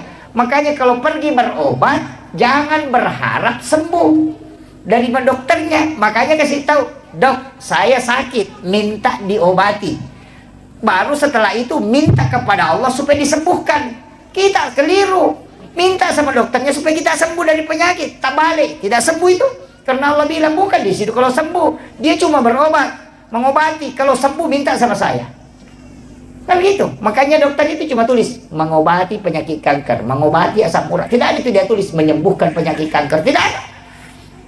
Jadi kalau pergi berobat nah habis suwanta dan tidak sembuh, jangan marah-marah. Aja tamacai maka dia nasau capu didikun maka demi dokter ubure dia nak lupa sawi. Kan gitu kan? Ini nih yang harus dirubah ini. Kadang kalau kita datang berobat, itu kita mengatakan nanti sembuh dari sini, enggak. Ini diobati. Makanya Allah yang Maha Penyembuh. Itu kuncinya. Kemudian, apa kelebihannya Nabi 2 ini? Nabi Yahya itu dihindari dari dosa. Nabi yang sudah dijaga betul oleh Allah. Kalau Nabi Isa itu ahli kedokteran. Dia bisa menghidupkan orang mati. Kalau dokter kita mematikan orang hidup. Sebagian, dan semua hidup. Naik ke langit berikutnya ketemu dengan Nabi Yusuf. Nabi Yusuf ini kan sebenarnya orang aneh. Karena dia bisa menafsirkan mimpi. Kalau kita mengatakan orang aneh. Tapi sebenarnya itu ilmu langkah kedua. Jadi kalau orang tahu itu ilmunya Nabi Yusuf, itu ilmu. Guruta Prof. Nasaruddin Umar paling bahas itu tentang mimpi. Itu sampai pembagiannya. Itu kan luar biasa kalau itu dibuka. Sebenarnya mimpi ini kalau diretas, itu banyak orang geleng-geleng kepala. Karena wali pakai jalur itu. Iya. Kenapa Guruta Kiai Abdurrahman Abu Dalib bisa khutbah di 2 tempat? Sekarang kan kita juga bisa berada di 2 tempat dalam satu waktu. Ketika kita video call kan. Iya. Ketika kita video call, kita bisa berada di Bulukumba, tapi sekalian juga bisa berada di Makassar dalam satu waktu dan tempat. Itu HP hanya layar, kaca dan juga besi. Tapi kenapa ada manusia yang kelihatan di dalam? Itu dengan layarnya kelihatan, gambarnya kelihatan, suaranya. Nah, tidak ada kabel. Itu kita pakai jaringan seluler dan masih pakai alat. Ulama itu jaringannya di kalbu, makanya itu akan tercermin langsung terangkat. Sekarang kan ada hologen. Itu kan, itu sudah muncul itu. Dan inilah yang dipakai ulama dulu. Cuma itu tidak diretas. Kenapa dikaitkan dengan mimpi? Kalau orang mimpi itu kan bisa melihat, padahal matanya tertutup. Coba kalau orang mimpi itu kan dia melihat dirinya ke Jakarta, padahal matanya tertutup. Mata apa yang dipakai melihat orang yang bermimpi itu ketika dia melihat? Padahal bukan mata hiriah, juga bukan mata batin, tapi itu mata idhofi. Itulah yang dipakai ulama sehingga dia bisa melihat suatu tempat dalam waktu yang bersamaan. Ini saya buka ini Pak Anunya, tapi saya tidak retas ke belakang, itu urusannya ulama kita. Kita hanya mempelajari cabang-cabangnya aja. Kemudian, orang mimpi itu, kenapa Nabi mengatakan an-naumu ahul maut? Tidur itu saudara dengan mati. Itu persis ketika orang mati itu bisa melihat ke dunia. Dan juga bisa melihat ke alam akhirat. Kemudian yang ketiga, kalau orang mati itu disiksa di alam kubur. Ada mengatakan, mana dia rasakan jasadnya sudah hancur. Bagaimana dengan orang tidur yang mimpi dipukul? Tidak ada yang menyentuhnya, tapi badannya merasakan sakit, padahal tidak ada yang menyentuh.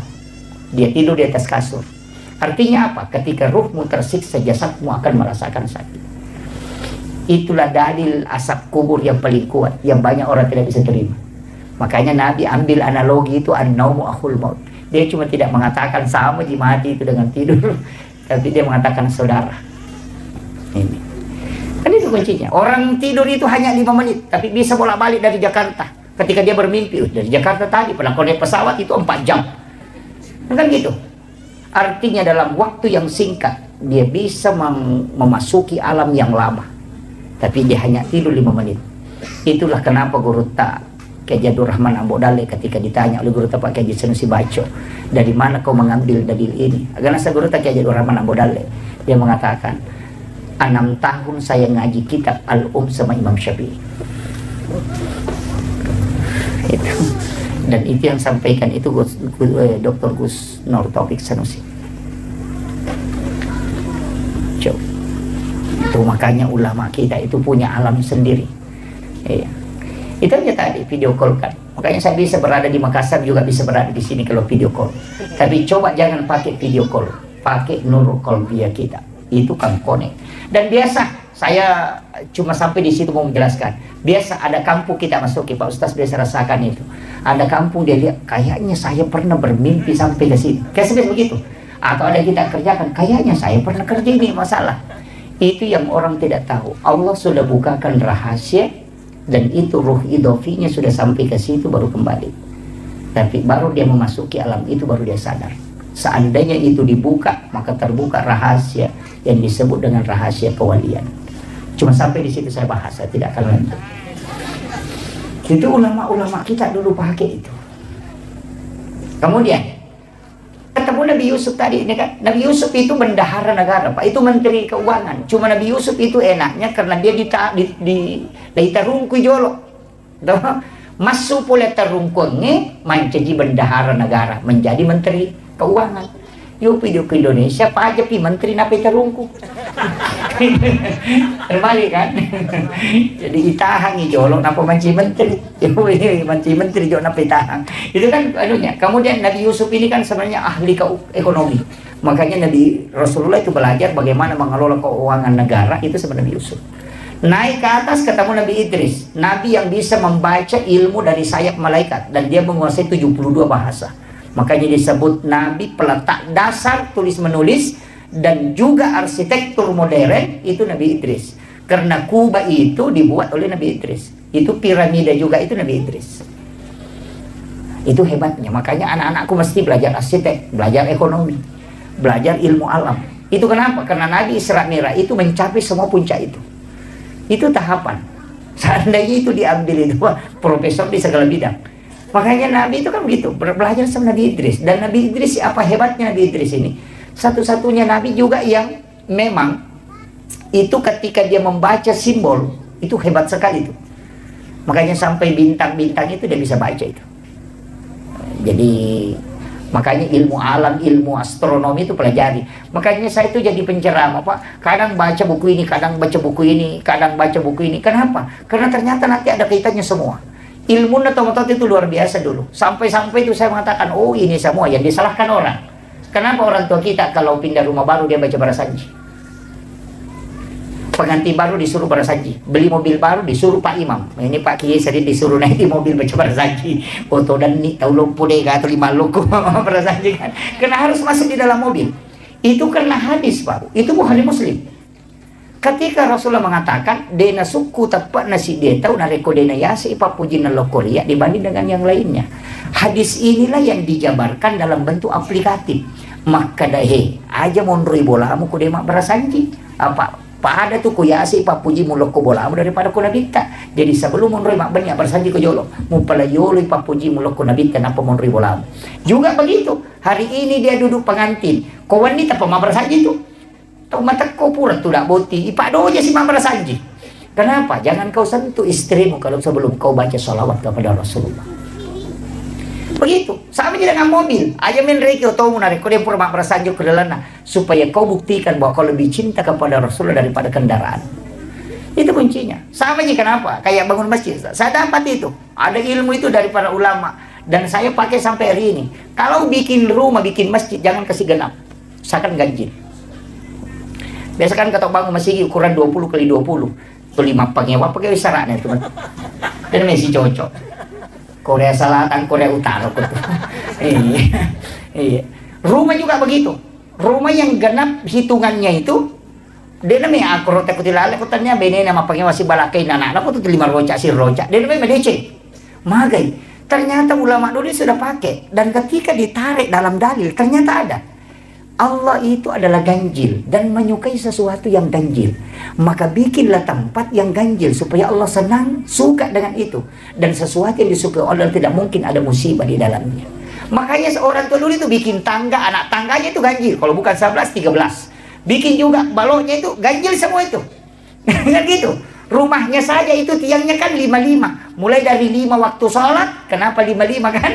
Kemudian yang kedua ganjil juga itu supaya Allah menyukainya. Bahwa sesuatu yang ganjil itu disukai oleh Allah. Supaya rumahmu ada berkah di dalamnya. Usahakan itu. Jadi itu hitung-hitungan begitu sudah dipakai ulama dulu. Cuma orang sekarang itu selalu menyalahkan. Yang sudu atap itu kan tingkatannya juga 3. Dia mengatakan Islam, iman, dan ihsan. Itu kan dia pakai. Makanya luar biasanya ilmu ulama dulu itu luar biasa. Dia sudah menjabarkan. Bahkan saya pernah bahas itu. Bahwa kue-kue orang Bugis itu sebenarnya kue yang berbahasa Arab. Cuma dia bilang barongko dari kata barokah. Iya kan? Suwalla dari kata solawat. Iya. Itu kan ulama kita dulu pakai itu. Iya, kan barokah. Oh, ini makraki barongko. Solawat, makraki suwalla. Itu ada Al-Katiri min din. Al-Katiri sholat karena Imam Al-Katiri yang mengajarkan itu. Kan itu semua tapi berubah kan? Makanya ulama kita dulu itu hebat. Iya. Makanya menyalahkan ini kami gak mau kata. Napa cidi kita na baca magala mapasalah. Tapi makanya guru tama ko memang tu kung kataw cidi mina paham magala mapasalah. Pak dia napa ada napa hangnya salah nih. Nah itu. Makanya sampai sekarang itu saya selalu mengatakan, saya itu begini. Saya pakai dalil sederhana aja. Orang yang selalu membidahkan itu mengatakan masuk neraka, saya coba pakai satu dalil. Saya tidak pakai ayat. Dalil apa itu saya dalil penglihatan, itabani. Guru tak aja asad, mamaulu mameraja. Guru tak aja Abdul Rahman Ambodali mamaulu mameraja. Guru tak aja Abdul Muin Yusuf maulid Isra Mira baca doa tahlilan. Kalau semua itu adalah bid'ah, tidak mungkin dia jadi wali. Nah dia pelakunya kan. Coba dia nama ini. Iya ko bid'ah iya ro maulid. Nah guru tak aja Abdul Rahman Ambodali lailah nah sebab macam dia mamaulu. Tapi apa yang terjadi? Dia jadi wali. Artinya segala sesuatu yang dilakukan ini itu tidak dibenci oleh Allah dan Rasulnya. Karena tidak mungkin dia menjadi kekasih Allah kalau itu tidak baik. Dan orang yang dianggap baik itu yang selamat sampai mati. Kalau kayak saya kan belum tentu. Agak kamagimpe kacapana. Kami itu ustaz makoro. Itu lau kiru capana. Bagaimana? Yang dijamin itu yang meninggal dia waliullah sampai wafat. Dan pasti amalannya itu terjaga karena dia tersambung langsung dengan Nabi. Itu aja kuncinya Pak. Makanya saya mengatakan tacuriban nih guru tak dia mungkin salah lalang. Namanya satu mancaji wali. Iya ku iya tutul 5 kali. Kamu dah coba gerek balik. Tasapato si gerek tutul 5 pasalai yang kagak guru nama mancaji wali. Tidak ada kan? Oleh kelas si wali-wali dia kan. Itu aja. Makanya saya sampaikan jangan lepaskan ini. Maka di guru tak presiden dengan almarhum. Agak jauh kau kayu kapo itu. Iya. Maka dia namo itu kau kau enak marapo tuh tapi namo aju kau mi kung kamu mau nerima dengi. Jadi tidak usah Pak banyak neko-neko. Sebenarnya begini, yang selalu menyalahkan kita ini itu dia yang salah. Alin aja salah pada kung kata lo menonton Pak Golo 10 si bawah. Nang kalau malah poroci di maka dah tak di si bawahku maka dah siapa si bawah. Kada 10 kak, kada kila ro sera, nasa yun na ro takdeng. Maka day polisi, tanya iya ro takdeng, iko takdeng. Apa iko cadidi? Kan begitu. Cuma lena nilo malapor ro jajali na pasali patandeng si mana nasa takdeng si baku pada alena takdeng. Begitu. Iya, kan itu yang terjadi karena dia selalu menyalahkan kita padahal alena salah. Sama jika kalau ada sesuatu Pak pencucian otak itu kiasa tulina kiringan SMS salah-salah ini kan banyak juga anak-anak kita dicuci otaknya. Sama jika kalau to coba ini na bawang lo kiti manu lo pasai. Na pangkatau lalo maka siya galina iti pasti maka laki ha. Tanya iti manu dia kolabay matu tanang kasi mondre maka siya galina iti tamamula dito mapikiri. Iti to ngajay ka pa pala Kan dua di makan iti. Laba si mati orang kasih lalu makan siaga itita. Mamulan itu makan itito ngaruh ya harus salah. Iya kan na lima makan siaga lina itita makan ya iti lima. Begitu juga orang yang dicuci otaknya selalu disalahkan. Dia akan termanage mengatakan salah tahu aja iya. Sehingga orang yang awalnya barasanji akan berhenti. Karena dicuci otaknya. Dimasukkan SMS ini, masukkan ini. Itulah yang muncul di TikTok sekarang. Tadi Pak yang mewakili Bapak Bupati bahwa saya YouTuber, saya sebenarnya Pak tidak ada YouTube. Terus terang, saya tidak ada YouTube. Akun YouTube itu tidak ada. Saya itu tidak ada tim media yang merekam. Tidak ada, saya tidak ada tim media. Karena memang Guru Tak Kiai Jadul Muin Yusuf itu punya pesan. Apa pesannya? Nomor sidina ya kalau aku ceramah banu. Kalau ceramah ya ceramah. Iya, ya kau ceramah jadi murus. Pak ya tuh ceramah pasti dekat. Ya kau murusi berarti murusi pasti dah kamu. Itu. Yang kedua, kau yang bawa barangmu. Ya kalau kau macam rame kau bawa barangmu. Aja nak tahu bawa kau. Karena orang yang membawa barangnya sendiri akan lebih mudah tawadu dibanding diangkatkan barangnya. Ya nang kata wicangan ni sandalan ni bukaran ni pintu tu masalah itu. Nanti akan muncul sifat yang susah dibendung.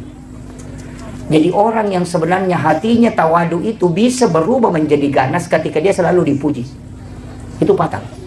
Kemudian yang ketiga pesan Guru Tak aja lalu mau pacu atau kalau kau ceramah kau pakai ongkos itu. Makanya saya itu terbang kemana-mana tidak pernah bawa orang. Istri selalu mau ikut itu biasa karena tidak pernah naik pesawat serta kan tidak usah. Kita akan menikah ini karena jodoh dan jodoh itu tidak kemana-mana makanya kau tidak usah kemana-mana. Itu alasannya Pak Ustaz. Iya. Jadi saya itu tidak pernah bawa. Kenapa? Guru Tak bilang begini. Nah. Iya kalau konoli ko tayo macarama nama pesawat ko na talo ko si Bajo katalo nung ko so kita ci di lima dakwah. Iya ko di masigi na pakai nak mulai ke pertanggungjawab kamu kalau na Allah Ta'ala. Itu yang berat. Jadi saya itu tidak pernah bawa orang. Setiap jalan itu sendiri. Saya mengatakan enggak. Rasulullah, malaikat dan Allah selalu bersama kita. Itu aja kuncinya. Kemudian pesan Guru Tak aja lalu mau bicara amplop. Jangan pernah bicarakan. Dan saya itu Pak terus terang, saya kasih tahu ini karena ada Guru Tak di sini juga. Saya tidak pernah membuka amplop ceramah itu. Dan saya bikin ultimatum dengan istri, jangan pernah kasih tahu. Kalau kau kasih tahu saya, kita akan cerai. Dan dia tidak akan kasih tahu. Saya itu kalau jalan selalu bawa uang. Tidak pernah membuka amplop itu. Kalau saya 1 bulan sampai 27 hari itu tidak pernah buka itu. Kenapa? Saya tidak mau kalau itu dihitung. Nah, sebab kapan ibuka maka ada sekot kau natalipongi ki panitia langsung muncul sekot nalengi. Saya itu yang paling saya takuti. Maka salah satu kunci untuk selamat jangan tahu berapa isinya.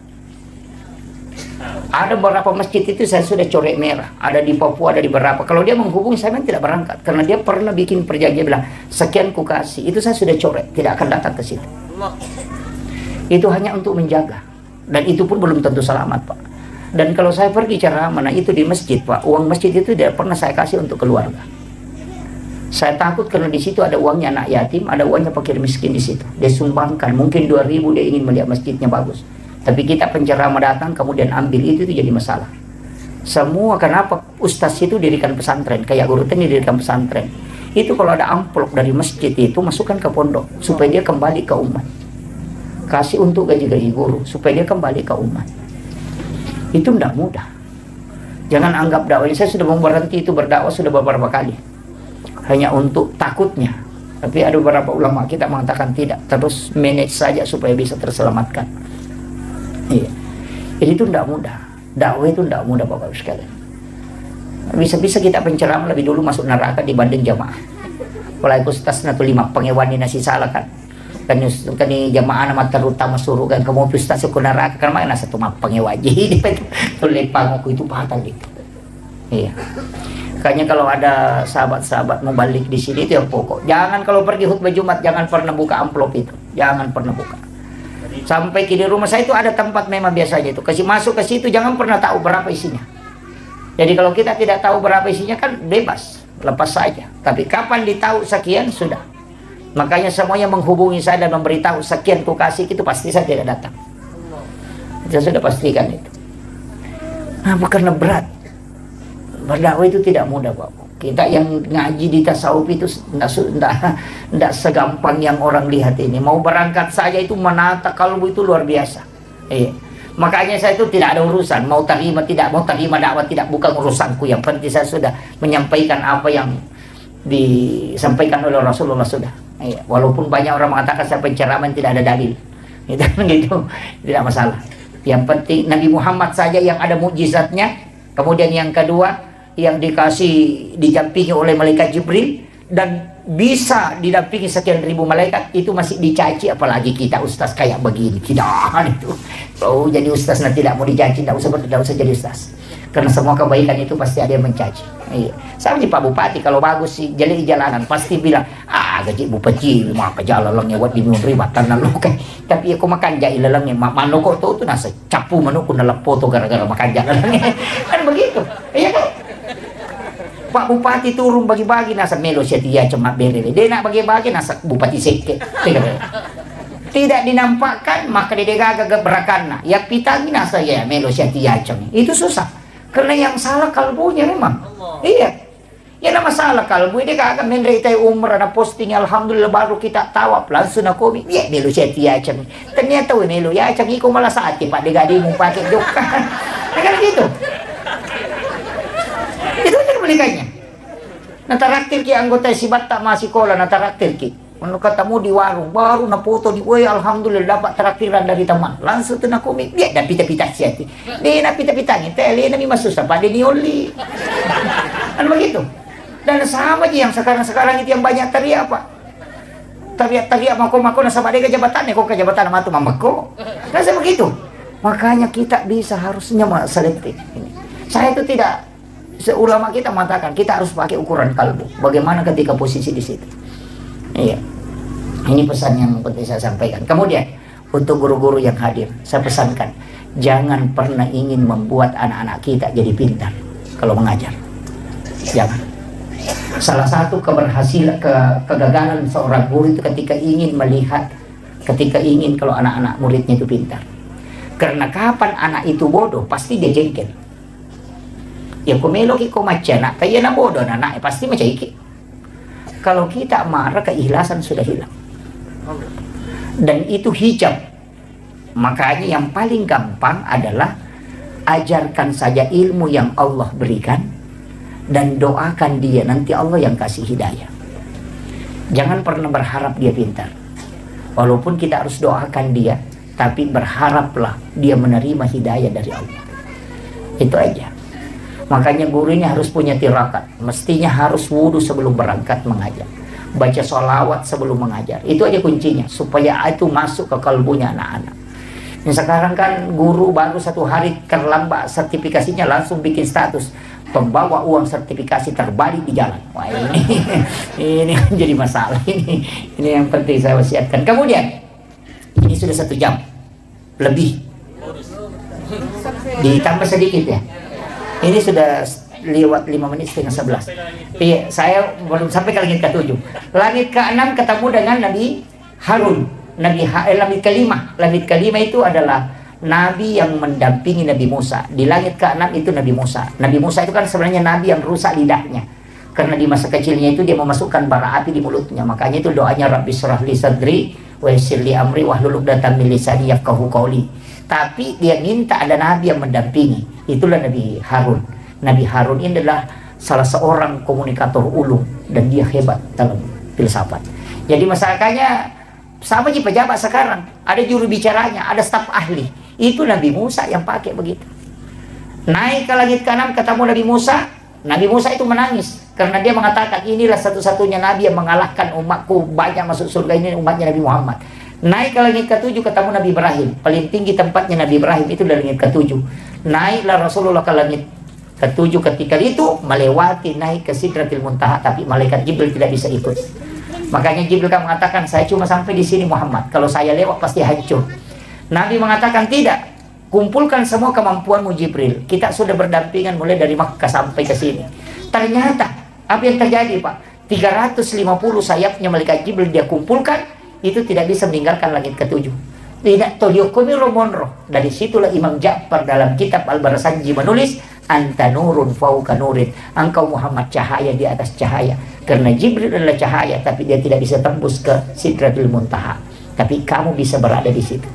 Nah, ketika Nabi di Sidratul Muntaha, Guru Kiai Jadul bin Yusuf Presiden yang saya dengarkan ceramahnya, dia mengatakan itu bukan di Sidratul Muntaha Nabi menerima sholat, tapi di mana? Di alam mustawa. Ada alam antara itu, namanya alam mustawa. Disitulah Nabi mengucapkan at-tahayyatul mubarakatus salawatut thayyibatu lillah. Baru berhenti. Kemudian Allah menjawab, assalamu alayka ayyuhan nabi wa rahmatullahi wa barakatuh. Kemudian Nabi menjawab, assalamu alayna wa ala ibadillahis sholihin. Makanya kalau dapat kalimat ini di tahayyat, jangan disambung. At-tahayyatul mubarakatus salawatut thayyibatu lillah, singgah. Itu kalau Rasul, kalamun Nabi itu. Dan siapa yang membaca kalimat ini itu seakan-akan dia melaksanakan ibadah haji dan umrah satu kali. Assalamu alayka ayyuhan nabi wa rahmatullahi wa barakatuh, itu sama pahalanya ketika kita berjumpa Rasulullah secara langsung. Assalamu alayna wa ala ibadillahi sholihin, itu sama pahalanya ketika kita bersilaturahmi dengan seluruh wali-wali Allah yang ada di muka bumi. Makanya 3 kalimat ini jangan disambung. Nanti kita mengatakan asyhadu alla ilaha illallah. Makanya di tarekat itu kan pakai 2 jari. Itu juga disebut 2 tamasarat lalu tamalaisa. Kenapa itu dipakai? Bersedekap juga kan begitu 2 jari. Makanya kau masam pajangi aja naidi mak denge, tapi tilawi pong Allah Ta'ala na alena jaga iki. Sama analoginya begini, ketika kita jalan, ya kau anak tata suruh makatan niki, itu biasa lepas tangannya. Magampang lepak, tapi kita coba gari ini makatan nili mana, karena dia lepak. Jadi jangan kita yang masuk, tapi minta Allah yang menjaga. Jadi aja naidi mengulu Allah. Sila ada kita. Iya, minta supaya dia tidak melepaskan kita, karena kalbu itu dia yang pegang, terbuka tertutupnya, masuk keluarnya dia yang pegang. Karena dia yang kendalikan iman, minta dia supaya dia tidak mencabut itu. Aja naidi mengulo sila ada ki. Iya, itu seperti terbawa arus, tapi iya koi alena warakangi yan itu nakalam. Uy tama ko lirala warakan na po Allah Ta'ala.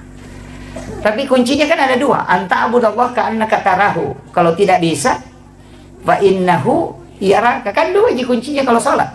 Anta abudallah ka'annaka tarahu. Sampai pun pada komite. Itulah yang naik as-salatu mirajul mu'minin. Tapi fa illam takun tarahu, kalau tidak bisa, fa innahu yaraka. Yakin ko saja bahwa dia melihat aku. Kayak ada CCTV. Makanya tidak usah naik, cukup di bawah. Dalilnya ada, wa huwa ma'akum aina ma kuntum. Dia selalu bersamamu dimanapun engkau berada. Wa kan wallahu aqrabu min hablil warid. Itu tidak usah naik atas Allah. Ku akbar, sila ada. Cukup di bawah. Kan gitu kan? Ada yang biasa begitu Bu ya? Serius sekali. Allah.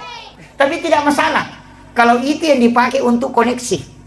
Tapi kalau tidak bisa, cukup di bawah. Kita yakin bahwa Allah melihat kita. Ya Allah melihat kita ruku, Allah melihat kita sujud. Itu yang paling gampang. Tidak usah naik. Karena memang juga dalilnya ada, wa huwa ma'akum aina ma kuntum. Itu kan itu kuncinya. Kalau yang naik itu setengah hidup. Gitu.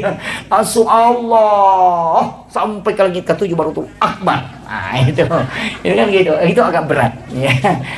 Kemudian Nabi kan itu naik ke alam mustawa. Disitulah dia melihat langsung Allah dengan wajah yang asli.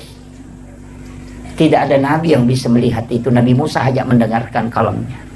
Makanya disebut linuriyahu min ayatina, untuk memperlihatkan, bukan menceritakan. Tapi apakah Allah ada di situ? Oh tidak. Kita di saya NU, Ahlussunnah wal Jamaah dia. Kita yang dari NU itu tidak pernah memahami Allah di situ. Karena kenapa? Wa huwal latiful khabir.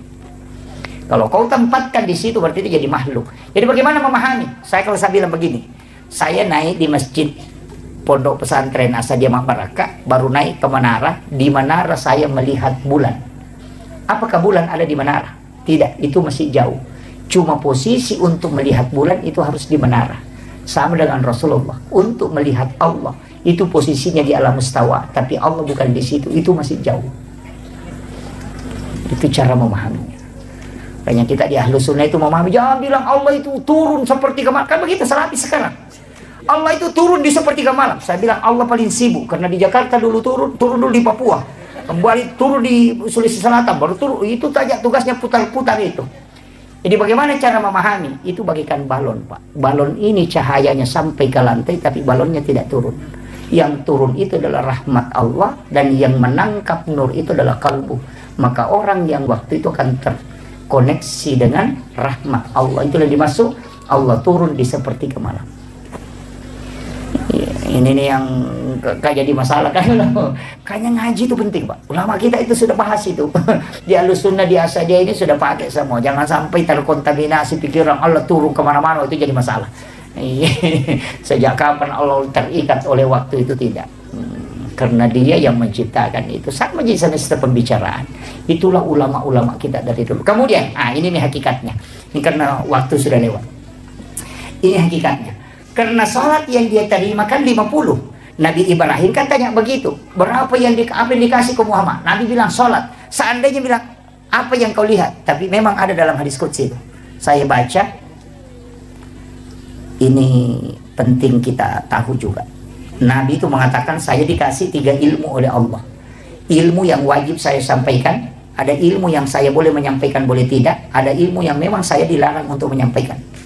Jadi ilmu yang wajib disampaikan oleh Rasul itu adalah ilmu fikih, ilmu syariat. Ilmu yang boleh Nabi sampaikan, boleh tidak, itu ilmu hakikat. Sedangkan ilmu yang tidak boleh disampaikan oleh Rasul itu adalah ilmu sir ilahiyah. Makanya tidak ada sahabat yang bertanya bagaimana wajah Allah, padahal Nabi ketemu langsung dengan Allah. Tidak ada yang tanyakan itu, bagaimana modelnya Allah, di mana dia berada. Tidak dianukan Rasulullah. Itulah ilmu sir ilahiyah yang tidak boleh dibuka oleh Rasulullah. Jadi dilarang memang menyampaikan. Ada ilmu yang boleh dia sampaikan, boleh tidak. Ada di Sayyidina Ali diajarkan, tapi tidak diajarkan ke sahabat yang lain. Ada yang diajarkan ke Ibnu Abbas, tapi tidak diajarkan ke sahabat yang lain. Ketika sahabat duduk, kemudian disuruh tinggal satu Ibnu Abbas. Jangan kau pulang dulu Ibnu Abbas. Nanti sahabat yang lain pulang, baru Nabi kasih doa. Dan doa itu disuruh baca dengan suratul Fatihah 1 nafas. Untuk menjadikan obat. Tapi tidak diberikan kepada semua Nabi. Harus kepada semua sahabat. Jadi ada ilmu yang Nabi boleh memilih. Itulah ilmu hakikat. Tapi yang sir ilahi itu tidak dibuka Nabi. Makanya sebenarnya ada beberapa ilmu itu memang yang ulama kita dari dulu nukat. Kemudian turun ke langit ke-7 ke-6 ketemu Nabi Musa. Nabi Musa itulah yang menyuruh Nabi berbolak-balik, Pak. Karena dia mengatakan terlalu banyak Muhammad. Tapi saya mengatakan bersyukur kita untuk ada Nabi Musa. Seandainya tidak ada Nabi Musa, ada 50 waktu sholat. Karena Nabi sudah dikasih tahu, satu saja yang tidak dilakukan umatmu Muhammad pasti masuk neraka. Makanya yang 50 itu terlalu banyak. Makanya minta kurang. Dan Nabi betul minta kurang. Seandainya tidak ada Nabi Musa, Pak, yang 50 yang mau dikerjakan. Bukan imam yang saya pikirkan, muazzin. Dia pernah sempatu dan narewa simbang. Iya, yang paling berat. Maka jadikan kesyukuran.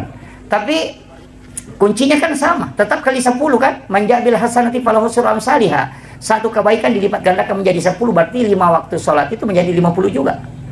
Cuma tapi kenapa ini Nabi Musa minta Nabi kurang? Nabi kurang 9 kali kan? Akasirahi rewa. Itu juga ada pesan, Pak.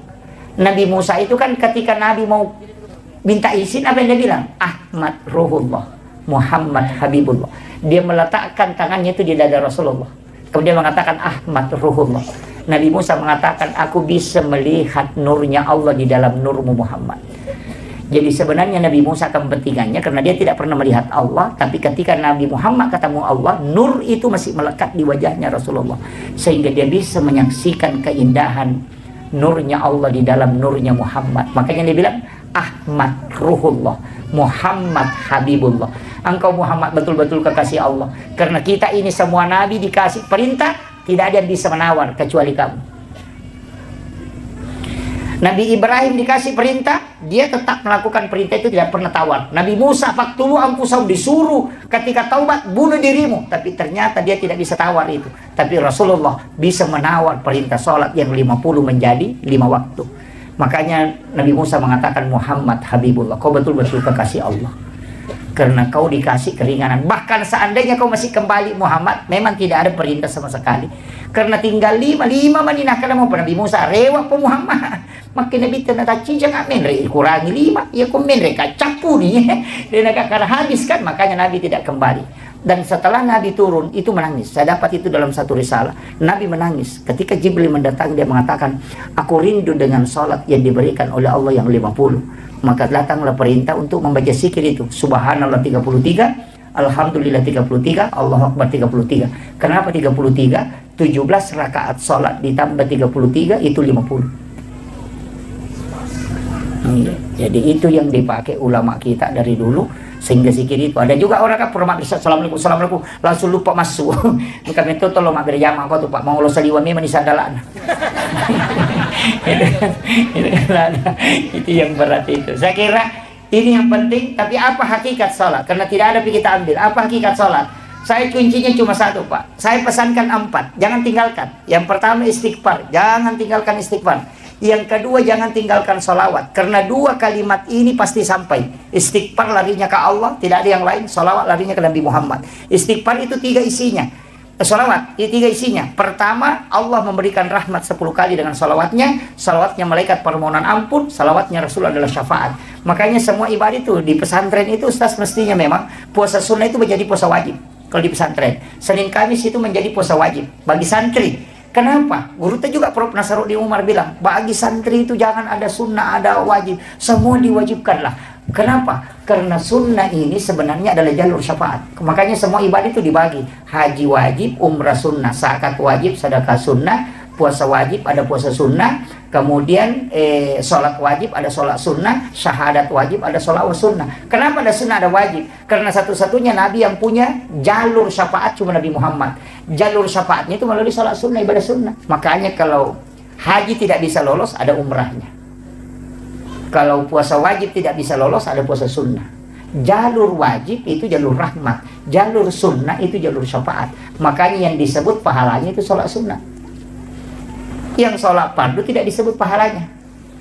Karena larinya ke rahmat. Rahmat itu tidak pakai nilai pahala. Itu hak prerogatif Allah. Sedangkan syafaat itu disebut raka'atanil fajr khairum minad dunya wa ma fiha. Kan di situ kunci. Ini yang penting saya sampaikan. Makanya jangan anggap sepele ibadah sunnah. Lah sunnah aja tidak usah, tidak. Itu jalur syafaat. Kalau kau tidak bisa dapat jalur rahmat, masuk ke jalur syafaat. Karena Nabi punya otoritas. Nah, itu kuncinya. Jadi otoritasnya itu karena ibadah sunnah, bukan ibadah fardu. Jadi ibadah fardu itu urusan Allah dengan hambanya. Tapi ibadah sunnah urusannya Rasulullah dengan kita. Karena Allah kan bilang, dia bukan hambaku, tapi Nabi mengatakan dia umatku. Apa kata Allah? Masukkan dia dengan syafaat Muhammad. Ada itu nanti umat, dan Allah bilang tidak ada, bukan Nabi Muhammad bilang bukan umatku ini, tapi Allah bilang dia adalah hambaku Muhammad. Maka dia masuk surga karena rahmatku. Makanya 2 jalur aja. Makanya pegang ini. Sebesar apapun dosa tak yang hadir di sini, sebesar apapun dosa tak, tapi kalau Allah memandang kita dengan rahmatnya pasti masuk surga. Tapi sekecil apapun kesalahan kita, kalau Allah memandang dengan keadilannya pasti kita diadili. Makanya ada orang itu di pelapak kurma tusukkan giginya, waktunya sudah makan daging unta, tapi di pelapak kurma diambil di kebunnya orang, baru dia tusuk giginya. 500 tahun tertunda masuk surga gara-gara di pelapak kurma itu. Magapai di kota tama pasai coba lasi, coba mana lasi nanti dengan aja. Ya kan? Coba rambutan ikan rusuk bawang. Ya itu kan itu enggak boleh. Hukum tasawuf itu enggak boleh. Di dalam tasawuf itu kalau kita mau coba barang, kita letakkan tangan begini. Tabe wadigai coba ku wadingi talengak coba. Jangan kau yang mengambilkan diri. Itu aturannya hukum ditepai keruk pahami mah itu jadi masalah. Itu Bu ya. Kemudian wasiat saya ketiga, aja lalu tama seke abas sakit. Dermawan lah. Jangan sekali-kali kikir. Apa dia tahu tu gagas sih ngaran atau seke. Dia gagas. Buru buku-buku dia napa aja napa tahu itu. Iya. Mati tahu seke enggak tahu teri. Dia gagas. Si kodean ini itu. Laba nih. Iya. Lawi malam atau mati tahu nang kaki buruk na baca sana. Ni ganiro anu nabu seke patah ya tu betul na tu. Buruk buku-buku dia napa aja na rampe tahu. Aro ki pasenar. Nanya tu tahu seke Pak Bude gaga. Na mau tahu seke cecatoy. Iya. Tahu seke tu makala seke payan pada liwat dia lena. Kan begitu. Iya. Penutup upasan nih. Saya dapat ini kemarin Ustaz dari Rois Surya PCNU Sidrap itu bawakan kajian di acaranya Muslimat itu beberapa bulan yang lalu. Tapi itu hadis saya pernah baca dan ngaji ke ulama, cuma tidak berani. Tapi setelah lama kelamaan saya telusuri dan itu saya menganggap bahwa ini benar.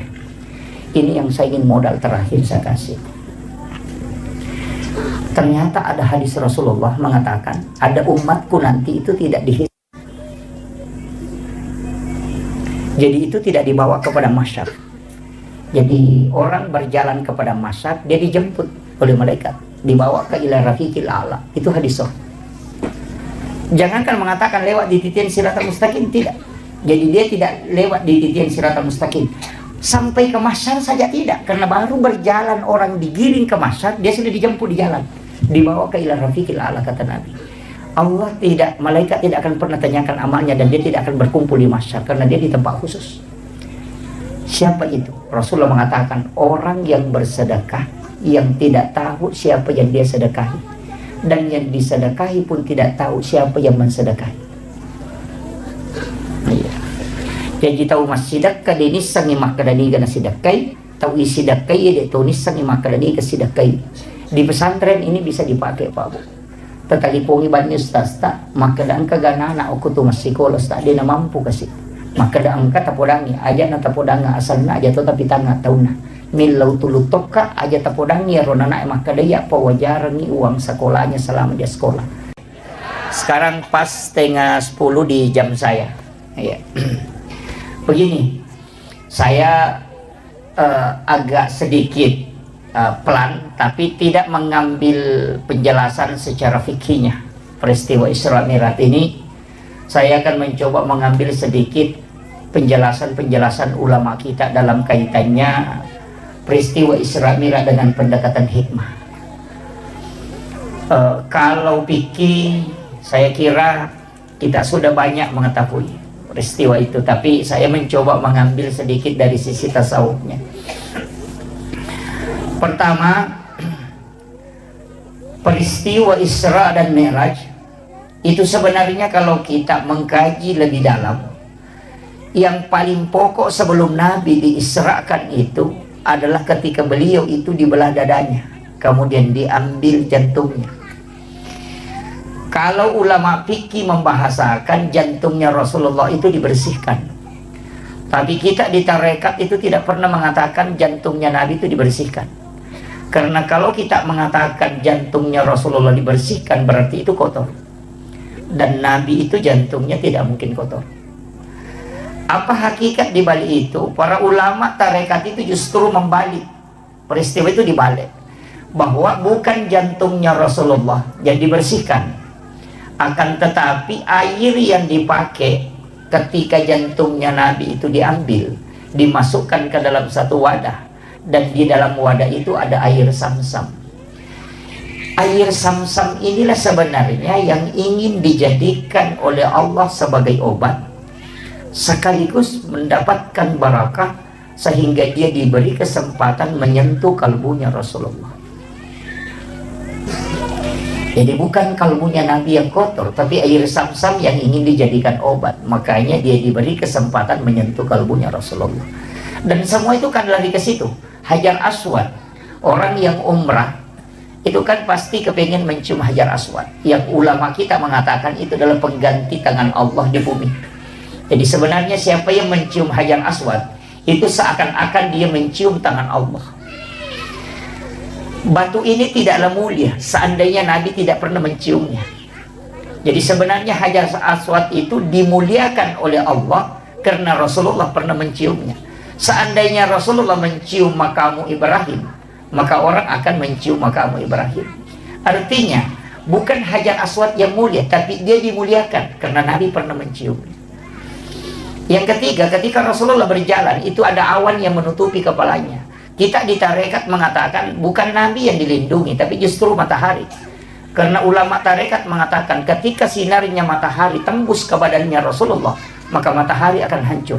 Karena nur matahari itu dari nurun Muhammad. Jadi itu kalau kita kaji dalam pendekatan hakikatnya, makanya dibalik. Makanya ulama tasawuf itu selalu melihat kebalikannya. Sama dengan orang yang lapar. Kadang-kala kalau kita tanya, yang disyukuri itu kenyang atau lapar?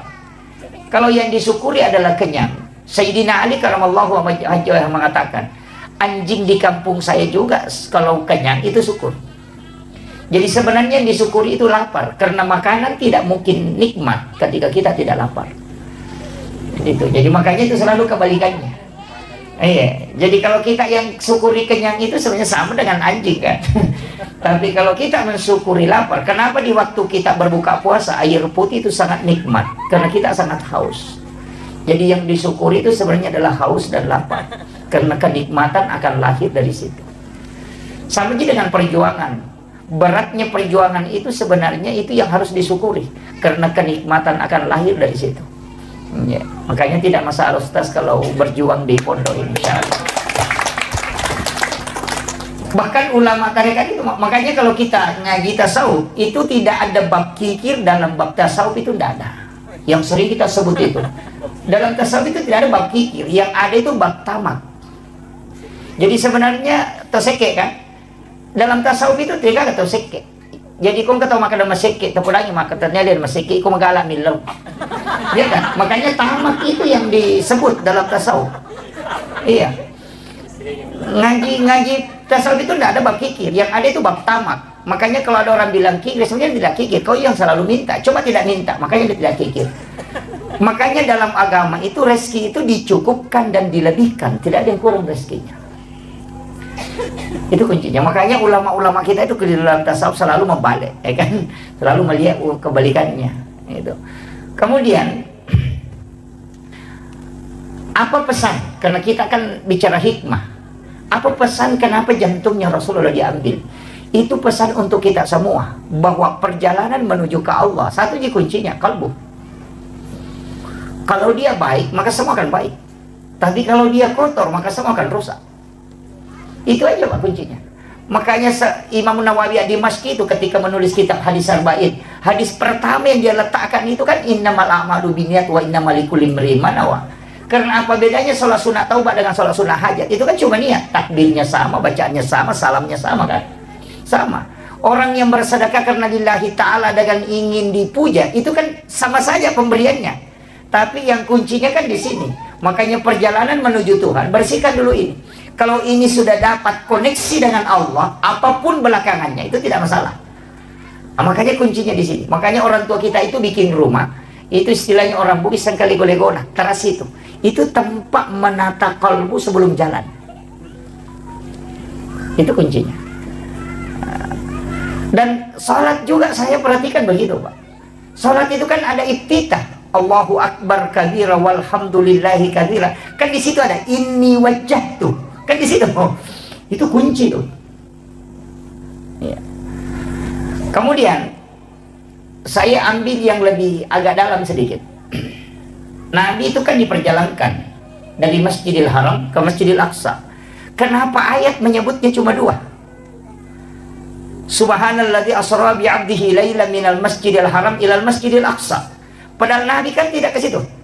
Masjidil Haram ke Madinah. Dari Madinah ke Bukit Tursina. Dari Bukit Tursina kemudian ke Baitul Lahmi. Dari Baitul Lahmi baru masuk ke Aqsa. Yang mestinya seandainya Rasulullah dari Masjidil Haram ke Masjidil Aqsa itu cuma butuh 1046 km perjalanan. Tapi karena Nabi dari Masjidil Haram ke Madinah disuruh sholat oleh malaikat Jibril, selesai salam baru bertanya, tempat apa nih Jibril? Onrong aja ya, makanya malaikat Jibril, nanti kau akan pindah ke sini Muhammad, kau akan berhijrah ke tempat ini. Nabi itu sudah tahu bahwa hijrah nanti saya akan ke sini. Setelah itu dibawa ke Gunung Sinai. Di situ disuruh sholat. Selesai salam baru bertanya, tempat apa ini Jibril? Mereka Jibril mengatakan, disinilah Nabi Musa ketika ingin berbicara langsung dengan Allah. Kemudian setelah itu dibawa justru melewati Masjidil Aqsa. Itu 10,7 km ke sebelah selatan. Itu ada tempat namanya Bethlehem. Nabi disuruh sholat. Selesai salam baru bertanya, tempat apa ini? Dikasih tahu, disinilah Isa bin Maryam dilahirkan. Setelah itu baru kembali ke Masjidil Aqsa. Masuk di Aqsa, Nabi jadi imam. Dan yang menjadi makmum itu adalah seluruh nabi dan rasul. 24 nabi dan rasul yang telah wafat itu menjadi makmum, dan itu isyarat bahwa Rasulullah adalah imamnya para nabi dan rasul. Tapi yang menjadi masalah ketika ada penceramah mengatakan Isra Mi'raj itu adalah menerima perintah sholat, padahal Nabi kan sudah sholat. Kan? Sudah sholat di Madinah, sudah sholat di Bukit Tursina, bahkan jadi imam di Masjidil Aqsa. Makanya kita di tarekat itu tidak pernah mengatakan Isra Mi'raj itu adalah perintah menerima sholat. Bukan. Isra Mi'raj itu tujuannya linuriyahu min ayatina. Itu disebutkan dalam ayat. Untuk memperlihatkan, bukan menceritakan. Tidak ada nabi yang langsung melihat semua peristiwa dalam surga dan neraka kecuali Rasulullah. Dan yang paling penting, tidak ada yang bisa melihat wajah Allah secara langsung kecuali Rasulullah. Makanya disebut linuriyahu min ayatina, untuk memperlihatkan, bukan menceritakan. Cuma yang kenapa sholat dibicarakan, karena ini hadiah. Karena sholat ini hadiahnya, bukan tujuannya, tapi itu hadiahnya. Makanya kalau ada orang dari umrah, pulang dari umrah, apa yang ditanyakan? Bukan ditanya di mana kau sholat, kau jalan kemana, tidak. Yang ditanyakan apa bawa? Cewek, kan begitu. Orang pulang haji tidak ditanya kau sholat apa di sana, tidak pernah. Yang ditanyakan apa bawa? Cewek, cilak, kan itu. Orang dari Malaysia datang ke Bulukumba, apa ditanya? Apa bawa? Milo. Orang Bulukumba ke Malaysia ditanya apa bawa? Baje. Itu kan dibanukan. Jadi yang ditanyakan itu oleh-olehnya, bukan tujuannya. Dan hampir semua perjalanan begitu. Ini, makanya kan ayat sebutkan. Nanti saya tidak bahas terlalu jauh ke situ. Nanti tidak selesai karena kita janjian 1 jam. Begini, kan di sini kuncinya. Tapi kenapa kalimat itu yang dipakai? Minal masjidil haram ilal masjidil aqsa. Ini kita sudah lama Isra Mi'raj. Dulu saya itu juga tidak ngerti sampai saya mengatakan dari masjid ke masjid. Tapi ketika dijelaskan dalam hakikat, kenapa Allah menyebut itu? Baru dia mengatakan bi abdihi, bukan bi rasulin, bukan juga bi Muhammadin. Seandainya ayat mengatakan subhanalladzi asra bi Muhammadin, berarti hanya nabi yang diperjalankan. Atau mengatakan subhanalladzi asra bi rasulin, berarti hanya rasul yang bisa diperjalankan. Tapi Allah mengatakan subhanalladzi asra bi abdihi, hamba. Dan kita semua yang ada di sini mesti melakukan perjalanan itu. Itu hakikatnya. Apa maknanya ini sebenarnya masjid ke masjid? Di dalam tarekat itu disebut begini. Awal perjalanan dan ujung perjalanan mesti kita Isra. Bapak yang ibu yang hadir di sini sudah lama Isra Mi'raj, tapi saya ini kasih hakikatnya Isra. Saya belum bahas Mi'raj karena Isra itu perjalanan lintasan bumi. Kalau Mi'raj perjalanan lintasan langit. Begini, saya kayak tadi tinggalkan Sidrap itu sudah berniat. Insya Allah saya akan sholat duhur itu di Bulukumba. Ketika saya di Sengkang tadi misalnya, atau di shopping, kecelakaan, Allah itu cuma tanya apa kepada malaikatnya ketika saya meninggal. Dia akan tanya, dia dari mana dan dia mau kemana. Dia mengatakan tadi dia melaksanakan sholat subuh di masjid ini dan menuju ke Bulukumba untuk sholat duhur di masjid ini. Maka ketika kita meninggal, pertanyaan Allah itu dia dari mana, mau kemana. Kalau dia dari masjid menuju ke masjid, maka Allah mengatakan dia hambaku. Jangan banyak pertanyaan untuknya. Kadang kita keliru ketika berjalan. Kita tinggalkan rumah, kita berpikir di mana nanti singgah makan siang. Itu bukan perjalanan Isra. Inilah yang dipakai kalimat ulama dulu mengatakan mesti sampai memang di satu masjid sebelum kau jalan. Dan berapa langkah-langkah yang kita langkah ketika berjalan, ketika mobil itu putaran ban, itu menggugurkan semua dosa, sekaligus menambah derajat, sekaligus kita mendapatkan pahala karena perjalanan kita menuju ke masjid. Makanya kalau misalnya kita sholat di sini, kita mau lakukan perjalanan, jangan bilang mau pergi ceramah di sana. Insya Allah nanti saya akan sholat asar di sana. Jadi kita itu mestinya nyambungnya dari sholat ke sholat. Makanya dia dari masjid ke masjid. Ini pula istilahnya orang Bugis sempajat tepat tuh. Kalau sempajat tepat itu masuk dalam sholatnya, bukan masuk dalam tempatnya. Kalau ini tadi diikat oleh tempat. Tapi kalau sholat itu di sujud terakhir. Ya ke sujud pacapur ni sempajat loro. Tanyakan memang ni masa sempajat ngasra. Niatkan memang. Kenapa sholat itu ditutup dengan salam? Salam ke kanan dan salam ke kiri. Salam itu kan cuma dua, ketemu atau pisah.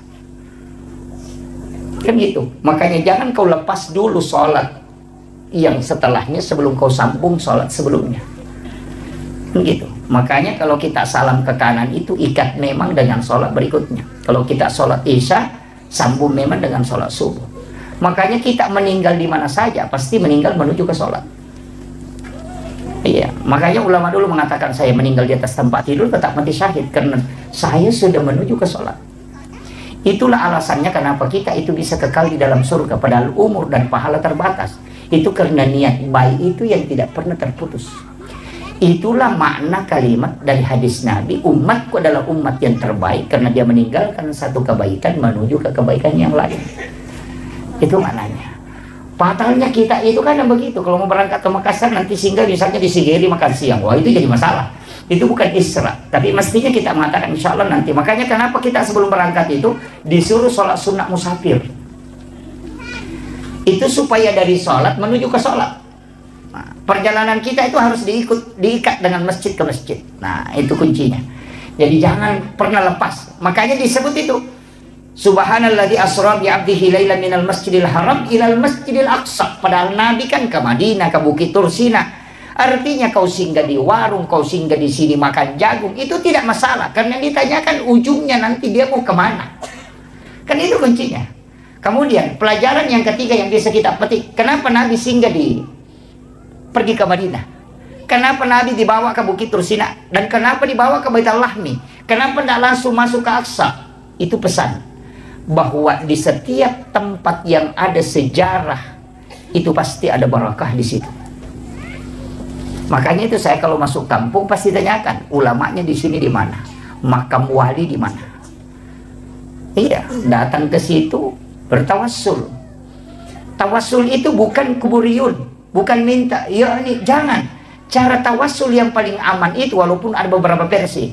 Cara tawassul yang paling aman, datang doakan para ulama, para wali yang telah wafat di kuburannya. Setelah engkau doakan, balik doanya. Ya Rabb, berikan aku keberkahan, anak-anak dan keturunanku berikan keberkahan, sebagaimana berkah yang engkau berikan kepada ulama ini. Itu yang paling gampang, paling aman itu. Makanya kenapa orang Bugis, orang Bulukumba juga begitu. Narekongka anak-anak Purabotti langsung lepas secara kubur. Begitu kan? Menikah hari ini, besok pagi langsung secara kubur. Kenapa? Sebelum engkau menyentuh istrimu. Itu dia kasih tahu. Sebelum engkau menyentuh istrimu, sebelum engkau berhubungan, datangi makamnya para ulama dan para wali. Kau minta kepada Allah supaya diberikan berkah nanti keturunan dan anak-anakmu sebagaimana berkah yang diberikan kepada ulama itu. Supaya nanti ketika engkau berhubungan ada anakmu bisa mengambil barakahnya ulama. Begitu kuncinya. Sama aja kalau ada orang pindah rumah baru, kemudian kita lihat rumahnya cantik, apa yang bisa kita bilang? Mudah-mudahan anak-anakku bisa bikin rumah juga begini. Atau satu kata, itu sama. Ada orang beli mobil baru, apa kita bilang? Wih, cantiknya mobilnya si anu, mudah-mudahan kasih bisa juga beli mobil seperti ini. Sama gitu. Tidak ada bedanya. Makanya di dalam Al-Quran itu kan jelas, dalam suratul Fatihah, ihdinas siratal mustaqim, siratal ladzina an'amta alaihim. Jalannya orang-orang yang diberi nikmat. Di situ bukan mengatakan siratal rasul, siratal nabi, siratal malaikat, tidak. Guru tak Kiai Haji As'ad Al-Bugisi, semua muridnya itu jadi wali, yang pertama, yang kedua sampai ke yang ketiga. Kan jadi wali. Tidak mungkin beliau bukan wali. Yang duduk ngaji ke beliau itu Guru tak Haji Abdul Rahman Ambodal, itu wali Allah. Saya itu dapat beberapa muridnya Guru tak, dan termasuk beliau ini luar biasa. Kemarin saya ketemu di Palembang, yang masih menemani Guru tak masuk ke hutan sampai bawa kitabnya itu. Saya ketemu dan ada beberapa yang saya tanyakan. Itu penting. Mengambil ilmu amalannya Guru tak itu penting. Nah, yang tersambung sanatnya kan banyak. Di Sengkang ini masih banyak guru-guru ulama-ulama kita. Makanya saya bilang Sengkang itu tidak akan habis ulamanya itu. Itu barakah guru tadi situ luar biasa. Makanya mudah-mudahan pindah di Bulukumba ini di sini tempatnya ini. Nih dia Mak Barakah, makanya dia mengambil. Mak Barakah di situ kan itu nilai. Bukan kuantitas tapi kualitas. Iya. Cuma saya sering sampaikan itu anak-anak Sadia yang dimanapun, cabang dimanapun, mestinya ada satu waktu itu dia ziarah ke makamnya Guru tak. Untuk menyambung sanad lah, sanad ruhani istilahnya. Atau paling tidak selesai sholat isya bertawassul kirimkan Fatihah Guru tak Kiai Haji. Itu sesudah sholat subuh kirimkan Fatihah Guru tak, supaya ruhnya anak-anak kita itu terkoneksi dengan ruhnya para wali. Itu kuncinya. Karena ruh itu kan saling mengirim ya kan. Kalau sudah dikirim itu baku kenal. Nanti anak-anak kita kalau meninggal ini akan dikenal, oh ini muridku ini karena dia kirimkan Fatihah. Kan itu dia bukan. Yang parah itu kalau tinggal dia sedia belajar tidak pernah kirimkan Fatihah, itu nanti tidak bisa tidak dikenal. Makanya harus tersambung sanad ilmu, juga tersambung sanad ruh. Itu penting. Kalau tidak bisa tersambung dengan sanad ilmu, paling tidak sanad ruh bisa tersambung. Makanya upasan yang hadir di sini kuncinya satu, Bapak. Titiplah berkah di tempat ini. Iya, kita kira Pak Guru Tak ini pahalanya banyak mengajar santri di sini, itu masih bisa dikalahkan. Jangan harap guru-guru di sini bisa banyak pahalanya. Ada yang bisa mengalahkan pahalanya guru itu. Siapa? Pahalanya orang yang menyiapkan tempat untuk ditempati anak-anak kita belajar. Karena tidak mungkin ada guru mengajar, tidak mungkin ada anak-anak belajar kalau tidak ada tempatnya. Dia menyiapkan tempat itulah yang besar pahalanya. Karena dikumpul pahalanya gurunya, sekaligus anak-anak yang belajar, sekaligus pengurus pondok, baru diambil pahala itu disamakan dengan dikasih orang yang bersedekah itu. Makanya bukan orang yang masuk masjid itu dulu yang dijanjikan rumah di surga. Siapa? Yang bangun masjid dulu, Pak. Makanya hadis itu, mambana masjidan fid dunya lillahi ta'ala banallahu lahu baitan fil jannah. Jadi yang pertama dijamin itu dulu adalah orang punya rumah ya, tapi bukan masuk surga, punya rumah. Makanya kalau ada orang sedekah di masjid tapi tidak sholat, ya ada rumahnya cuma tidak masuk. Kan gitu. Karena kalau mau masuk ya sholat. Itu kan kuncinya. Makanya saya wasiatkan mestinya kita bikinkan donatur. Iya, donatur itu kita sama-sama. Saya juga membangun pondok, tapi tidak ini karena saya selektif dalam pembangunan, tidak sembarang mengambil ini. Saya perhatikan betul. Iya. Jadi karena barakah itu juga memang agak susah, tidak mudah. Iya. Jadi walaupun ada beberapa kajian dalam fikih itu ya tidak. Tapi saya ingin sampaikan begini.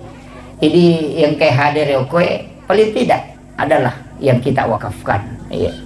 Angkat wakaf-wakaf. Namun sampai nih. Iya. Itu kuncinya. Kenapa? Karena itu yang kita miliki selamanya. Harta yang kita makan itu jadi kotoran. Untung-untung kalau baca doa. Yang kedua, harta yang kita tinggalkan akan diperebutkan oleh anak menjadi harta warisan. Tapi harta yang kita sedekahkan itu yang dimiliki selamanya. Iya. Terus saya bilang, Pak Bu, coba hitung-hitung. Sekamai maka dan ningerangi. Tidak. Ningerasani makoka keluarga. Seandainya kita tahu bagaimana cepatnya orang melupakan kita ketika kita wafat, maka tidak ada pengaruh ucapan orang lain ke kita. Bikin netizen maga sejak nana lupai kita otomatis. Dia kan? Hari ini mungkin dia menangis, besok akan berhenti. Kalau orang baik, mungkin 3 hari orang menangis, itu pun kalau ada. Anak-anak kita, ya mungkin akan menangis. Istri juga begitu. Maka na puji ka lakay ko na puji sani makoko na sa batu mopi. Bahkan makoko lagi mandari memak bayi ini. Kan gitu. Apalagi ko mati ki kan? Aja na tano bu, tuki lagi memak bayi ini apalagi ko mati. Saya kasih tahu ki. Iya.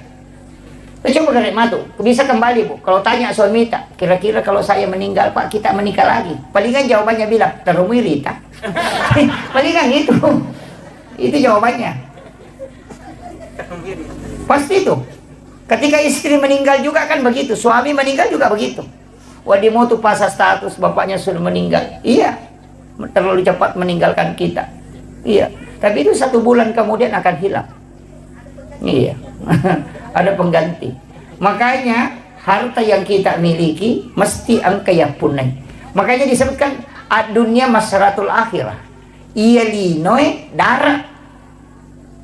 Kan gitu. Dunia ini kan kebunnya akhirat. Jadi sebenarnya siapa yang menyimpan hartanya di dunia itu sama dengan orang yang menyimpan isi hartanya itu hanya di kebun. Tak kiring lo kebolata. Rumah kita itu di akhirat, bukan di dunia. Makanya kalau ada yang bikin rumah di dunia, itu sebenarnya bukan tanya bola surimonri, bola darat nih. Namo 10 tingkat bola tetap bola darat nih itu. Karena dunia ini adalah kebun. Kalau mau dapat rumah abadi, kirim ke akhirat. Makanya sedekah ke masjid itu disebut dibangunkan istana di dalam surga. Pas sedekahkan itu sedekah. Usahakan menangkah. Bikinkan kaleng Ustaz, kaleng koin NU. Bikinkan kaleng, bagikan ke orang tua santri. Itu kaleng koin yang bisa dicabut-cabut di bawahnya. Jadi dia isi 10.000. Bayangkan, saya kasih tahu Ustaz. Bayangkan kalau 1.000 kaleng kita bagikan, isinya 10.000, itu sudah 10 juta per bulan. 10.000 saja isinya. Kalau 1.000 kaleng berarti itu sudah 10 juta. Kalau 100.000 berarti itu 100 juta. Kalau 1.000 kaleng kan? Pikir aja itu. Nah, tidak mungkin ada orang tua santri 10.000 yang isi kami. Dijemput saja setiap bulan. Iya, koin NU sidap kan begitu Ustaz, jalan. Dan yang masuk itu kalau totalnya itu sekitar, kalau dikasih sebelum dikasih keluar, mungkin sekitar 50-an juta lebih setiap bulan. Itu ada uang 1.000, ada uang 2.000, ada uang receh. Kalau pulang dari belanja ada uang 1.000, masukkan ke situ. Dan itu yang dimasukkan ke pondok. Bayangkan kalau 1.000 kalian, apalagi kalau kita 2.000 kalian, nah 100.000 isinya. Pesantren dapat sumbangan dana itu 200.000, 200 juta per bulan. Itu aja Pak, nggak usah repot banyak cari ini cari, itu aja. Langkah konkretnya paling sederhana itu. Iya, masa orang tua tidak bisa menyisihkan 10.000, apalagi kalau 100.000, ya kan gitu. Itu kaleng, ini beli aja di Jakarta itu banyak, pesan di Shopee itu kaleng 1 kali dipakai seumur hidup itu, karena ada dibawa lubangnya itu, ditarik baru diambil isinya baru ditutup. Tapi satu kuncinya, jangan kasih nama, pakai nomor saja supaya orang tidak merasa terganggu dengan sedekahnya. Iya, begitu. Di Indonesia itu hanya 400-an kayaknya kaleng yang jalan, itu sudah tembus sampai 50 juta per bulan. Makanya kalau kita anukan, itu saya bilang 10.000 saja per 1 kaleng. Kalau 1.000 kaleng kan 10 juta. Itu kan, itu bisa menggaji guru-guru di sini. Itu. Jadi makanya kalau kita tidak bisa membangun pondok dan tidak bisa juga membantu dengan banyak, paling tidak itu yang kita lakukan. Iya. Nama siril lisari sisa berupiah isa nilala kusiulap. Yang penting dijemput setiap bulan. Bikinkan grup, ada satu yang menjemput khusus. Iya. Semua orang tua santri kan gampang. Orang tua santri dikasih, nanti ada keluarganya nak kasih lagi. Itu penting. Jadi ini penting saya wasiatkan untuk, tapi saya di pondok tidak pakai itu Ustaz, cuma di NU. Karena saya tidak mau dana NU terganggu dengan mengatakan ini pimpinan pondok baru beralih lagi ke NU, saya tidak mau. Biarkanlah NU yang saya mengambil barakahnya aja. Itu kuncinya. Dan saya dapat ilmu dari beberapa kiai tentang pondok Ustaz. Salah satu yang saya rasakan betul itu dan sangat kuat itu adalah salawat Jibril. Saya itu dikasih tahu, siapa yang membaca salawat Jibril 1.000 kali dalam sehari, nanti malam Jumat sholat sunnah hajat, baru baca 1.000 baru berdoa, itu sangat mudah dikabulkan. Dan betul, saya rasakan betul. Jadi saya ingat itu ketika ada tanah yang saya mau beli mahal sekali tapi dia tidak mau jual, bacakan salawat Jibril itu bisa dia wakafkan tanpa dibeli. 9 hari saya bacakan salawat Jibril itu. Saya katakan ini betul-betul pondok pesantren ada beberapa di Jawa itu saya tidak usah sebut. Itu pimpinannya kasih tahu saya, pesantren sebesar ini Ustaz itu modalnya hanya salawat Jibril. Itu pesan beliau. Makanya ibu-ibu saya kasih tahu, kalau bangun rumah, nah rumah itu tidak mau jalan-jalan pembangunannya, baca amalkan itu 1.000 kali dalam sehari semalam. Tapi jangan pakai berdoa, nanti khusus malam Jumat baru dipakai berdoa. Jadi malam Sabtu hanya dibaca, malam Ahad, malam Senin, malam Selasa, malam Rabu, malam Kamis hanya dibaca sampai 1.000. Tapi nanti malam Jumat kita sholat sunnah hajat, baru baca 1.000 baru berdoa. Insyaallah tembus itu. Itu kuncinya untuk salawat Jibril. Pokoknya apa saja, ada sesuatu yang kita mau jual tidak mau laku, tapi jangan ingat barangnya. Jangan ingat.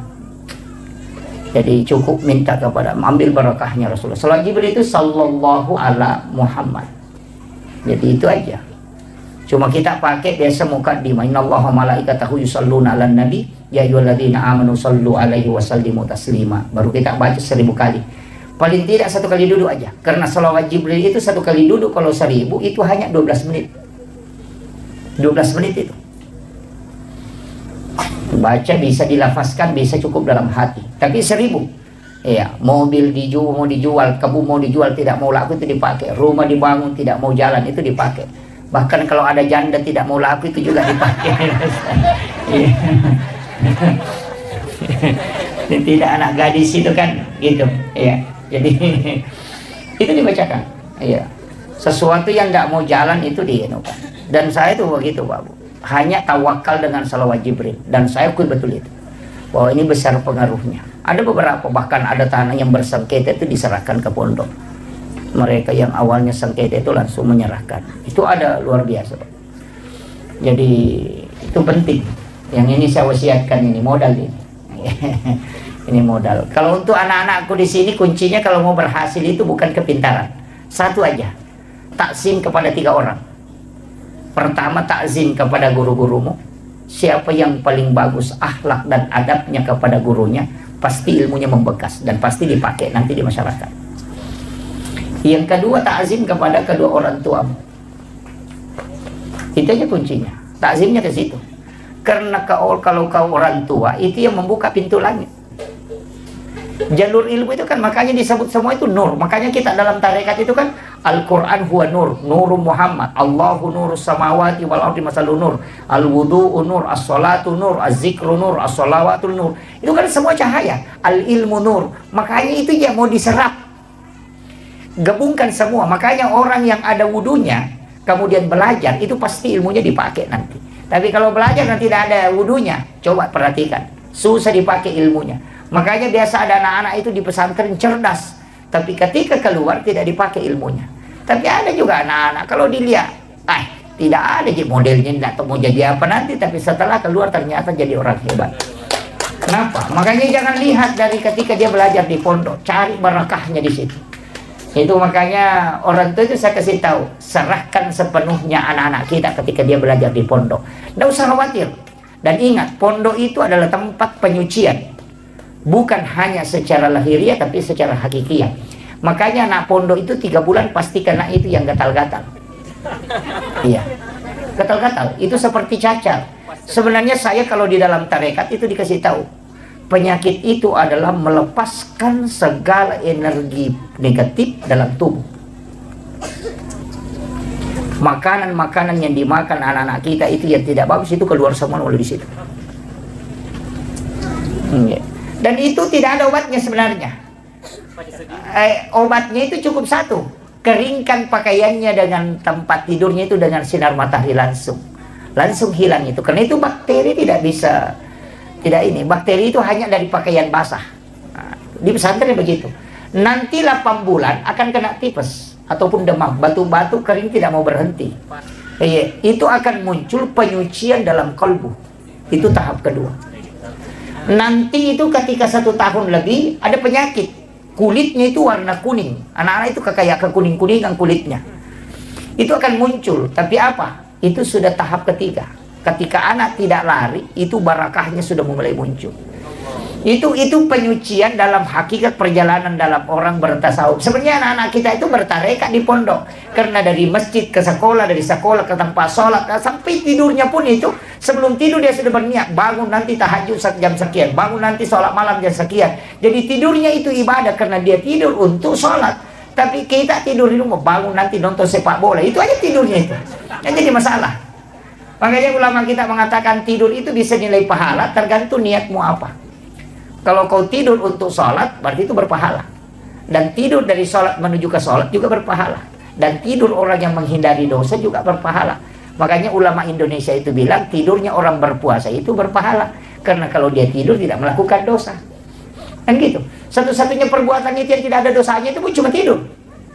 Adakah orang mak gosip kalau tidur? Tidak ada. Kan gitu. Itu kuncinya. Makanya kalau mau selamat itu banyak tidur. Karena satu-satunya kan tidak ada dosanya dia tidur. Kemudian saya ingin sedikit lanjutkan lagi nih, saya terlalu jauh memutar. Kemudian itulah perjalanan Nabi. Makanya itu ketika Rasulullah masuk ke Masjidil Aqsa, ini sebenarnya kalau ada imam cari itu, saya pernah dikasih tahu tapi saya tidak buka, itu dilarang sebenarnya. Tidak apa-apa saya ingatkan, cari aja surah apa yang dibaca Rasulullah ketika dia menjadi imam para nabi. Ya nanti nak kedate sampai surat na nabita. Surat sampajan na waktu na napimpin nabi. Kalau itu yang dipakai orang, Pak, itu luar biasa. Tapi cari, saya tidak kasih tahu. Cari nanti itu. Kemudian setelah Nabi selesai sholat, itu keluar ke sekitaran Masjidil Aqsa. Itu ada batu yang bagian bawahnya itu agak bulat, tapi agak datar bagian atas. Di situ Nabi duduk, dan disitulah Nabi dijemput untuk peristiwa Mi'raj. Tapi ketika Nabi naik, batu ini kan ikut. Dia ikut, dan itu sudah terangkat. Tapi Nabi lihat, kemudian dia larang. Nabi itu memberitahu batu itu. Dia tidak mengatakan kembali, tapi Nabi mengatakan berhenti di situ. Maka batu itu tidak kembali ke bumi, tapi juga tidak naik ke langit. Sampai hari ini batu itu masih tergantung. Itu hebatnya itu. Dan kalau kita buka di Google itu, ketik saja batu gantung peristiwa Isra Mi'raj, itu batu ada tergantung di bawahnya, tidak tersandarkan ke tanah, dia melayang. Tapi berat batu itu kalau mau ditimbang mungkin sekitar 100 kilo lebih.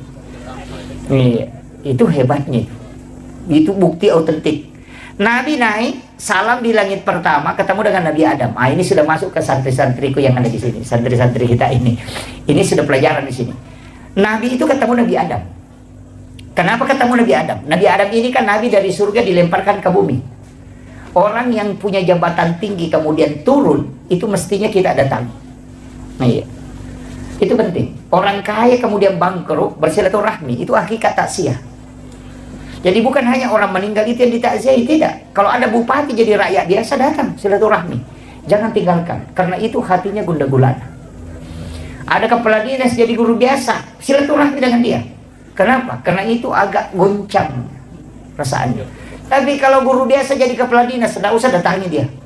Iya, makanya saya kalau kita di Darekat, walaupun sekarang kan sudah beda. Makanya itu saya kalau diundang ada acara syukuran pejabat, hampir dipastikan saya tidak hadir. Karena kami di tasawuf itu diajarkan, jangan pernah melakukan syukuran ketika menerima fitnah dan amanah. Gitu. Jabatan itu adalah fitnah, jabatan itu adalah amanah. Ketika engkau menerimanya, kau syukuran, itu musibah. Maka kapan kita syukuran? Ketika engkau sudah selesai menjalankan tugas itu, maka syukuranlah. Jadi bupati itu mestinya nanti syukuran kalau selesai jabatannya jadi bupati. Iya. Kan masa kau terima fitnah dan amanah baru kau bersyukur? Kan mestinya terbalik. Ketika engkau selesai menjalankan amanah, baru kau bersyukur. Maka syukuran dilakukan setelah selesai jabatan, bukan pada saat menerima. Mestinya pada saat menerima itu minta anak-anak, orang-orang ulama mendoakan kita. Nanti di saat selesai baru syukuran. Kan terbalik sekarang kan? Terima jabatan langsung syukuran, itu musibah. Makanya Sayyidina Ali mengatakan, seandainya ini bukan amanah yang sangat berat, maka aku lebih memilih liur anjing daripada jabatan. Karena liur anjing tidak akan ditanyai permintaan nanti kalau dia kemudian. Tapi saya setiap tarikan nafas itu akan ditanya. Makanya hati-hati juga yang ulama ini yang selalu banyak jabatannya. Penasehat inilah, jabatan inilah, ketua inilah, itu patah. Paling lama masuk surganya itu. Ini penting, saya wasiatkan ini. Iya. Paling tidak kalau ia mendoakan, ini penting saya wasiatkan. Kemudian ketika Nabi, kenapa ini Nabi ketemu dengan Nabi Adam? Itu tadi. Karena Nabi ini juga belajar sama Nabi Adam tentang ilmu alam. Anak-anakku ini mesti tahu ilmu alam dasar dulu. Makanya disitulah pelajari fisika, pelajari kimia. Itu kan anak-anak yang awal-awal kan. Naik ke langit kedua, siapa yang dia ketemu? Nabi Isa dengan Nabi Yahya. Dua Nabi ini kan mudah. Dan ini Nabi kan agak unik. Karena dia tidak mengikuti hukum alam. Nabi Isa lahir tanpa bapak. Nabi Yahya lahir dari ibu yang sudah menopause. Itu tidak melalui hukum alam. Di dunia ini kan ada binatang yang tidak ada jantannya. Itu cacing, hanya betinanya saja. Kalau cacing itu kan tidak ada jantan. Tapi orang yang hidup itu tanpa bapak, bisa lahir tanpa bapak, itu Nabi Isa. Tapi juga Nabi Yahya lahir dari wanita yang sudah menopause. Apa maknanya ini? Kan begini, Nabi Isa itu kan anaknya Maryam. Maryam itu kan dipelihara oleh Nabi Zakaria. Dan Nabi Zakaria ini kan melahirkan anak satu yang namanya Nabi Yahya inilah. Jadi Nabi Yahya dengan Nabi Isa itu adalah dua nabi yang muda, itu hampir seumuran. Kan Nabi Zakaria tidak punya keturunan, makanya diambillah kemenakannya. Dia cari, oh ini ada anak gadis ini bisa dipelihara. Dia ambillah, umur 8-9 tahun. Dia bawa ke rumahnya, bikinkan bilik, dan itu tidak ada jendelanya. Dan itu pesan ulama kita, kalau ada bilik gadis itu jangan kasih jendela. Supaya aja diceliling. Minta mana tahu lalu. Jadi bisa dibikinkan tapi lubang angin. Kemudian yang kedua, yang pegang kunci pintunya itu Nabi Zakaria. Nanti dia buka ketika dia masukkan makanan, dan di dalam biliknya itulah dia buatkan tempat sholat disebut mihrab. Dari situlah awalnya ada kalimat mihrab itu. Makanya dalam Al-Quran itu kan fataqabbalaha rabbuha biqabulin hasanin wa ambataha nabatan hasanan wa kaffalaha Zakaria. Kan di situ kullama dahala 'alaiha Zakaria al-mihrab wajada indaha rizqan. Kan jelas. Setiap Nabi Zakaria masuk ke dalam tempat sholatnya Maryam, dia akan melihat ada makanan. Dan anehnya itu kayak durian, bukan musim durian. Makanya kan dia bertanya, "Anna laki haza?" Dari mana ini? Maryam kan cuma jawab, "Wa min indillah." Ini langsung dari Allah. Ya, makanya Nabi Zakaria kan tidak percaya. Wah, masa anak gadis bukan nabi bisa dikasih makanan langsung dari langit. Tapi kaget juga. Iya, saya juga ya pegang kuncinya. Tidak ada yang bisa masuk ke sini kalau bukan saya. Kok bisa ada makanan di dalam? Makanya dia kan mengulas sampai 3 kali. Nanti Maryam mengatakan, Allah yarzuqu man yasha bighairi hisab. Kalau Allah ingin memberi rezeki kepada hambanya itu tidak melalui proses. Nabi Zakaria itu meneteskan mata, baru dia suruh kemenakannya keluar dari situ. Karena dia pikir bukan doanya yang mustajabah, tapi tempatnya.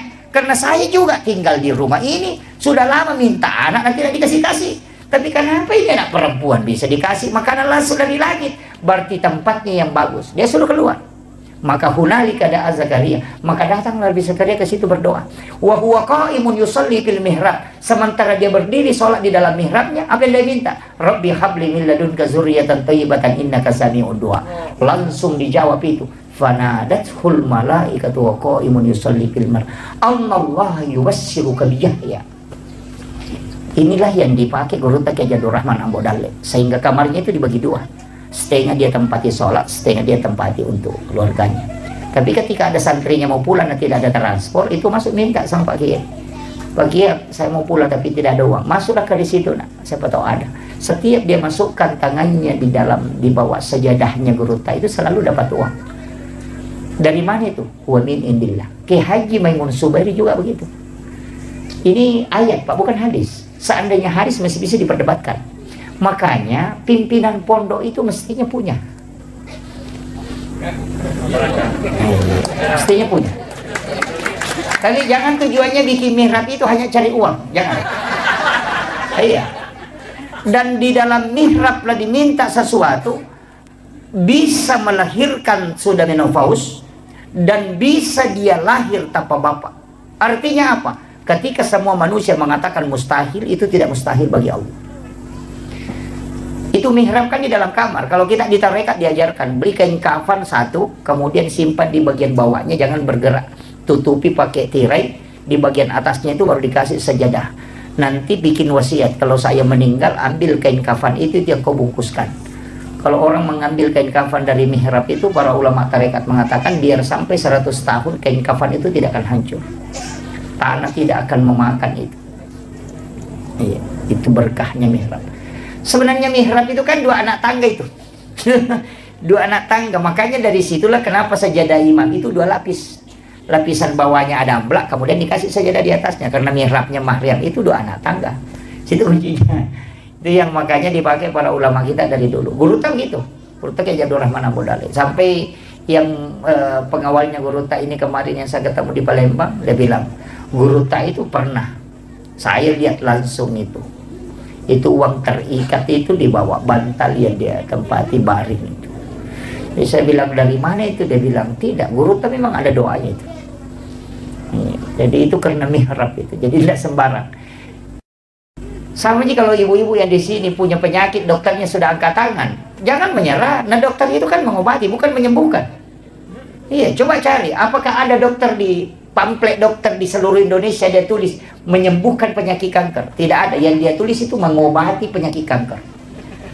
Iya, menyembuhkan tidak ada. Kalimat menyembuhkan itu urusan Allah, kalimat mengobati itu urusan manusia. Makanya kalau pergi berobat jangan berharap sembuh dari dokternya. Makanya kasih tahu, dok saya sakit minta diobati. baru setelah itu minta kepada Allah supaya disembuhkan. Kita keliru, minta sama dokternya supaya kita sembuh dari penyakit, tak balik, tidak sembuh itu. Karena Allah bilang bukan di situ kalau sembuh, dia cuma berobat, mengobati. Kalau sembuh minta sama saya, kan gitu. Makanya dokter itu cuma tulis mengobati penyakit kanker, mengobati asam urat. Tidak ada itu dia tulis menyembuhkan penyakit kanker, tidak ada. Jadi kalau pergi berobat nah habis suwanta nah tidak sembuh, jangan marah-marah. Aja tamacai maka dia nasau capu didikun maka demi dokter ubure dia nak lupa sawi. Kan gitu kan? Ini nih yang harus dirubah ini. Kadang kalau kita datang berobat itu kita mengatakan nanti sembuh dari sini, enggak. Ini diobati, makanya Allah yang Maha Penyembuh. Itu kuncinya. Kemudian apa kelebihannya Nabi dua ini? Nabi Yahya itu dihindari dari dosa. Nabi yang sudah dijaga betul oleh Allah. Kalau Nabi Isa itu ahli kedokteran, dia bisa menghidupkan orang mati. Kalau dokter kita mematikan orang hidup, sebagian dan semua hidup. Naik ke langit berikutnya ketemu dengan Nabi Yusuf. Nabi Yusuf ini kan sebenarnya orang aneh, karena dia bisa menafsirkan mimpi. Kalau kita mengatakan orang aneh, tapi sebenarnya itu ilmu langkah kedua. Jadi kalau orang tahu itu ilmunya Nabi Yusuf, itu ilmu. Guru tak Prof. Nasaruddin Umar paling bahas itu tentang mimpi. Itu sampai pembagiannya. Itu kan luar biasa kalau itu dibuka. Sebenarnya mimpi ini kalau diretas, itu banyak orang geleng-geleng kepala. Karena wali pakai jalur itu. Iya. Kenapa Guru tak Kiai Abdul Rahman Abu Dalib bisa khutbah di dua tempat? Sekarang kan kita juga bisa berada di dua tempat dalam satu waktu. Ketika kita video call kan. Iya. Ketika kita video call, kita bisa berada di Bulukumba, tapi sekalian juga bisa berada di Makassar dalam satu waktu dan tempat. Itu HP hanya layar, kaca dan juga besi. Tapi kenapa ada manusia kelihatan di dalam? Itu dengan layarnya kelihatan, gambarnya kelihatan, suaranya. Nah, tidak ada kabel. Itu kita pakai jaringan seluler dan masih pakai alat. Ulama itu jaringannya di kalbu, makanya itu akan tercermin langsung terangkat. Sekarang kan ada hologen. Itu kan, itu sudah muncul itu. Dan inilah yang dipakai ulama dulu. Cuma itu tidak diretas. Kenapa dikaitkan dengan mimpi? Kalau orang mimpi itu kan bisa melihat, padahal matanya tertutup. Coba kalau orang mimpi itu kan dia melihat dirinya ke Jakarta, padahal matanya tertutup. Mata apa yang dipakai melihat orang yang bermimpi itu ketika dia melihat? Padahal bukan mata dia juga bukan mata batin, tapi itu mata idhafi. Itulah yang dipakai ulama sehingga dia bisa melihat suatu tempat dalam waktu yang bersamaan. Ini saya buka ini Pak Anunya, tapi saya tidak retas ke belakang, itu urusannya ulama kita. Kita hanya mempelajari cabang-cabangnya aja. Kemudian, orang mimpi itu, kenapa Nabi mengatakan an-naumu ahul maut? Tidur itu saudara dengan mati. Itu persis ketika orang mati itu bisa melihat ke dunia. Dan juga bisa melihat ke alam akhirat. Kemudian yang ketiga, kalau orang mati itu disiksa di alam kubur. Ada mengatakan, mana dia rasakan jasadnya sudah hancur. Bagaimana dengan orang tidur yang mimpi dipukul? Tidak ada yang menyentuhnya, tapi badannya merasakan sakit, padahal tidak ada yang menyentuh. Dia tidur di atas kasur. Artinya apa? Ketika ruhmu tersiksa, jasadmu akan merasakan sakit. Itulah dalil asap kubur yang paling kuat, yang banyak orang tidak bisa terima. Makanya Nabi ambil analogi itu an-naumu akhul maut. Dia cuma tidak mengatakan sama di mati itu dengan tidur, tapi dia mengatakan saudara. Ini kan itu kuncinya. Orang tidur itu hanya dalam waktu yang singkat. Dia bisa memasuki alam yang lama, tapi dia hanya tidur 5 menit. Itulah kenapa Guru tak Kiai Abdul Rahman Abu Dalib ketika ditanya oleh Guru tak Pak Kiai Sanusi Baco, dari mana kau mengambil dalil ini? Karena saya Guru tak Kiai Abdul Rahman Abu Dalib, dia mengatakan 6 tahun saya ngaji kitab sama Imam Syafi'i. Itu. Dan itu yang sampaikan itu Dr. Gus Nur Taufik Sanusi. Itu makanya ulama kita itu punya alam sendiri. Iya. Itu aja tadi video call kan. Makanya saya bisa berada di Makassar juga bisa berada di sini kalau video call. Tapi coba jangan pakai video call, pakai nurul qalbiyah kita. Itu kan connect. Dan biasa saya cuma sampai di situ mau menjelaskan. Biasa ada kampung kita masuki, Pak Ustaz biasa rasakan itu. Ada kampung dia lihat kayaknya saya pernah bermimpi sampai ke sini. Kayak begitu. Atau ada kita kerjakan kayaknya saya pernah kerja ini masalah. Itu yang orang tidak tahu. Allah sudah bukakan rahasia dan itu ruh idhofinya sudah sampai ke situ baru kembali. Tapi baru dia memasuki alam itu baru dia sadar. Seandainya itu dibuka, maka terbuka rahasia yang disebut dengan rahasia kewalian. Cuma sampai di situ saya bahas, saya tidak akan lanjut. Itu ulama-ulama kita dulu pakai itu. Kemudian ketemu Nabi Yusuf tadi ini kan, Nabi Yusuf itu bendahara negara, Pak, itu menteri keuangan. Cuma Nabi Yusuf itu enaknya karena dia ditarungku jolo. Masuk pula tarungkunge menjadi bendahara negara, menjadi menteri keuangan. Yuk hidup ke Indonesia, Pak aja pi menteri nape tarungku. Terbalik kan? Jadi itahan jolo napa manci menteri. Ini manci menteri jolo napa itahan. Itu kan anunya. Kemudian Nabi Yusuf ini kan sebenarnya ahli ekonomi. Makanya Nabi Rasulullah itu belajar bagaimana mengelola keuangan negara itu sama Nabi Yusuf. Naik ke atas ketemu Nabi Idris, Nabi yang bisa membaca ilmu dari sayap malaikat dan dia menguasai 72 bahasa. Makanya disebut Nabi peletak dasar tulis menulis dan juga arsitektur modern itu Nabi Idris. Karena Kuba itu dibuat oleh Nabi Idris. Itu piramida juga itu Nabi Idris. Itu hebatnya. Makanya anak-anakku mesti belajar arsitek, belajar ekonomi, belajar ilmu alam. Itu kenapa? Karena Nabi Isra Mi'raj itu mencapai semua puncak itu. Itu tahapan. Seandainya itu diambil itu profesor di segala bidang. Makanya Nabi itu kan begitu, belajar sama Nabi Idris. Dan Nabi Idris, apa hebatnya Nabi Idris ini? Satu-satunya Nabi juga yang memang itu ketika dia membaca simbol, itu hebat sekali itu. Makanya sampai bintang-bintang itu dia bisa baca itu. Jadi makanya ilmu alam, ilmu astronomi itu pelajari. Makanya saya itu jadi penceramah, Pak. Kadang baca buku ini, kadang baca buku ini, kadang baca buku ini. Kenapa? Karena ternyata nanti ada kaitannya semua. Ilmu otomatis itu luar biasa dulu. Sampai-sampai itu saya mengatakan, oh ini semua yang disalahkan orang. Kenapa orang tua kita kalau pindah rumah baru dia baca barasanji? Pengantin baru disuruh barasanji. Beli mobil baru disuruh Pak Imam. Ini Pak Kiai sering disuruh naik di mobil baca barasanji. Foto dan ni tahu lupa deh atau 5 loko barasanji kan. Karena harus masuk di dalam mobil. Itu karena hadis, Pak. Itu Bukhari Muslim. Ketika Rasulullah mengatakan dena suku tepat nasi dia tahu nareko dena yasi papuji nalokoria dibanding dengan yang lainnya. Hadis inilah yang dijabarkan dalam bentuk aplikatif. Maka dahe aja monroi bolamu ku demak berasanji. Apa pada tuh ku yasi papuji muloko bolamu daripada ku nabita. Jadi sebelum monroi mak banyak berasanji ku jolo. Mupala yolo papuji muloko nabita napa monroi bolamu. Juga begitu. Hari ini dia duduk pengantin. Kau wanita pemah berasanji tuh. Tau mata kau pura tu dak boti ipak doja si mama sanji. Kenapa? Jangan kau sentuh istrimu kalau sebelum kau baca sholawat kepada Rasulullah. Begitu. Sama je dengan mobil. Aja main reki atau menarik kau dia pura mak bersanjuk ke dalamnya supaya kau buktikan bahwa kau lebih cinta kepada Rasulullah daripada kendaraan. Itu kuncinya. Sama je kenapa? Kayak bangun masjid. Saya dapat itu. Ada ilmu itu dari para ulama dan saya pakai sampai hari ini. Kalau bikin rumah, bikin masjid jangan kasih genap. Usahakan ganjil. Biasa kan kata bangun masih ukuran 20 kali 20 itu 5 pengewa pakai sarannya itu dan masih cocok Korea Selatan Korea Utara iya. Rumah juga begitu, rumah yang genap hitungannya itu dia namanya aku rotek kutilale kutanya bene nama pengewa si balakai anak aku tuh 5 rocak si rocak dia namanya medece magai. Ternyata ulama dulu sudah pakai dan ketika ditarik dalam dalil ternyata ada. Allah itu adalah ganjil dan menyukai sesuatu yang ganjil. Maka bikinlah tempat yang ganjil supaya Allah senang, suka dengan itu. Dan sesuatu yang disukai Allah tidak mungkin ada musibah di dalamnya. Makanya seorang tua dulu itu bikin tangga, anak tangganya itu ganjil. Kalau bukan 11, 13. Bikin juga baloknya itu ganjil semua itu. Kan gitu. Rumahnya saja itu tiangnya kan 55. Mulai dari 5 waktu sholat. Kenapa 55 kan? Kemudian yang kedua ganjil juga itu supaya Allah menyukainya. Bahwa sesuatu yang ganjil itu disukai oleh Allah. Supaya rumahmu ada berkah di dalamnya. Usahakan itu. Jadi itu hitung-hitungan begitu sudah dipakai ulama dulu. Cuma orang sekarang itu selalu menyalahkan. Yang sudu atap itu kan tingkatannya juga 3. Dia mengatakan Islam, iman, dan ihsan. Itu kan dia pakai. Makanya luar biasanya ilmu ulama dulu itu luar biasa. Dia sudah menjabarkan. Bahkan saya pernah bahas itu.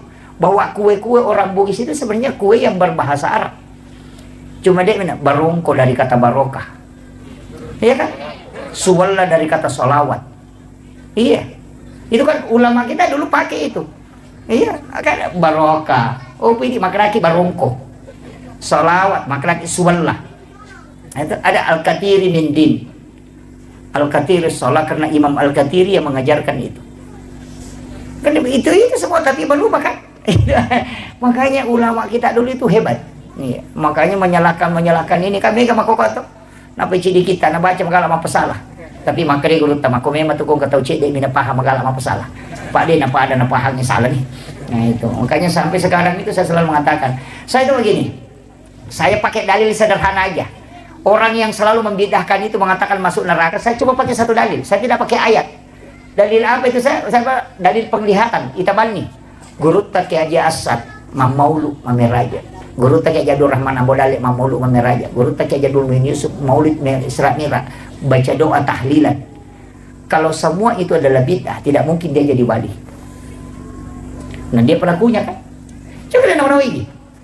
Iya ko bid'ah iya ro maulid. Na guru tak Jadul Rahman Ambodalik lailah na sebab macam ni mamaulu. Tapi apa yang terjadi? Dia jadi wali. Artinya segala sesuatu yang dilakukan ini itu tidak dibenci oleh Allah dan Rasulnya. Karena tidak mungkin dia menjadi kekasih Allah kalau itu tidak baik. Dan orang yang dianggap baik itu yang selamat sampai mati. Kalau kayak saya kan belum tentu. Agak kama gimpe kak capana. Kami ustaz makoro.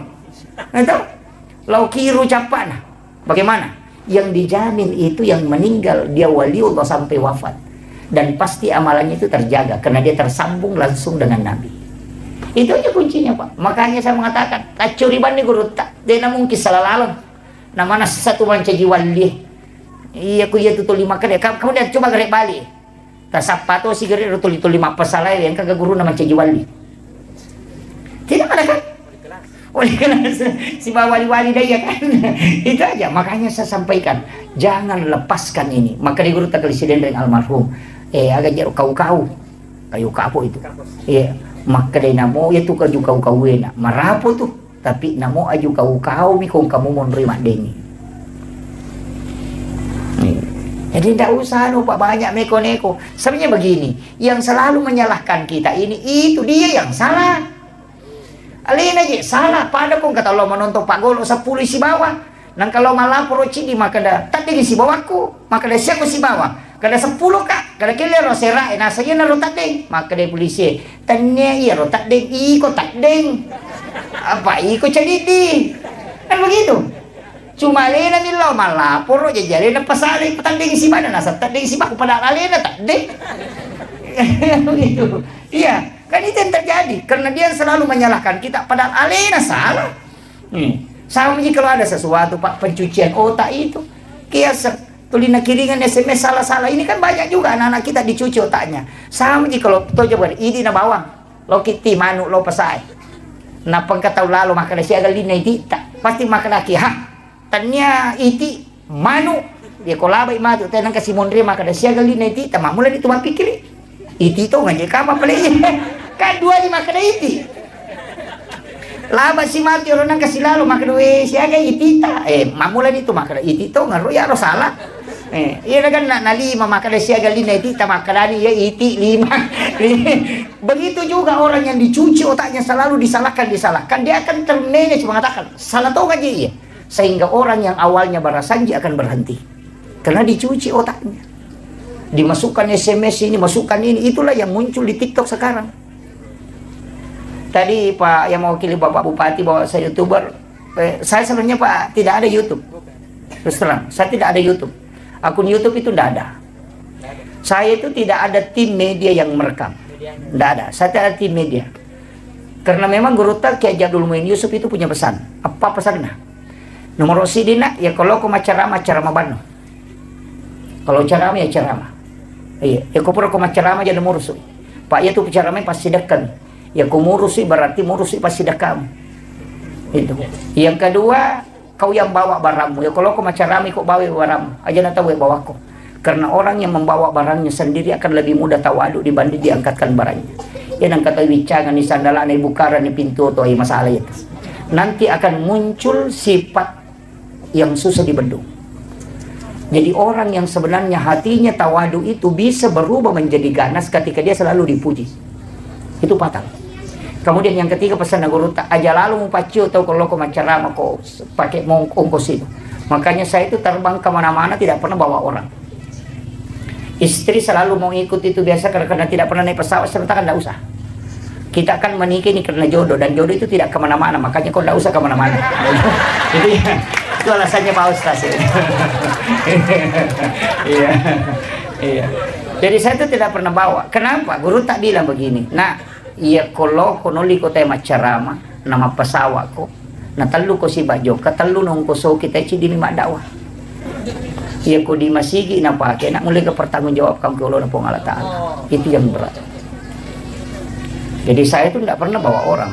Setiap jalan itu sendiri. Saya mengatakan, enggak. Rasulullah, malaikat, dan Allah selalu bersama kita. Itu aja kuncinya. Kemudian pesan guru, tak jalan mau bicara amplop.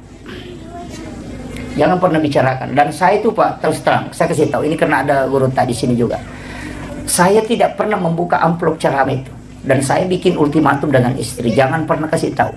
Kalau kau kasih tahu saya, kita akan cerai. Dan dia tidak akan kasih tahu. Saya itu kalau jalan selalu bawa uang, tidak pernah membuka amplop itu. Kalau saya 1 bulan sampai 27 hari itu tidak pernah buka itu. Kenapa? Saya tidak mau kalau itu dihitung. Nah, sebab kapan dibuka, maka ada sekot. Kalau talipongi panitia langsung muncul sekot nalengi. Saya itu yang paling saya takuti. Maka salah satu kunci untuk selamat, jangan tahu berapa isinya. Ada beberapa masjid itu saya sudah coret merah. Ada di Papua, ada di berapa. Kalau dia menghubungi saya memang tidak berangkat. Karena dia pernah bikin perjanjian bilang, sekian ku kasih. Itu saya sudah coret, tidak akan datang ke situ. Itu hanya untuk menjaga. Dan itu pun belum tentu selamat, Pak. Dan kalau saya pergi ceramah, mana itu di masjid, Pak. Uang masjid itu tidak pernah saya kasih untuk keluarga. Saya takut karena di situ ada uangnya anak yatim, ada uangnya fakir miskin di situ. Dia sumbangkan, mungkin 2.000 dia ingin melihat masjidnya bagus. Tapi kita penceramah datang kemudian ambil itu jadi masalah. Semua kenapa ustaz itu dirikan pesantren, kayak guru ini dirikan pesantren. Itu kalau ada amplop dari masjid itu masukkan ke pondok supaya dia kembali ke umat. Kasih untuk gaji-gaji guru supaya dia kembali ke umat. Itu tidak mudah. Jangan anggap dakwah. Saya sudah berhenti itu berdakwah sudah beberapa kali. Hanya untuk takutnya. Tapi ada beberapa ulama kita mengatakan tidak, terus manage saja supaya bisa terselamatkan. Iya. Jadi itu tidak mudah. Dakwah itu tidak mudah Bapak sekalian.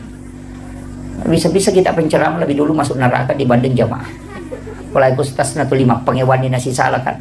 Kan jamaah nama terutama suruh kan kamu Ustaz ke neraka kan mana satu map pengewaji itu lepang aku itu patah gitu. Iya. Makanya kalau ada sahabat-sahabat mau balik di sini itu yang pokok. Jangan kalau pergi khutbah Jumat jangan pernah buka amplop itu. Jangan pernah buka. Sampai di rumah saya itu ada tempat memang biasanya itu. Kasih masuk ke situ jangan pernah tahu berapa isinya. Jadi kalau kita tidak tahu berapa isinya kan bebas, lepas saja. Tapi kapan ditahu sekian sudah. Makanya semuanya menghubungi saya dan memberitahu sekian ku kasih itu pasti saya tidak datang. Saya sudah pastikan itu. Nah, karena berat. Berdakwah itu tidak mudah, Pak. Kita yang ngaji di tasawuf itu tidak segampang yang orang lihat ini. Mau berangkat saja itu menata kalbu itu luar biasa. Makanya saya itu tidak ada urusan. Mau terima tidak, mau terima dakwah tidak, bukan urusanku. Yang penting saya sudah menyampaikan apa yang disampaikan oleh Rasulullah sudah. Walaupun banyak orang mengatakan saya penceramah tidak ada dalil. Gitu, tidak masalah. Yang penting Nabi Muhammad saja yang ada mukjizatnya. Kemudian yang kedua, yang didampingi oleh malaikat Jibril dan bisa didampingi sekian ribu malaikat, itu masih dicaci, apalagi kita ustaz kayak begini. Tidak itu. Oh, jadi ustaz nah tidak mau dicaci, tidak usah jadi ustaz. Karena semua kebaikan itu pasti ada yang mencaci. Iya. Sama Pak Bupati kalau bagus sih jadi di jalanan pasti bilang, gaji bupati maka jalan langnya buat bingung ribatan lalu kan. Tapi aku makan jai lalangnya mano kok tuh nasa capu mano ku nalap foto gara-gara makan jalan langnya. Kan begitu. Iya kan? Pak Bupati turun bagi-bagi nasa melo setia cuma berele. Dia nak bagi-bagi nasa Bupati seke. Tidak dinampakkan maka dia gagak berakan. Ya pitagi nasa ya melo setia cuma. Itu susah. Karena yang salah kalbunya memang. Iya. Ya nama salah kalbu dia kagak menderita umrah na posting alhamdulillah baru kita tawaf langsung na komi. Ya melo setia cuma. Ternyata melo ya cuma iko malah saat Pak digadimu pakai joka. Kan gitu. Itu aja kebalikannya. Nataraktir ki anggota si batak masih kola nataraktir ki. ketemu di warung, baru na foto di, woi alhamdulillah dapat traktiran dari teman. Langsung tu nak komik, dia dah pita-pita siati. Dia nak pita-pita ni, tele na masuk sampai dia nioli. Kan begitu. Dan sama aja yang sekarang itu yang banyak teriak apa?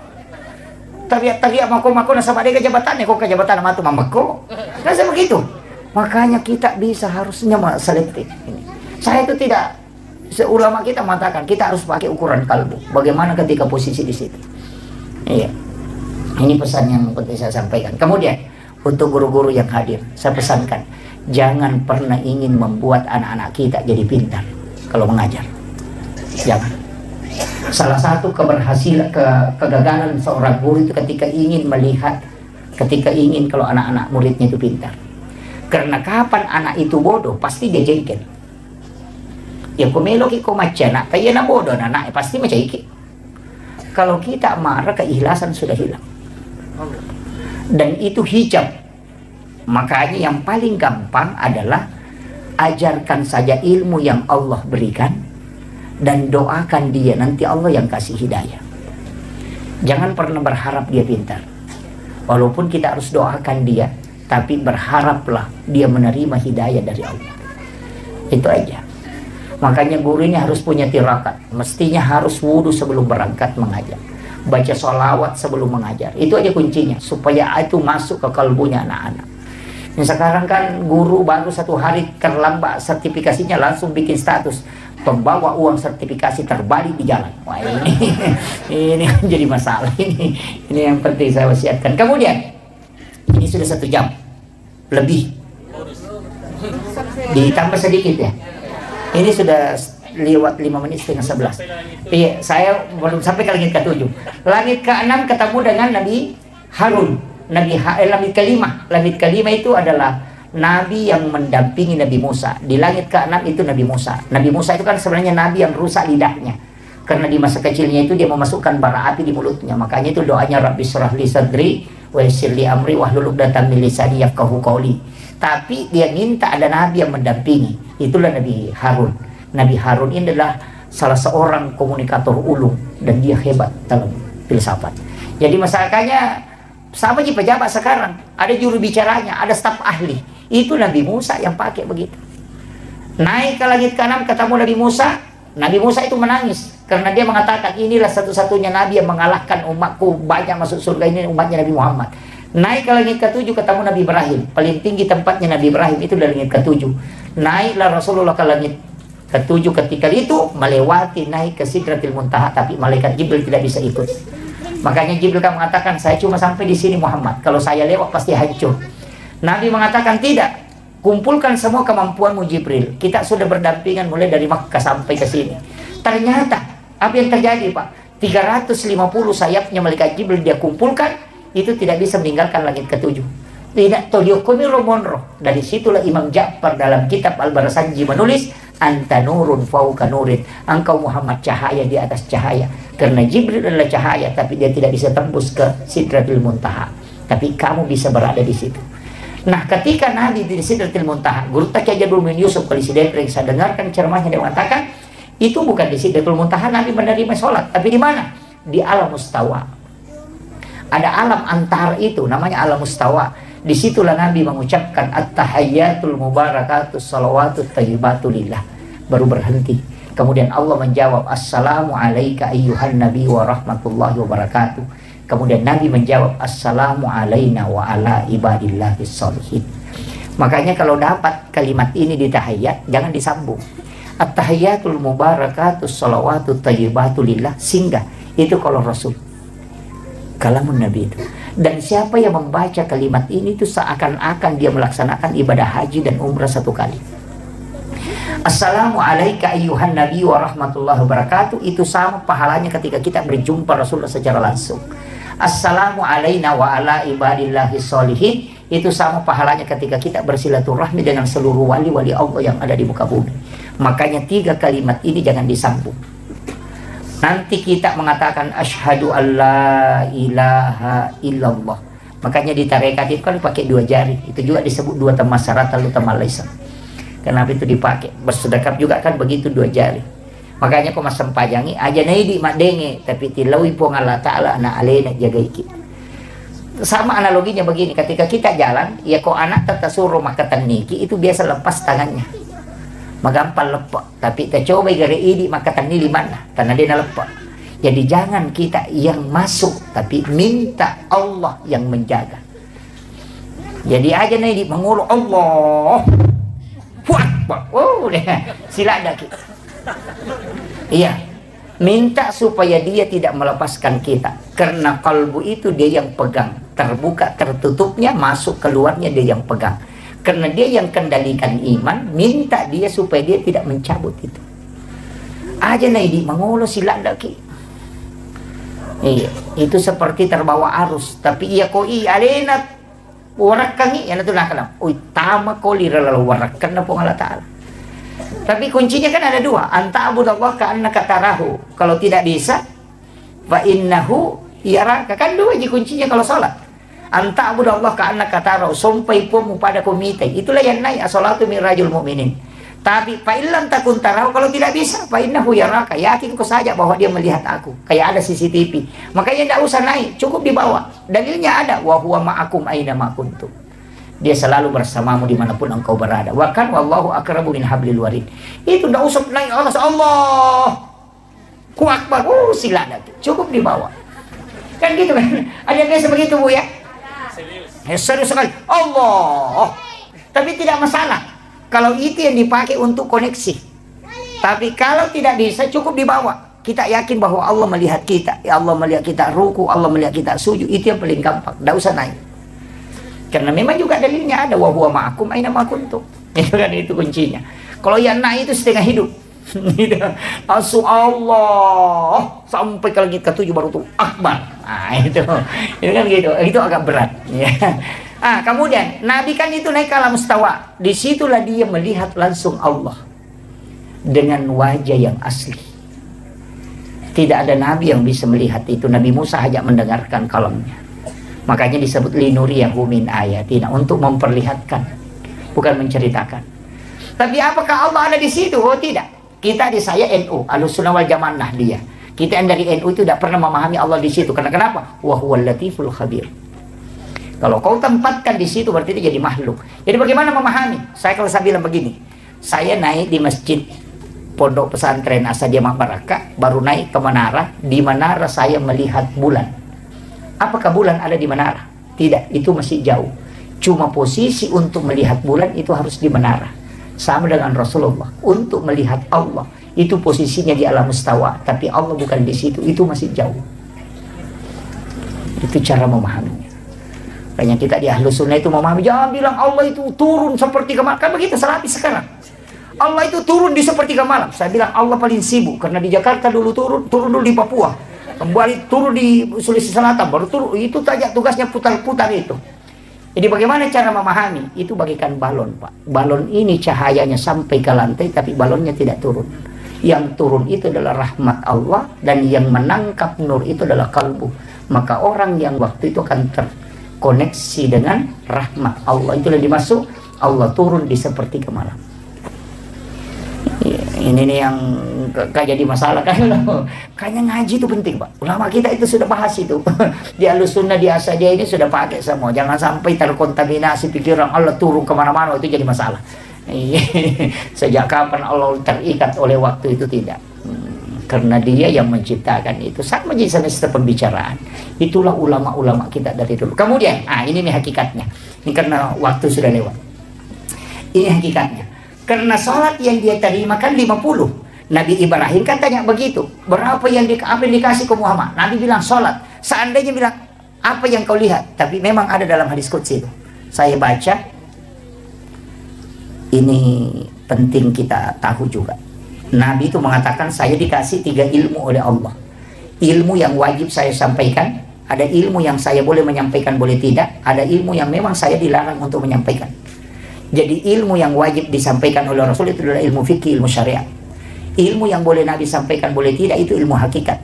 Sedangkan ilmu yang tidak boleh disampaikan oleh Rasul itu adalah ilmu sir ilahiyah.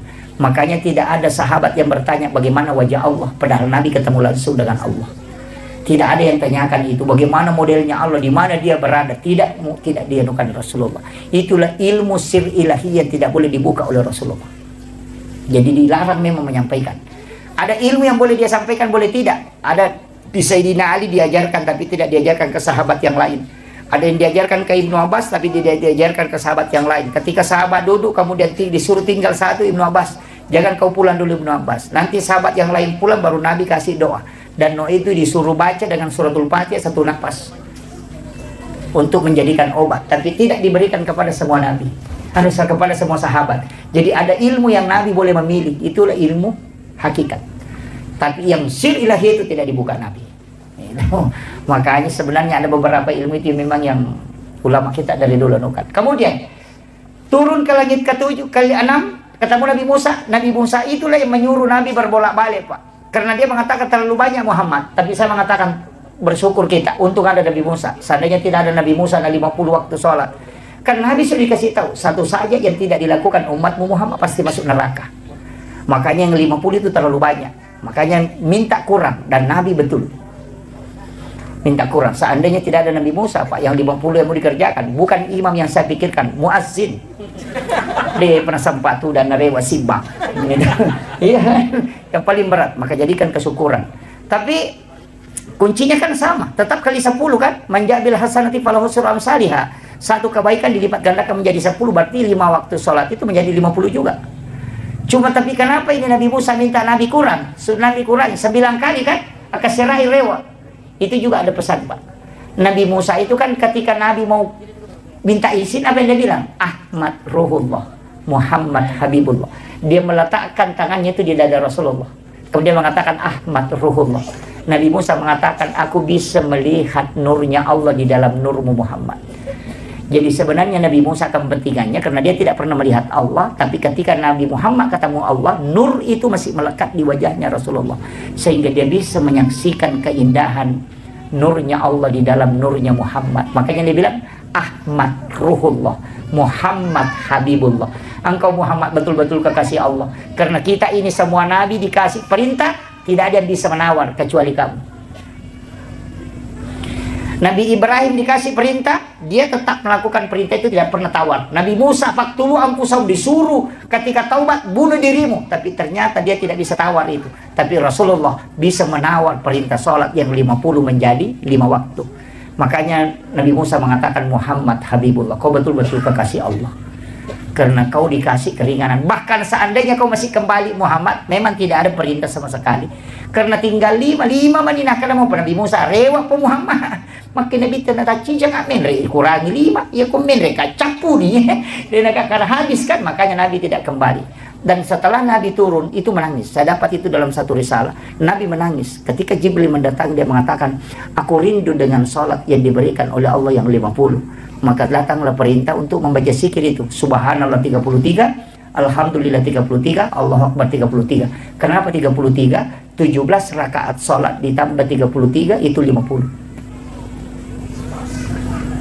Jadi itu yang dipakai ulama kita dari dulu, sehingga zikir itu. Ada juga orang kan pernah assalamualaikum, assalamualaikum, langsung lupa masuk. Kami itu tolong mampir jamaah kau tuh Pak, mau lo saliwa memang di sandalan. Itu yang berat itu. Saya kira ini yang penting. Tapi apa hakikat sholat? Karena tidak ada kita ambil. Apa hakikat sholat? Saya kuncinya cuma satu, Pak. Saya pesankan 4, jangan tinggalkan. Yang pertama istighfar, jangan tinggalkan istighfar. Yang kedua jangan tinggalkan sholawat. Karena 2 kalimat ini pasti sampai. Istighfar larinya ke Allah, tidak ada yang lain. Sholawat larinya ke Nabi Muhammad. Istighfar itu 3 isinya. Sholawat itu 3 isinya. Pertama, Allah memberikan rahmat 10 kali dengan sholawatnya. Sholawatnya malaikat permohonan ampun. Sholawatnya Rasul adalah syafaat. Makanya semua ibadah itu di pesantren itu Ustaz mestinya memang puasa sunnah itu menjadi puasa wajib. Kalau di pesantren Senin Kamis itu menjadi puasa wajib bagi santri. Kenapa? Guru itu juga Prof. Nasaruddin Umar bilang, bagi santri itu jangan ada sunnah, ada wajib. Semua diwajibkanlah. Kenapa? Karena sunnah ini sebenarnya adalah jalur syafaat. Makanya semua ibadah itu dibagi. Haji wajib, umrah sunnah, zakat wajib, sedekah sunnah, puasa wajib, ada puasa sunnah. Kemudian sholat wajib, ada sholat sunnah. Syahadat wajib, ada sholat sunnah. Kenapa ada sunnah, ada wajib? Karena satu-satunya Nabi yang punya jalur syafaat cuma Nabi Muhammad. Jalur syafaatnya itu melalui sholat sunnah, ibadah sunnah. Makanya kalau Haji tidak bisa lolos, ada umrahnya. Kalau puasa wajib tidak bisa lolos, ada puasa sunnah. Jalur wajib itu jalur rahmat, jalur sunnah itu jalur syafaat. Makanya yang disebut pahalanya itu sholat sunnah. Yang sholat fardu tidak disebut pahalanya, karena larinya ke rahmat. Rahmat itu tidak pakai nilai pahala, itu hak prerogatif Allah. Sedangkan syafaat itu disebut raka'atanil fajr khairum minad dunya wa ma fiha. Kan di situ kunci. Ini yang penting saya sampaikan. Makanya jangan anggap sepele ibadah sunnah. Lah sunnah aja tidak usah, tidak. Itu jalur syafaat. Kalau kau tidak bisa dapat jalur rahmat, masuk ke jalur syafaat. Karena Nabi punya otoritas. Nah, itu kuncinya. Jadi otoritasnya itu karena ibadah sunnah, bukan ibadah fardu. Jadi ibadah fardu itu urusan Allah dengan hambanya. Tapi ibadah sunnah urusannya Rasulullah dengan kita. Karena Allah kan bilang, dia bukan hambaku, tapi Nabi mengatakan dia umatku. Apa kata Allah? Masukkan dia dengan syafaat Muhammad. Ada itu nanti umat, dan Allah bilang tidak ada, bukan Nabi Muhammad bilang bukan umatku ini, tapi Allah bilang dia adalah hambaku Muhammad. Maka dia masuk surga karena rahmatku. Makanya dua jalur aja. Makanya pegang ini. Sebesar apapun dosa tak yang hadir di sini, sebesar apapun dosa tak, tapi kalau Allah memandang kita dengan rahmatnya pasti masuk surga. Tapi sekecil apapun kesalahan kita, kalau Allah memandang dengan keadilannya pasti kita diadili. Makanya ada orang itu di pelapak kurma tusukkan giginya, batunya sudah makan daging unta, tapi di pelapak kurma diambil di kebunnya orang, baru dia tusuk giginya. 500 tahun tertunda masuk surga gara-gara di pelapak kurma itu. Magapai di kota tama pasai coba lase, coba mana lase nanti dia baca. Ya kan? Coba rambutan ikan rusuk bawang. Ya itu kan, itu ndak boleh. Hukum tasawuf itu ndak boleh. Di dalam tasawuf itu kalau kita mau coba barang, kita letakkan tangan begini. Tabe wadigai coba kuwading kita lengak coba. Jangan kau yang mengambilkan diri. Itu aturannya hukum di tepi keroba mimah kau itu jadi masalah.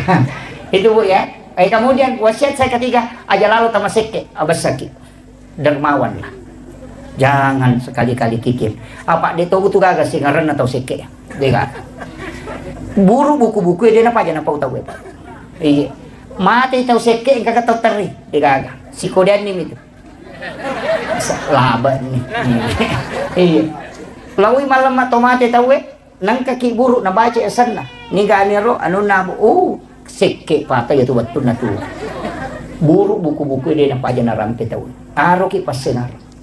Nanya tu tahu seke Pak Bude gaga. Namo tahu seke cecatoy. Iya. Tahu seke tu makna seke payan pada liwat dia lena. Kan begitu. Iya. Penutup upasan nih.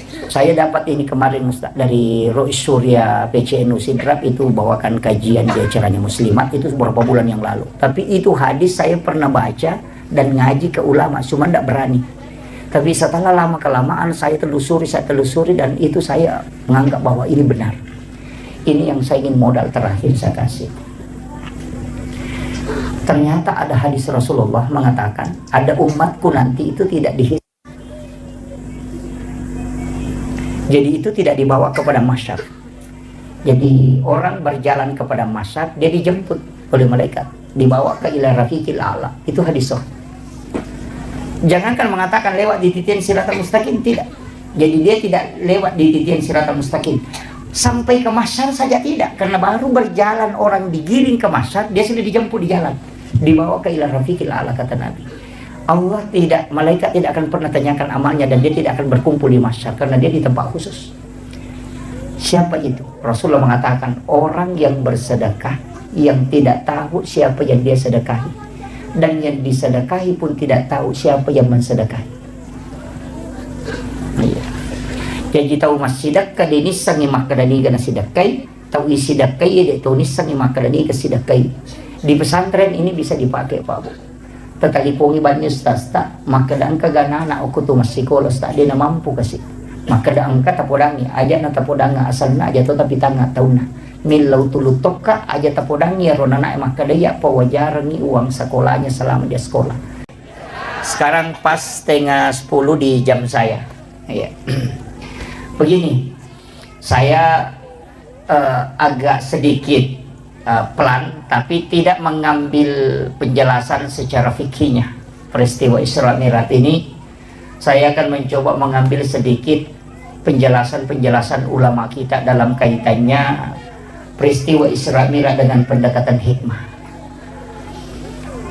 Kalau fikih Saya kira kita sudah banyak mengetahui peristiwa itu, tapi saya mencoba mengambil sedikit dari sisi tasawufnya. Pertama, peristiwa Isra dan Mi'raj itu sebenarnya kalau kita mengkaji lebih dalam, yang paling pokok sebelum Nabi diisrakan itu adalah ketika beliau itu dibelah dadanya, kemudian diambil jantungnya. Kalau ulama fikih membahasakan jantungnya Rasulullah itu dibersihkan, tapi kita di tarekat itu tidak pernah mengatakan jantungnya Nabi itu dibersihkan. Karena kalau kita mengatakan jantungnya Rasulullah dibersihkan, berarti itu kotor. Dan Nabi itu jantungnya tidak mungkin kotor. Apa hakikat di balik itu? Para ulama tarekat itu justru membalik. Peristiwa itu dibalik, bahwa bukan jantungnya Rasulullah yang dibersihkan, akan tetapi air yang dipakai ketika jantungnya Nabi itu diambil, dimasukkan ke dalam satu wadah, dan di dalam wadah itu ada air Sam-Sam. Air Sam-Sam inilah sebenarnya yang ingin dijadikan oleh Allah sebagai obat, sekaligus mendapatkan barakah, sehingga dia diberi kesempatan menyentuh kalbunya Rasulullah. Jadi bukan kalbunya Nabi yang kotor, tapi air Sam-Sam yang ingin dijadikan obat. Makanya dia diberi kesempatan menyentuh kalbunya Rasulullah. Dan semua itu kan lari ke situ. Hajar Aswad, orang yang umrah itu kan pasti kepengen mencium Hajar Aswad, yang ulama kita mengatakan itu adalah pengganti tangan Allah di bumi. Jadi sebenarnya siapa yang mencium Hajar Aswad itu seakan-akan dia mencium tangan Allah. Batu ini tidaklah mulia seandainya Nabi tidak pernah menciumnya. Jadi sebenarnya Hajar Aswad itu dimuliakan oleh Allah karena Rasulullah pernah menciumnya. Seandainya Rasulullah mencium makamu Ibrahim, maka orang akan mencium makamu Ibrahim. Artinya bukan Hajar Aswad yang mulia, tapi dia dimuliakan karena Nabi pernah menciumnya. Yang ketiga, ketika Rasulullah berjalan itu ada awan yang menutupi kepalanya.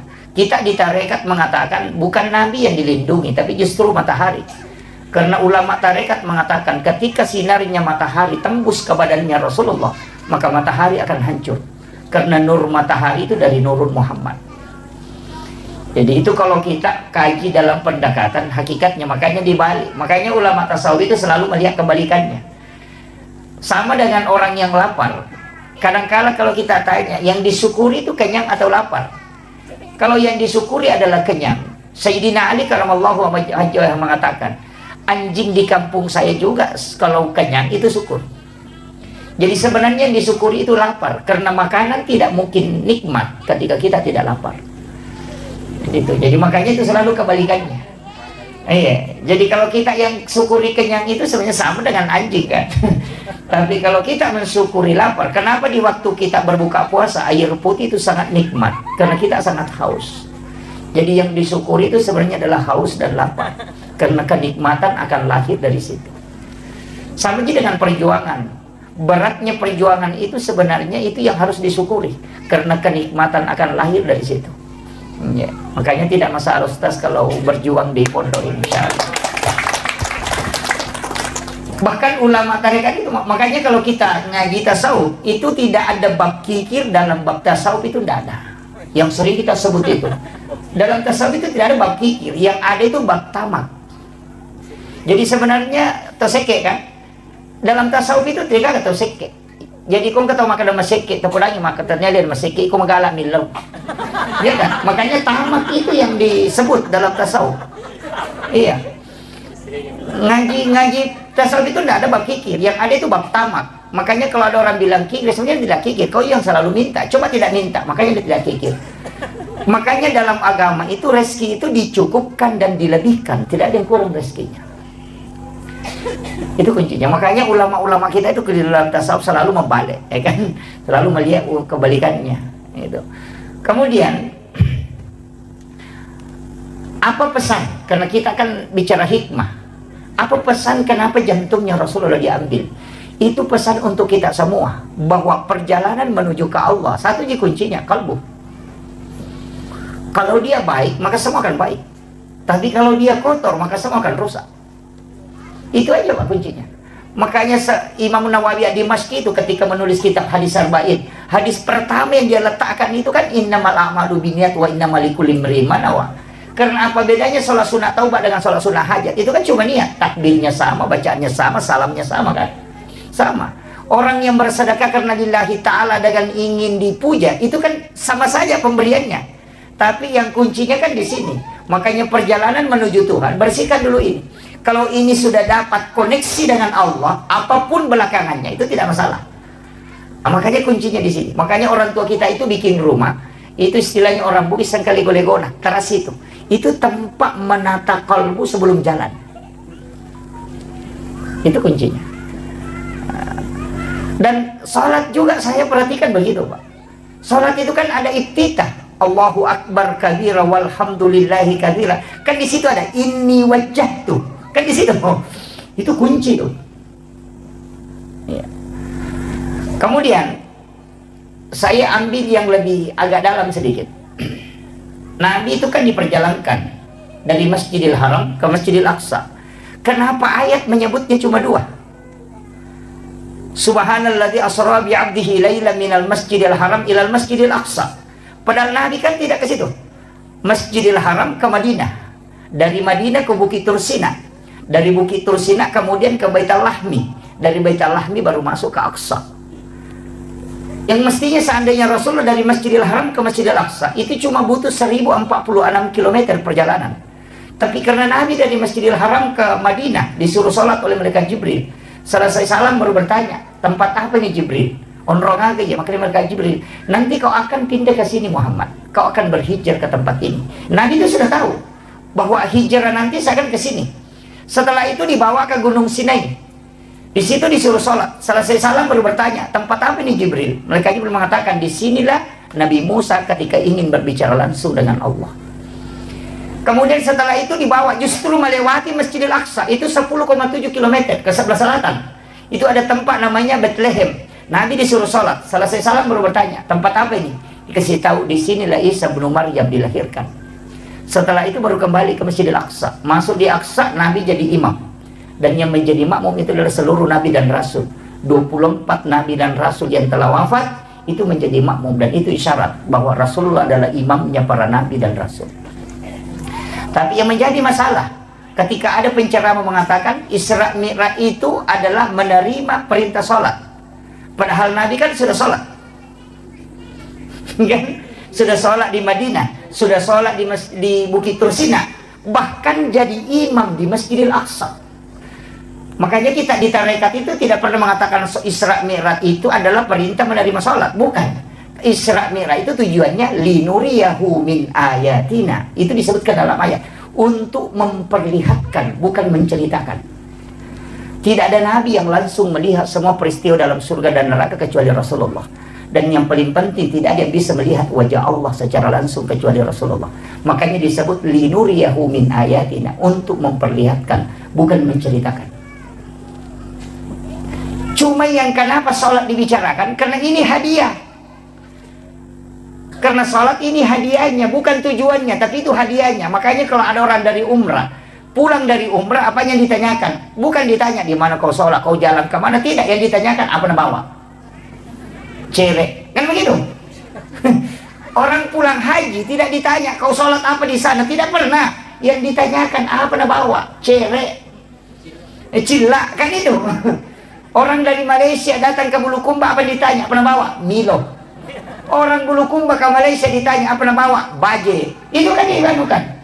Jadi yang ditanyakan itu oleh-olehnya, bukan tujuannya. Dan hampir semua perjalanan begitu. Ini, makanya kan ayat sebutkan. Nanti saya tidak bahas terlalu jauh ke situ. Nanti tidak selesai karena kita janjian 1 jam. Begini, kan di sini kuncinya. Tapi kenapa kalimat itu yang dipakai?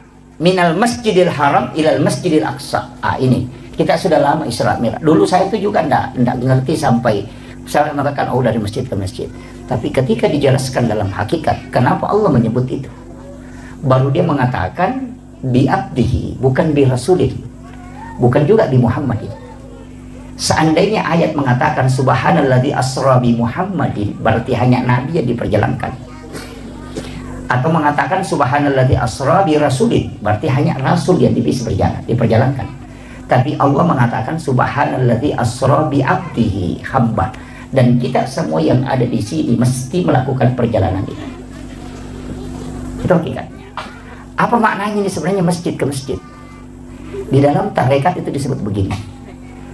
Awal perjalanan dan ujung perjalanan mesti kita Isra. Bapak yang ibu yang hadir di sini sudah lama Isra Mi'raj, tapi saya ingin kasih hakikatnya Isra. Saya belum bahas Mi'raj karena Isra itu perjalanan lintasan bumi. Kalau Mi'raj perjalanan lintasan langit. Begini, saya kayak tadi tinggalkan Sidrap itu sudah berniat. Insya Allah saya akan sholat duhur itu di Bulukumba. Ketika saya di Sengkang tadi misalnya, atau di shopping, kecelakaan, Allah itu cuma tanya apa kepada malaikatnya ketika saya meninggal. Dia akan tanya, dia dari mana dan dia mau kemana. Dia mengatakan tadi dia melaksanakan sholat subuh di masjid ini dan menuju ke Bulukumba untuk sholat duhur di masjid ini. Maka ketika kita meninggal, pertanyaan Allah itu dia dari mana, mau kemana. Kalau dia dari masjid menuju ke masjid, maka Allah mengatakan dia hambaku. Jangan banyak pertanyaan untuknya. Kadang kita keliru ketika berjalan. Kita tinggalkan rumah, kita berpikir di mana nanti singgah makan siang. Itu bukan perjalanan Isra. Inilah yang dipakai kalimat ulama dulu mengatakan mesti sampai memang di satu masjid sebelum kau jalan. Dan berapa langkah-langkah yang kita langkah ketika berjalan, ketika mobil itu putaran ban, itu menggugurkan semua dosa sekaligus menambah derajat, sekaligus kita mendapatkan pahala karena perjalanan kita menuju ke masjid. Makanya kalau misalnya kita sholat di sini, kita mau lakukan perjalanan, jangan bilang mau pergi ceramah di sana. Insya Allah nanti saya akan sholat asar di sana. Jadi kita itu mestinya nyambungnya dari sholat ke sholat. Makanya dia dari masjid ke masjid. Ini pula istilahnya orang Bugis sempajat tepat tuh. Kalau sempajat tepat itu masuk dalam sholatnya, bukan masuk dalam tempatnya. Kalau ini tadi diikat oleh tempat. Tapi kalau sholat itu di sujud terakhir. Ya ke sujud pacapur nih sempajat loro. Taniakan memang nih masa sempajat nasra. Niatkan memang. Kenapa sholat itu ditutup dengan salam? Salam ke kanan dan salam ke kiri. Salam itu kan cuma dua, ketemu atau pisah. Kan gitu. Makanya jangan kau lepas dulu sholat yang setelahnya sebelum kau sambung sholat sebelumnya.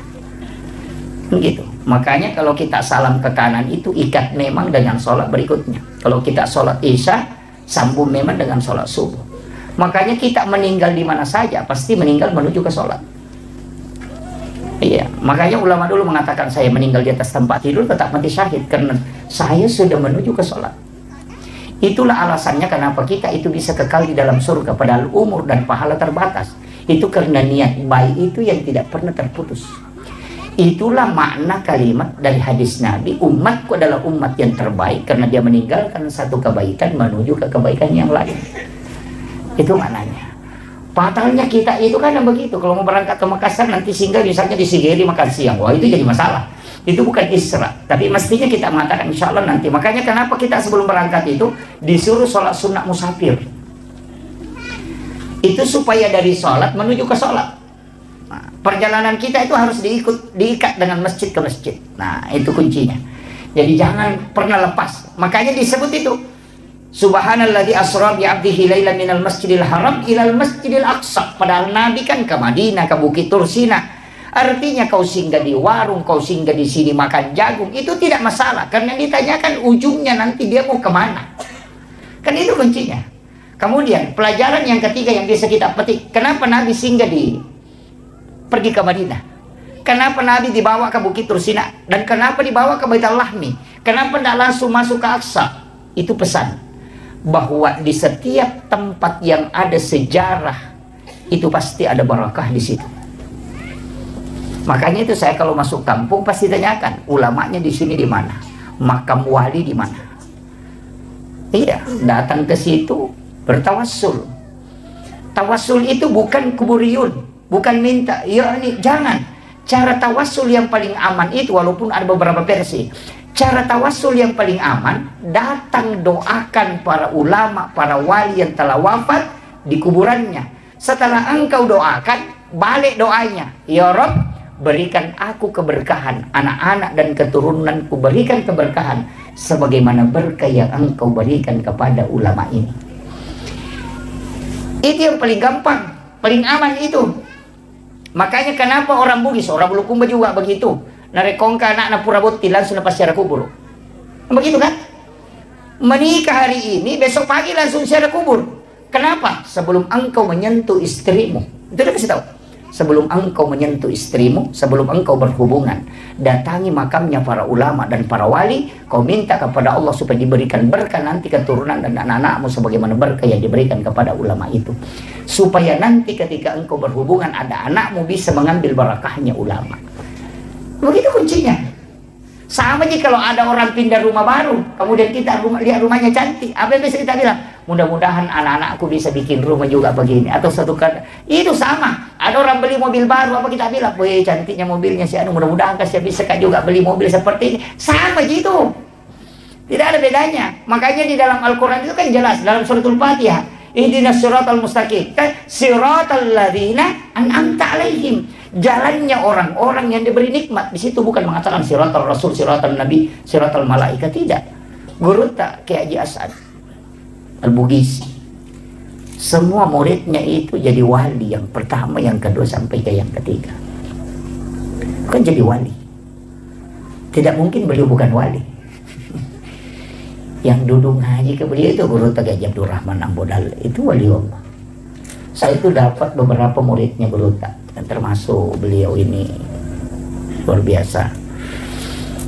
Kemarin saya ketemu di Palembang, yang masih menemani Guru Tak masuk ke hutan sampai bawa kitabnya itu. Saya ketemu dan ada beberapa yang saya tanyakan. Itu penting. Mengambil ilmu, amalannya Guru Tak itu penting. Nah, yang tersambung sanadnya kan banyak. Di Sengkang ini masih banyak guru-guru ulama-ulama kita. Makanya saya bilang Sengkang itu tidak akan habis ulamanya itu. Itu barakah Guru tadi situ luar biasa. Makanya mudah-mudahan pindah di Bulukumba ini di sini tempat ini. Nih dia mak barakah, makanya dia mengambil. Mak barakah di situ kan itu nilai. Bukan kuantitas tapi kualitas. Iya. Cuma saya sering sampaikan itu anak-anak saya yang dimanapun, cabang dimanapun, mestinya ada satu waktu itu dia ziarah ke makamnya Guru Tak, untuk menyambung sanad lah, sanad ruhani istilahnya. Atau paling tidak selesai sholat isya bertawassul kirimkan Fatihah Guru Tak Kiai Haji As'ad. Itu sesudah sholat subuh kirimkan Fatihah Guru Tak, supaya ruhnya anak-anak kita itu terkoneksi dengan ruhnya para wali. Itu kuncinya.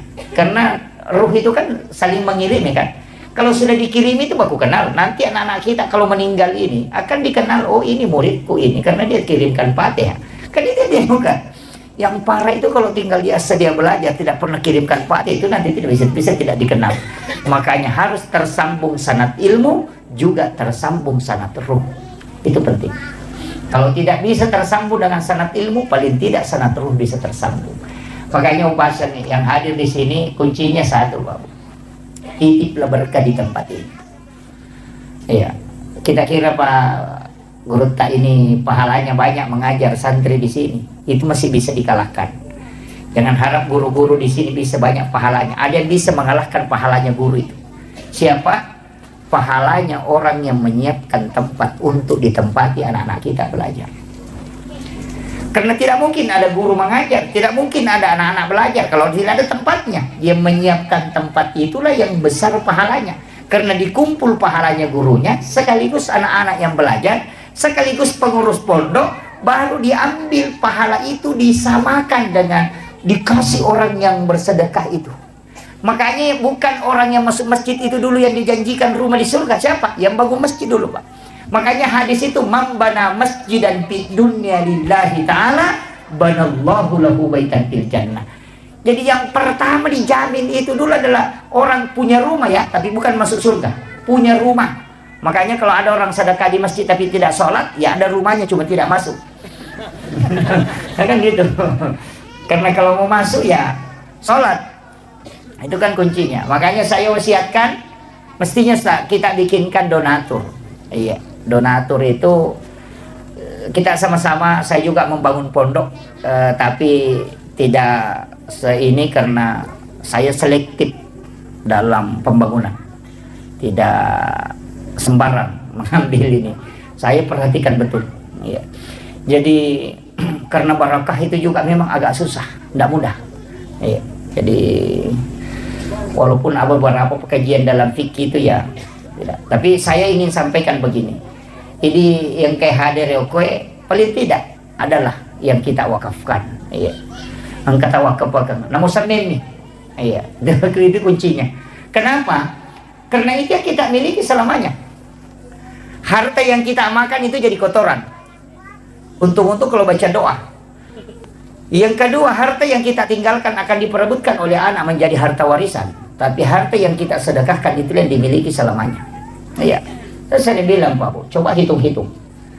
Sekamai maka dan ningerangi. Tidak. Ningerasani maka kau keluarga.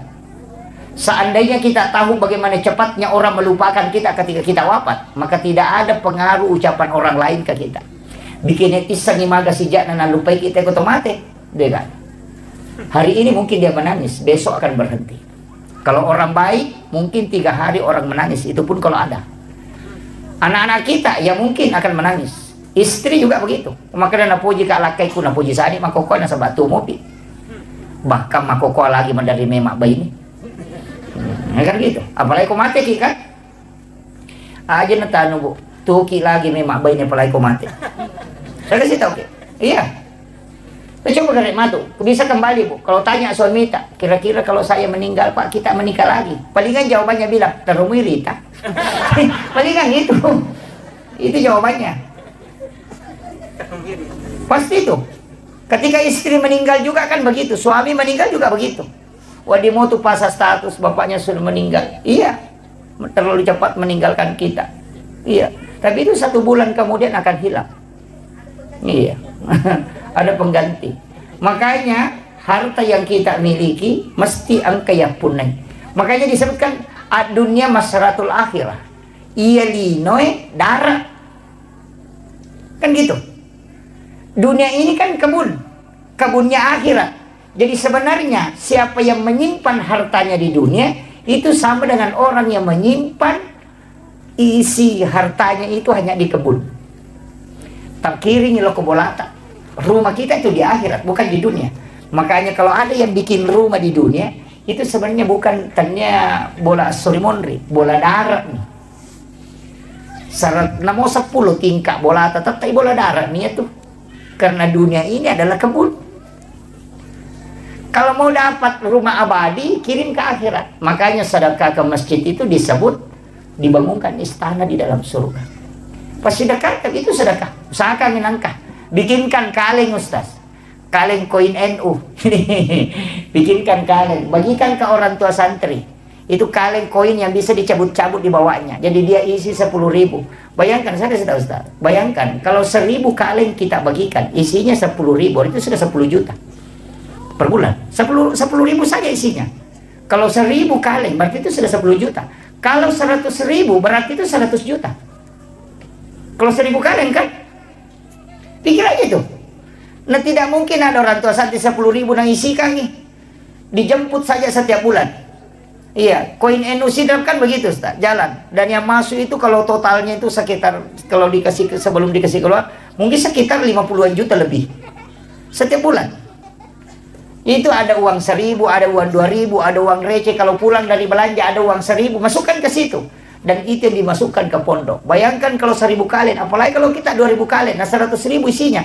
Pesantren dapat sumbangan dana itu 200.000, 200 juta per bulan. Itu aja Pak. Nggak usah repot banyak cari ini cari. Itu aja. Langkah konkretnya paling sederhana itu.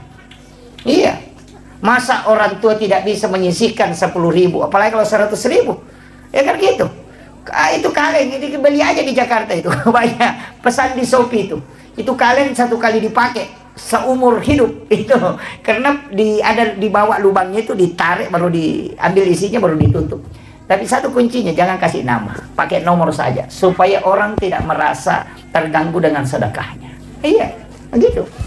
Di NU Sidrap itu hanya 400-an kayaknya kaleng yang jalan. Itu sudah tembus hampir 50 juta per bulan. Makanya kalau kita anukan, itu saya bilang 10.000 saja per satu kaleng. Kalau 1.000 kaleng kan 10 juta. Itu kan, itu bisa menggaji guru-guru di sini. Itu. Jadi makanya kalau kita tidak bisa membangun pondok dan tidak bisa juga membantu dengan banyak, paling tidak itu yang kita lakukan. Iya. Nama Siril Lisari sisa berupiah isa nila ala kusiulam. Yang penting dijemput setiap bulan. Bikinkan grup, ada satu yang menjemput khusus. Iya. Semua orang tua santri kan gampang. Orang tua santri dikasih, nanti ada keluarganya nak kasih lagi. Itu penting. Jadi ini penting saya wasiatkan untuk, tapi saya di pondok nak pakai itu Ustaz, cuma di NU. Karena saya tidak mau dana NU terganggu dengan mengatakan ini pimpinan pondok baru beralih lagi ke NU, saya tidak mau. Biarkanlah NU yang saya mengambil barakahnya aja. Itu kuncinya. Dan saya dapat ilmu dari beberapa kiai tentang pondok Ustaz. Salah satu yang saya rasakan betul itu dan sangat kuat itu adalah salawat Jibril.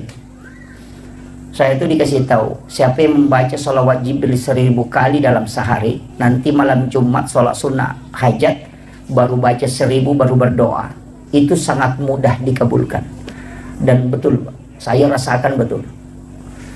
Jadi saya ingat itu ketika ada tanah yang saya mau beli mahal sekali tapi dia tidak mau jual, bacakan salawat Jibril itu bisa dia wakafkan tanpa dibeli. 9 hari saya bacakan salawat Jibril itu. Saya katakan ini betul-betul pondok pesantren ada beberapa di Jawa itu saya tidak usah sebut. Itu pimpinannya kasih tahu saya, pesantren sebesar ini Ustaz itu modalnya hanya salawat Jibril. Itu pesan beliau. Makanya ibu-ibu saya kasih tahu, kalau bangun rumah, nah rumah itu tidak mau jalan-jalan pembangunannya, baca amalkan itu 1000 kali dalam sehari semalam. Tapi jangan pakai berdoa, nanti khusus malam Jumat baru dipakai berdoa. Jadi malam Sabtu hanya dibaca, malam Ahad, malam Senin, malam Selasa, malam Rabu, malam Kamis hanya dibaca sampai 1000. Tapi nanti malam Jumat kita sholat sunnah hajat, baru baca 1000 baru berdoa. Insyaallah tembus itu. Itu kuncinya untuk salawat Jibril. Pokoknya apa saja, ada sesuatu yang kita mau jual tidak mau laku, tapi jangan ingat barangnya. Jangan ingat. Jadi cukup minta kepada, ambil barakahnya Rasulullah. Salawat Jibril itu sallallahu ala Muhammad. Jadi itu aja. Cuma kita pakai biasa mukaddimah. Innallaha malaikatahu yusholluna 'alan nabi ya ayyuhalladzina amanu shollu 'alaihi wa sallimu taslima. Baru kita baca 1000 kali. Paling tidak 1 kali duduk aja. Karena salawat Jibril itu 1 kali duduk, kalau 1000 itu hanya 12 menit. 12 menit itu.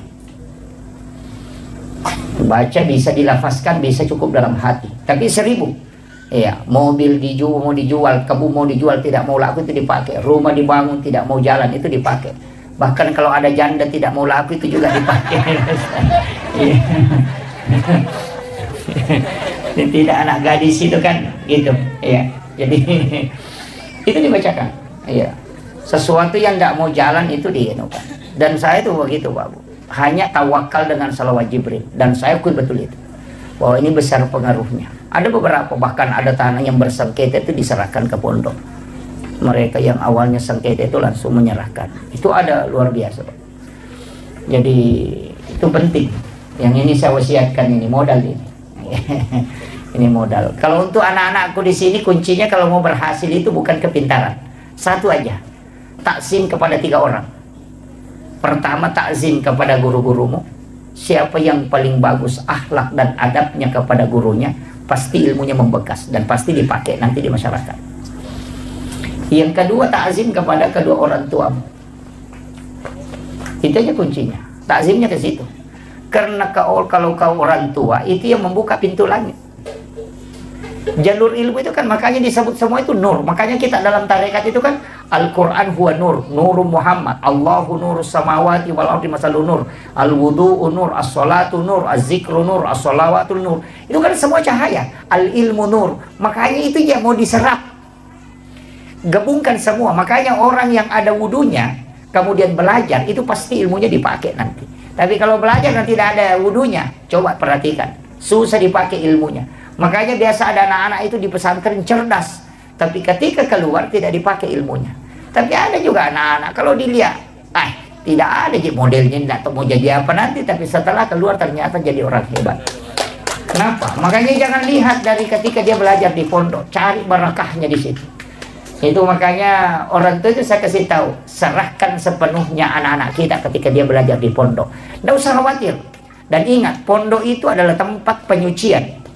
Bukan hanya secara lahiriah, tapi secara hakikiah. Makanya anak pondok itu 3 bulan pasti kena itu yang gatal-gatal. Iya, gatal-gatal itu seperti cacar. Sebenarnya saya kalau di dalam tarekat itu dikasih tahu, penyakit itu adalah melepaskan segala energi negatif dalam tubuh. Makanan-makanan yang dimakan anak-anak kita itu yang tidak bagus itu keluar semua melalui situ. Dan itu tidak ada obatnya sebenarnya. Obatnya itu cukup satu, keringkan pakaiannya dengan tempat tidurnya itu dengan sinar matahari langsung hilang itu. Karena itu bakteri tidak bisa, bakteri itu hanya dari pakaian basah. Di pesantren begitu. Nanti 8 bulan akan kena tipes ataupun demam, batu-batu kering tidak mau berhenti. Itu akan muncul penyucian dalam kalbu. Itu tahap kedua. Nanti itu ketika 1 tahun lebih ada penyakit, kulitnya itu warna kuning. Anak-anak itu kayak kekuning-kuningan kulitnya. Itu akan muncul. Tapi apa? Itu sudah tahap ketiga. Ketika anak tidak lari, itu barakahnya sudah mulai muncul. Itu penyucian dalam hakikat perjalanan dalam orang bertasawuf. Sebenarnya anak-anak kita itu bertarekat di pondok. Karena dari masjid ke sekolah, dari sekolah ke tempat sholat, sampai tidurnya pun itu, sebelum tidur dia sudah berniat, bangun nanti tahajud jam sekian, bangun nanti sholat malam jam sekian. Jadi tidurnya itu ibadah karena dia tidur untuk sholat.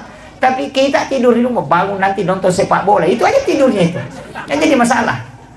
Makanya ulama kita mengatakan tidur itu bisa nilai pahala tergantung niatmu apa. Kalau kau tidur untuk sholat, berarti itu berpahala. Dan tidur dari sholat menuju ke sholat juga berpahala. Dan tidur orang yang menghindari dosa juga berpahala. Makanya ulama Indonesia itu bilang, tidurnya orang berpuasa itu berpahala. Karena kalau dia tidur tidak melakukan dosa. Kan gitu. Satu-satunya perbuatan itu yang tidak ada dosanya itu pun cuma tidur. Adakah orang mak gosip kalau tidur? Tidak ada. Kan gitu. Itu kuncinya. Makanya kalau mau selamat itu banyak tidur. Karena satu-satunya kan tidak ada dosanya dia tidur. Kemudian saya ingin sedikit lanjutkan lagi nih, saya terlalu jauh memutar. Kemudian itulah perjalanan Nabi.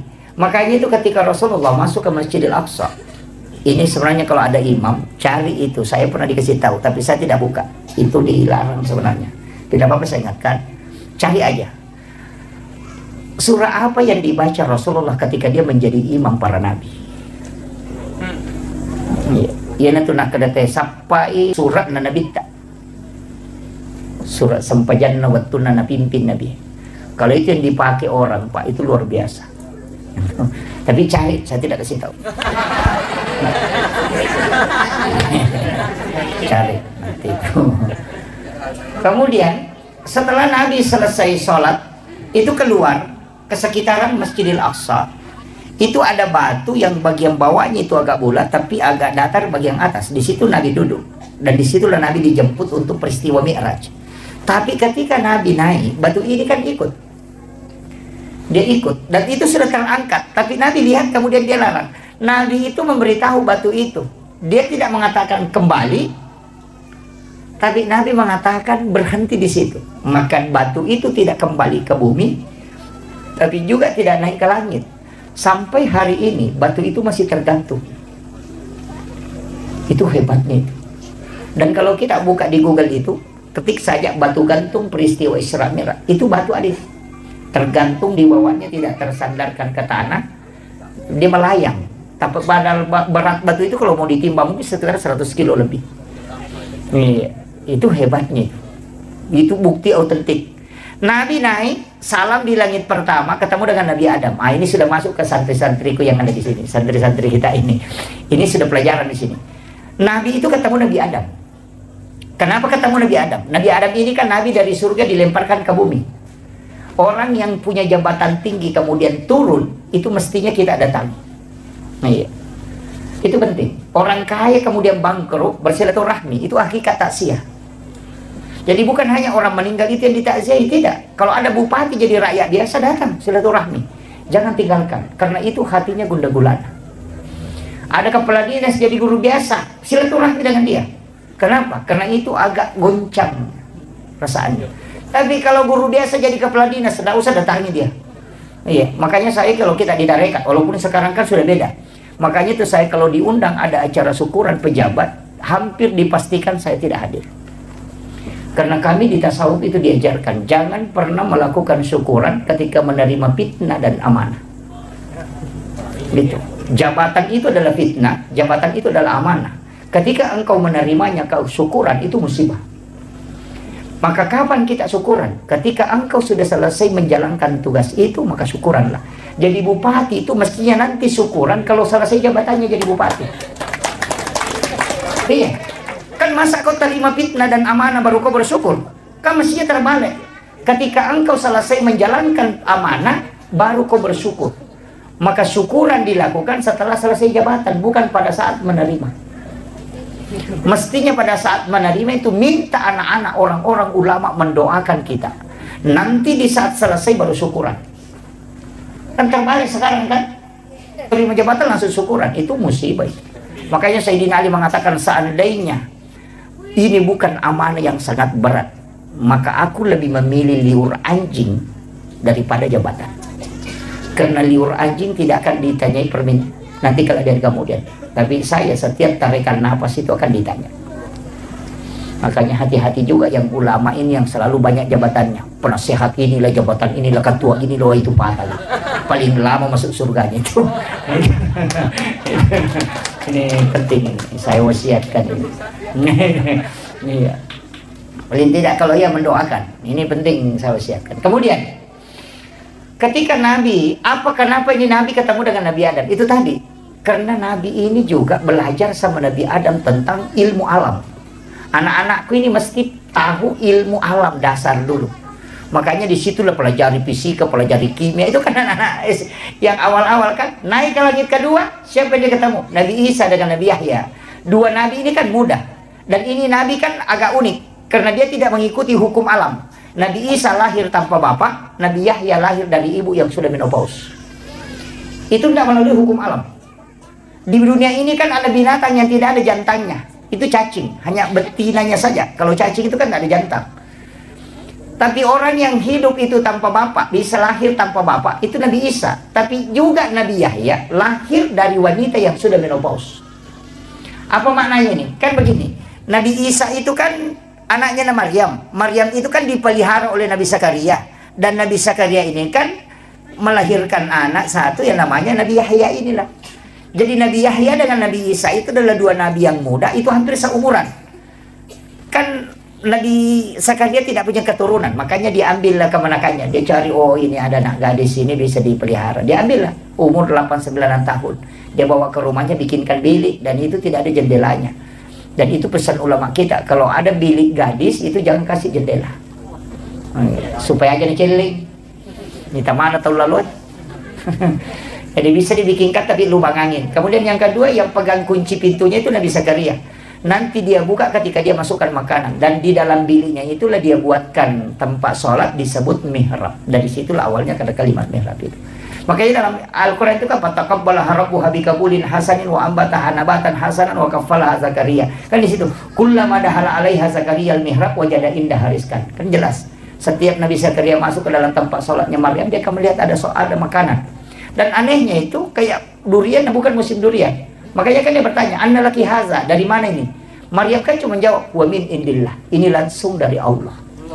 Ya, makanya Nabi Zakaria kan tidak percaya. Wah, masa anak gadis bukan nabi bisa dikasih makanan langsung dari langit. Tapi kaget juga. Iya, saya juga yang pegang kuncinya.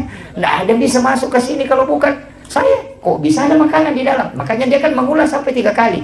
Nanti Maryam mengatakan, Allah yarzuqu man yasha bighairi hisab. Kalau Allah ingin memberi rezeki kepada hambanya itu tidak melalui proses. Nabi Zakaria itu meneteskan mata. Baru dia suruh kemenakannya keluar dari situ. Karena dia pikir, bukan doanya yang mustajabah, tapi tempatnya. Karena saya juga tinggal di rumah ini, sudah lama minta anak, nanti dikasih-kasih. Tapi kenapa ini anak perempuan bisa dikasih makanan langsung dari langit? Berarti tempatnya yang bagus. Dia suruh keluar. Maka hunalika da'a Zakaria, maka datanglah Nabi Zakaria ke situ berdoa. Wa huwa qa'imun yusalli fil mihrab, sementara dia berdiri salat di dalam mihrabnya, apa yang dia minta? Rabbi habli min ladunka dzurriyyatan thayyibatan innaka sami'ud du'a. Langsung dijawab itu. Fanadathul malaikatu wa qa'imun yusalli fil mihrab. Allah yubassiruka bi Yahya. Inilah yang dipakai Guru Kiai Abdul Rahman Ambo Dalek, sehingga kamarnya itu dibagi dua. Setengah dia tempati sholat, setengah dia tempati untuk keluarganya. Tapi ketika ada santrinya mau pulang dan tidak ada transport, itu masuk minta sama Pak Kiai. Pak Kiai, saya mau pulang tapi tidak ada uang. Masuklah ke di situ, nak. Siapa tahu ada. Setiap dia masukkan tangannya di bawah sajadahnya Guru itu selalu dapat uang. Dari mana itu? Wa min indillah. Ki Haji Maimun Subairi juga begitu. Ini ayat, Pak, bukan hadis. Seandainya hadis masih bisa diperdebatkan. Makanya pimpinan pondok itu mestinya punya. Mestinya punya. Tapi jangan tujuannya bikin mihrab itu hanya cari uang. Jangan. Iya. Dan di dalam mihrab lah diminta sesuatu, bisa melahirkan sudah menopause, dan bisa dia lahir tanpa bapak. Artinya apa? Ketika semua manusia mengatakan mustahil, itu tidak mustahil bagi Allah. Itu mihrab kan di dalam kamar. Kalau kita di tarekat diajarkan, beli kain kafan satu, kemudian simpan di bagian bawahnya, jangan bergerak. Tutupi pakai tirai, di bagian atasnya itu baru dikasih sajadah. Nanti bikin wasiat, kalau saya meninggal, ambil kain kafan itu yang kau bungkuskan. Kalau orang mengambil kain kafan dari mihrab itu, para ulama tarekat mengatakan biar sampai 100 tahun kain kafan itu tidak akan hancur. Tanah tidak akan memakan itu. Iya, itu berkahnya mihrab. Sebenarnya mihrab itu kan dua anak tangga itu. Dua anak tangga, makanya dari situlah kenapa sajadah imam itu dua lapis. Lapisan bawahnya ada amblak, kemudian dikasih sajadah di atasnya, karena mihrabnya Maryam itu dua anak tangga. Situ kuncinya. Itu yang makanya dipakai para ulama kita dari dulu. Guru tahu gitu. Guru tahu kayak Abdul Rahman Abu Dalek. Sampai yang pengawalnya Guru tahu ini kemarin yang saya ketemu di Palembang, dia bilang, Guru tahu itu pernah. Saya lihat langsung itu. Itu uang terikat itu dibawa bantal yang dia tempati baring itu. Jadi saya bilang, dari mana itu? Dia bilang, tidak, Guru tahu memang ada doanya itu. Jadi itu karena mihrab itu. Jadi tidak sembarang. Sama aja kalau ibu-ibu yang di sini punya penyakit, dokternya sudah angkat tangan, jangan menyerah. Nah, dokter itu kan mengobati, bukan menyembuhkan. Iya, coba cari apakah ada dokter di pamflet dokter di seluruh Indonesia dia tulis menyembuhkan penyakit kanker. Tidak ada. Yang dia tulis itu mengobati penyakit kanker. Iya, menyembuhkan tidak ada. Kalimat menyembuhkan itu urusan Allah, kalimat mengobati itu urusan manusia. Makanya kalau pergi berobat, jangan berharap sembuh dari dokternya. Makanya kasih tahu, dok, saya sakit, minta diobati. Baru setelah itu minta kepada Allah supaya disembuhkan. Kita keliru, minta sama dokternya supaya kita sembuh dari penyakit. Tak balik, tidak sembuh itu. Karena Allah bilang bukan di situ kalau sembuh. Dia cuma berobat, mengobati. Kalau sembuh minta sama saya. Kan gitu. Makanya dokter itu cuma tulis mengobati penyakit kanker, mengobati asam urat. Tidak ada itu dia tulis menyembuhkan penyakit kanker. Tidak ada. Jadi kalau pergi berobat nah habis suwanta nah tidak sembuh, jangan marah-marah. Aja tamacai maka dia nasau capu didikun maka demi dokter uburai dia nak lupa sawi. Kan gitu kan?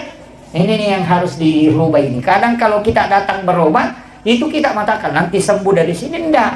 Ini diobati, makanya Allah yang Maha Penyembuh. Itu kuncinya.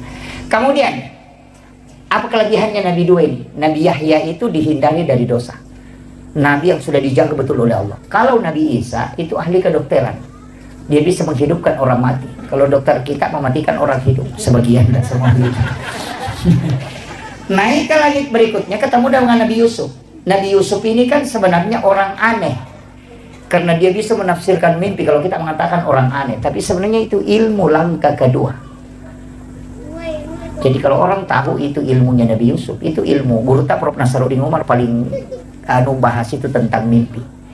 Itu sampai pembagiannya. Itu kan luar biasa kalau itu dibuka. Sebenarnya mimpi ini kalau diretas, itu banyak orang geleng-geleng kepala. Karena wali pakai jalur itu. Iya. Kenapa Guru tak Kiai Abdul Rahman Abu Dalek bisa khutbah di dua tempat? Sekarang kan kita juga bisa berada di dua tempat dalam satu waktu ketika kita video call kan. Iya. Ketika kita video call, kita bisa berada di Bulukumba, tapi sekalian juga bisa berada di Makassar dalam satu waktu dan tempat. Itu HP hanya layar, kaca dan juga besi. Tapi kenapa ada manusia kelihatan di dalam? Itu dengan layarnya kelihatan, gambarnya kelihatan, suaranya. Dan tidak ada kabel. Itu kita pakai jaringan seluler dan masih pakai alat. Ulama itu jaringannya di kalbu, makanya itu akan tercermin langsung terangkat. Sekarang kan ada hologen. Itu kan, itu sudah muncul itu. Dan inilah yang dipakai ulama dulu. Cuma itu tidak diretas. Kenapa dikaitkan dengan mimpi? Kalau orang mimpi itu kan bisa melihat, padahal matanya tertutup. Coba kalau orang mimpi itu kan dia melihat dirinya ke Jakarta, padahal matanya tertutup. Mata apa yang dipakai melihat orang yang bermimpi itu ketika dia melihat? Padahal bukan mata dia juga bukan mata batin, tapi itu mata idhofi. Itulah yang dipakai ulama sehingga dia bisa melihat suatu tempat dalam waktu yang bersamaan. Ini saya buka ini Pak Anunya, tapi saya tidak rentas ke belakang, itu urusannya ulama kita. Kita hanya mempelajari cabang-cabangnya aja. Kemudian, orang mimpi itu, kenapa Nabi mengatakan an-naumu ahul maut? Tidur itu saudara dengan mati. Itu persis ketika orang mati itu bisa melihat ke dunia. Dan juga bisa melihat ke alam akhirat. Kemudian yang ketiga, kalau orang mati itu disiksa di alam kubur. Ada mengatakan, mana dia rasakan jasadnya sudah hancur. Bagaimana dengan orang tidur yang mimpi dipukul? Tidak ada yang menyentuhnya, tapi badannya merasakan sakit, padahal tidak ada yang menyentuh. Dia tidur di atas kasur. Artinya apa? Ketika ruhmu tersiksa, jasadmu akan merasakan sakit. Itulah dalil asap kubur yang paling kuat, yang banyak orang tidak bisa terima. Makanya Nabi ambil analogi itu, an-naumu akhul maut. Dia cuma tidak mengatakan sama di mati itu dengan tidur, tapi dia mengatakan saudara. Ini. Kan itu kuncinya. Orang tidur itu hanya 5 menit, tapi bisa bolak-balik dari Jakarta. Ketika dia bermimpi, dari Jakarta tadi, pernah naik pesawat itu 4 jam. Kan gitu. Artinya dalam waktu yang singkat, dia bisa memasuki alam yang lama. Tapi dia hanya tidur 5 menit. Itulah kenapa Guru Tak Kiai Jadul Rahman Ambodale ketika ditanya oleh Guru Tak Pak Kiai Sanusi Baco, dari mana kau mengambil dalil ini? Karena Guru Tak Kiai Jadul Rahman Ambodale, dia mengatakan, 6 tahun saya ngaji kitab sama Imam Syafi'i. Itu. Dan itu yang sampaikan itu Dr. Gus Nur Taufik Sanusi. Coba. Itu makanya ulama kita itu punya alam sendiri. Iya. Itu aja tadi video call kan. Makanya saya bisa berada di Makassar juga bisa berada di sini kalau video call. Tapi coba jangan pakai video call, pakai Nurul Qalbiyah kita. Itu kan connect. Dan biasa, saya cuma sampai di situ mau menjelaskan. Biasa ada kampung kita masuki, Pak Ustaz biasa rasakan itu. Ada kampung dia lihat, kayaknya saya pernah bermimpi sampai ke sini. Kayak seperti begitu. Atau ada kita kerjakan, kayaknya saya pernah kerja ini masalah. Itu yang orang tidak tahu. Allah sudah bukakan rahasia, dan itu ruh idhofinya sudah sampai ke situ baru kembali. Tapi baru dia memasuki alam itu baru dia sadar. Seandainya itu dibuka, maka terbuka rahasia yang disebut dengan rahasia kewalian. Cuma sampai di situ saya bahas, saya tidak akan lanjut. Itu ulama-ulama kita dulu pakai itu. Kemudian ketemu Nabi Yusuf tadi ini kan, Nabi Yusuf itu bendahara negara, Pak, itu menteri keuangan. Cuma Nabi Yusuf itu enaknya karena dia ditarungku jolo. Masuk pula tarungkunge menjadi bendahara negara, menjadi menteri keuangan. Yuk video ke Indonesia, Pak aja pi menteri nape terungku. Terbalik kan? Jadi itahan jolo napa manci menteri. Yuk ini manci menteri jolo nape tahang. Itu kan anunya. Kemudian Nabi Yusuf ini kan sebenarnya ahli ekonomi. Makanya Nabi Rasulullah itu belajar bagaimana mengelola keuangan negara itu sama Nabi Yusuf. Naik ke atas ketemu Nabi Idris, Nabi yang bisa membaca ilmu dari sayap malaikat dan dia menguasai 72 bahasa. Makanya disebut Nabi peletak dasar tulis menulis dan juga arsitektur modern itu Nabi Idris. Karena Kuba itu dibuat oleh Nabi Idris. Itu piramida juga itu Nabi Idris. Itu hebatnya. Makanya anak-anakku mesti belajar arsitek, belajar ekonomi, belajar ilmu alam. Itu kenapa? Karena Nabi Isra Mi'raj itu mencapai semua puncak itu. Itu tahapan. Seandainya itu diambil itu profesor di segala bidang. Makanya Nabi itu kan begitu, belajar sama Nabi Idris. Dan Nabi Idris, apa hebatnya Nabi Idris ini? Satu-satunya Nabi juga yang memang itu ketika dia membaca simbol, itu hebat sekali itu. Makanya sampai bintang-bintang itu dia bisa baca itu. Jadi makanya ilmu alam, ilmu astronomi itu pelajari. Makanya saya itu jadi penceramah, Pak. Kadang baca buku ini, kadang baca buku ini, kadang baca buku ini. Kenapa? Karena ternyata nanti ada kaitannya semua. Ilmu otot itu luar biasa dulu. Sampai-sampai itu saya mengatakan, oh ini semua yang disalahkan orang. Kenapa orang tua kita kalau pindah rumah baru dia baca Barasanji?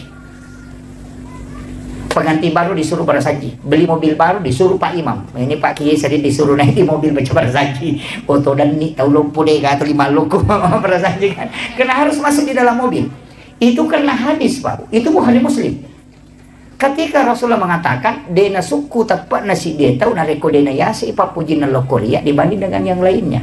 Hadis inilah yang dijabarkan dalam bentuk aplikatif. Maka dahe aja monroi bolamu ku demak Barasanji. Apa pada tuh kuyasi papuji muloko bolamu daripada ku nabita. Jadi sebelum monroi mak banyak Barasanji ku jolo mupala yolo papuji muloko nabita napa monroi bolamu. Juga begitu. Hari ini dia duduk pengantin. Kau wanita pemah Barasanji itu. Tahu mata kau pura tu dak boti. Ipak doja si mak Barasanji. Kenapa? Jangan kau sentuh istrimu kalau sebelum kau baca salawat kepada Rasulullah. Begitu. Sama juga dengan mobil. Aja main reki atau menarik kau dia pura mak Barasanji ke dalam supaya kau buktikan bahwa kau lebih cinta kepada Rasulullah daripada kendaraan. Itu kuncinya. Sama aja kenapa? Kayak bangun masjid. Saya dapat itu. Ada ilmu itu dari para ulama dan saya pakai sampai hari ini. Kalau bikin rumah, bikin masjid jangan kasih genap. Usahakan ganjil. Biasa kan kata bangun masjid ukuran 20 kali 20. Itu 5 pengewa pakai syaratnya teman. Dan masih cocok. Korea Selatan, Korea Utara gitu. Iya. Rumah juga begitu. Rumah yang genap hitungannya itu dia namanya akro tekutilale kotanya bene nama pengewa si balakai anak aku tuh 5 roca si roca. Dia namanya medece. Magai. Ternyata ulama dulu sudah pakai dan ketika ditarik dalam dalil ternyata ada. Allah itu adalah ganjil dan menyukai sesuatu yang ganjil. Maka bikinlah tempat yang ganjil supaya Allah senang, suka dengan itu. Dan sesuatu yang disukai Allah tidak mungkin ada musibah di dalamnya. Makanya seorang tua dulu itu bikin tangga, anak tangganya itu ganjil. Kalau bukan 11, 13. Bikin juga baloknya itu ganjil semua itu. Kan gitu. Rumahnya saja itu tiangnya kan 55. Mulai dari 5 waktu sholat. Kenapa 55 kan? Kemudian yang kedua ganjil juga itu supaya Allah menyukainya. Bahwa sesuatu yang ganjil itu disukai oleh Allah. Supaya rumahmu ada berkah di dalamnya. Usahakan itu. Jadi itu hitung-hitungan begitu sudah dipakai ulama dulu. Cuma orang sekarang itu selalu menyalahkan.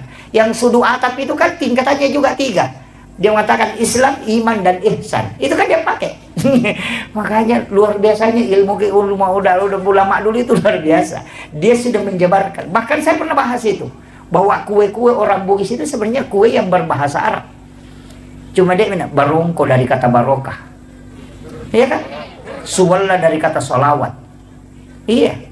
Itu kan ulama kita dulu pakai itu. Iya, kan barokah. Oh, pilih makraki barongko. Solawat makraki suwalla. Itu ada Al-Katiri min din. Al-Katiri sholat karena Imam Al-Katiri yang mengajarkan itu. Kan itu semua tapi berubah kan? Makanya ulama kita dulu itu hebat. Iya. Makanya menyalahkan ini kami gak mau kata. Napa ciri kita na baca magala mapasalah. Tapi makare guru tama ko memang tuh kung kataw cik mina paham magala mapasalah. Pak dia napa ada napa hangnya salah nih. Nah itu. Makanya sampai sekarang itu saya selalu mengatakan, saya itu begini.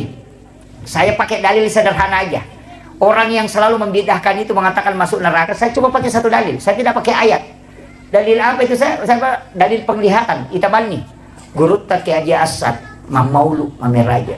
Guru tak aja Rahman Abodalik mamaulu mameraja. Guru tak aja Min Yusuf maulid Isra Mi'raj baca doa tahlilan. Kalau semua itu adalah bid'ah, tidak mungkin dia jadi wali. Nah dia pelakunya kan. Coba dia nama ini. Iya ko bid'ah iya ro maulid. Na guru tak aja Rahman Abodalik lailah na sebab macam ni mamaulu. Tapi apa yang terjadi? Dia jadi wali. Artinya segala sesuatu yang dilakukan ini itu tidak dibenci oleh Allah dan Rasulnya. Karena tidak mungkin dia menjadi kekasih Allah kalau itu tidak baik. Dan orang yang dianggap baik itu yang selamat sampai mati. Kalau kayak saya kan belum tentu. Agak kamagimpe kacapana. Kami itu ustaz makoro. Itu lau kiru capana. Bagaimana? Yang dijamin itu yang meninggal dia waliullah sampai wafat. Dan pasti amalannya itu terjaga karena dia tersambung langsung dengan Nabi. Itu aja kuncinya Pak. Makanya saya mengatakan, kacuriban nih guru tak. Dia mungkin salah lalang. namanya satu manca jiwali.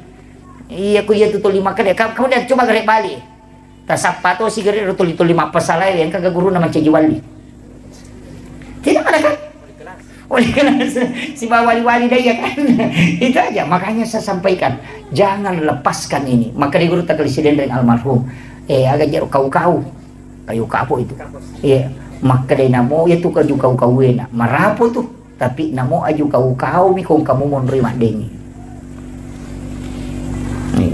Jadi tidak usah lupa banyak neko-neko. Sebenarnya begini, yang selalu menyalahkan kita ini itu dia yang salah.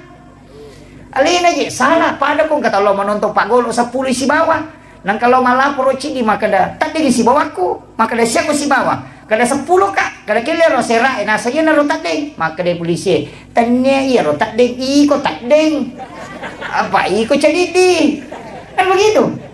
Cuma lena milo malapor jadi na pasali petanding si mana nasa tak ding si baku pada alena tak ding.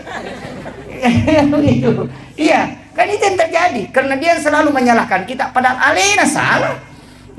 Sama jika kalau ada sesuatu Pak pencucian otak itu kias tulina kiringan SMS salah-salah ini kan banyak juga anak-anak kita dicuci otaknya. Sama jika kalau to coba ini na bawang lo kiti manu lo pasai na pangkatau lalu makan si agal lina iti pasti makan laki tanya iti manu dia kolabay matu tenang kasih mondre makan si agal lina iti tamamulan itu mapikir iti to ngajak kama pala kan dua di makan iti laba si mati orang nang kasih lalu makan siaga itita mamulan itu makan itito ngaruh ya salah iya kan na lima makan siaga lina itita makan ya iti lima begitu juga orang yang dicuci otaknya selalu disalahkan dia akan termanage mengatakan salah tau aja iya sehingga orang yang awalnya barasanji akan berhenti karena dicuci otaknya dimasukkan SMS ini masukkan ini itulah yang muncul di TikTok sekarang. Tadi Pak yang mewakili Bapak Bupati bahwa saya YouTuber, saya sebenarnya Pak tidak ada YouTube. Terus terang, saya tidak ada YouTube. Akun YouTube itu tidak ada.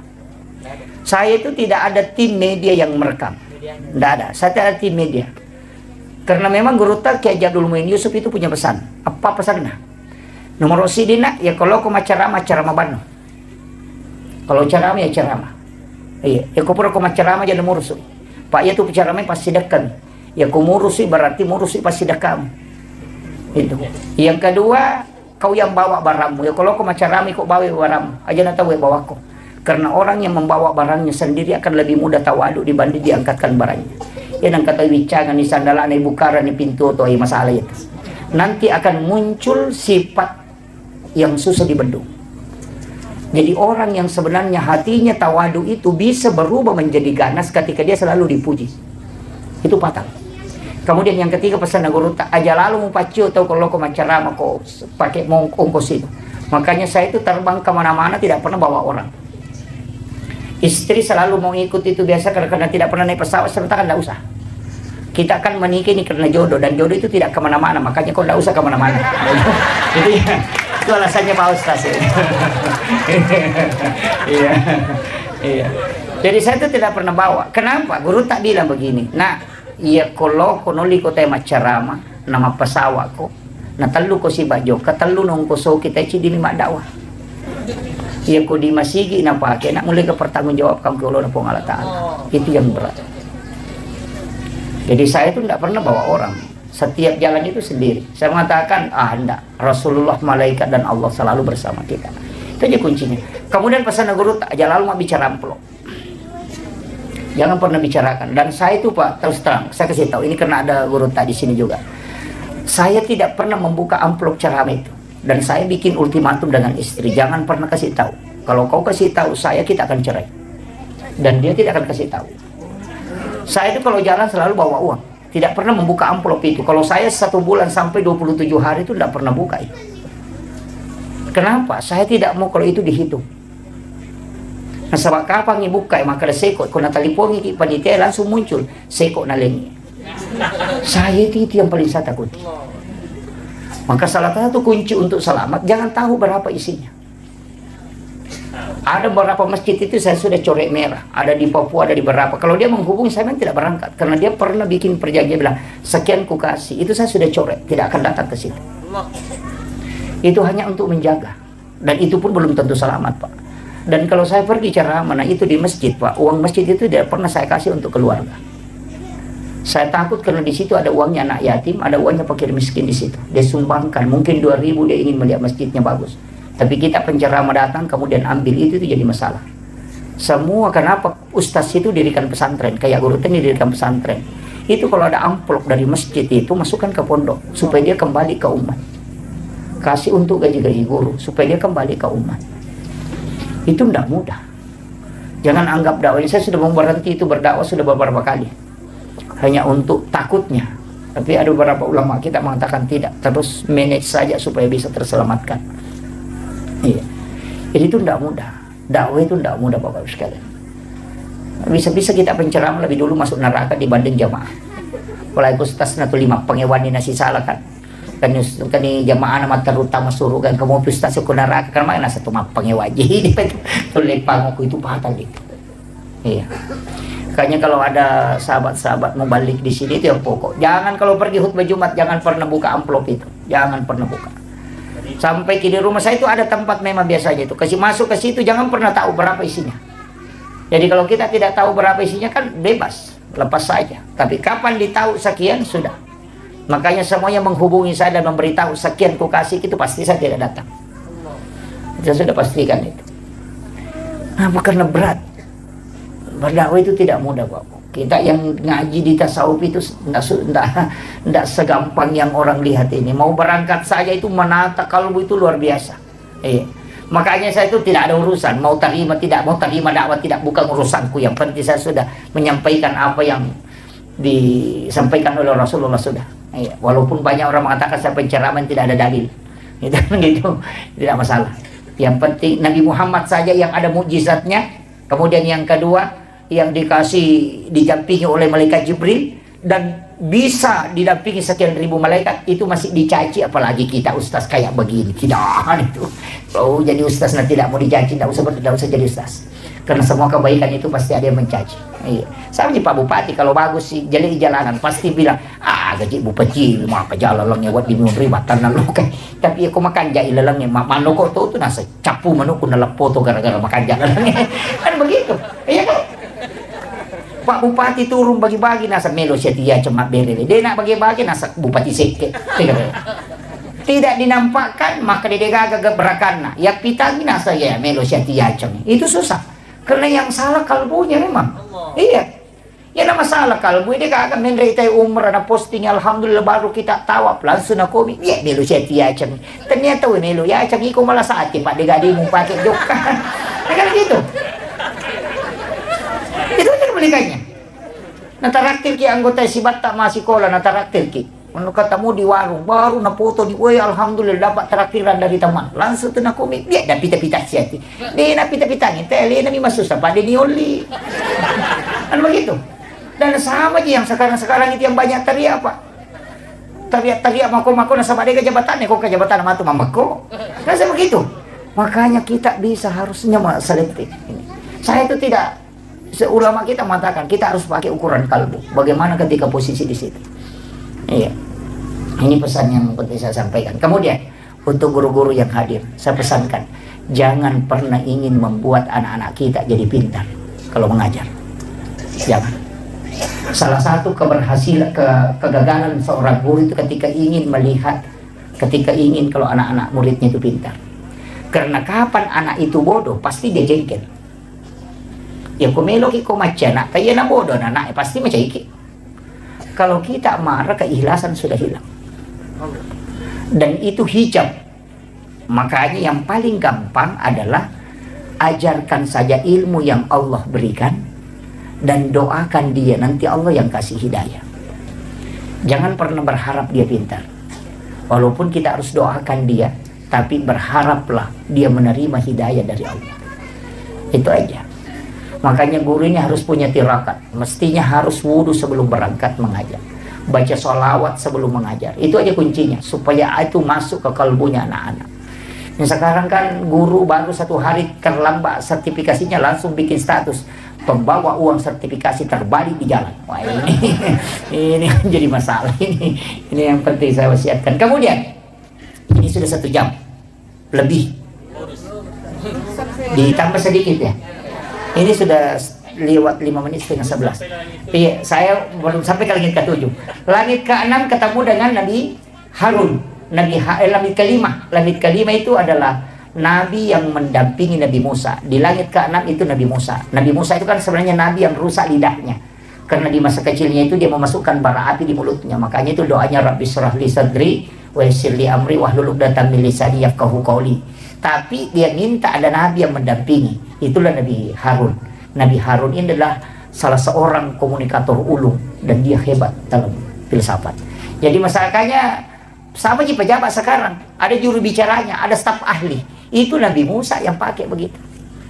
Naik ke langit ke-6 ketemu Nabi Musa. Nabi Musa itu menangis. Karena dia mengatakan inilah satu-satunya Nabi yang mengalahkan umatku. Banyak masuk surga ini umatnya Nabi Muhammad. Naik ke langit ke-7 ketemu Nabi Ibrahim. Paling tinggi tempatnya Nabi Ibrahim itu dari langit ke-7.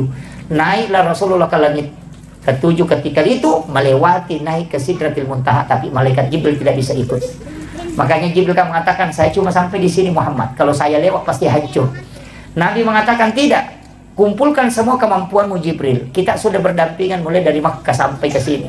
Ternyata apa yang terjadi Pak? 350 sayapnya malaikat Jibril dia kumpulkan. Itu tidak bisa meninggalkan langit ke-7. Tidak toliyokumi romonroh. Dari situlah Imam Ja'far dalam kitab Al-Barasanji menulis anta nurun fauqa nurin. Engkau Muhammad cahaya di atas cahaya. Karena Jibril adalah cahaya, tapi dia tidak bisa tembus ke Sidratul Muntaha. Tapi kamu bisa berada di situ. Nah, ketika Nabi di Sidratul Muntaha, Guru Kiai Jadul bin Yusuf Kalisi Depreng, saya dengarkan ceramahnya, dia mengatakan itu bukan di Sidratul Muntaha Nabi menerima sholat, tapi di mana? Di alam mustawa. Ada alam antara itu, namanya alam mustawa. Disitulah Nabi mengucapkan at-tahayyatul mubarakatus salawatut thayyibatu lillah. Baru berhenti. Kemudian Allah menjawab assalamu alayka ayyuhan nabi wa rahmatullahi wa barakatuh. Kemudian Nabi menjawab assalamu alayna wa ala ibadillahis sholihin. Makanya kalau dapat kalimat ini di tahayyat jangan disambung. At-tahayyatul mubarakatus salawatut thayyibatu lillah, singgah. Itu kalau Rasul, kalamun Nabi itu. Dan siapa yang membaca kalimat ini itu seakan-akan dia melaksanakan ibadah haji dan umrah satu kali. Assalamu alayka ayyuhan nabi wa rahmatullahi wa barakatuh. Itu sama pahalanya ketika kita berjumpa Rasulullah secara langsung. Assalamu alayna wa ala ibadillahis sholihin. Itu sama pahalanya ketika kita bersilaturahmi dengan seluruh wali-wali Allah yang ada di muka bumi. Makanya 3 kalimat ini jangan disambung. Nanti kita mengatakan asyhadu alla ilaha illallah. Makanya di tarekat itu kan pakai 2 jari. Itu juga disebut 2 tamasyarat lalu tamalaisan. Kenapa itu dipakai? Bersedekap juga kan begitu 2 jari. Makanya kau masam pajangi aja naidi madenge tapi tilawi pong Allah Ta'ala na alena jaga iki. Sama analoginya begini, ketika kita jalan, ya kau anak tata suruh makatan niki itu biasa lepas tangannya. Magampal lepak, tapi kita coba gare ini maka tani mana tanah dia lepak. Jadi jangan kita yang masuk, tapi minta Allah yang menjaga. Jadi aja nih mengulu Allah, sila ada kita. Iya, minta supaya dia tidak melepaskan kita, karena kalbu itu dia yang pegang, terbuka tertutupnya, masuk keluarnya dia yang pegang. Karena dia yang kendalikan iman, minta dia supaya dia tidak mencabut itu. Aja naidi mengulo sila daki. Iya, itu seperti terbawa arus. Tapi iya koi alena warakangi, yan itu nakalam. Uy, tama ko lira lalu warakan na po Allah Ta'ala. Tapi kuncinya kan ada 2. Anta abudallah ka'annaka tarahu. Kalau tidak bisa, fa innahu yaraka. Kan 2 aja kuncinya kalau salat. Anta abudallah ka'annaka tarahu, sampai po mo pada komite. Itulah yang naik as-salatu mirajul mu'minin. Tapi fa illam takun tarahu, kalau tidak bisa, fa innahu yaraka. Yakin ko saja bahwa dia melihat aku. Kayak ada CCTV. Makanya tidak usah naik, cukup di bawah. Dalilnya ada, wa huwa ma'akum aina ma kuntum. Dia selalu bersamamu dimanapun engkau berada. Wa kan wallahu aqrabu min hablil warid. Itu tidak usah naik Allah. Ku akbar. Silakan. Cukup di bawah. Kan gitu kan? Ada yang biasa begitu Bu ya? Serius sekali. Allah. Tapi tidak masalah kalau itu yang dipakai untuk koneksi. Tapi kalau tidak bisa, cukup dibawa. Kita yakin bahwa Allah melihat kita. Ya Allah melihat kita ruku, Allah melihat kita sujud. Itu yang paling gampang. Tidak usah naik. Karena memang juga dalilnya ada, wa huwa ma'akum aina ma kuntum. Itu kan, itu kuncinya. Kalau yang naik itu setengah hidup. Gitu. Asu Allah sampai ke langit ke-7 baru tuh akbar. Nah, itu kan gitu. Itu agak berat. Ya. Kemudian Nabi kan itu naik ke alam istawa. Disitulah dia melihat langsung Allah dengan wajah yang asli. Tidak ada Nabi yang bisa melihat itu. Nabi Musa hanya mendengarkan kalamnya. Makanya disebut linuriyahu min ayatina, untuk memperlihatkan, bukan menceritakan. Tapi apakah Allah ada di situ? Oh tidak. Kita di saya NU, Ahlussunnah wal Jamaah dia. Kita yang dari NU itu tidak pernah memahami Allah di situ. Karena kenapa? Wa huwal latiful khabir. Kalau kau tempatkan di situ berarti itu jadi makhluk. Jadi bagaimana memahami? Kalau saya bilang begini, saya naik di masjid Pondok Pesantren Asadiah Baraka, baru naik ke menara. Di menara saya melihat bulan. Apakah bulan ada di menara? Tidak, itu masih jauh. Cuma posisi untuk melihat bulan itu harus di menara. Sama dengan Rasulullah, untuk melihat Allah itu posisinya di alam istawa, tapi Allah bukan di situ, itu masih jauh. Itu cara memahaminya. Banyak kita di Ahlussunnah itu memahami, jangan bilang Allah itu turun sepertiga malam. Kan begitu Salafi sekarang. Allah itu turun di sepertiga malam. Saya bilang Allah paling sibuk, karena di Jakarta dulu turun dulu di Papua, kembali turun di Sulawesi Selatan, baru turun. Itu saja tugasnya, putar-putar itu. Jadi bagaimana cara memahami? Itu bagikan balon, Pak. Balon ini cahayanya sampai ke lantai, tapi balonnya tidak turun. Yang turun itu adalah rahmat Allah, dan yang menangkap nur itu adalah kalbu. Maka orang yang waktu itu akan terkoneksi dengan rahmat Allah. Itulah dimaksud Allah turun di sepertiga malam. Ini nih yang kayak jadi masalah kan. Kayaknya ngaji itu penting, Pak. Ulama kita itu sudah bahas itu. Di Ahlussunnah di Asadiah ini sudah pakai semua. Jangan sampai terkontaminasi pikiran Allah turun kemana-mana, itu jadi masalah. Sejak kapan Allah terikat oleh waktu itu? Tidak. Karena dia yang menciptakan itu. Sama jadi semester pembicaraan. Itulah ulama-ulama kita dari dulu. Kemudian, ini nih hakikatnya. Ini karena waktu sudah lewat. Ini hakikatnya. Karena sholat yang dia terima kan 50. Nabi Ibrahim kan tanya begitu, berapa yang dikasih ke Muhammad? Nabi bilang sholat. Seandainya bilang, apa yang kau lihat? Tapi memang ada dalam hadis qudsi itu. Saya baca, ini penting kita tahu juga. Nabi itu mengatakan, saya dikasih 3 ilmu oleh Allah. Ilmu yang wajib saya sampaikan, ada ilmu yang saya boleh menyampaikan, boleh tidak, ada ilmu yang memang saya dilarang untuk menyampaikan. Jadi ilmu yang wajib disampaikan oleh Rasul itu adalah ilmu fikih, ilmu syariat. Ilmu yang boleh Nabi sampaikan, boleh tidak, itu ilmu hakikat. Sedangkan ilmu yang tidak boleh disampaikan oleh Rasul itu adalah ilmu sir ilahiyah. Makanya tidak ada sahabat yang bertanya bagaimana wajah Allah, padahal Nabi ketemu langsung dengan Allah. Tidak ada yang tanyakan itu, bagaimana modelnya Allah, di mana dia berada. Tidak dianukan Rasulullah. Itulah ilmu sir ilahiyah yang tidak boleh dibuka oleh Rasulullah. Jadi dilarang memang menyampaikan. Ada ilmu yang boleh dia sampaikan, boleh tidak. Ada di Sayyidina Ali diajarkan, tapi tidak diajarkan ke sahabat yang lain. Ada yang diajarkan ke Ibnu Abbas, tapi tidak diajarkan ke sahabat yang lain. Ketika sahabat duduk, kemudian disuruh tinggal satu, Ibnu Abbas, jangan kau pulang dulu Ibnu Abbas. Nanti sahabat yang lain pulang, baru Nabi kasih doa. Dan doa itu disuruh baca dengan suratul Fatihah 1 nafas. Untuk menjadikan obat. Tapi tidak diberikan kepada semua Nabi. Harus kepada semua sahabat. Jadi ada ilmu yang Nabi boleh memilih. Itulah ilmu hakikat. Tapi yang sir ilahi itu tidak dibuka Nabi. Makanya sebenarnya ada beberapa ilmu itu memang yang ulama kita dari dulu nukat. Kemudian turun ke langit ke-7 kali 6, ketemu Nabi Musa. Nabi Musa itulah yang menyuruh Nabi berbolak-balik, Pak. Karena dia mengatakan terlalu banyak Muhammad. Tapi saya mengatakan bersyukur kita untuk ada Nabi Musa. Seandainya tidak ada Nabi Musa, ada 50 waktu sholat. Karena Nabi sudah dikasih tahu, satu saja yang tidak dilakukan umatmu Muhammad pasti masuk neraka. Makanya yang 50 itu terlalu banyak. Makanya minta kurang. Dan Nabi betul minta kurang. Seandainya tidak ada Nabi Musa, Pak, yang 50 yang mau dikerjakan. Bukan imam yang saya pikirkan, muazzin di Penasempatu dan Narewa Simbang.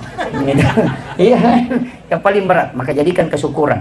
Tapi kuncinya kan sama. Tetap kali 10 kan. Manjabil hasanati falahu syu'ru amsalihha. Satu kebaikan dilipat gandakan menjadi 10. Berarti 5 waktu sholat itu menjadi 50 juga. Cuma tapi kenapa ini Nabi Musa minta Nabi kurang? Nabi kurang 9 kali kan? Akasirai rewa. Itu juga ada pesan, Pak. Nabi Musa itu kan ketika Nabi mau minta izin, apa yang dia bilang? Ahmad ruhullah. Muhammad Habibullah. Dia meletakkan tangannya itu di dada Rasulullah. Kemudian mengatakan Ahmad Ruhullah. Nabi Musa mengatakan, aku bisa melihat nurnya Allah di dalam nurmu Muhammad. Jadi sebenarnya Nabi Musa kepentingannya karena dia tidak pernah melihat Allah, tapi ketika Nabi Muhammad ketemu Allah, nur itu masih melekat di wajahnya Rasulullah, sehingga dia bisa menyaksikan keindahan nurnya Allah di dalam nurnya Muhammad. Makanya dia bilang Ahmad Ruhullah, Muhammad Habibullah. Engkau Muhammad betul-betul kekasih Allah. Karena kita ini semua nabi dikasih perintah, tidak ada yang bisa menawar kecuali kamu. Nabi Ibrahim dikasih perintah, dia tetap melakukan perintah itu, tidak pernah tawar. Nabi Musa faktulu ampusau, disuruh ketika taubat bunuh dirimu, tapi ternyata dia tidak bisa tawar itu. Tapi Rasulullah bisa menawar perintah sholat yang 50 menjadi 5 waktu. Makanya Nabi Musa mengatakan Muhammad Habibullah, kau betul-betul kekasih Allah. Karena kau dikasih keringanan. Bahkan seandainya kau masih kembali Muhammad, memang tidak ada perintah sama sekali. Karena tinggal 5 maninah karena mau Nabi Musa rewa po Muhammad. Makin Nabi tenataci jangan menre kurangi 5, ya kau menre kacapu nih. Dan karena habis kan, makanya Nabi tidak kembali. Dan setelah Nabi turun itu menangis. Saya dapat itu dalam satu risalah. Nabi menangis ketika Jibril mendatangi, dia mengatakan, aku rindu dengan sholat yang diberikan oleh Allah yang 50. Maka datanglah perintah untuk membaca zikir itu. Subhanallah 33, Alhamdulillah 33, Allahu Akbar 33. Kenapa 33? 17 rakaat sholat ditambah 33 itu 50. Jadi itu yang dipakai ulama kita dari dulu, sehingga zikir itu. Ada juga orang kan pernah assalamualaikum, assalamualaikum, langsung lupa masuk. Kami itu tolong mampir jamaah kau tuh Pak, mau lo saliwa memang di sandalan. Itu yang berat itu. Saya kira ini yang penting. Tapi apa hakikat sholat? Karena tidak ada kita ambil. Apa hakikat sholat? Saya kuncinya cuma satu Pak. Saya pesankan 4, jangan tinggalkan. Yang pertama istighfar, jangan tinggalkan istighfar. Yang kedua jangan tinggalkan sholawat. Karena 2 kalimat ini pasti sampai. Istighfar larinya ke Allah, tidak ada yang lain. Sholawat larinya ke Nabi Muhammad. Istighfar itu 3 isinya. Sholawat itu 3 isinya. Pertama, Allah memberikan rahmat 10 kali dengan sholawatnya. Sholawatnya malaikat permohonan ampun. Sholawatnya Rasul adalah syafaat. Makanya semua ibadah itu di pesantren itu Ustaz mestinya memang puasa sunnah itu menjadi puasa wajib. Kalau di pesantren Senin Kamis itu menjadi puasa wajib bagi santri. Kenapa? Guru itu juga Prof. Nasaruddin Umar bilang, bagi santri itu jangan ada sunnah, ada wajib. Semua diwajibkanlah. Kenapa? Karena sunnah ini sebenarnya adalah jalur syafaat. Makanya semua ibadah itu dibagi. Haji wajib, umrah sunnah, zakat wajib, sedekah sunnah, puasa wajib, ada puasa sunnah. Kemudian sholat wajib, ada sholat sunnah. Syahadat wajib, ada sholat sunnah. Kenapa ada sunnah, ada wajib? Karena satu-satunya Nabi yang punya jalur syafaat cuma Nabi Muhammad. Jalur syafaatnya itu melalui sholat sunnah, ibadah sunnah. Makanya kalau haji tidak bisa lolos, ada umrahnya. Kalau puasa wajib tidak bisa lolos, ada puasa sunnah. Jalur wajib itu jalur rahmat. Jalur sunnah itu jalur syafaat. Makanya yang disebut pahalanya itu sholat sunnah. Yang sholat fardu tidak disebut pahalanya, karena larinya ke rahmat. Rahmat itu tidak pakai nilai pahala, itu hak prerogatif Allah. Sedangkan syafaat itu disebut raka'atanil fajr khairum minad dunya wa ma fiha, kan di situ kuncinya. Ini yang penting saya sampaikan. Makanya jangan anggap sepele ibadah sunnah, lah sunnah aja tidak usah, tidak. Itu jalur syafaat. Kalau kau tidak bisa dapat jalur rahmat, masuk ke jalur syafaat. Karena Nabi punya otoritas. Nah, itu kuncinya. Jadi otoritasnya itu karena ibadah sunnah, bukan ibadah fardu. Jadi ibadah fardu itu urusan Allah dengan hambanya. Tapi ibadah sunnah urusannya Rasulullah dengan kita. Karena Allah kan bilang, dia bukan hambaku, tapi Nabi mengatakan dia umatku. Apa kata Allah? Masukkan dia dengan syafaat Muhammad. Ada itu nanti umat, dan Allah bilang tidak ada, bukan Nabi Muhammad bilang bukan umatku ini, tapi Allah bilang dia adalah hambaku Muhammad. Maka dia masuk surga karena rahmatku. Makanya 2 jalur aja. Makanya pegang ini. Sebesar apapun dosa tak yang hadir di sini, sebesar apapun dosa tak, tapi kalau Allah memandang kita dengan rahmatnya pasti masuk surga. Tapi sekecil apapun kesalahan kita, kalau Allah memandang dengan keadilannya pasti kita diadili. Makanya ada orang itu di pelapak kurma tusukkan giginya, batunya sudah makan daging unta, tapi di pelapak kurma diambil di kebunnya orang, baru dia tusuk giginya. 500 tahun tertunda masuk surga gara-gara di pelapak kurma itu. Magapai di kota tama pasai coba lasi, coba mana lasi nanti bagaimana, ya kan? Coba rambutan ikan rusuk bawang, ya itu kan itu ndak boleh. Hukum tasawuf itu tidak boleh. Di dalam tasawuf itu kalau kita mau coba barang, kita letakkan tangan begini. Tabe wadi gay coba ku wadi kita lengak coba. Jangan kau yang mengambilkan diri. Itu aturannya. Hukum di tepi kerupa mimah. Kau itu jadi masalah. Itu Bu ya. Kemudian wasiat saya ketiga, aja lalu tama seke abas sakit. Dermawan lah. Jangan sekali-kali kikir. Apa dia tahu tu gagah sih ngaran atau seke. Dia buru buku-buku dia apa aja napa tahu apa. Iya. Mati tahu seke engkau tahu teri. Dia gagah. Si kodean ini itu. Laba nih. Iya. Lawi malam atau mati tahu nang kaki buru na baca sana. Ni ganiro anu nabu. Seke patah itu betul na tuh. Buru buku-buku dia nampak aja narampe tahu. Aro ki pasenar. Nah itu tahu seke Pak Bude gaga. Nah mau tahu seke cecatoy. Iya. Tahu seke tu makna seke payan pada liwat dia lena. Kan begitu. Iya. Penutup upasan nih. Saya dapat ini kemarin Ustaz dari Rois Surya PCNU Sidrap itu bawakan kajian di acaranya Muslimat itu beberapa bulan yang lalu. Tapi itu hadis saya pernah baca dan ngaji ke ulama, cuma tidak berani. Tapi setelah lama kelamaan saya telusuri dan itu saya menganggap bahwa ini benar. Ini yang saya ingin modal terakhir saya kasih. Ternyata ada hadis Rasulullah mengatakan ada umatku nanti itu tidak dihisab. Jadi itu tidak dibawa kepada masyar. Jadi orang berjalan kepada masyar, dia dijemput oleh malaikat, dibawa ke ila rafiqil a'la. Itu hadis sahih. Jangankan mengatakan lewat di titian siratal mustaqim, tidak. Jadi dia tidak lewat di titian siratal mustaqim. Sampai ke masyar saja tidak, karena baru berjalan orang digiring ke masyar, dia sudah dijemput di jalan, dibawa ke ila rafiqil a'la kata Nabi. Allah tidak, malaikat tidak akan pernah tanyakan amalnya dan dia tidak akan berkumpul di masyar karena dia di tempat khusus. Siapa itu? Rasulullah mengatakan orang yang bersedekah yang tidak tahu siapa yang dia sedekahi dan yang disedekahi pun tidak tahu siapa yang mensedekahi. Iya. Jadi tahu masyidak ini sangi makadani kana sidakai, tahu isi dakai dia tahu ni sangi makadani ke sidakai. Di pesantren ini bisa dipakai Pak Bu. Tatalipungi banyus tasta maka daan ka ganana o kutu masikolos ta di na mampu kasi maka daan ka tapodangi aja na tapodanga asal na aja to tapi tanga tauna milau tulutok ka aja tapodangi rona na maka daya pawajarangi uang sekolahnya selama dia sekolah. Sekarang pas setengah 10 di jam saya. Iya. Begini, saya agak sedikit pelan, tapi tidak mengambil penjelasan secara fikihnya peristiwa Isra Mi'raj ini. Saya akan mencoba mengambil sedikit penjelasan ulama kita dalam kaitannya peristiwa Isra Mi'raj dengan pendekatan hikmah. Kalau fikih, saya kira kita sudah banyak mengetahui peristiwa itu, tapi saya mencoba mengambil sedikit dari sisi tasawufnya. Pertama,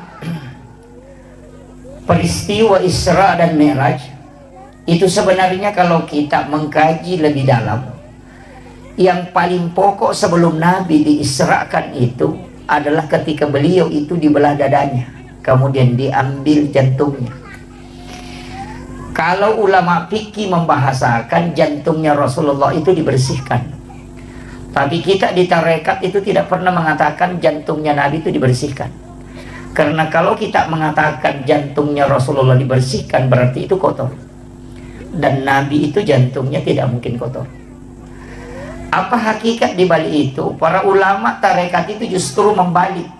Peristiwa itu dibalik. Bahwa bukan jantungnya Rasulullah yang dibersihkan.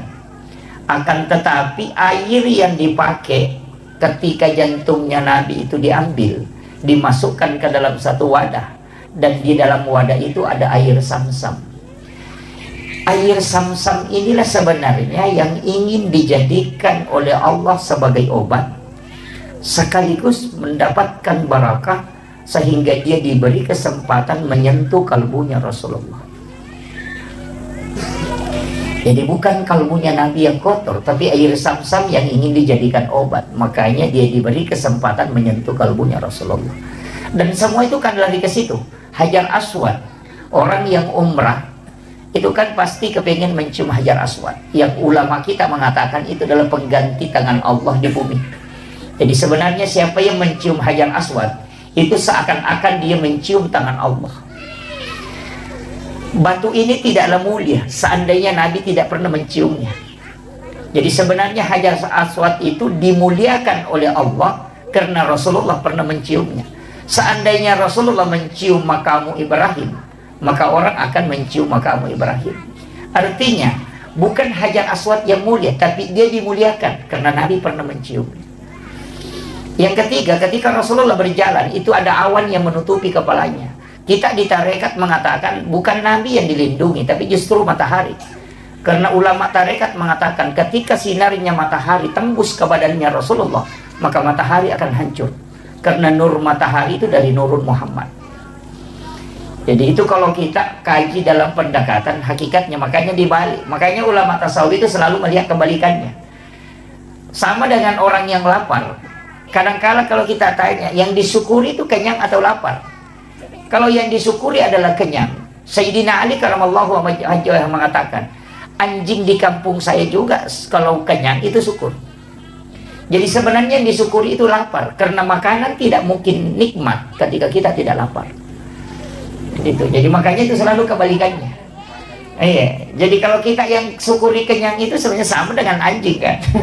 Tapi kalau kita mensyukuri lapar, kenapa di waktu kita berbuka puasa air putih itu sangat nikmat? Karena kita sangat haus. Jadi yang disyukuri itu sebenarnya adalah haus dan lapar. Karena kenikmatan akan lahir dari situ. Sama juga dengan perjuangan. Beratnya perjuangan itu sebenarnya itu yang harus disyukuri. Karena kenikmatan akan lahir dari situ. Ya, makanya tidak masalah Ustaz kalau berjuang di pondok ini, insyaallah. Bahkan ulama tarekat itu, makanya kalau kita ngaji tasawuf itu tidak ada bab kikir dalam bab tasawuf, itu tidak ada. Yang sering kita sebut itu dalam tasawuf itu tidak ada bab kikir, yang ada itu bab tamak. Jadi sebenarnya terseke kan dalam tasawuf itu tidak ada terseke. Jadi kau kata makan dalam maseke, terpulangi maka ternyata dalam maseke, kau mengalak milau. Ya kan? Makanya tamak itu yang disebut dalam tasawuf. Iya. Ngaji tasawuf itu tidak ada bab kikir, yang ada itu bab tamak. Makanya kalau ada orang bilang kikir, sebenarnya tidak kikir. Kau yang selalu minta, coba tidak minta, makanya dia tidak kikir. Makanya dalam agama itu rezeki itu dicukupkan dan dilebihkan, tidak ada yang kurang rezekinya. Itu kuncinya. Makanya ulama-ulama kita itu di dalam tasawuf selalu membalik, ya kan? Selalu melihat kebalikannya. Itu. Kemudian apa pesan? Karena kita kan bicara hikmah. Apa pesan kenapa jantungnya Rasulullah diambil? Itu pesan untuk kita semua, bahwa perjalanan menuju ke Allah satu aja kuncinya, kalbu. Kalau dia baik, maka semua akan baik. Tapi kalau dia kotor, maka semua akan rusak. Itu aja Pak kuncinya. Makanya Imam Nawawi ad-Dimashqi itu ketika menulis kitab Hadis Arba'in, hadis pertama yang dia letakkan itu kan innamal a'malu binniyat wa innamal likulli imri'in ma nawa. Karena apa bedanya sholat sunat taubat dengan sholat sunat hajat? Itu kan cuma niat, takbirnya sama, bacaannya sama, salamnya sama kan? Sama. Orang yang bersedekah karena lillahi ta'ala dengan ingin dipuja, itu kan sama saja pemberiannya. Tapi yang kuncinya kan di sini. Makanya perjalanan menuju Tuhan, bersihkan dulu ini. Kalau ini sudah dapat koneksi dengan Allah, apapun belakangannya itu tidak masalah. Nah, makanya kuncinya di sini. Makanya orang tua kita itu bikin rumah, itu istilahnya orang Bugis kali golegona, teras itu. Itu tempat menata kalbu sebelum jalan. Itu kuncinya. Dan sholat juga saya perhatikan begitu Pak. Sholat itu kan ada iftitah, Allahu Akbar kabira walhamdulillahi kabira. Kan di situ ada inni wajjahtu. Kan di situ, itu kunci tuh. Ya. Kemudian saya ambil yang lebih agak dalam sedikit. Nabi itu kan diperjalankan dari Masjidil Haram ke Masjidil Aqsa. Kenapa ayat menyebutnya cuma dua? Subhanalladzi asra bi 'abdihi lailan minal Masjidil Haram ilal Masjidil Aqsa. Padahal Nabi kan tidak ke situ. Masjidil Haram ke Madinah. Dari Madinah ke Bukit Tursina. Dari Bukit Tursina kemudian ke Baitul Lahmi. Dari Baitul Lahmi baru masuk ke Aqsa. Yang mestinya seandainya Rasulullah dari Masjidil Haram ke Masjidil Aqsa itu cuma butuh 1046 km perjalanan. Tapi karena Nabi dari Masjidil Haram ke Madinah disuruh sholat oleh malaikat Jibril, selesai salam baru bertanya, tempat apa ini Jibril? Onrong aja ya, makanya malaikat Jibril, nanti kau akan pindah ke sini Muhammad, kau akan berhijrah ke tempat ini. Nabi itu sudah tahu bahwa hijrah nanti saya akan ke sini. Setelah itu dibawa ke Gunung Sinai. Di situ disuruh sholat. Selesai salam baru bertanya, tempat apa ini Jibril? Malaikat Jibril mengatakan, disinilah Nabi Musa ketika ingin berbicara langsung dengan Allah. Kemudian setelah itu dibawa justru melewati Masjidil Aqsa. Itu 10,7 km ke sebelah selatan. Itu ada tempat namanya Bethlehem. Nabi disuruh sholat. Selesai salam baru bertanya, tempat apa ini? Dikasih tahu, disinilah Isa bin Maryam dilahirkan. Setelah itu baru kembali ke Masjidil Aqsa. Masuk di Aqsa, Nabi jadi imam. Dan yang menjadi makmum itu adalah seluruh Nabi dan Rasul. 24 Nabi dan Rasul yang telah wafat itu menjadi makmum. Dan itu isyarat bahwa Rasulullah adalah imamnya para Nabi dan Rasul. Tapi yang menjadi masalah, ketika ada penceramah mengatakan Isra Mi'raj itu adalah menerima perintah sholat. Padahal Nabi kan sudah sholat. Sudah sholat di Madinah, sudah sholat di Bukit Tursina, bahkan jadi imam di Masjidil Aqsa. Makanya kita di tarekat itu tidak pernah mengatakan Isra Mi'raj itu adalah perintah menerima sholat. Bukan. Isra Mi'raj itu tujuannya linuriyahu min ayatina. Itu disebutkan dalam ayat. Untuk memperlihatkan, bukan menceritakan. Tidak ada nabi yang langsung melihat semua peristiwa dalam surga dan neraka kecuali Rasulullah. Dan yang paling penting, tidak ada yang bisa melihat wajah Allah secara langsung kecuali Rasulullah. Makanya disebut linuriyahu min ayatina. Untuk memperlihatkan, bukan menceritakan. Cuma yang kenapa sholat dibicarakan? Karena ini hadiah. Karena sholat ini hadiahnya, bukan tujuannya, tapi itu hadiahnya. Makanya kalau ada orang dari umrah, pulang dari umrah, apa yang ditanyakan? Bukan ditanya di mana kau sholat, kau jalan kemana. Tidak, yang ditanyakan apa nak bawa? Cewek, kan begitu? Orang pulang haji tidak ditanya kau sholat apa di sana, tidak pernah. Yang ditanyakan apa nak bawa? Cewek, cilak, kan itu. Orang dari Malaysia datang ke Bulukumba, apa yang ditanya? Apa nak bawa? Milo. Orang Bulukumba ke Malaysia ditanya apa nak bawa? Baje. Itu kan dibanukan. Jadi yang ditanyakan itu oleh-olehnya, bukan tujuannya. Dan hampir semua perjalanan begitu. Ini, makanya kan ayat sebutkan. Nanti saya tidak bahas terlalu jauh ke situ. Nanti tidak selesai karena kita janjian 1 jam. Begini, kan di sini kuncinya. Tapi kenapa kalimat itu yang dipakai? Minal Masjidil Haram ilal Masjidil Aqsa. Ini kita sudah lama Isra Mi'raj. Dulu saya itu juga enggak ngerti sampai saya mengatakan dari masjid ke masjid. Tapi ketika dijelaskan dalam hakikat kenapa Allah menyebut itu, baru dia mengatakan bi abdihi, bukan bi rasulih, bukan juga bi Muhammadin. Seandainya ayat mengatakan subhanalladzi asra bi Muhammadin, berarti hanya nabi yang diperjalankan. Atau mengatakan subhanalladzi asra bi rasulin, berarti hanya rasul yang bisa diperjalankan. Tapi Allah mengatakan subhanalladzi asra bi abdihi, hamba. Dan kita semua yang ada di sini mesti melakukan perjalanan itu. Itu hakikatnya. Apa maknanya ini sebenarnya masjid ke masjid? Di dalam tarekat itu disebut begini.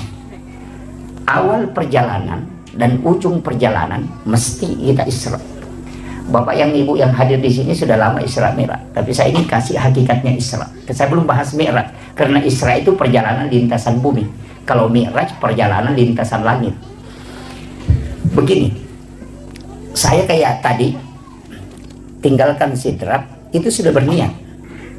Insya Allah saya akan sholat duhur itu di Bulukumba. Ketika saya di Sengkang tadi misalnya, atau di shopping, kecelakaan, Allah itu cuma tanya apa kepada malaikatnya ketika saya meninggal. Dia akan tanya, dia dari mana dan dia mau kemana. Dia mengatakan tadi dia melaksanakan sholat subuh di masjid ini dan menuju ke Bulukumba untuk sholat duhur di masjid ini.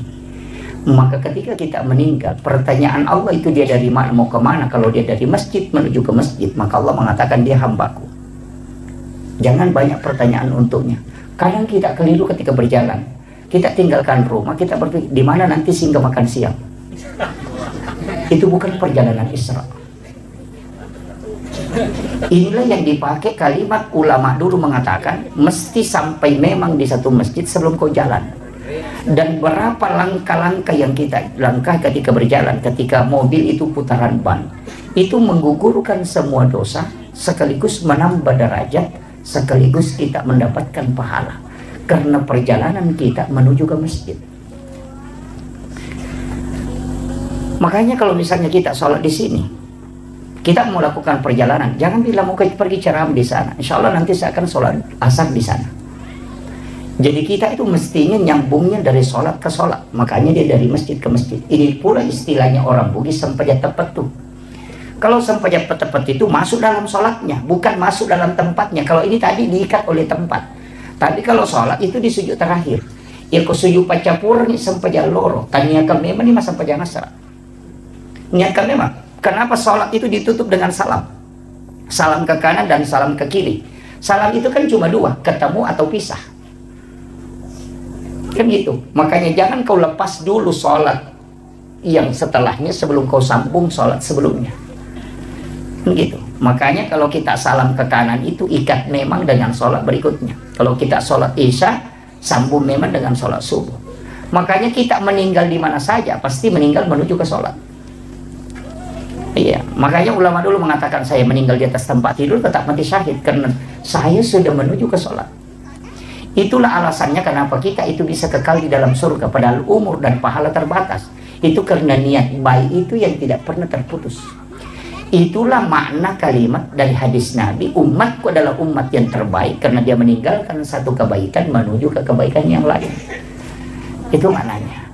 Fatalnya kita itu kan begitu. Kalau mau berangkat ke Makassar nanti singgah misalnya di Sigeri makan siang. Wah itu jadi masalah. Itu bukan Isra, tapi mestinya kita mengatakan insya Allah nanti. Makanya kenapa kita sebelum berangkat itu disuruh sholat sunnah musafir. Itu supaya dari sholat menuju ke sholat. Nah, perjalanan kita itu harus diikat dengan masjid ke masjid. Nah itu kuncinya. Jadi jangan pernah lepas. Makanya disebut itu Subhanalladzi asra bi 'abdihi lailan minal masjidil haram ilal masjidil aqsa. Padahal Nabi kan ke Madinah, ke Bukit Tursina. Artinya kau singgah di warung, kau singgah di sini makan jagung, itu tidak masalah. Karena ditanyakan ujungnya nanti dia mau kemana. Kan itu kuncinya. Kemudian pelajaran yang ketiga yang bisa kita petik. Kenapa Nabi singgah pergi ke Madinah? Kenapa Nabi dibawa ke Bukit Tursina? Dan kenapa dibawa ke Baitul Lahmi? Kenapa tidak langsung masuk ke Aqsa? Itu pesan. Bahwa di setiap tempat yang ada sejarah, itu pasti ada barakah di situ. Makanya itu saya kalau masuk kampung pasti tanyakan ulamanya di sini di mana, makam wali di mana. Iya, datang ke situ bertawassul. Tawassul itu bukan kuburiyun, bukan minta. Ya ini jangan. Cara tawassul yang paling aman itu walaupun ada beberapa versi. Cara tawassul yang paling aman datang doakan para ulama, para wali yang telah wafat di kuburannya. Setelah engkau doakan, balik doanya. Ya Rabb, berikan aku keberkahan, anak-anak dan keturunanku berikan keberkahan sebagaimana berkah yang engkau berikan kepada ulama ini. Itu yang paling gampang, paling aman itu. Makanya kenapa orang Bugis, orang Bulukumba juga begitu. Narekongka anak-anak Purabotti langsung lepas secara kubur. Begitu kan? Menikah hari ini, besok pagi langsung secara kubur. Kenapa? Sebelum engkau menyentuh istrimu. Itu udah kasih tahu. Sebelum engkau menyentuh istrimu, sebelum engkau berhubungan, datangi makamnya para ulama dan para wali, kau minta kepada Allah supaya diberikan berkah nanti keturunan dan anak-anakmu sebagaimana berkah yang diberikan kepada ulama itu. Supaya nanti ketika engkau berhubungan ada anakmu bisa mengambil barakahnya ulama. Begitu kuncinya. Sama aja kalau ada orang pindah rumah baru, kemudian kita lihat rumahnya cantik, apa yang bisa kita bilang? Mudah-mudahan anak-anakku bisa bikin rumah juga begini. Atau satu kata, itu sama. Ada orang beli mobil baru, apa kita bilang? Wih, cantiknya mobilnya si anu, mudah-mudahan saya bisa juga beli mobil seperti ini. Sama gitu. Tidak ada bedanya. Makanya di dalam Al-Quran itu kan jelas, dalam suratul Fatihah. Ihdinas siratal mustaqim. Siratal ladzina an'amta alaihim. Jalannya orang-orang yang diberi nikmat. Di situ bukan mengatakan siratal rasul, siratal nabi, siratal malaikat, tidak. Guru tak Kiai Haji As'ad Al-Bugisi. Semua muridnya itu jadi wali, yang pertama, yang kedua sampai ke yang ketiga. Kan jadi wali. Tidak mungkin beliau bukan wali.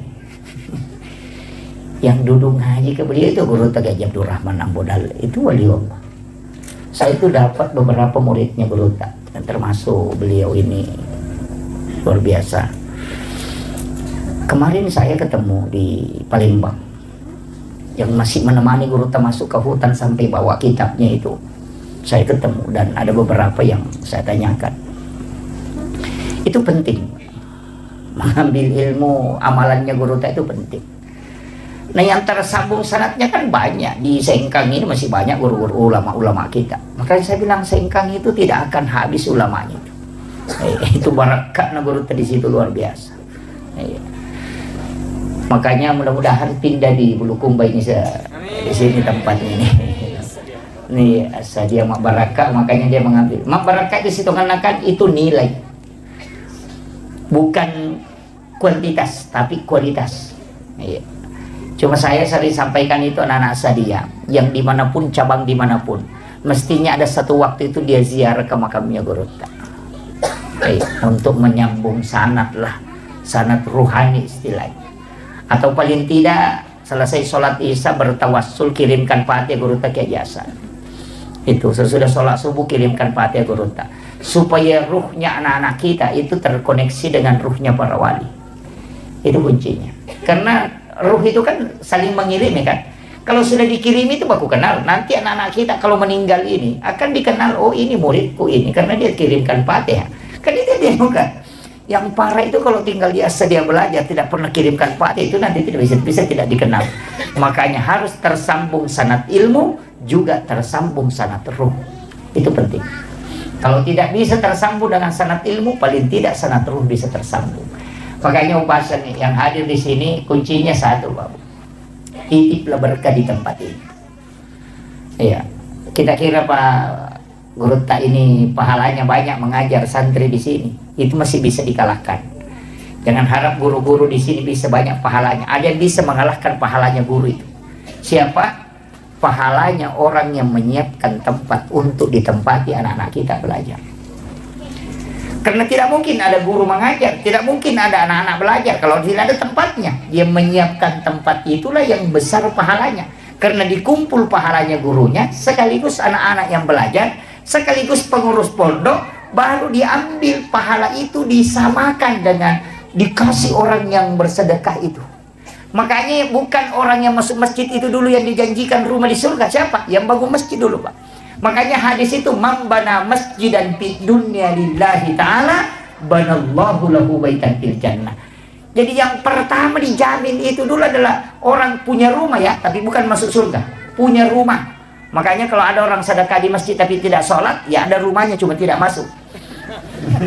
Kan gitu. Karena kalau mau masuk ya sholat. Itu kan kuncinya. Makanya saya wasiatkan mestinya kita bikinkan donatur. Iya. Donatur itu kita sama-sama, saya juga membangun pondok, tapi tidak ini karena saya selektif dalam pembangunan, tidak sembarang mengambil ini. Saya perhatikan betul. Ya. Jadi karena barakah itu juga memang agak susah, tidak mudah. Ya.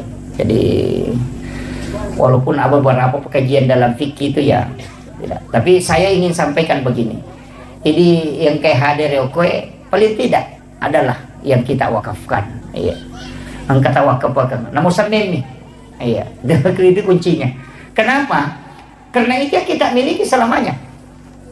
Harta yang kita makan itu jadi kotoran. Untung-untung kalau baca doa. Yang kedua, harta yang kita tinggalkan akan diperebutkan oleh anak menjadi harta warisan. Tapi harta yang kita sedekahkan itu yang dimiliki selamanya. Iya. Terus saya bilang, Pak Bu, coba hitung-hitung. Tersekamai maka dan ningerangi. Tidak. Ningerasani maka kau keluarga. Seandainya kita tahu bagaimana cepatnya orang melupakan kita ketika kita wafat, maka tidak ada pengaruh ucapan orang lain ke kita. Bikin netizen imaga sejak nana lupai kita otomatis. Dia kan? Hari ini mungkin dia menangis, besok akan berhenti. Kalau orang baik, mungkin 3 hari orang menangis, itu pun kalau ada. Anak-anak kita ya mungkin akan menangis. Istri juga begitu. Maka na puji ka lakaiku na puji sani makoko na sa batu mopi. Bahkan makoko lagi mendari memak bayi ini. Kan gitu. Apalagi kau mati kan. aja netanu bu, tuki lagi memang bayi nepalai ko mati. Saya kasih tahu, iya. Coba kerek matu, bisa kembali bu. Kalau tanya suami tak, kira-kira kalau saya meninggal pak, kita menikah lagi. Palingan jawabannya bilang, terumiri tak. Palingan itu jawabannya. Pasti itu. Ketika istri meninggal juga kan begitu, suami meninggal juga begitu. Wah dia mau tuh pasang status bapaknya sudah meninggal. Iya, terlalu cepat meninggalkan kita. Iya, tapi itu 1 bulan kemudian akan hilang. Iya. Ada pengganti. Makanya harta yang kita miliki mesti angkaya punai. Makanya disebutkan dunia masaratul akhirah. Iya linoe darah. Kan gitu. Dunia ini kan kebunnya akhirat. Jadi sebenarnya siapa yang menyimpan hartanya di dunia itu sama dengan orang yang menyimpan isi hartanya itu hanya di kebun. Takiri lo kebolata. Rumah kita itu di akhirat, bukan di dunia. Makanya kalau ada yang bikin rumah di dunia, itu sebenarnya bukan tanya bola solimonri, bola darat nih. Syarat namo 10 tingkah bola tetap bola darat nih itu. Karena dunia ini adalah kebun. Kalau mau dapat rumah abadi, kirim ke akhirat. Makanya sedekah ke masjid itu disebut dibangunkan istana di dalam surga. Pas sedekah itu sedekah. Usahakan menangkah. Bikinkan kaleng Ustaz, kaleng koin NU. Bikinkan kaleng, bagikan ke orang tua santri. Itu kaleng koin yang bisa dicabut-cabut di bawahnya. Jadi dia isi 10.000. Bayangkan, saya kasih tahu Ustaz. Bayangkan kalau 1.000 kaleng kita bagikan, isinya 10.000, itu sudah 10 juta per bulan. 10.000 saja isinya. Kalau 1.000 kaleng berarti itu sudah 10 juta. Kalau 100.000 berarti itu 100 juta. Kalau 1.000 kaleng kan? Pikir aja tuh. Nah tidak mungkin ada orang tua santri 10.000 yang isikan nih. Dijemput saja setiap bulan. Iya, koin NU sidap kan begitu Ustaz, jalan. Dan yang masuk itu kalau totalnya itu sekitar, kalau dikasih sebelum dikasih keluar, mungkin sekitar 50-an juta lebih. Setiap bulan. Itu ada uang 1.000, ada uang 2.000, ada uang receh. Kalau pulang dari belanja ada uang 1.000, masukkan ke situ. Dan itu yang dimasukkan ke pondok. Bayangkan kalau 1.000 kalian, apalagi kalau kita 2.000 kalian, nah 100.000 isinya. Pesantren dapat sumbangan dana itu 200.000, 200 juta per bulan. Itu aja Pak. Nggak usah repot banyak cari ini cari. Itu aja. Langkah konkret yang paling sederhana itu. Iya. Masa orang tua tidak bisa menyisihkan 10.000, apalagi kalau 100.000. Ya kan gitu. Itu kaleng, itu beli aja di Jakarta itu. Banyak pesan di Shopee itu. Itu kaleng 1 kali dipakai seumur hidup itu, karena ada di bawah lubangnya itu ditarik baru diambil isinya baru ditutup. Tapi satu kuncinya, jangan kasih nama, pakai nomor saja supaya orang tidak merasa terganggu dengan sedekahnya. Iya, begitu. Di Indonesia itu hanya 400-an kayaknya kaleng yang jalan, itu sudah tembus hampir 50 juta per bulan. Makanya kalau kita anukan, itu saya bilang 10.000 saja per 1 kaleng. Kalau 1.000 kaleng kan 10 juta. Itu kan, itu bisa menggaji guru-guru di sini. Itu. Jadi makanya kalau kita tidak bisa membangun pondok dan tidak bisa juga membantu dengan banyak, paling tidak itu yang kita lakukan. Iya. Nama siril lisari sisa berupiah isa nilala kusiulang. Yang penting dijemput setiap bulan. Bikinkan grup, ada satu yang menjemput khusus. Iya. Semua orang tua santri, kamu gampang. Orang tua santri dikasih, nanti ada keluarganya kasih lagi. Itu penting. Jadi ini penting saya wasiatkan untuk, tapi saya di pondok tidak pakai itu Ustaz, cuma di NU. Karena saya tidak mau dana NU terganggu dengan mengatakan ini pimpinan pondok baru beralih lagi ke NU, saya tidak mau. Biarkanlah NU yang saya mengambil barakahnya aja. Itu kuncinya. Dan saya dapat ilmu dari beberapa kiai tentang pondok Ustaz. Salah satu yang saya rasakan betul itu dan sangat kuat itu adalah salawat Jibril. Saya itu dikasih tahu, siapa yang membaca salawat Jibril 1.000 kali dalam sehari, nanti malam Jumat sholat sunnah hajat baru baca 1.000 baru berdoa, itu sangat mudah dikabulkan. Dan betul, saya rasakan betul. Jadi saya ingat itu ketika ada tanah yang saya mau beli mahal sekali tapi dia tidak mau jual, bacakan salawat Jibril itu bisa dia wakafkan tanpa dibeli. 9 hari saya bacakan selawat Jibril itu. Saya katakan ini betul-betul pondok pesantren ada beberapa di Jawa itu saya tidak usah sebut. Itu pimpinannya kasih tahu saya, pesantren sebesar ini Ustaz itu modalnya hanya selawat Jibril. Itu pesan beliau. Makanya ibu-ibu saya kasih tahu, kalau bangun rumah, nah rumah itu tidak mau jalan-jalan pembangunannya, baca amalkan itu 1000 kali dalam sehari semalam. Tapi jangan pakai berdoa. Nanti khusus malam Jumat baru dipakai berdoa. Jadi malam Sabtu hanya dibaca, malam Ahad, malam Senin, malam Selasa, malam Rabu, malam Kamis hanya dibaca sampai 1000. Tapi nanti malam Jumat kita sholat sunnah hajat, baru baca 1000, baru berdoa. Insya Allah tembus itu. Itu kuncinya untuk sholawat Jibril. Pokoknya apa saja, ada sesuatu yang kita mau jual tidak mau laku, tapi jangan ingat barangnya. Jangan ingat. Jadi cukup minta kepada, ambil barakahnya Rasulullah. Salawat Jibril itu sallallahu ala Muhammad. Jadi itu aja. Cuma kita pakai biasa mukaddimah. Innallaha malaikatahu yusholluna 'alan nabi ya ayyuhalladzina amanu shollu 'alaihi wa sallimu taslima. Baru kita baca 1000 kali. Paling tidak 1 kali duduk aja. Karena salawat Jibril itu 1 kali duduk, kalau 1000 itu hanya 12 menit. 12 menit itu.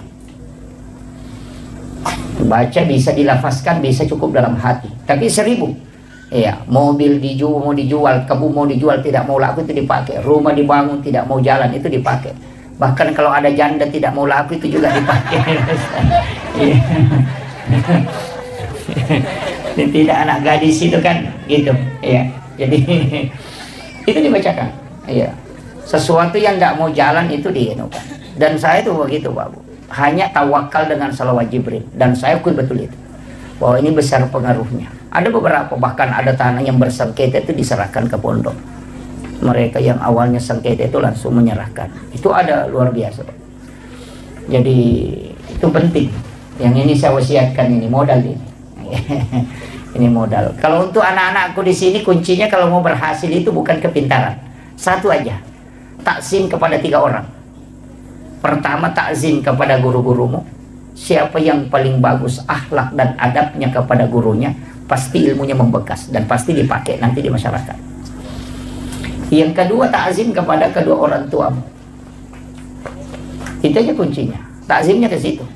Karena kalau kau orang tua itu yang membuka pintu langit. Jalur ilmu itu kan makanya disebut semua itu nur. Makanya kita dalam tarekat itu kan Al-Quran huwa nur, nuru Muhammad, Allahu nurus samawati wal ardi masalun nur, al-wudu'u nur, as-salatu nur, az-zikru nur, as-salawatu nur. Itu kan semua cahaya. Al-ilmu nur. Makanya itu ya mau diserap. Gabungkan semua. Makanya orang yang ada wudunya kemudian belajar itu pasti ilmunya dipakai nanti. Tapi kalau belajar dan tidak ada wudunya, coba perhatikan, susah dipakai ilmunya. Makanya biasa ada anak-anak itu di pesantren cerdas, tapi ketika keluar tidak dipakai ilmunya. Tapi ada juga anak-anak kalau dilihat, tidak ada modelnya, tidak tahu mau jadi apa nanti, tapi setelah keluar ternyata jadi orang hebat.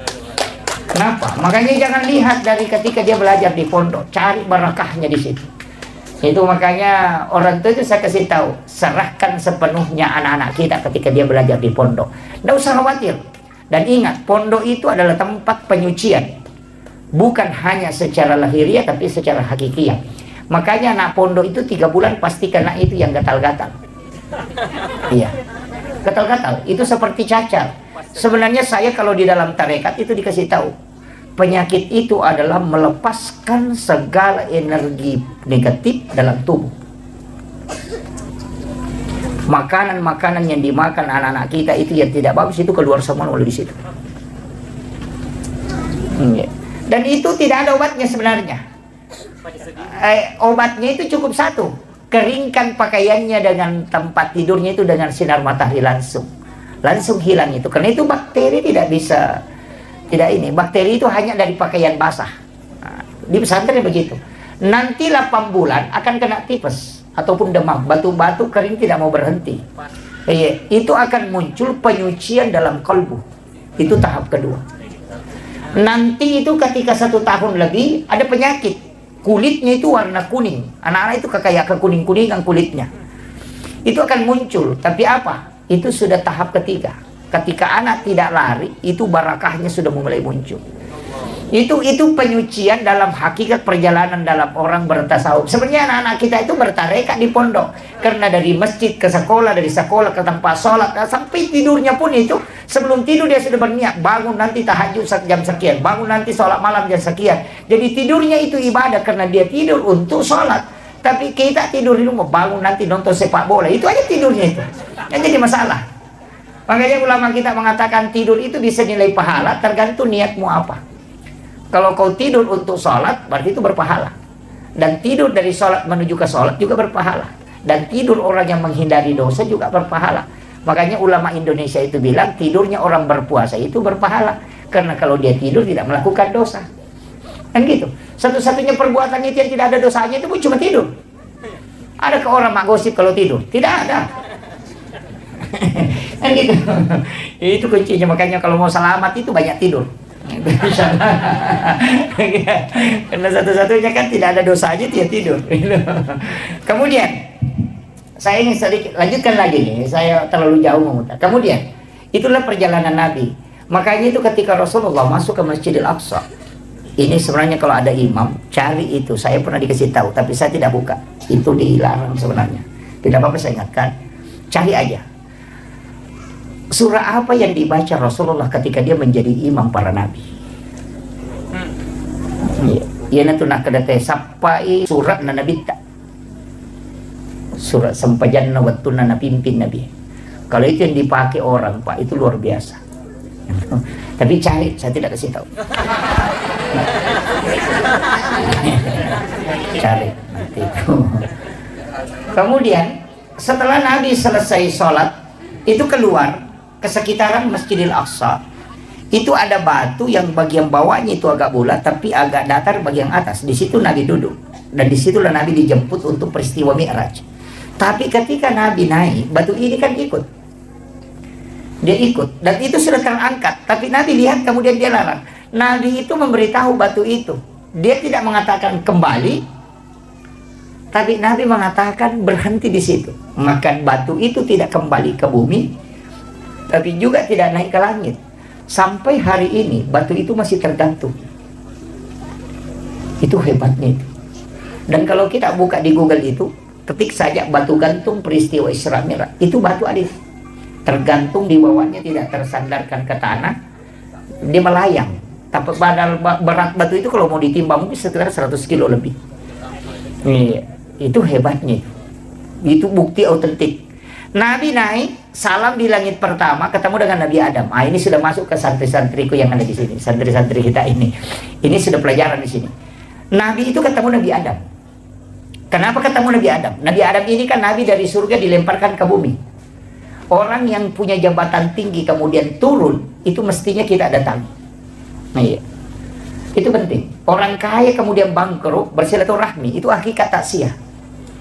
Jadi bukan hanya orang meninggal itu yang ditakziahi, tidak. Kalau ada bupati jadi rakyat biasa, datang silaturahmi. Jangan tinggalkan, karena itu hatinya gundah gulana. Ada kepala dinas jadi guru biasa, silaturahmi dengan dia.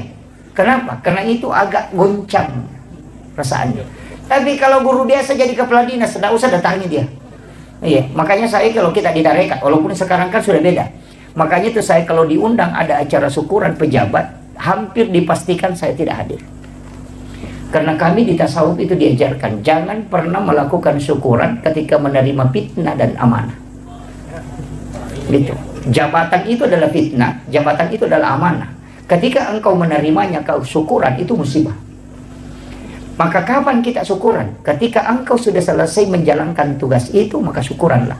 Jadi bupati itu mestinya nanti syukuran kalau selesai jabatannya jadi bupati.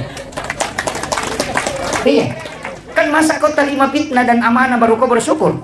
Kan mestinya terbalik. Ketika engkau selesai menjalankan amanah, baru kau bersyukur. Maka syukuran dilakukan setelah selesai jabatan, bukan pada saat menerima.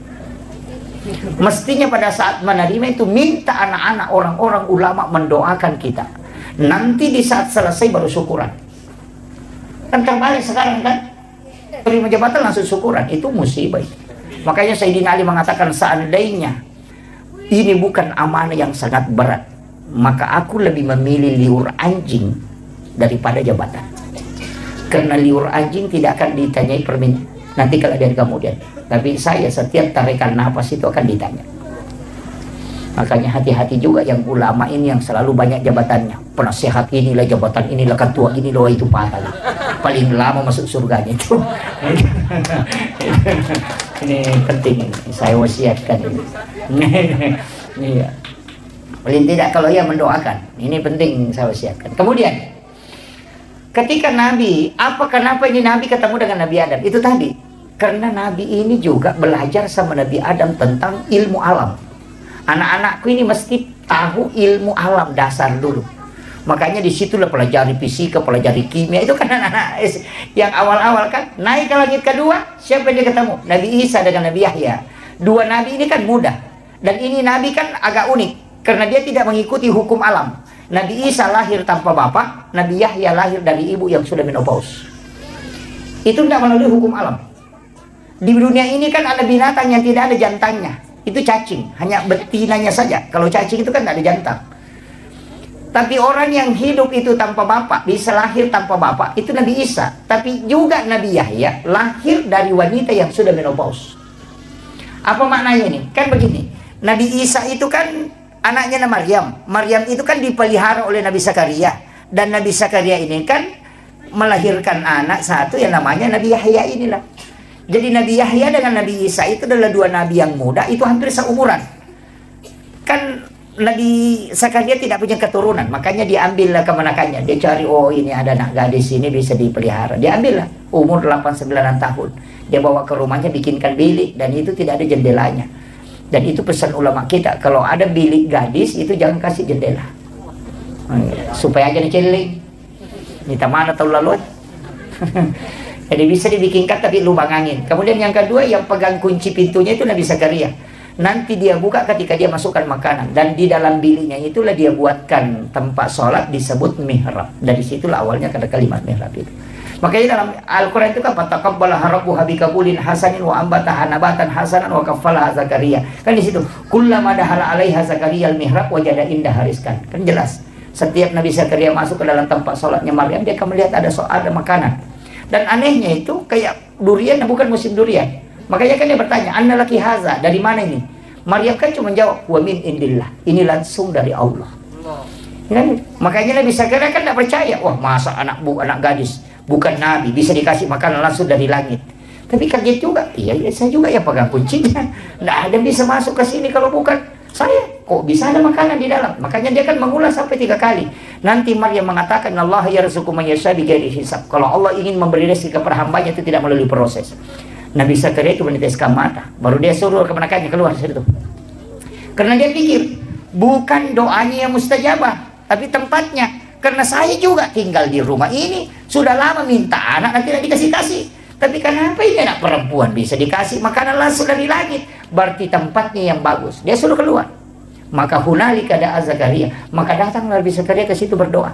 Wa huwa qa'imun yusalli fil mihrab. Sementara dia berdiri sholat di dalam mihrabnya, apa yang dia minta? Rabbi habli min ladunka dzurriyyatan thayyibatan innaka sami'ud du'a. Langsung dijawab itu. Fanadathul malaikatu wa qa'imun yusalli fil mihrab. Allah yubassiruka bi Yahya. Inilah yang dipakai Guru Taqi Jadul Rahman Ambo Dalek. Sehingga kamarnya itu dibagi 2. Setengah dia tempati sholat, setengah dia tempati untuk keluarganya. Tapi ketika ada santrinya mau pulang dan tidak ada transport, itu masuk minta sama Pak Kiai. Pak Kiai, saya mau pulang tapi tidak ada uang. Masuklah ke di situ, nah. Siapa tahu ada. Setiap dia masukkan tangannya di bawah sajadahnya Guru Taqi itu selalu dapat uang. Dari mana itu? Wa min indillah. Ki Haji Maimun Subairi juga begitu. Ini ayat Pak, bukan hadis. Seandainya hadis masih bisa diperdebatkan. Makanya pimpinan pondok itu mestinya punya. Mestinya punya. Tapi jangan tujuannya bikin mihrab itu hanya cari uang. Jangan. Iya. Dan di dalam mihrab lah diminta sesuatu, bisa melahirkan sudah menopause, dan bisa dia lahir tanpa bapak. Artinya apa? Ketika semua manusia mengatakan mustahil, itu tidak mustahil bagi Allah. Itu mihrab kan di dalam kamar. Kalau kita di tarekat diajarkan, beli kain kafan 1, kemudian simpan di bagian bawahnya, jangan bergerak. Tutupi pakai tirai, di bagian atasnya itu baru dikasih sajadah. nanti bikin wasiat, kalau saya meninggal ambil kain kafan itu yang kau bungkuskan. Kalau orang mengambil kain kafan dari mihrab itu, para ulama tarekat mengatakan biar sampai 100 tahun kain kafan itu tidak akan hancur, tanah tidak akan memakan itu. Iya, itu berkahnya mihrab. Sebenarnya mihrab itu kan 2 anak tangga itu. 2 anak tangga, makanya dari situlah kenapa sajadah imam itu 2 lapis. Lapisan bawahnya ada amblak, kemudian dikasih sajadah di atasnya, karena mihrabnya Maryam itu 2 anak tangga. Situ kuncinya. Itu yang makanya dipakai para ulama kita dari dulu. Guru tak gitu. Guru tak kayak Abdul Rahman Abu Dalil. Sampai yang pengawalnya Guru tak ini kemarin yang saya ketemu di Palembang, dia bilang, Guru tak itu pernah saya lihat langsung itu uang terikat itu dibawa bantal yang dia tempati baring itu. Jadi saya bilang, dari mana itu? Dia bilang, tidak, Guru tak memang ada doanya itu. Jadi itu karena mihrab itu. Jadi tidak sembarang. Sama aja kalau ibu-ibu yang di sini punya penyakit, dokternya sudah angkat tangan, jangan menyerah. Nah, dokter itu kan mengobati, bukan menyembuhkan. Iya, coba cari apakah ada dokter di pamflet dokter di seluruh Indonesia dia tulis menyembuhkan penyakit kanker. Tidak ada. Yang dia tulis itu mengobati penyakit kanker. Iya, menyembuhkan tidak ada. Kalimat menyembuhkan itu urusan Allah, kalimat mengobati itu urusan manusia. Makanya kalau pergi berobat, jangan berharap sembuh dari dokternya. Makanya kasih tahu, dok, saya sakit, minta diobati. Baru setelah itu minta kepada Allah supaya disembuhkan. Kita keliru, minta sama dokternya supaya kita sembuh dari penyakit. Tak balik, tidak sembuh itu.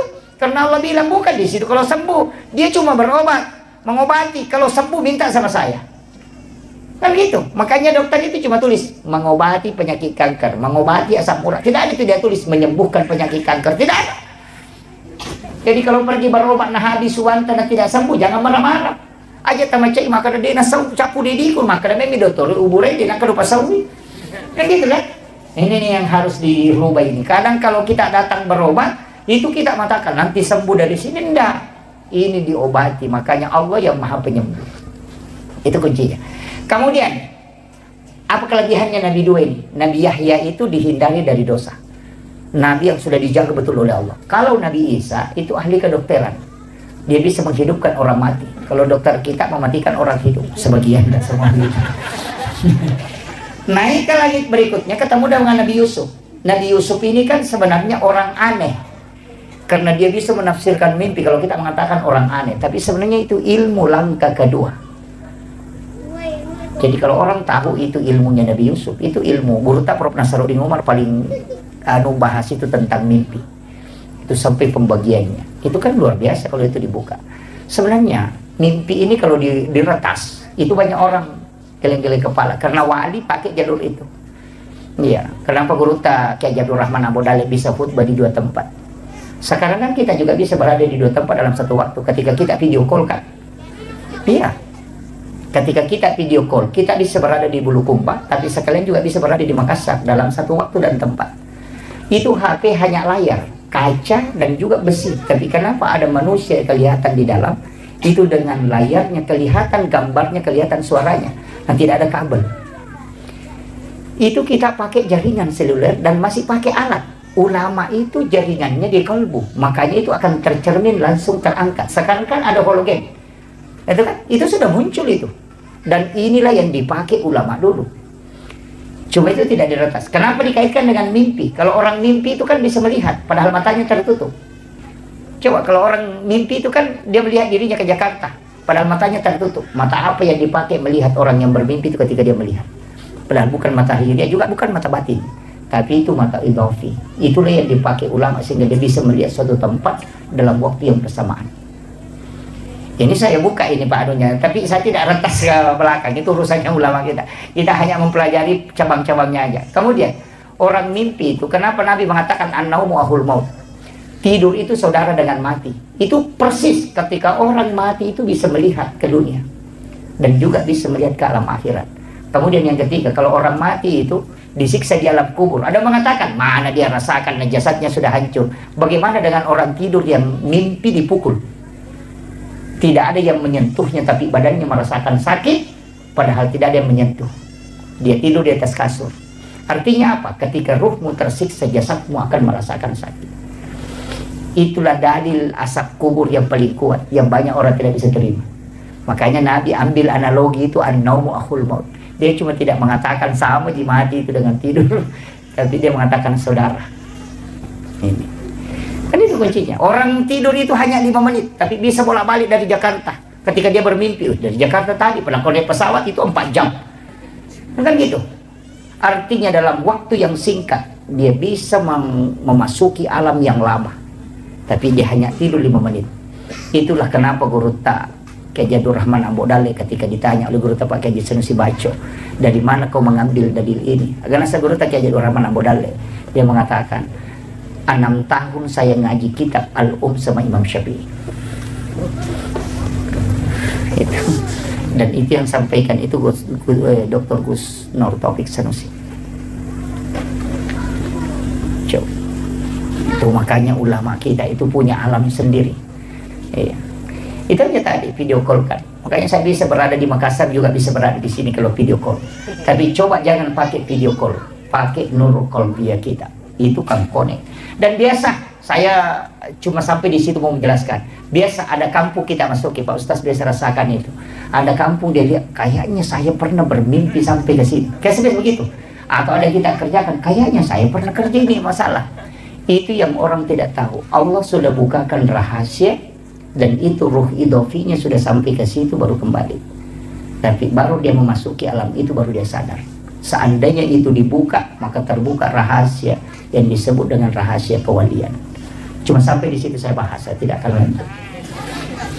Itu ulama-ulama kita dulu pakai itu. Kemudian ketemu Nabi Yusuf tadi ini kan, Nabi Yusuf itu bendahara negara, Pak, itu menteri keuangan. Cuma Nabi Yusuf itu enaknya karena dia ditarungku jolo. Masuk pula tarungkunya menjadi bendahara negara, menjadi menteri keuangan. Yuk video ke Indonesia, Pak aja pi menteri napi terungku. Terbalik kan? Jadi itahan jolo napa manci menteri. Ini manci menteri jolo napi tahang. Itu kan anunya. Kemudian Nabi Yusuf ini kan sebenarnya ahli ekonomi. Makanya Nabi Rasulullah itu belajar bagaimana mengelola keuangan negara itu sama Nabi Yusuf. Naik ke atas ketemu Nabi Idris, Nabi yang bisa membaca ilmu dari sayap malaikat dan dia menguasai 72 bahasa. Makanya disebut Nabi peletak dasar tulis menulis dan juga arsitektur modern itu Nabi Idris.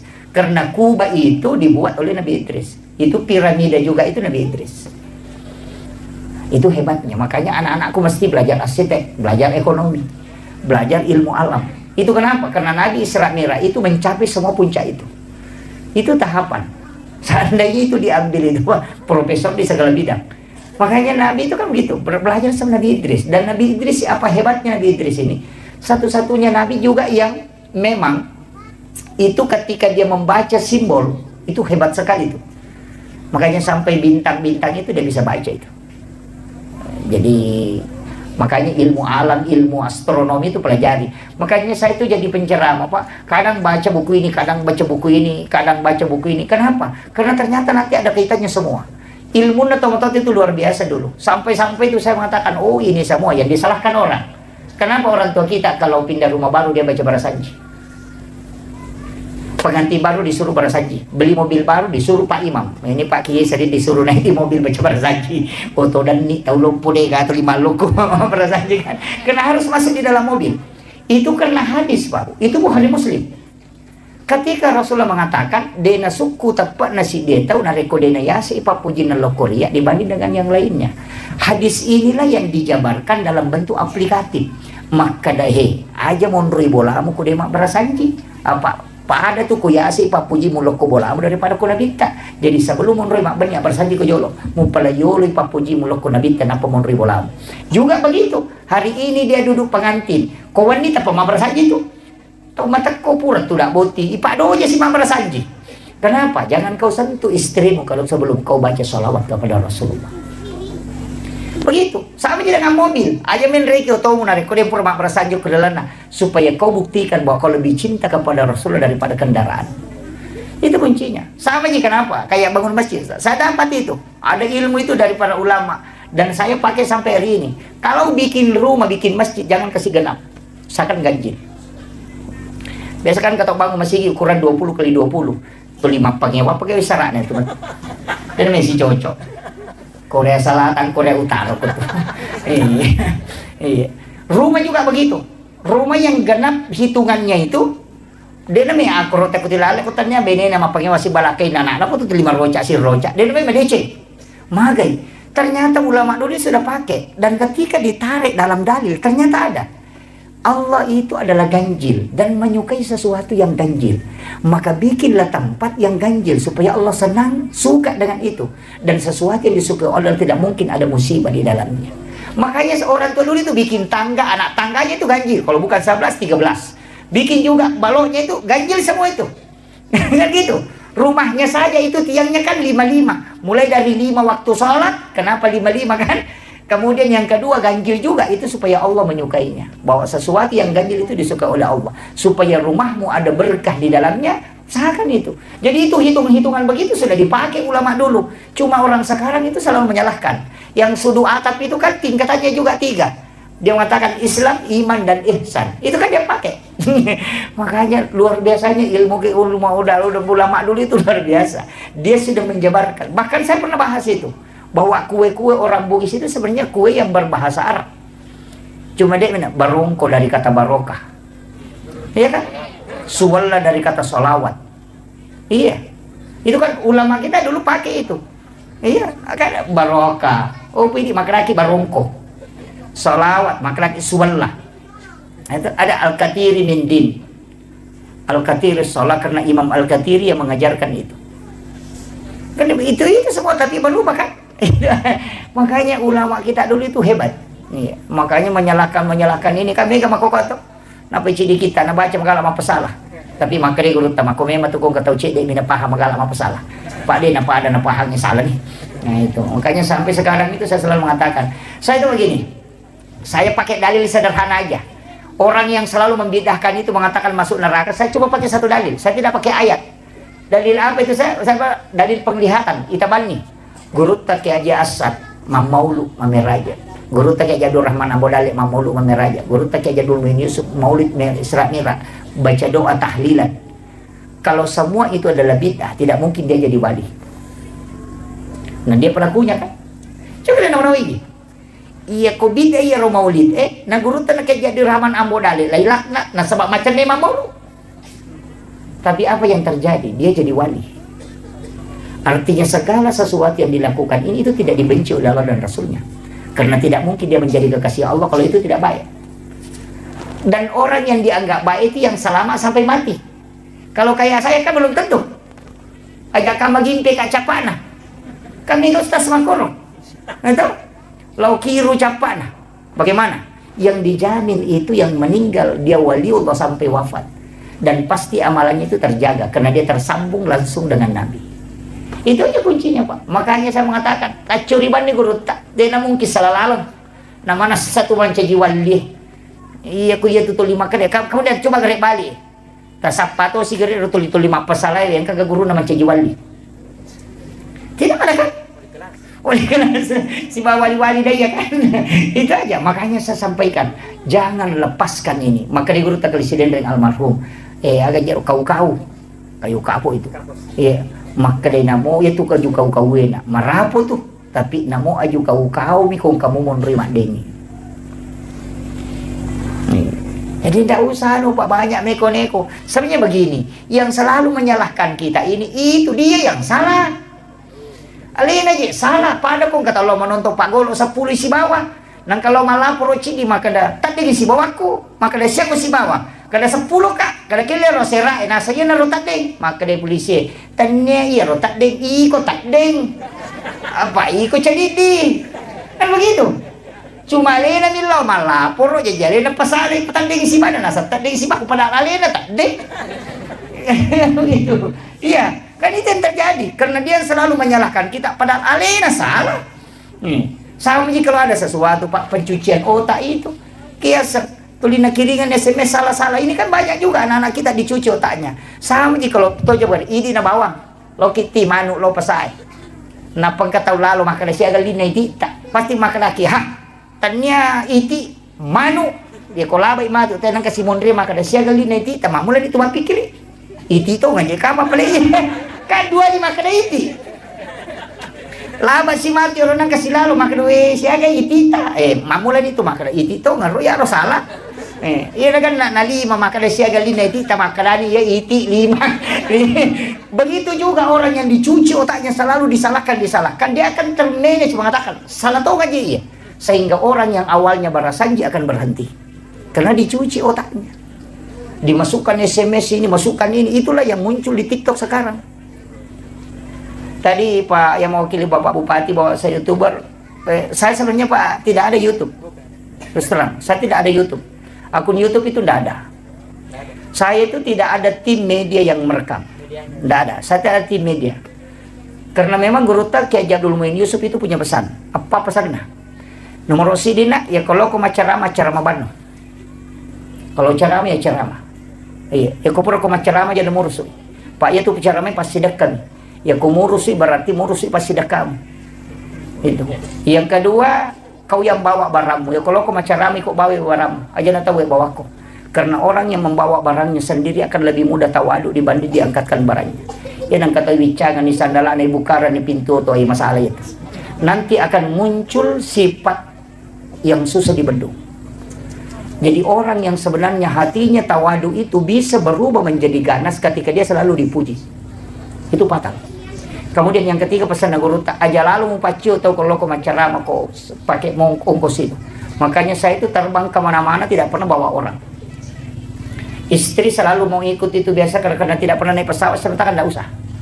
Kita akan menikah ini karena jodoh dan jodoh itu tidak kemana-mana, makanya kau tidak usah kemana-mana. Itu ya. Itu alasannya Pak Ustaz ya. Iya. Iya. Jadi saya itu tidak pernah bawa. Kenapa? Guru Tak bilang begini. Nah, iya kalau konoli ko tema ceramah nama pesawat ko. Nah telu ko si bajo, katelu nong ko so kita ci di lima dakwah. Iya ko di masigi na pakai nak mulai ke pertanggungjawabkan ke Allah na Allah Ta'ala. Itu yang berat. Jadi saya itu tidak pernah bawa orang. Setiap jalan itu sendiri. Saya mengatakan, enggak. Rasulullah, malaikat, dan Allah selalu bersama kita. Itu aja kuncinya. Kemudian pesan Guru Tak aja lalu mau bicara amplop.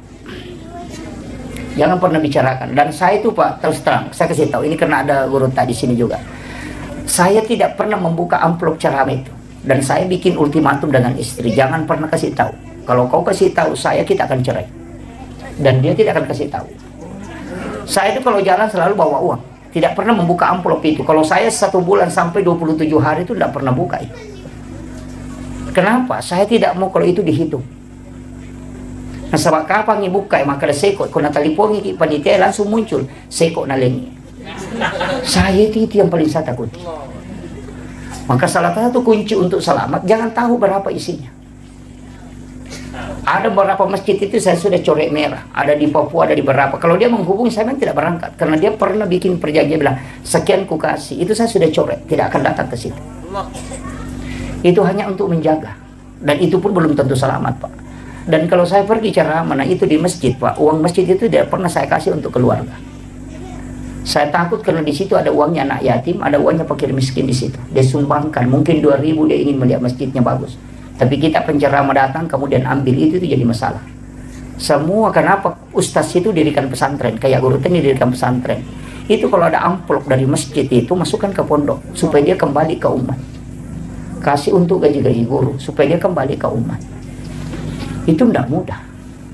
Jangan anggap dakwah. Saya sudah mau berhenti itu berdakwah sudah beberapa kali. Hanya untuk takutnya. Tapi ada beberapa ulama kita mengatakan tidak, terus manage saja supaya bisa terselamatkan.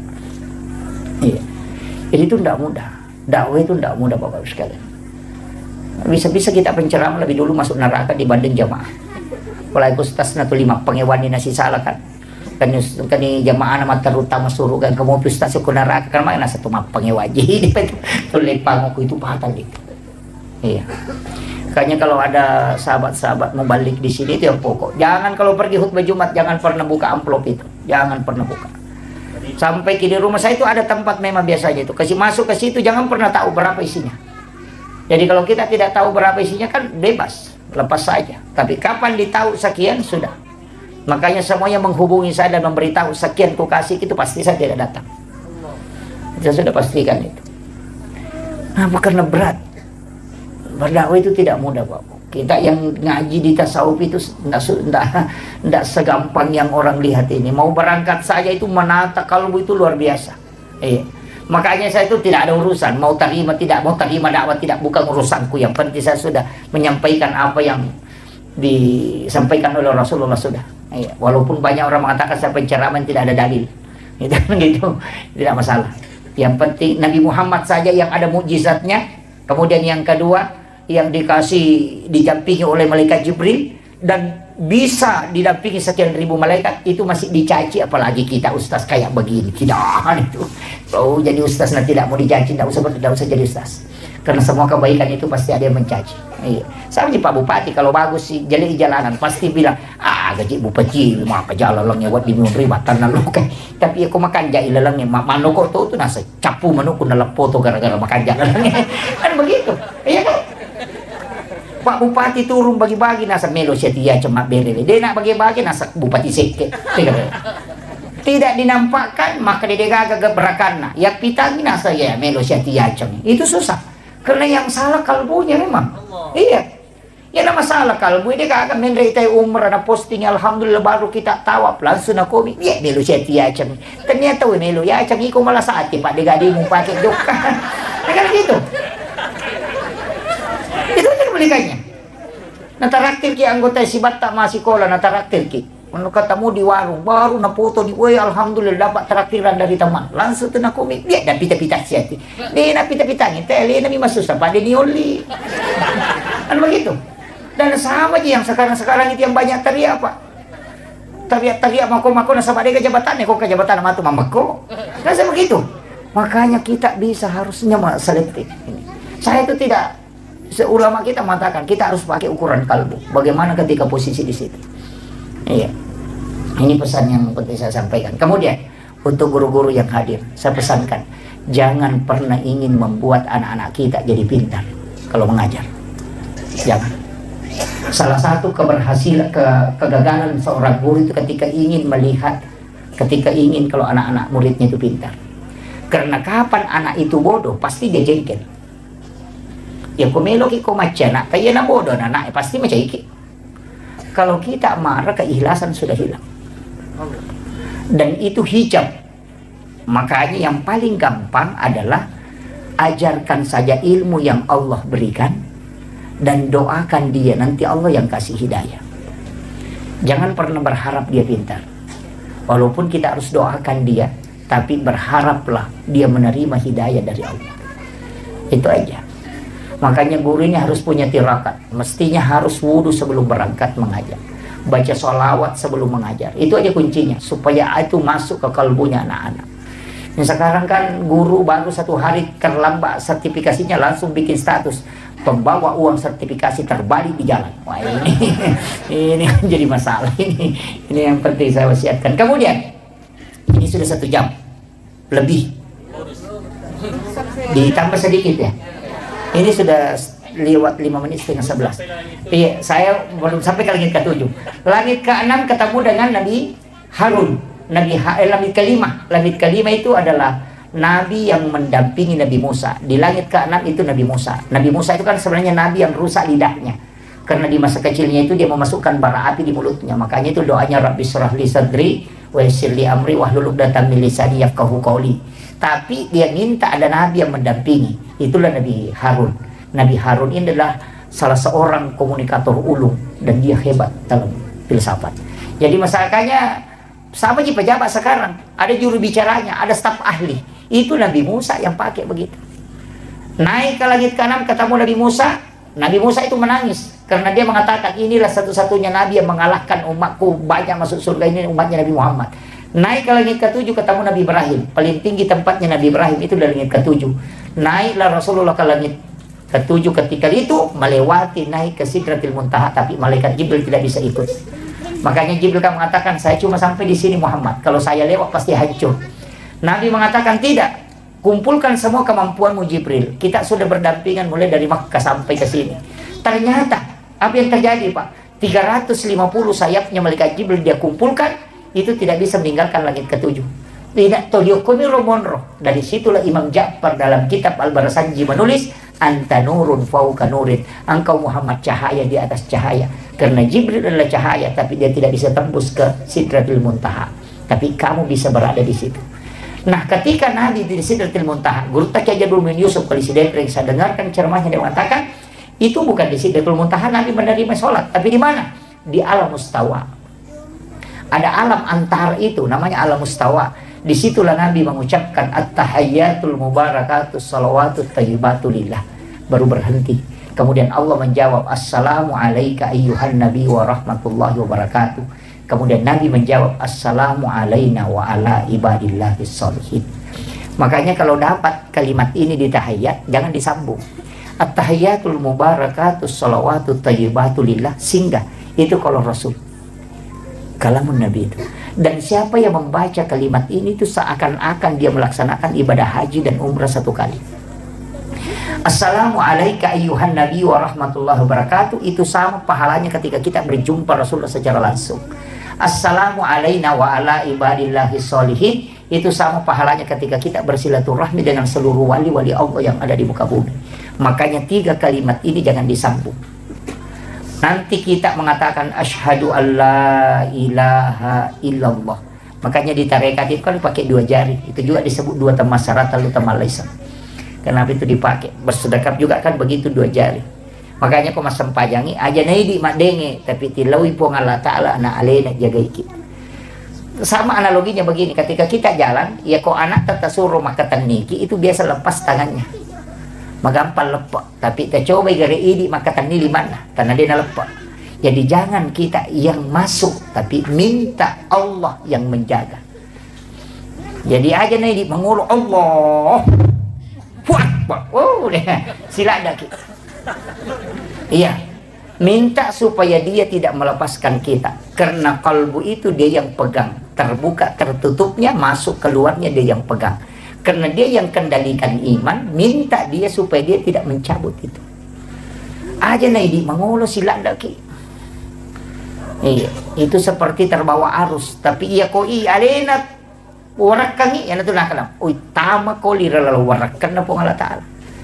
Tapi kuncinya kan ada 2. Anta abudallah ka'annaka tarahu. Kalau tidak bisa, fa innahu yaraka. Kan 2 aja kuncinya kalau salat. Anta abudallah ka'annaka tarahu, sampai pun pada komite. Itulah yang naik as-salatu mirajul mu'minin. Tapi fa illam takun tarahu, kalau tidak bisa, fa innahu yaraka. Yakin ko saja bahwa dia melihat aku. Kayak ada CCTV. Makanya tidak usah naik, cukup di bawah. Dalilnya ada, wa huwa ma'akum aina ma kuntum. Dia selalu bersamamu dimanapun engkau berada. Wa kan wallahu aqrabu min hablil warid. Itu tidak usah naik Allah. Ku akbar, silakan. Cukup di bawah. Kan gitu kan? Ada yang biasa begitu Bu ya? Serius sekali. Allah. Tapi tidak masalah kalau itu yang dipakai untuk koneksi. Tapi kalau tidak bisa, cukup dibawa. Kita yakin bahwa Allah melihat kita. Ya Allah melihat kita ruku, Allah melihat kita sujud. Itu yang paling gampang. Tidak usah naik. Karena memang juga dalilnya ada, wa huwa ma'akum aina ma kuntum. Itu kan, itu kuncinya. Kalau yang naik itu setengah hidup. Gitu. Allah sampai ke langit ke-7 baru tuh akbar. Nah, itu kan gitu. Itu agak berat ya. Kemudian Nabi kan itu naik ke alam mustawa. Disitulah dia melihat langsung Allah dengan wajah yang asli. Tidak ada nabi yang bisa melihat itu. Nabi Musa hanya mendengarkan kalamnya. Makanya disebut linuriyahu min ayatina, untuk memperlihatkan, bukan menceritakan. Tapi apakah Allah ada di situ? Oh tidak. Kita di saya NU, Ahlussunnah wal Jamaah Nahdliyah. Kita yang dari NU itu tidak pernah memahami Allah di situ. Karena kenapa? Wa huwal latiful khabir. Kalau kau tempatkan di situ berarti dia jadi makhluk. Jadi bagaimana memahami? Kalau saya bilang begini, saya naik di masjid Pondok Pesantren Asadiamah Barakah, baru naik ke menara. Di menara saya melihat bulan. Apakah bulan ada di menara? Tidak, itu masih jauh. Cuma posisi untuk melihat bulan itu harus di menara. Sama dengan Rasulullah, untuk melihat Allah itu posisinya di alam mustawa, tapi Allah bukan di situ, itu masih jauh. Itu cara memahaminya. Makanya kita di Ahlussunnah itu memahami, jangan bilang Allah itu turun sepertiga malam. Kan begitu Salafi sekarang. Allah itu turun di sepertiga malam. Saya bilang Allah paling sibuk, karena di Jakarta dulu turun dulu di Papua, kembali turun di Sulawesi Selatan, baru turun. Itu saja tugasnya putar-putar itu. Jadi bagaimana cara memahami? Itu bagikan balon, Pak. Balon ini cahayanya sampai ke lantai, tapi balonnya tidak turun. Yang turun itu adalah rahmat Allah, dan yang menangkap nur itu adalah kalbu. Maka orang yang waktu itu akan terkoneksi dengan rahmat Allah. Itulah dimaksud Allah turun di sepertiga malam. Ini nih yang kayak jadi masalah kan. Kayaknya ngaji itu penting, Pak. Ulama kita itu sudah bahas itu. Di Ahlussunnah, di Asadiah ini sudah pakai semua. Jangan sampai terkontaminasi pikiran Allah turun kemana-mana, itu jadi masalah. Sejak kapan Allah terikat oleh waktu itu? Tidak. Karena dia yang menciptakan itu. Sama jadi semesta pembicaraan. Itulah ulama-ulama kita dari dulu. Kemudian, ini nih hakikatnya. Ini karena waktu sudah lewat. Ini hakikatnya. Karena sholat yang dia terima kan 50. Nabi Ibrahim kan tanya begitu. Berapa yang dikasih ke Muhammad? Nabi bilang sholat. Seandainya bilang, apa yang kau lihat? Tapi memang ada dalam hadis qudsi itu. Saya baca. Ini penting kita tahu juga. Nabi itu mengatakan, saya dikasih 3 ilmu oleh Allah. Ilmu yang wajib saya sampaikan. Ada ilmu yang saya boleh menyampaikan, boleh tidak. Ada ilmu yang memang saya dilarang untuk menyampaikan. Jadi ilmu yang wajib disampaikan oleh Rasul itu adalah ilmu fikih, ilmu syariat. Ilmu yang boleh Nabi sampaikan, boleh tidak, itu ilmu hakikat. Sedangkan ilmu yang tidak boleh disampaikan oleh Rasul itu adalah ilmu sir ilahiyah.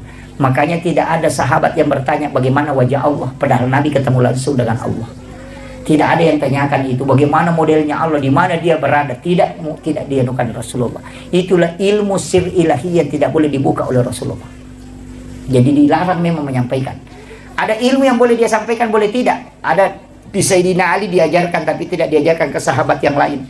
Ada yang diajarkan ke Ibnu Abbas, tapi tidak diajarkan ke sahabat yang lain. Ketika sahabat duduk, kemudian disuruh tinggal satu, Ibnu Abbas, jangan kau pulang dulu Ibnu Abbas. Nanti sahabat yang lain pulang, baru Nabi kasih doa. Dan doa itu disuruh baca dengan suratul Fatihah 1 nafas.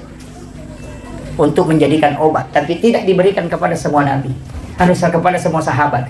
Jadi ada ilmu yang Nabi boleh memilih. Itulah ilmu hakikat. Tapi yang sir ilahi itu tidak dibuka Nabi. Makanya sebenarnya ada beberapa ilmu itu memang yang ulama kita dari dulu nukan. Kemudian turun ke langit ke-7 ke-6 ketemu Nabi Musa. Nabi Musa itulah yang menyuruh Nabi berbolak-balik, Pak. Karena dia mengatakan terlalu banyak Muhammad. Tapi saya mengatakan bersyukur kita untuk ada Nabi Musa. Seandainya tidak ada Nabi Musa, ada 50 waktu sholat. Karena Nabi sudah dikasih tahu, satu saja yang tidak dilakukan umatmu Muhammad pasti masuk neraka. Makanya yang 50 itu terlalu banyak. Makanya minta kurang. Dan Nabi betul minta kurang. Seandainya tidak ada Nabi Musa, Pak, yang 50 yang mau dikerjakan. Bukan imam yang saya pikirkan, muazzin. Dia pernah sempatu dan narewa sibang. Iya, yang paling berat. Maka jadikan kesyukuran. Tapi kuncinya kan sama. Tetap kali 10 kan. Manjabil hasanati falahu syarru amsalihha. Satu kebaikan dilipat gandakan menjadi 10. Berarti 5 waktu sholat itu menjadi 50 juga. Cuma tapi kenapa ini Nabi Musa minta Nabi kurang? Nabi kurang 9 kali kan? Akasirahi rewa. Itu juga ada pesan, Pak. Nabi Musa itu kan ketika Nabi mau minta izin, apa yang dia bilang? Ahmad Ruhullah, Muhammad Habibullah. Dia meletakkan tangannya itu di dada Rasulullah. Kemudian mengatakan Ahmad Ruhullah. Nabi Musa mengatakan, aku bisa melihat nurnya Allah di dalam nurmu Muhammad. Jadi sebenarnya Nabi Musa kepentingannya karena dia tidak pernah melihat Allah, tapi ketika Nabi Muhammad ketemu Allah, nur itu masih melekat di wajahnya Rasulullah, sehingga dia bisa menyaksikan keindahan nurnya Allah di dalam nurnya Muhammad. Makanya dia bilang Ahmad Ruhullah, Muhammad Habibullah. Engkau Muhammad betul-betul kekasih Allah. Karena kita ini semua Nabi dikasih perintah, tidak ada yang bisa menawar kecuali kamu.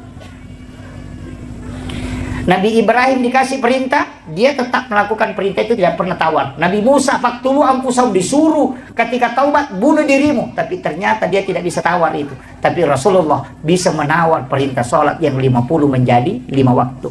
Makanya Nabi Musa mengatakan Muhammad Habibullah, kau betul-betul kekasih Allah. Karena kau dikasih keringanan. Bahkan seandainya kau masih kembali Muhammad, memang tidak ada perintah sama sekali. Karena tinggal 5 maninah karena mau Nabi Musa rewa po Muhammad. Makin Nabi tanda cijang amin kurangi 5 ya komen mereka capu nih. Dan karena habis kan, makanya Nabi tidak kembali. Dan setelah Nabi turun itu menangis. Saya dapat itu dalam satu risalah. Nabi menangis ketika Jibril mendatangi, dia mengatakan, aku rindu dengan sholat yang diberikan oleh Allah yang 50. Maka datanglah perintah untuk membaca zikir itu, subhanallah 33, Alhamdulillah 33, Allahu Akbar 33. Kenapa 33? 17 rakaat sholat ditambah 33 itu 50. Jadi itu yang dipakai ulama kita dari dulu, sehingga zikir itu. Ada juga orang kan pernah assalamualaikum, assalamualaikum, langsung lupa masuk. Kami itu tolong mager jamaah kau tuh Pak, mau lo saliwa memang di sandalan. Itu yang berat itu. Saya kira ini yang penting. Tapi apa hakikat sholat? Karena tidak ada kita ambil. Apa hakikat sholat? Saya kuncinya cuma satu Pak. Saya pesankan 4, jangan tinggalkan. Yang pertama istighfar, jangan tinggalkan istighfar. Yang kedua jangan tinggalkan salawat, karena 2 kalimat ini pasti sampai. Istighfar larinya ke Allah, tidak ada yang lain. Salawat larinya ke Nabi Muhammad. Istighfar itu 3 isinya.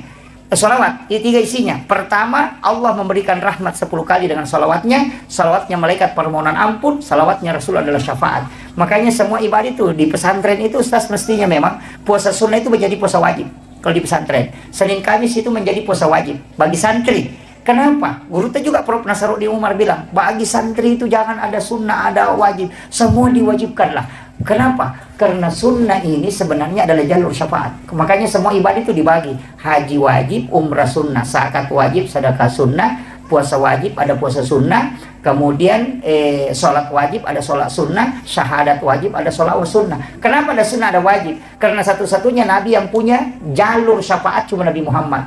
Jalur syafaatnya itu melalui sholat sunnah, ibadah sunnah. Makanya kalau haji tidak bisa lolos, ada umrahnya. Kalau puasa wajib tidak bisa lolos, ada puasa sunnah. Jalur wajib itu jalur rahmat. Jalur sunnah itu jalur syafaat. Makanya yang disebut pahalanya itu sholat sunnah.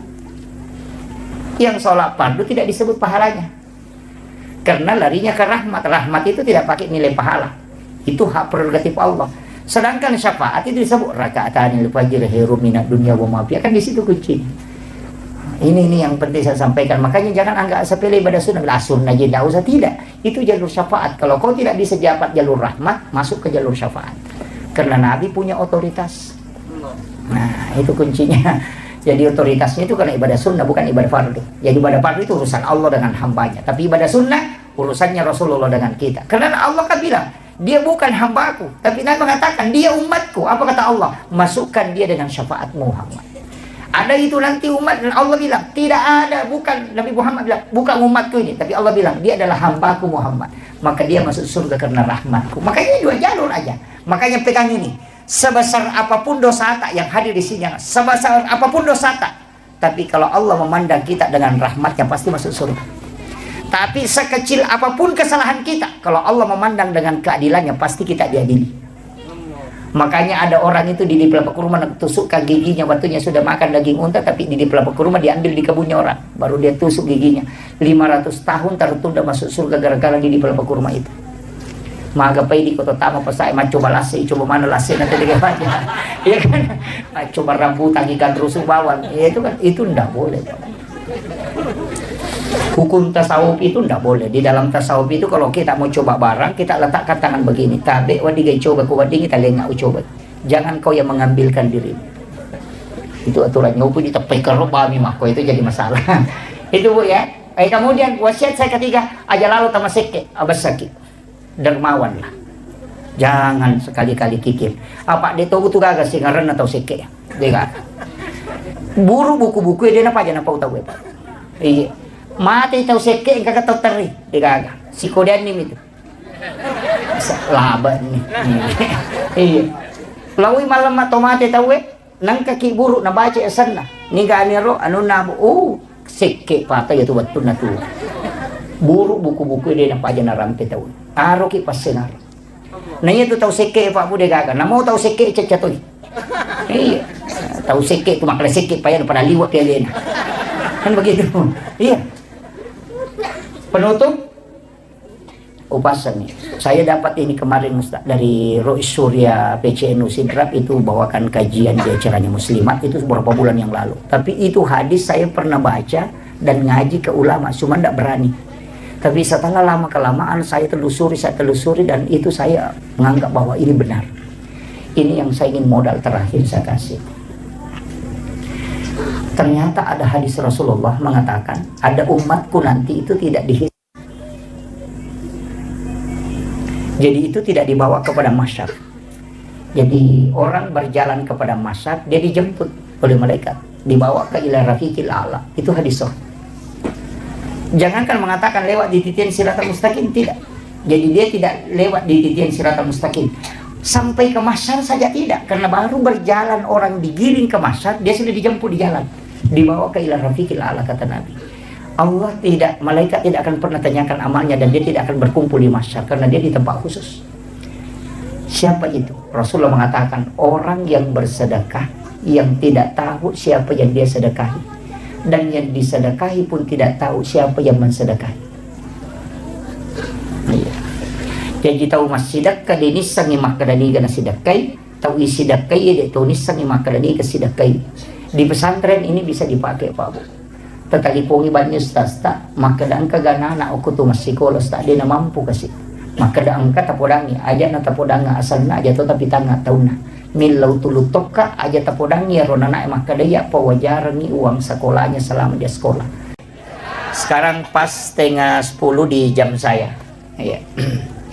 Begini, saya agak sedikit pelan, tapi tidak mengambil penjelasan secara fikihnya peristiwa Isra Mi'raj ini. Saya akan mencoba mengambil sedikit penjelasan ulama kita dalam kaitannya peristiwa Isra Mi'raj dengan pendekatan hikmah. Kalau fikih, saya kira kita sudah banyak mengetahui peristiwa itu, tapi saya mencoba mengambil sedikit dari sisi tasawufnya. Pertama, peristiwa Isra dan Mi'raj itu sebenarnya kalau kita mengkaji lebih dalam, yang paling pokok sebelum Nabi diisrakan itu adalah ketika beliau itu dibelah dadanya, kemudian diambil jantungnya. Kalau ulama fikih membahasakan jantungnya Rasulullah itu dibersihkan, tapi kita di tarekat itu tidak pernah mengatakan jantungnya Nabi itu dibersihkan. Karena kalau kita mengatakan jantungnya Rasulullah dibersihkan, berarti itu kotor. Dan Nabi itu jantungnya tidak mungkin kotor. Apa hakikat di balik itu? Para ulama tarekat itu justru membalik. Peristiwa itu dibalik. Bahwa bukan jantungnya Rasulullah yang dibersihkan. Akan tetapi air yang dipakai ketika jantungnya Nabi itu diambil, dimasukkan ke dalam satu wadah. Dan di dalam wadah itu ada air Samsam. Air Samsam inilah sebenarnya yang ingin dijadikan oleh Allah sebagai obat, sekaligus mendapatkan barakah, sehingga dia diberi kesempatan menyentuh kalbunya Rasulullah. Jadi bukan kalbunya Nabi yang kotor, tapi air Samsam yang ingin dijadikan obat. Makanya dia diberi kesempatan menyentuh kalbunya Rasulullah. Dan semua itu kan lari ke situ. Hajar Aswad, orang yang umrah itu kan pasti kepengen mencium Hajar Aswad, yang ulama kita mengatakan itu adalah pengganti tangan Allah di bumi. Jadi sebenarnya siapa yang mencium Hajar Aswad itu seakan-akan dia mencium tangan Allah. Batu ini tidaklah mulia seandainya Nabi tidak pernah menciumnya. Jadi sebenarnya Hajar Aswad itu dimuliakan oleh Allah karena Rasulullah pernah menciumnya. Seandainya Rasulullah mencium makamu Ibrahim, maka orang akan mencium makamu Ibrahim. Artinya bukan Hajar Aswad yang mulia, tapi dia dimuliakan karena Nabi pernah mencium. Yang ketiga, ketika Rasulullah berjalan itu ada awan yang menutupi kepalanya. Kita di tarekat mengatakan bukan Nabi yang dilindungi, tapi justru matahari. Karena ulama tarekat mengatakan ketika sinarnya matahari tembus ke badannya Rasulullah, maka matahari akan hancur. Karena nur matahari itu dari nurun Muhammad. Jadi itu kalau kita kaji dalam pendekatan hakikatnya, makanya dibalik. Makanya ulama tasawuf itu selalu melihat kebalikannya. Sama dengan orang yang lapar. Kadang-kala kalau kita tanya, yang disyukuri itu kenyang atau lapar? Kalau yang disyukuri adalah kenyang. Sayyidina Ali karamallahu wajhahu mengatakan, anjing di kampung saya juga kalau kenyang itu syukur. Jadi sebenarnya yang disyukuri itu lapar, karena makanan tidak mungkin nikmat ketika kita tidak lapar. Itu. Jadi makanya itu selalu kebalikannya. Iya, jadi kalau kita yang syukuri kenyang itu sebenarnya sama dengan anjing kan. Tapi kalau kita mensyukuri lapar, kenapa di waktu kita berbuka puasa air putih itu sangat nikmat? Karena kita sangat haus. Jadi yang disyukuri itu sebenarnya adalah haus dan lapar. Karena kenikmatan akan lahir dari situ. Sama juga dengan perjuangan. Beratnya perjuangan itu sebenarnya itu yang harus disyukuri. Karena kenikmatan akan lahir dari situ. Ya, makanya tidak masalah Ustaz kalau berjuang di pondok ini, insyaallah. Bahkan ulama tarekat itu, makanya kalau kita ngaji tasawuf itu tidak ada bab kikir dalam bab tasawuf, itu tidak ada. Yang sering kita sebut itu dalam tasawuf itu tidak ada bab kikir, yang ada itu bab tamak. Jadi sebenarnya terseke kan dalam tasawuf itu tidak ada terseke. Jadi kau kata makan maseke, terpulangi maka ternyata dia maseke, kau mengalak milau. Ya kan? Makanya tamak itu yang disebut dalam tasawuf. Iya. Ngaji tasawuf itu tidak ada bab kikir, yang ada itu bab tamak. Makanya kalau ada orang bilang kikir, sebenarnya tidak kikir. Kau yang selalu minta, coba tidak minta, makanya dia tidak kikir. Makanya dalam agama itu rezeki itu dicukupkan dan dilebihkan, tidak ada yang kurang rezekinya. Itu kuncinya. Makanya ulama-ulama kita itu di dalam tasawuf selalu membalik, ya kan? Selalu melihat kebalikannya. Itu. Kemudian apa pesan? Karena kita kan bicara hikmah. Apa pesan kenapa jantungnya Rasulullah diambil?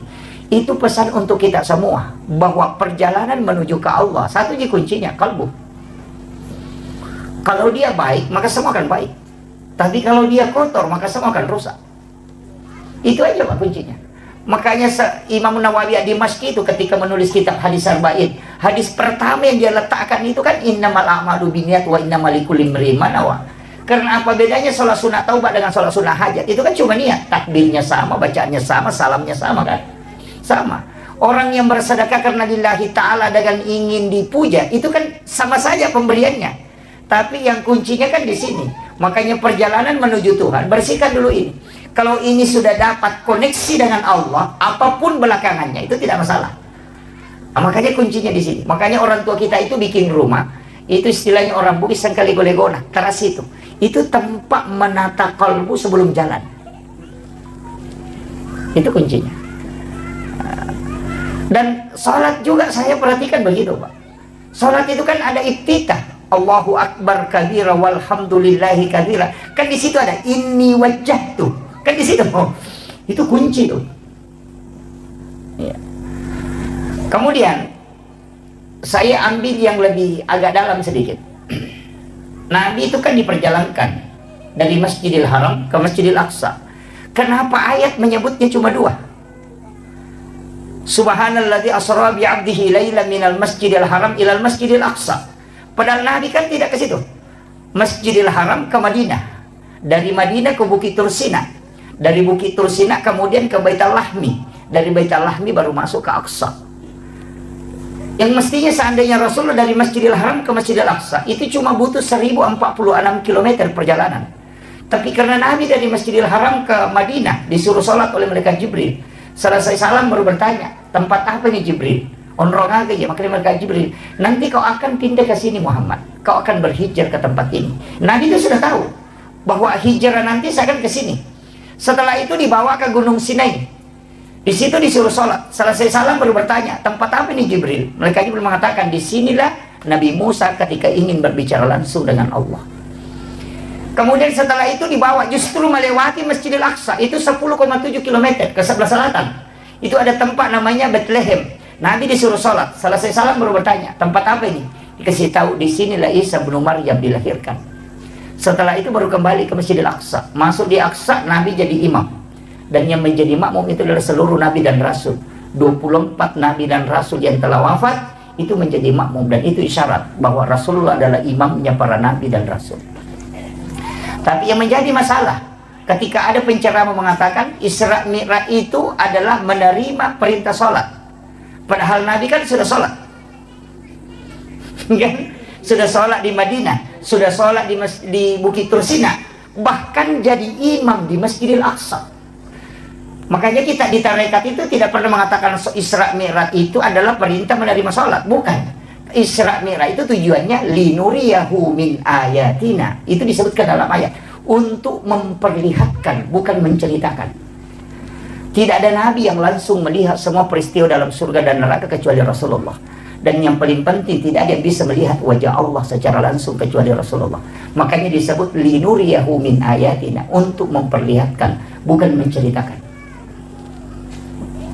Cuma yang kenapa sholat dibicarakan? Karena ini hadiah. Karena sholat ini hadiahnya, bukan tujuannya, tapi itu hadiahnya. Makanya kalau ada orang dari umrah, pulang dari umrah, apa yang ditanyakan? Bukan ditanya di mana kau sholat, kau jalan kemana. Tidak, yang ditanyakan apa nak bawa? Cewek, kan begitu? Orang pulang haji tidak ditanya kau sholat apa di sana, tidak pernah. Yang ditanyakan apa nak bawa? Cewek, cilak, kan itu. Orang dari Malaysia datang ke Bulukumba, apa ditanya? Apa nak bawa? Milo. Orang Bulukumba ke Malaysia ditanya apa nak bawa? Baje. Itu kan dibanukan. Jadi yang ditanyakan itu oleh-olehnya, bukan tujuannya. Dan hampir semua perjalanan begitu. Ini, makanya kan ayat sebutkan. Nanti saya tidak bahas terlalu jauh ke situ. Nanti tidak selesai karena kita janjian 1 jam. Begini, kan di sini kuncinya. Tapi kenapa kalimat itu yang dipakai? Minal masjidil haram ilal masjidil aqsa. Ini kita sudah lama Isra Mi'raj. Dulu saya itu juga tidak ngerti sampai saya mengatakan dari masjid ke masjid. Tapi ketika dijelaskan dalam hakikat, kenapa Allah menyebut itu? Baru dia mengatakan bi abdihi, bukan bi rasulih, bukan juga bi Muhammadin. Seandainya ayat mengatakan subhanalladzi asra bi Muhammadin, berarti hanya nabi yang diperjalankan. Atau mengatakan subhanalladzi asra bi rasulih, berarti hanya rasul yang bisa diperjalankan. Tapi Allah mengatakan subhanalladzi asra bi abdihi, hamba. Dan kita semua yang ada di sini mesti melakukan perjalanan itu. Itu hakikatnya. Apa maknanya ini sebenarnya masjid ke masjid? Di dalam tarekat itu disebut begini. Awal perjalanan dan ujung perjalanan mesti kita Isra. Bapak yang ibu yang hadir di sini sudah lama Isra Mi'raj. Tapi saya ini kasih hakikatnya Isra. Saya belum bahas Mi'raj. Karena Isra itu perjalanan lintasan bumi. Kalau Mi'raj perjalanan lintasan langit. Begini. Saya kayak tadi tinggalkan Sidrat, itu sudah berniat. Insya Allah saya akan sholat duhur itu di Bulukumba. Ketika saya di Sengkang tadi misalnya, atau di shopping, kecelakaan, Allah itu cuma tanya apa kepada malaikatnya ketika saya meninggal. Dia akan tanya, dia dari mana dan dia mau kemana. Dia mengatakan tadi dia melaksanakan sholat subuh di masjid ini dan menuju ke Bulukumba untuk sholat duhur di masjid ini. Maka ketika kita meninggal, pertanyaan Allah itu dia dari mana, mau kemana. Kalau dia dari masjid menuju ke masjid, maka Allah mengatakan dia hambaku. Jangan banyak pertanyaan untuknya. Kadang kita keliru ketika berjalan. Kita tinggalkan rumah, kita berpikir di mana nanti singgah makan siang.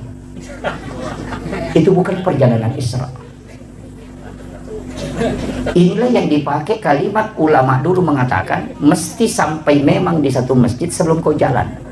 Dan berapa langkah-langkah yang kita langkah ketika berjalan, ketika mobil itu putaran ban, itu menggugurkan semua dosa, sekaligus menambah derajat, sekaligus kita mendapatkan pahala karena perjalanan kita menuju ke masjid.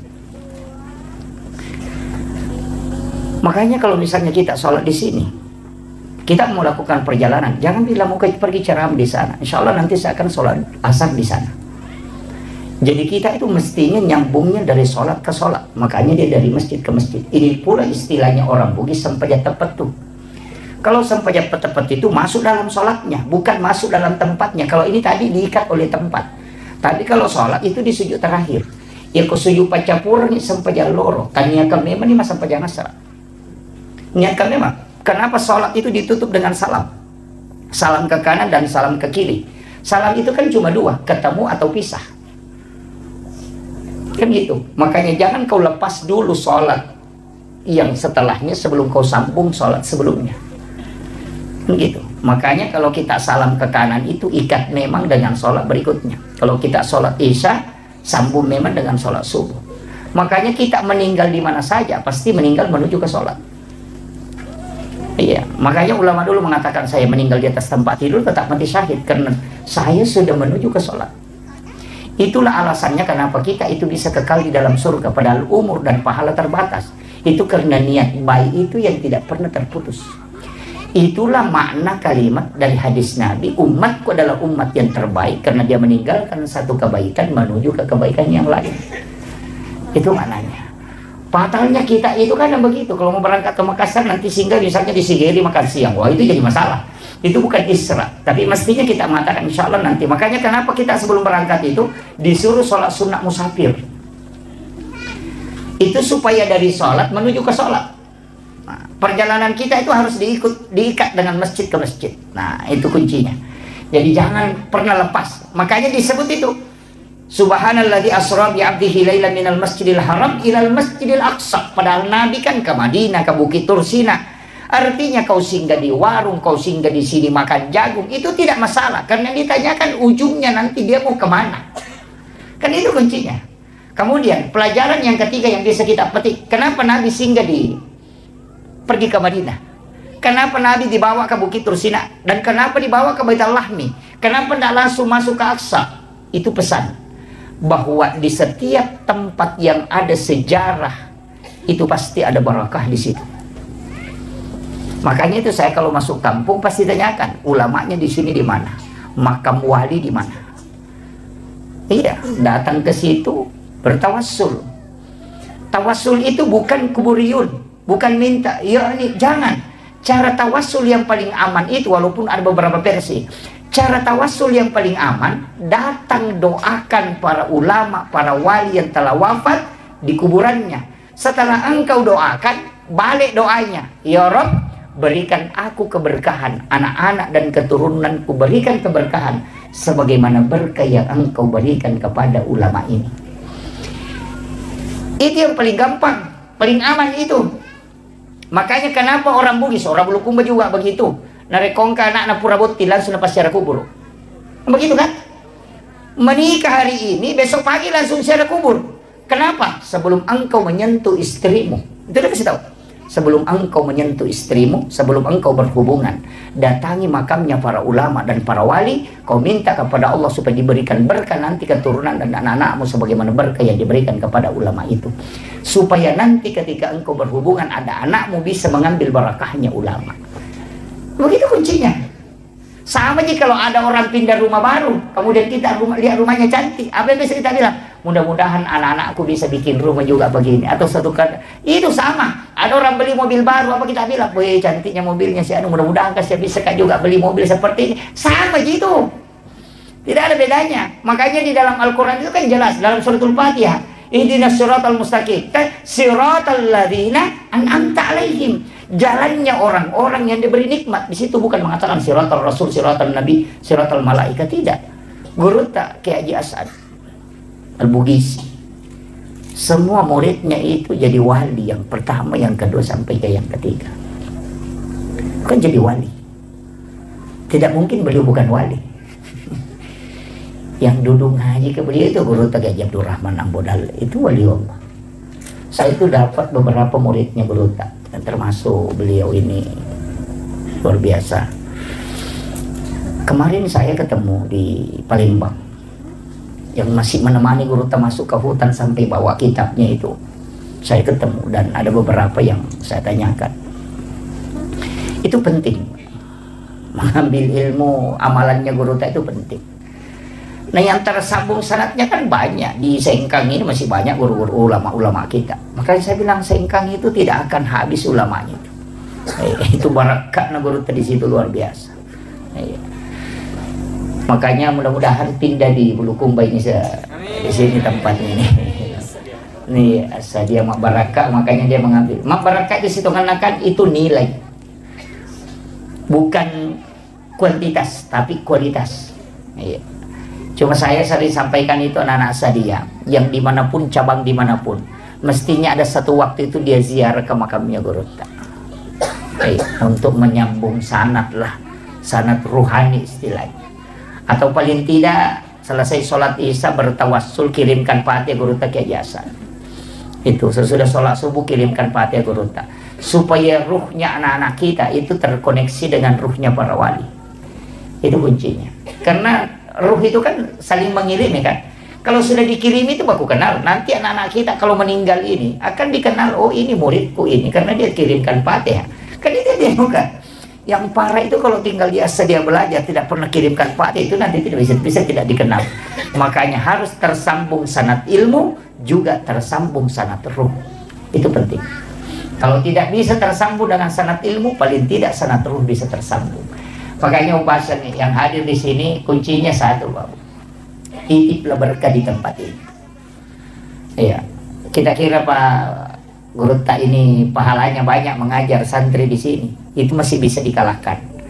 Jangan harap guru-guru di sini bisa banyak pahalanya. Ada yang bisa mengalahkan pahalanya guru itu. Siapa? Pahalanya orang yang menyiapkan tempat untuk ditempati anak-anak kita belajar. Karena tidak mungkin ada guru mengajar, tidak mungkin ada anak-anak belajar kalau tidak ada tempatnya. Dia menyiapkan tempat itulah yang besar pahalanya. Karena dikumpul pahalanya gurunya, sekaligus anak-anak yang belajar, sekaligus pengurus pondok, baru diambil pahala itu disamakan dengan dikasih orang yang bersedekah itu.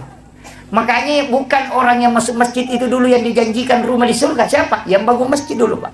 Makanya hadis itu, mambana masjidan fid dunya lillahi ta'ala banallahu lahu baitan fil jannah.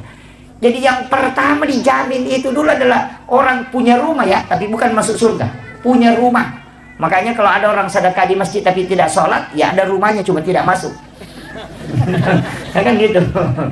Karena kalau mau masuk ya sholat. Itu kan kuncinya. Makanya saya wasiatkan mestinya kita bikinkan donatur. Iya. Donatur itu kita sama-sama, saya juga membangun pondok, tapi tidak ini karena saya selektif dalam pembangunan, tidak sembarang mengambil ini, saya perhatikan betul ya. Jadi karena barakah itu juga memang agak susah, tidak mudah ya. Jadi walaupun ada beberapa kajian dalam fikih itu ya tidak. Tapi saya ingin sampaikan begini. Jadi yang kayak hadir paling tidak adalah yang kita wakafkan. Iya. Yang kita wakafkan. Namun sampai ini, iya. Itu kuncinya. Kenapa? Karena itu yang kita miliki selamanya. Harta yang kita makan itu jadi kotoran. Untung-untung kalau baca doa. Yang kedua, harta yang kita tinggalkan akan diperebutkan oleh anak menjadi harta warisan. Tapi harta yang kita sedekahkan itu yang dimiliki selamanya. Iya. Terus saya bilang, Pak Bu, coba hitung-hitung. Sekamai maka dan ningerangi. Tidak. Ningerasani maka kau keluarga. Seandainya kita tahu bagaimana cepatnya orang melupakan kita ketika kita wafat, maka tidak ada pengaruh ucapan orang lain ke kita. Bikin netizen maga sejak nana lupai kita otomatis. Dia kan? Hari ini mungkin dia menangis, besok akan berhenti. Kalau orang baik, mungkin 3 hari orang menangis. Itu pun kalau ada. Anak-anak kita ya mungkin akan menangis. Istri juga begitu. Maka na puji ka lakai ku na puji sani makoko na sa batu mopi. Bahkan makoko lagi mandari memak bayi ini. Kan gitu. Apalagi ko mati ki kan? Aja na tanu Bu. Tuki lagi memak bayi ini apalagi ko mati. Saya kasih tahu ki. Iya. Coba dari matu. Bisa kembali Bu. Kalau tanya suami tak, kira-kira kalau saya meninggal Pak, kita menikah lagi. Palingan jawabannya bilang terumiri tak. Palingan itu. Itu jawabannya. Pasti itu. Ketika istri meninggal juga kan begitu, suami meninggal juga begitu. Wah, dia mau tuh pasang status bapaknya sudah meninggal. Iya, terlalu cepat meninggalkan kita. Iya, tapi itu 1 bulan kemudian akan hilang. Iya, ada pengganti. Makanya harta yang kita miliki mesti angkaya punai. Makanya disebutkan dunia masyaratul akhirah. Iya linoe darah. Kan gitu. Dunia ini kan kebunnya akhirat. Jadi sebenarnya siapa yang menyimpan hartanya di dunia itu sama dengan orang yang menyimpan isi hartanya itu hanya di kebun. Takirinya lo kebolata. Rumah kita itu di akhirat, bukan di dunia. Makanya kalau ada yang bikin rumah di dunia, itu sebenarnya bukan tanya bola solimonri, bola darat nih. Syarat namo 10 tingkah bola tetap bola darat nih tuh. Karena dunia ini adalah kebun. Kalau mau dapat rumah abadi, kirim ke akhirat. Makanya sedekah ke masjid itu disebut dibangunkan istana di dalam surga. Pas sedekahkan itu sedekah. Usahakan menangkah. Bikinkan kaleng Ustaz. Kaleng koin NU. Bikinkan kaleng. Bagikan ke orang tua santri. Itu kaleng koin yang bisa dicabut-cabut di bawahnya. Jadi dia isi 10.000. Bayangkan, saya sudah Ustaz. Bayangkan kalau 1.000 kaleng kita bagikan, isinya 10.000, itu sudah 10 juta per bulan. 10.000 saja isinya. Kalau 1.000 kaleng berarti itu sudah 10 juta. Kalau 100.000 berarti itu 100 juta. Kalau 1.000 kaleng kan? Pikir aja itu. Nah, tidak mungkin ada orang tua santri 10.000 yang isikan nih. Dijemput saja setiap bulan. Iya, koin NU Sidap kan begitu Ustaz, jalan. Dan yang masuk itu kalau totalnya itu sekitar, kalau dikasih sebelum dikasih keluar, mungkin sekitar 50-an juta lebih. Setiap bulan. Itu ada uang 1.000, ada uang 2.000, ada uang receh. Kalau pulang dari belanja ada uang 1.000, masukkan ke situ. Dan itu yang dimasukkan ke pondok. Bayangkan kalau 1.000 kalian, apalagi kalau kita 2.000 kalian, nah 100.000 isinya. Pesantren dapat sumbangan dana itu 200.000, 200 juta per bulan. Itu aja Pak. Nggak usah repot banyak dicari. Itu aja. Langkah konkret yang paling sederhana itu. Iya. Masa orang tua tidak bisa menyisihkan 10.000, apalagi kalau 100.000. Ya kan gitu. Itu kaleng, itu beli aja di Jakarta itu. Banyak pesan di Shopee itu. Itu kaleng 1 kali dipakai seumur hidup itu, karena ada di bawah lubangnya itu ditarik, baru diambil isinya, baru ditutup. Tapi satu kuncinya, jangan kasih nama, pakai nomor saja supaya orang tidak merasa terganggu dengan sedekahnya. Iya, begitu. Di Indonesia itu hanya 400-an kayaknya kaleng yang jalan, itu sudah tembus hampir 50 juta per bulan. Makanya kalau kita anukan, itu saya bilang 10.000 saja per 1 kaleng. Kalau 1.000 kaleng kan 10 juta. Itu kan, itu bisa menggaji guru-guru di sini. Itu. Jadi makanya kalau kita tidak bisa membangun pondok dan tidak bisa juga membantu dengan banyak, paling tidak itu yang kita lakukan. Iya. Nama siril lisari sisa berupiah isa nilala kusiulap. Yang penting dijemput setiap bulan.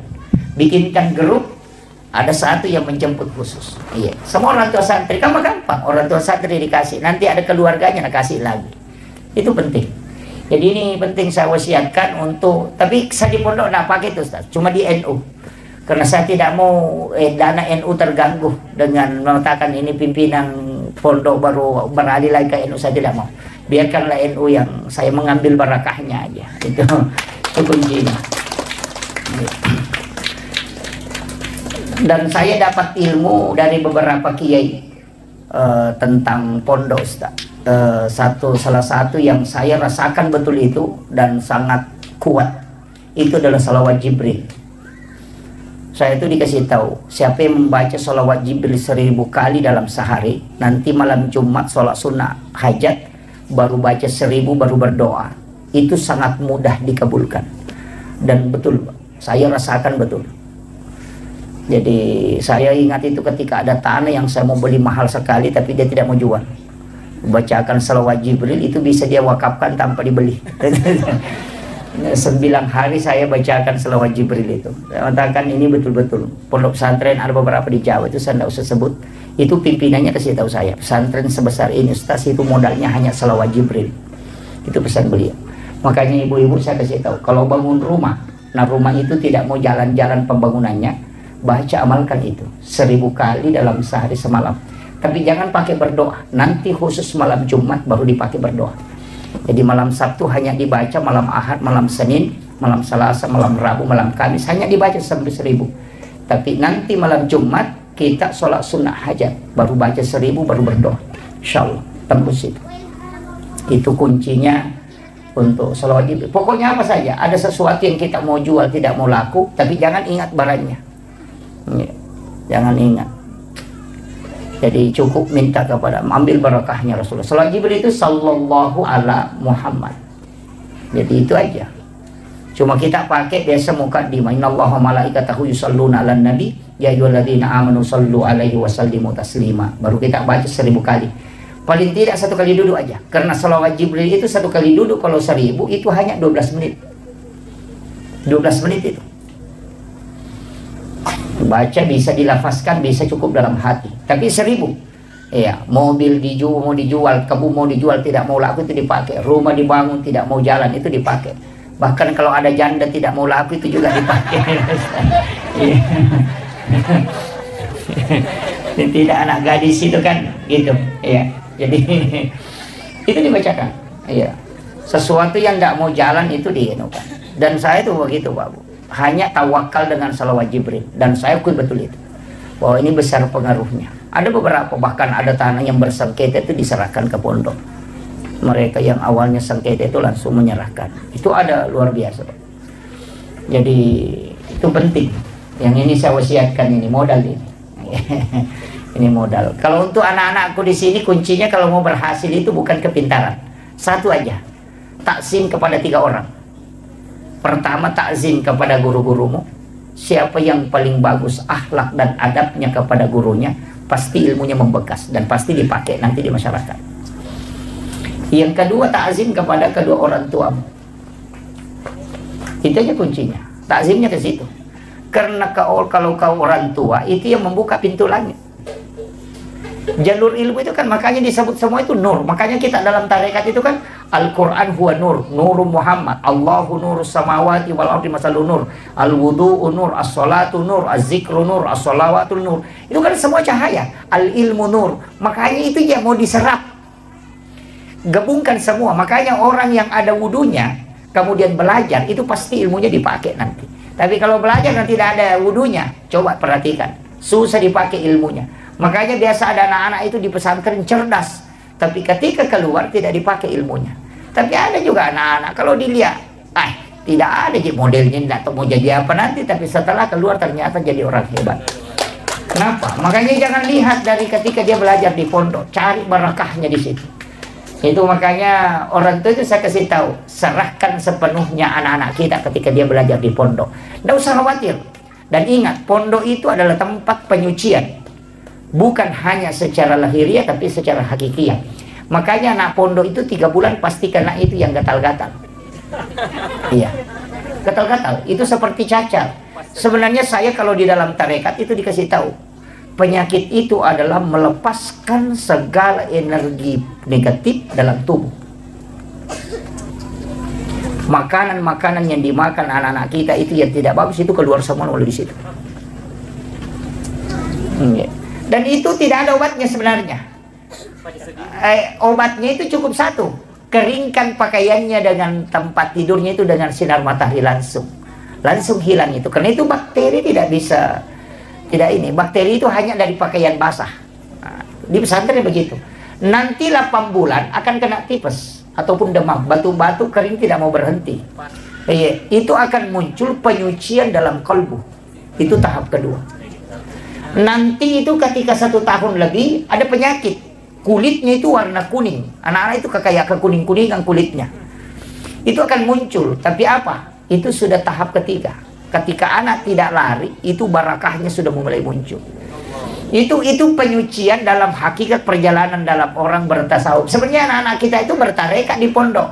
Karena dari masjid ke sekolah, dari sekolah ke tempat sholat, sampai tidurnya pun itu, sebelum tidur dia sudah berniat, bangun nanti tahajud jam sekian, bangun nanti sholat malam jam sekian. Jadi tidurnya itu ibadah karena dia tidur untuk sholat. Tapi kita tidur di rumah, bangun nanti nonton sepak bola, itu aja tidurnya itu. Yang jadi masalah. Makanya ulama kita mengatakan tidur itu bisa nilai pahala tergantung niatmu apa. Kalau kau tidur untuk sholat, berarti itu berpahala. Dan tidur dari sholat menuju ke sholat juga berpahala. Dan tidur orang yang menghindari dosa juga berpahala. Makanya ulama Indonesia itu bilang tidurnya orang berpuasa itu berpahala. Karena kalau dia tidur tidak melakukan dosa. Kan gitu. Satu-satunya perbuatan itu yang tidak ada dosanya itu pun cuma tidur. Adakah orang mak gosip kalau tidur? Tidak ada. Kan gitu. Itu kuncinya. Makanya kalau mau selamat itu banyak tidur. Karena satu-satunya kan tidak ada dosanya dia tidur. Kemudian saya ingin sedikit lanjutkan lagi nih, saya terlalu jauh memutar. Kemudian itulah perjalanan Nabi. Makanya itu ketika Rasulullah masuk ke Masjidil Aqsa, ini sebenarnya kalau ada imam cari itu, saya pernah dikasih tahu tapi saya tidak buka, itu dilarang sebenarnya. Tidak apa-apa saya ingatkan, cari aja surah apa yang dibaca Rasulullah ketika dia menjadi imam para nabi. Ya nanti nak kedate sampai surat na nabi tak. Surat sampajan na waktu na pimpin nabi.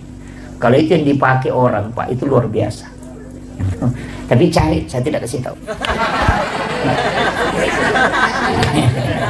Cari nanti itu. Kemudian setelah Nabi selesai sholat, itu keluar ke sekitaran Masjidil Aqsa. Itu ada batu yang bagian bawahnya itu agak bulat, tapi agak datar bagian atas. Di situ Nabi duduk, dan disitulah Nabi dijemput untuk peristiwa Mi'raj. Tapi ketika Nabi naik, batu ini kan ikut. Dia ikut, dan itu sudah terangkat. Tapi Nabi lihat, kemudian dia larang. Nabi itu memberitahu batu itu. Dia tidak mengatakan kembali, tapi Nabi mengatakan berhenti di situ. Maka batu itu tidak kembali ke bumi, tapi juga tidak naik ke langit. Sampai hari ini batu itu masih tergantung. Itu hebatnya itu. Dan kalau kita buka di Google itu, ketik saja batu gantung peristiwa Isra Mi'raj, itu batu ada tergantung di bawahnya, tidak tersandarkan ke tanah, dia melayang. Tapi berat batu itu kalau mau ditimbang mungkin sekitar 100 kilo lebih. Itu hebatnya. Itu bukti autentik. Nabi naik, salam di langit pertama, ketemu dengan Nabi Adam. Ini sudah masuk ke santri-santriku yang ada di sini, santri-santri kita ini. Ini sudah pelajaran di sini. Nabi itu ketemu Nabi Adam. Kenapa ketemu Nabi Adam? Nabi Adam ini kan Nabi dari surga dilemparkan ke bumi. Orang yang punya jabatan tinggi kemudian turun, itu mestinya kita datangi. Iya. Itu penting. Orang kaya kemudian bangkrut, bersilaturahmi, itu hakikat takziah. Jadi bukan hanya orang meninggal itu yang ditakziahi, tidak. Kalau ada bupati jadi rakyat biasa, datang silaturahmi. Jangan tinggalkan, karena itu hatinya gundah gulana. Ada kepala dinas jadi guru biasa, silaturahmi dengan dia. Kenapa? Karena itu agak goncang perasaannya. Tapi kalau guru biasa jadi kepala dinas, tidak usah datangi dia. Iya, makanya saya kalau kita didarekat, walaupun sekarang kan sudah beda. Makanya itu saya kalau diundang ada acara syukuran pejabat, hampir dipastikan saya tidak hadir. Karena kami di tasawuf itu diajarkan, jangan pernah melakukan syukuran ketika menerima fitnah dan amanah. Gitu. Jabatan itu adalah fitnah, jabatan itu adalah amanah. Ketika engkau menerimanya kau syukuran, itu musibah. Maka kapan kita syukuran? Ketika engkau sudah selesai menjalankan tugas itu, maka syukuranlah.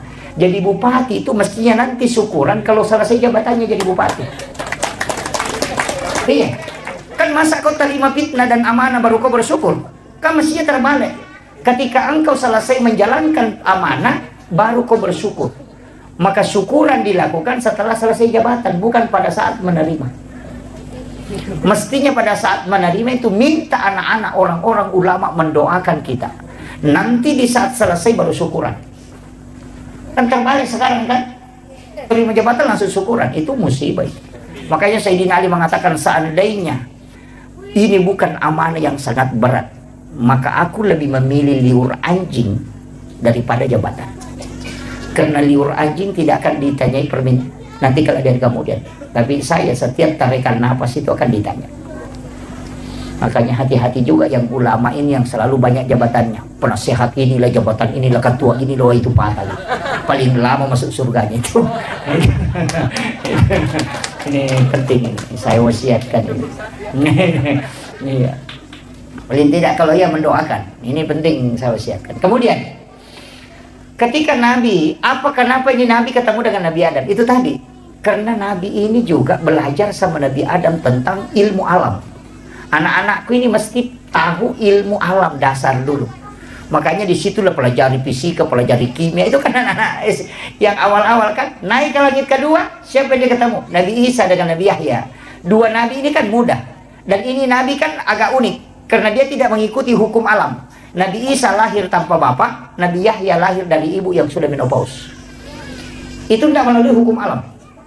Di dunia ini kan ada binatang yang tidak ada jantannya. Itu cacing, hanya betinanya saja. Kalau cacing itu kan tidak ada jantan.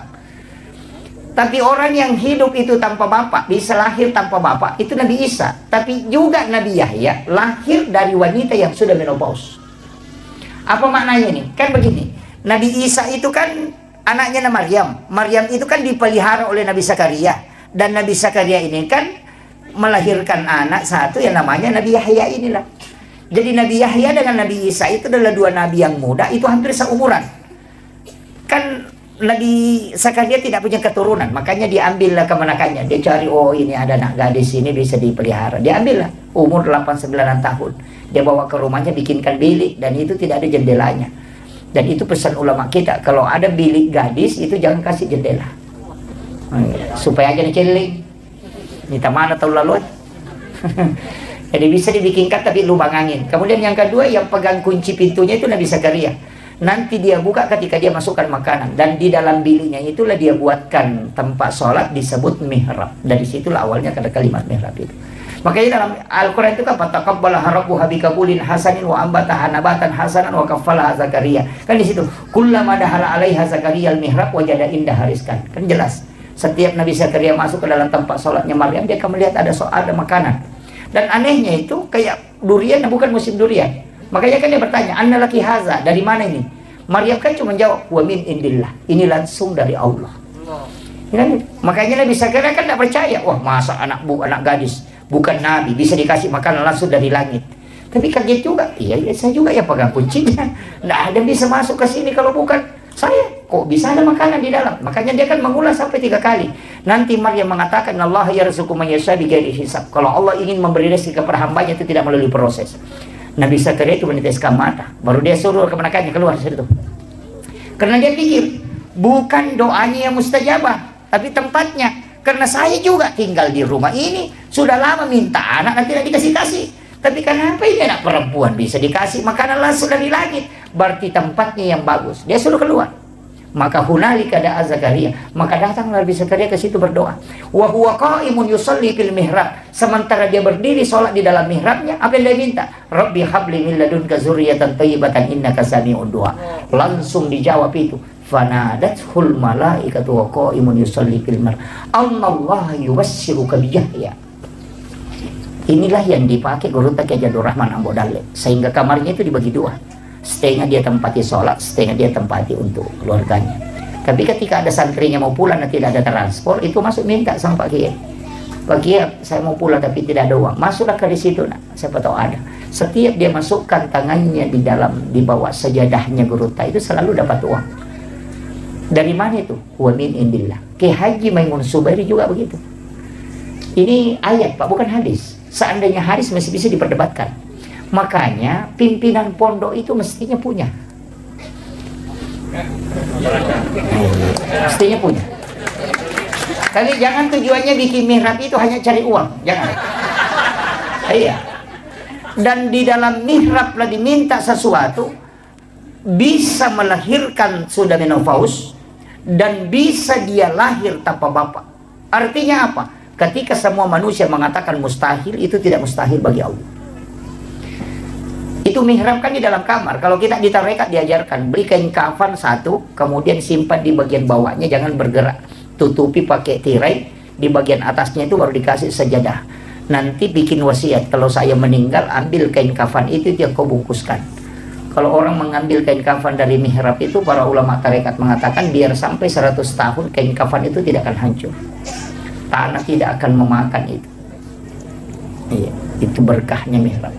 Sebenarnya mihrab itu kan 2 anak tangga itu. 2 anak tangga. Makanya dari situlah kenapa sajadah imam itu 2 lapis. Lapisan bawahnya ada amblak, kemudian dikasih sajadah di atasnya. Karena mihrabnya Maryam itu 2 anak tangga. Situ kuncinya. Itu yang makanya dipakai para ulama kita dari dulu. Guru Ta gitu. Guru Ta Kiai Jadul Rahman Ambo Dalek. Sampai yang pengawalnya Guru Ta ini kemarin yang saya ketemu di Palembang, dia bilang, Guru Ta itu pernah. Saya lihat langsung itu uang terikat itu dibawa bantal yang dia tempati baring itu. Jadi saya bilang, dari mana itu? Dia bilang, tidak, Guru Ta memang ada doanya itu. Jadi itu karena mihrab itu. Jadi tidak sembarang. Sama aja kalau ibu-ibu yang di sini punya penyakit, dokternya sudah angkat tangan, jangan menyerah. Nah, dokter itu kan mengobati, bukan menyembuhkan. Iya, coba cari apakah ada dokter di pamflet dokter di seluruh Indonesia dia tulis menyembuhkan penyakit kanker. Tidak ada. Yang dia tulis itu mengobati penyakit kanker. Iya, menyembuhkan tidak ada. Kalimat menyembuhkan itu urusan Allah, kalimat mengobati itu urusan manusia. Makanya kalau pergi berobat, jangan berharap sembuh dari dokternya. Makanya kasih tahu, dok, saya sakit, minta diobati. baru setelah itu minta kepada Allah supaya disembuhkan. Kita keliru, minta sama dokternya supaya kita sembuh dari penyakit, tak balik, tidak sembuh itu. Karena Allah bilang bukan di situ kalau sembuh, dia cuma berobat, mengobati. Kalau sembuh minta sama saya. Kan gitu. Makanya dokter itu cuma tulis mengobati penyakit kanker, mengobati asam urat. Tidak ada itu dia tulis menyembuhkan penyakit kanker. Tidak ada. Jadi kalau pergi berobat nah habis suwanta dan tidak sembuh, jangan marah-marah. Aja tamacai maka dia nasau capu didikun maka dia dokter ubure dia nak lupa sawi. Kan gitu kan? Ini nih yang harus dirubah ini. Kadang kalau kita datang berobat, itu kita mengatakan nanti sembuh dari sini, enggak. Ini diobati, makanya Allah yang Maha Penyembuh. Itu kuncinya. Kemudian, apa kelebihannya Nabi dua ini? Nabi Yahya itu dihindari dari dosa. Nabi yang sudah dijaga betul oleh Allah. Kalau Nabi Isa itu ahli kedokteran. Dia bisa menghidupkan orang mati. Kalau dokter kita mematikan orang hidup. Sebagian, dan semua hidup. Naik ke langit berikutnya ketemu dengan Nabi Yusuf. Nabi Yusuf ini kan sebenarnya orang aneh. Karena dia bisa menafsirkan mimpi. Kalau kita mengatakan orang aneh. Tapi sebenarnya itu ilmu langkah kedua. Jadi kalau orang tahu itu ilmunya Nabi Yusuf, itu ilmu. Guru tak Prof. Nasaruddin Umar paling bahas itu tentang mimpi. Itu sampai pembagiannya. Itu kan luar biasa kalau itu dibuka. Sebenarnya mimpi ini kalau diretas, itu banyak orang geleng-geleng kepala. Karena wali pakai jalur itu. Iya. Kenapa Guru tak Kiai Abdul Rahman Abu Dalib bisa khutbah di dua tempat? Sekarang kan kita juga bisa berada di dua tempat dalam satu waktu. Ketika kita video call kan. Iya. Ketika kita video call, kita bisa berada di Bulukumba, tapi sekalian juga bisa berada di Makassar dalam satu waktu dan tempat. Itu HP hanya layar, kaca dan juga besi. Tapi kenapa ada manusia yang kelihatan di dalam? Itu dengan layarnya kelihatan, gambarnya kelihatan, suaranya. Dan tidak ada kabel. Itu kita pakai jaringan seluler dan masih pakai alat. Ulama itu jaringannya di kalbu. Makanya itu akan tercermin langsung terangkat. Sekarang kan ada hologen. Itu kan, itu sudah muncul itu. Dan inilah yang dipakai ulama dulu. Cuma itu tidak diretas. Kenapa dikaitkan dengan mimpi? Kalau orang mimpi itu kan bisa melihat, padahal matanya tertutup. Coba kalau orang mimpi itu kan dia melihat dirinya ke Jakarta, padahal matanya tertutup. Mata apa yang dipakai melihat orang yang bermimpi itu ketika dia melihat? Padahal bukan mata dia juga bukan mata batin, tapi itu mata idhofi. Itulah yang dipakai ulama sehingga dia bisa melihat suatu tempat dalam waktu yang bersamaan. Ini saya buka ini Pak anunya, tapi saya tidak rentas ke belakang, itu urusannya ulama kita. Kita hanya mempelajari cabang-cabangnya aja. Kemudian, orang mimpi itu, kenapa Nabi mengatakan an-naumu ahul maut? Tidur itu saudara dengan mati. Itu persis ketika orang mati itu bisa melihat ke dunia. Dan juga bisa melihat ke alam akhirat. Kemudian yang ketiga, kalau orang mati itu disiksa di alam kubur. Ada mengatakan, mana dia rasakan jasadnya sudah hancur. Bagaimana dengan orang tidur yang mimpi dipukul? Tidak ada yang menyentuhnya, tapi badannya merasakan sakit, padahal tidak ada yang menyentuh. Dia tidur di atas kasur. Artinya apa? Ketika ruhmu tersiksa, jasadmu akan merasakan sakit. Itulah dalil asap kubur yang paling kuat, yang banyak orang tidak bisa terima. Makanya Nabi ambil analogi itu an-naumu akhul maut. Dia cuma tidak mengatakan sama di mati itu dengan tidur, tapi dia mengatakan saudara. Ini. Kan itu kuncinya. Orang tidur itu hanya 5 menit, tapi bisa bolak-balik dari Jakarta. Ketika dia bermimpi, dari Jakarta tadi, pernah naik pesawat itu 4 jam. Kan gitu. Artinya dalam waktu yang singkat, dia bisa memasuki alam yang lama. Tapi dia hanya tidur 5 menit. Itulah kenapa Guru Tak Kiai Abdul Rahman Abu Dalib ketika ditanya oleh Guru Tak Pak Kiai Sanusi Baco, dari mana kau mengambil dalil ini? Karena Guru Tak Kiai Abdul Rahman Abu Dalib, dia mengatakan, 6 tahun saya ngaji kitab sama Imam Syafi'i. Itu. Dan itu yang sampaikan itu Dr. Gus Nur Taufik Sanusi. Coba. Itu makanya ulama kita itu punya alam sendiri. Iya. Itu aja tadi video call kan. Makanya saya bisa berada di Makassar juga bisa berada di sini kalau video call. Tapi coba jangan pakai video call, pakai Nurul Qalbiyah kita. Itu kan connect. Dan biasa saya cuma sampai di situ mau menjelaskan. Biasa ada kampung kita masuki, Pak Ustaz biasa rasakan itu. Ada kampung dia lihat kayaknya saya pernah bermimpi sampai ke sini. Kayak begitu. Atau ada kita kerjakan kayaknya saya pernah kerja ini masalah. Itu yang orang tidak tahu. Allah sudah bukakan rahasia dan itu ruh idhofinya sudah sampai ke situ baru kembali. Tapi baru dia memasuki alam itu, baru dia sadar. Seandainya itu dibuka, maka terbuka rahasia yang disebut dengan rahasia kewalian. Cuma sampai di situ saya bahas, saya tidak akan lanjut. Itu ulama-ulama kita dulu pakai itu. Kemudian ketemu Nabi Yusuf tadi ini kan, Nabi Yusuf itu bendahara negara, Pak, itu menteri keuangan. Cuma Nabi Yusuf itu enaknya karena dia ditarungku jolo. Masuk pula terungkungnya menjadi bendahara negara, menjadi menteri keuangan. Yuk hidup ke Indonesia, Pak aja pi menteri napi terungku. Terbalik kan? Jadi itahan jolo napa manci menteri. Yuk ini manci menteri jolo napi tahang. Itu kan anunya. Kemudian Nabi Yusuf ini kan sebenarnya ahli ekonomi. Makanya Nabi Rasulullah itu belajar bagaimana mengelola keuangan negara itu sama Nabi Yusuf. Naik ke atas ketemu Nabi Idris, Nabi yang bisa membaca ilmu dari sayap malaikat, dan dia menguasai 72 bahasa. Makanya disebut Nabi peletak dasar tulis menulis dan juga arsitektur modern itu Nabi Idris. Karena Kuba itu dibuat oleh Nabi Idris. Itu piramida juga itu Nabi Idris. Itu hebatnya. Makanya anak-anakku mesti belajar arsitek, belajar ekonomi, belajar ilmu alam. Itu kenapa? Karena Nabi Isra Mi'raj itu mencapai semua puncak itu. Itu tahapan. Seandainya itu diambil itu profesor di segala bidang. Makanya Nabi itu kan begitu, belajar sama Nabi Idris. Dan Nabi Idris, apa hebatnya Nabi Idris ini? Satu-satunya Nabi juga yang memang itu ketika dia membaca simbol itu hebat sekali itu. Makanya sampai bintang-bintang itu dia bisa baca itu. Jadi makanya ilmu alam, ilmu astronomi itu pelajari. Makanya saya itu jadi penceramah, Pak. Kadang baca buku ini, kadang baca buku ini, kadang baca buku ini. Kenapa? Karena ternyata nanti ada kaitannya semua. Ilmu otomatis itu luar biasa dulu. Sampai-sampai itu saya mengatakan, oh ini semua yang disalahkan orang. Kenapa orang tua kita kalau pindah rumah baru dia baca Barasanji? Pengantin baru disuruh Barasanji, beli mobil baru disuruh Pak Imam. Ini Pak Kiai sering disuruh naik di mobil baca Barasanji. Foto dan ni tahu lumpuh deh atau 5 loko Barasanji kan. Karena harus masuk di dalam mobil. Itu karena hadis, Pak. Itu Bukhari Muslim. Ketika Rasulullah mengatakan dena suku tepat nasi dia tahu nareko dena yasi papujina lokoria dibanding dengan yang lainnya. Hadis inilah yang dijabarkan dalam bentuk aplikatif. Maka dahe aja monroi bolamu ku demak Barasanji. Apa pada tuh kuyasi papuji muloko bolamu daripada ku nabita. Jadi sebelum monroi mak banyak Barasanji ku jolo mupala yolo papuji muloko nabita napa monroi bolamu. Juga begitu. Hari ini dia duduk pengantin. Kau wanita pemah Barasanji itu. Tahu mata kau pura tu tak boti. Ipak doa je si Mama Barasanji. Kenapa? Jangan kau sentuh istrimu kalau sebelum kau baca salawat kepada Rasulullah. Begitu. Sama je dengan mobil. Aja main reki atau menarik kau dia pura Mama Barasanji ke dalam supaya kau buktikan bahwa kau lebih cinta kepada Rasulullah daripada kendaraan. Itu kuncinya. Sama je kenapa? Kayak bangun masjid. Saya dapat itu. Ada ilmu itu dari para ulama dan saya pakai sampai hari ini. Kalau bikin rumah, bikin masjid jangan kasih genap. Usahakan ganjil. Biasa kan kata bangun masih ukuran 20 kali 20. Itu 5 pengewa pakai syaratnya itu.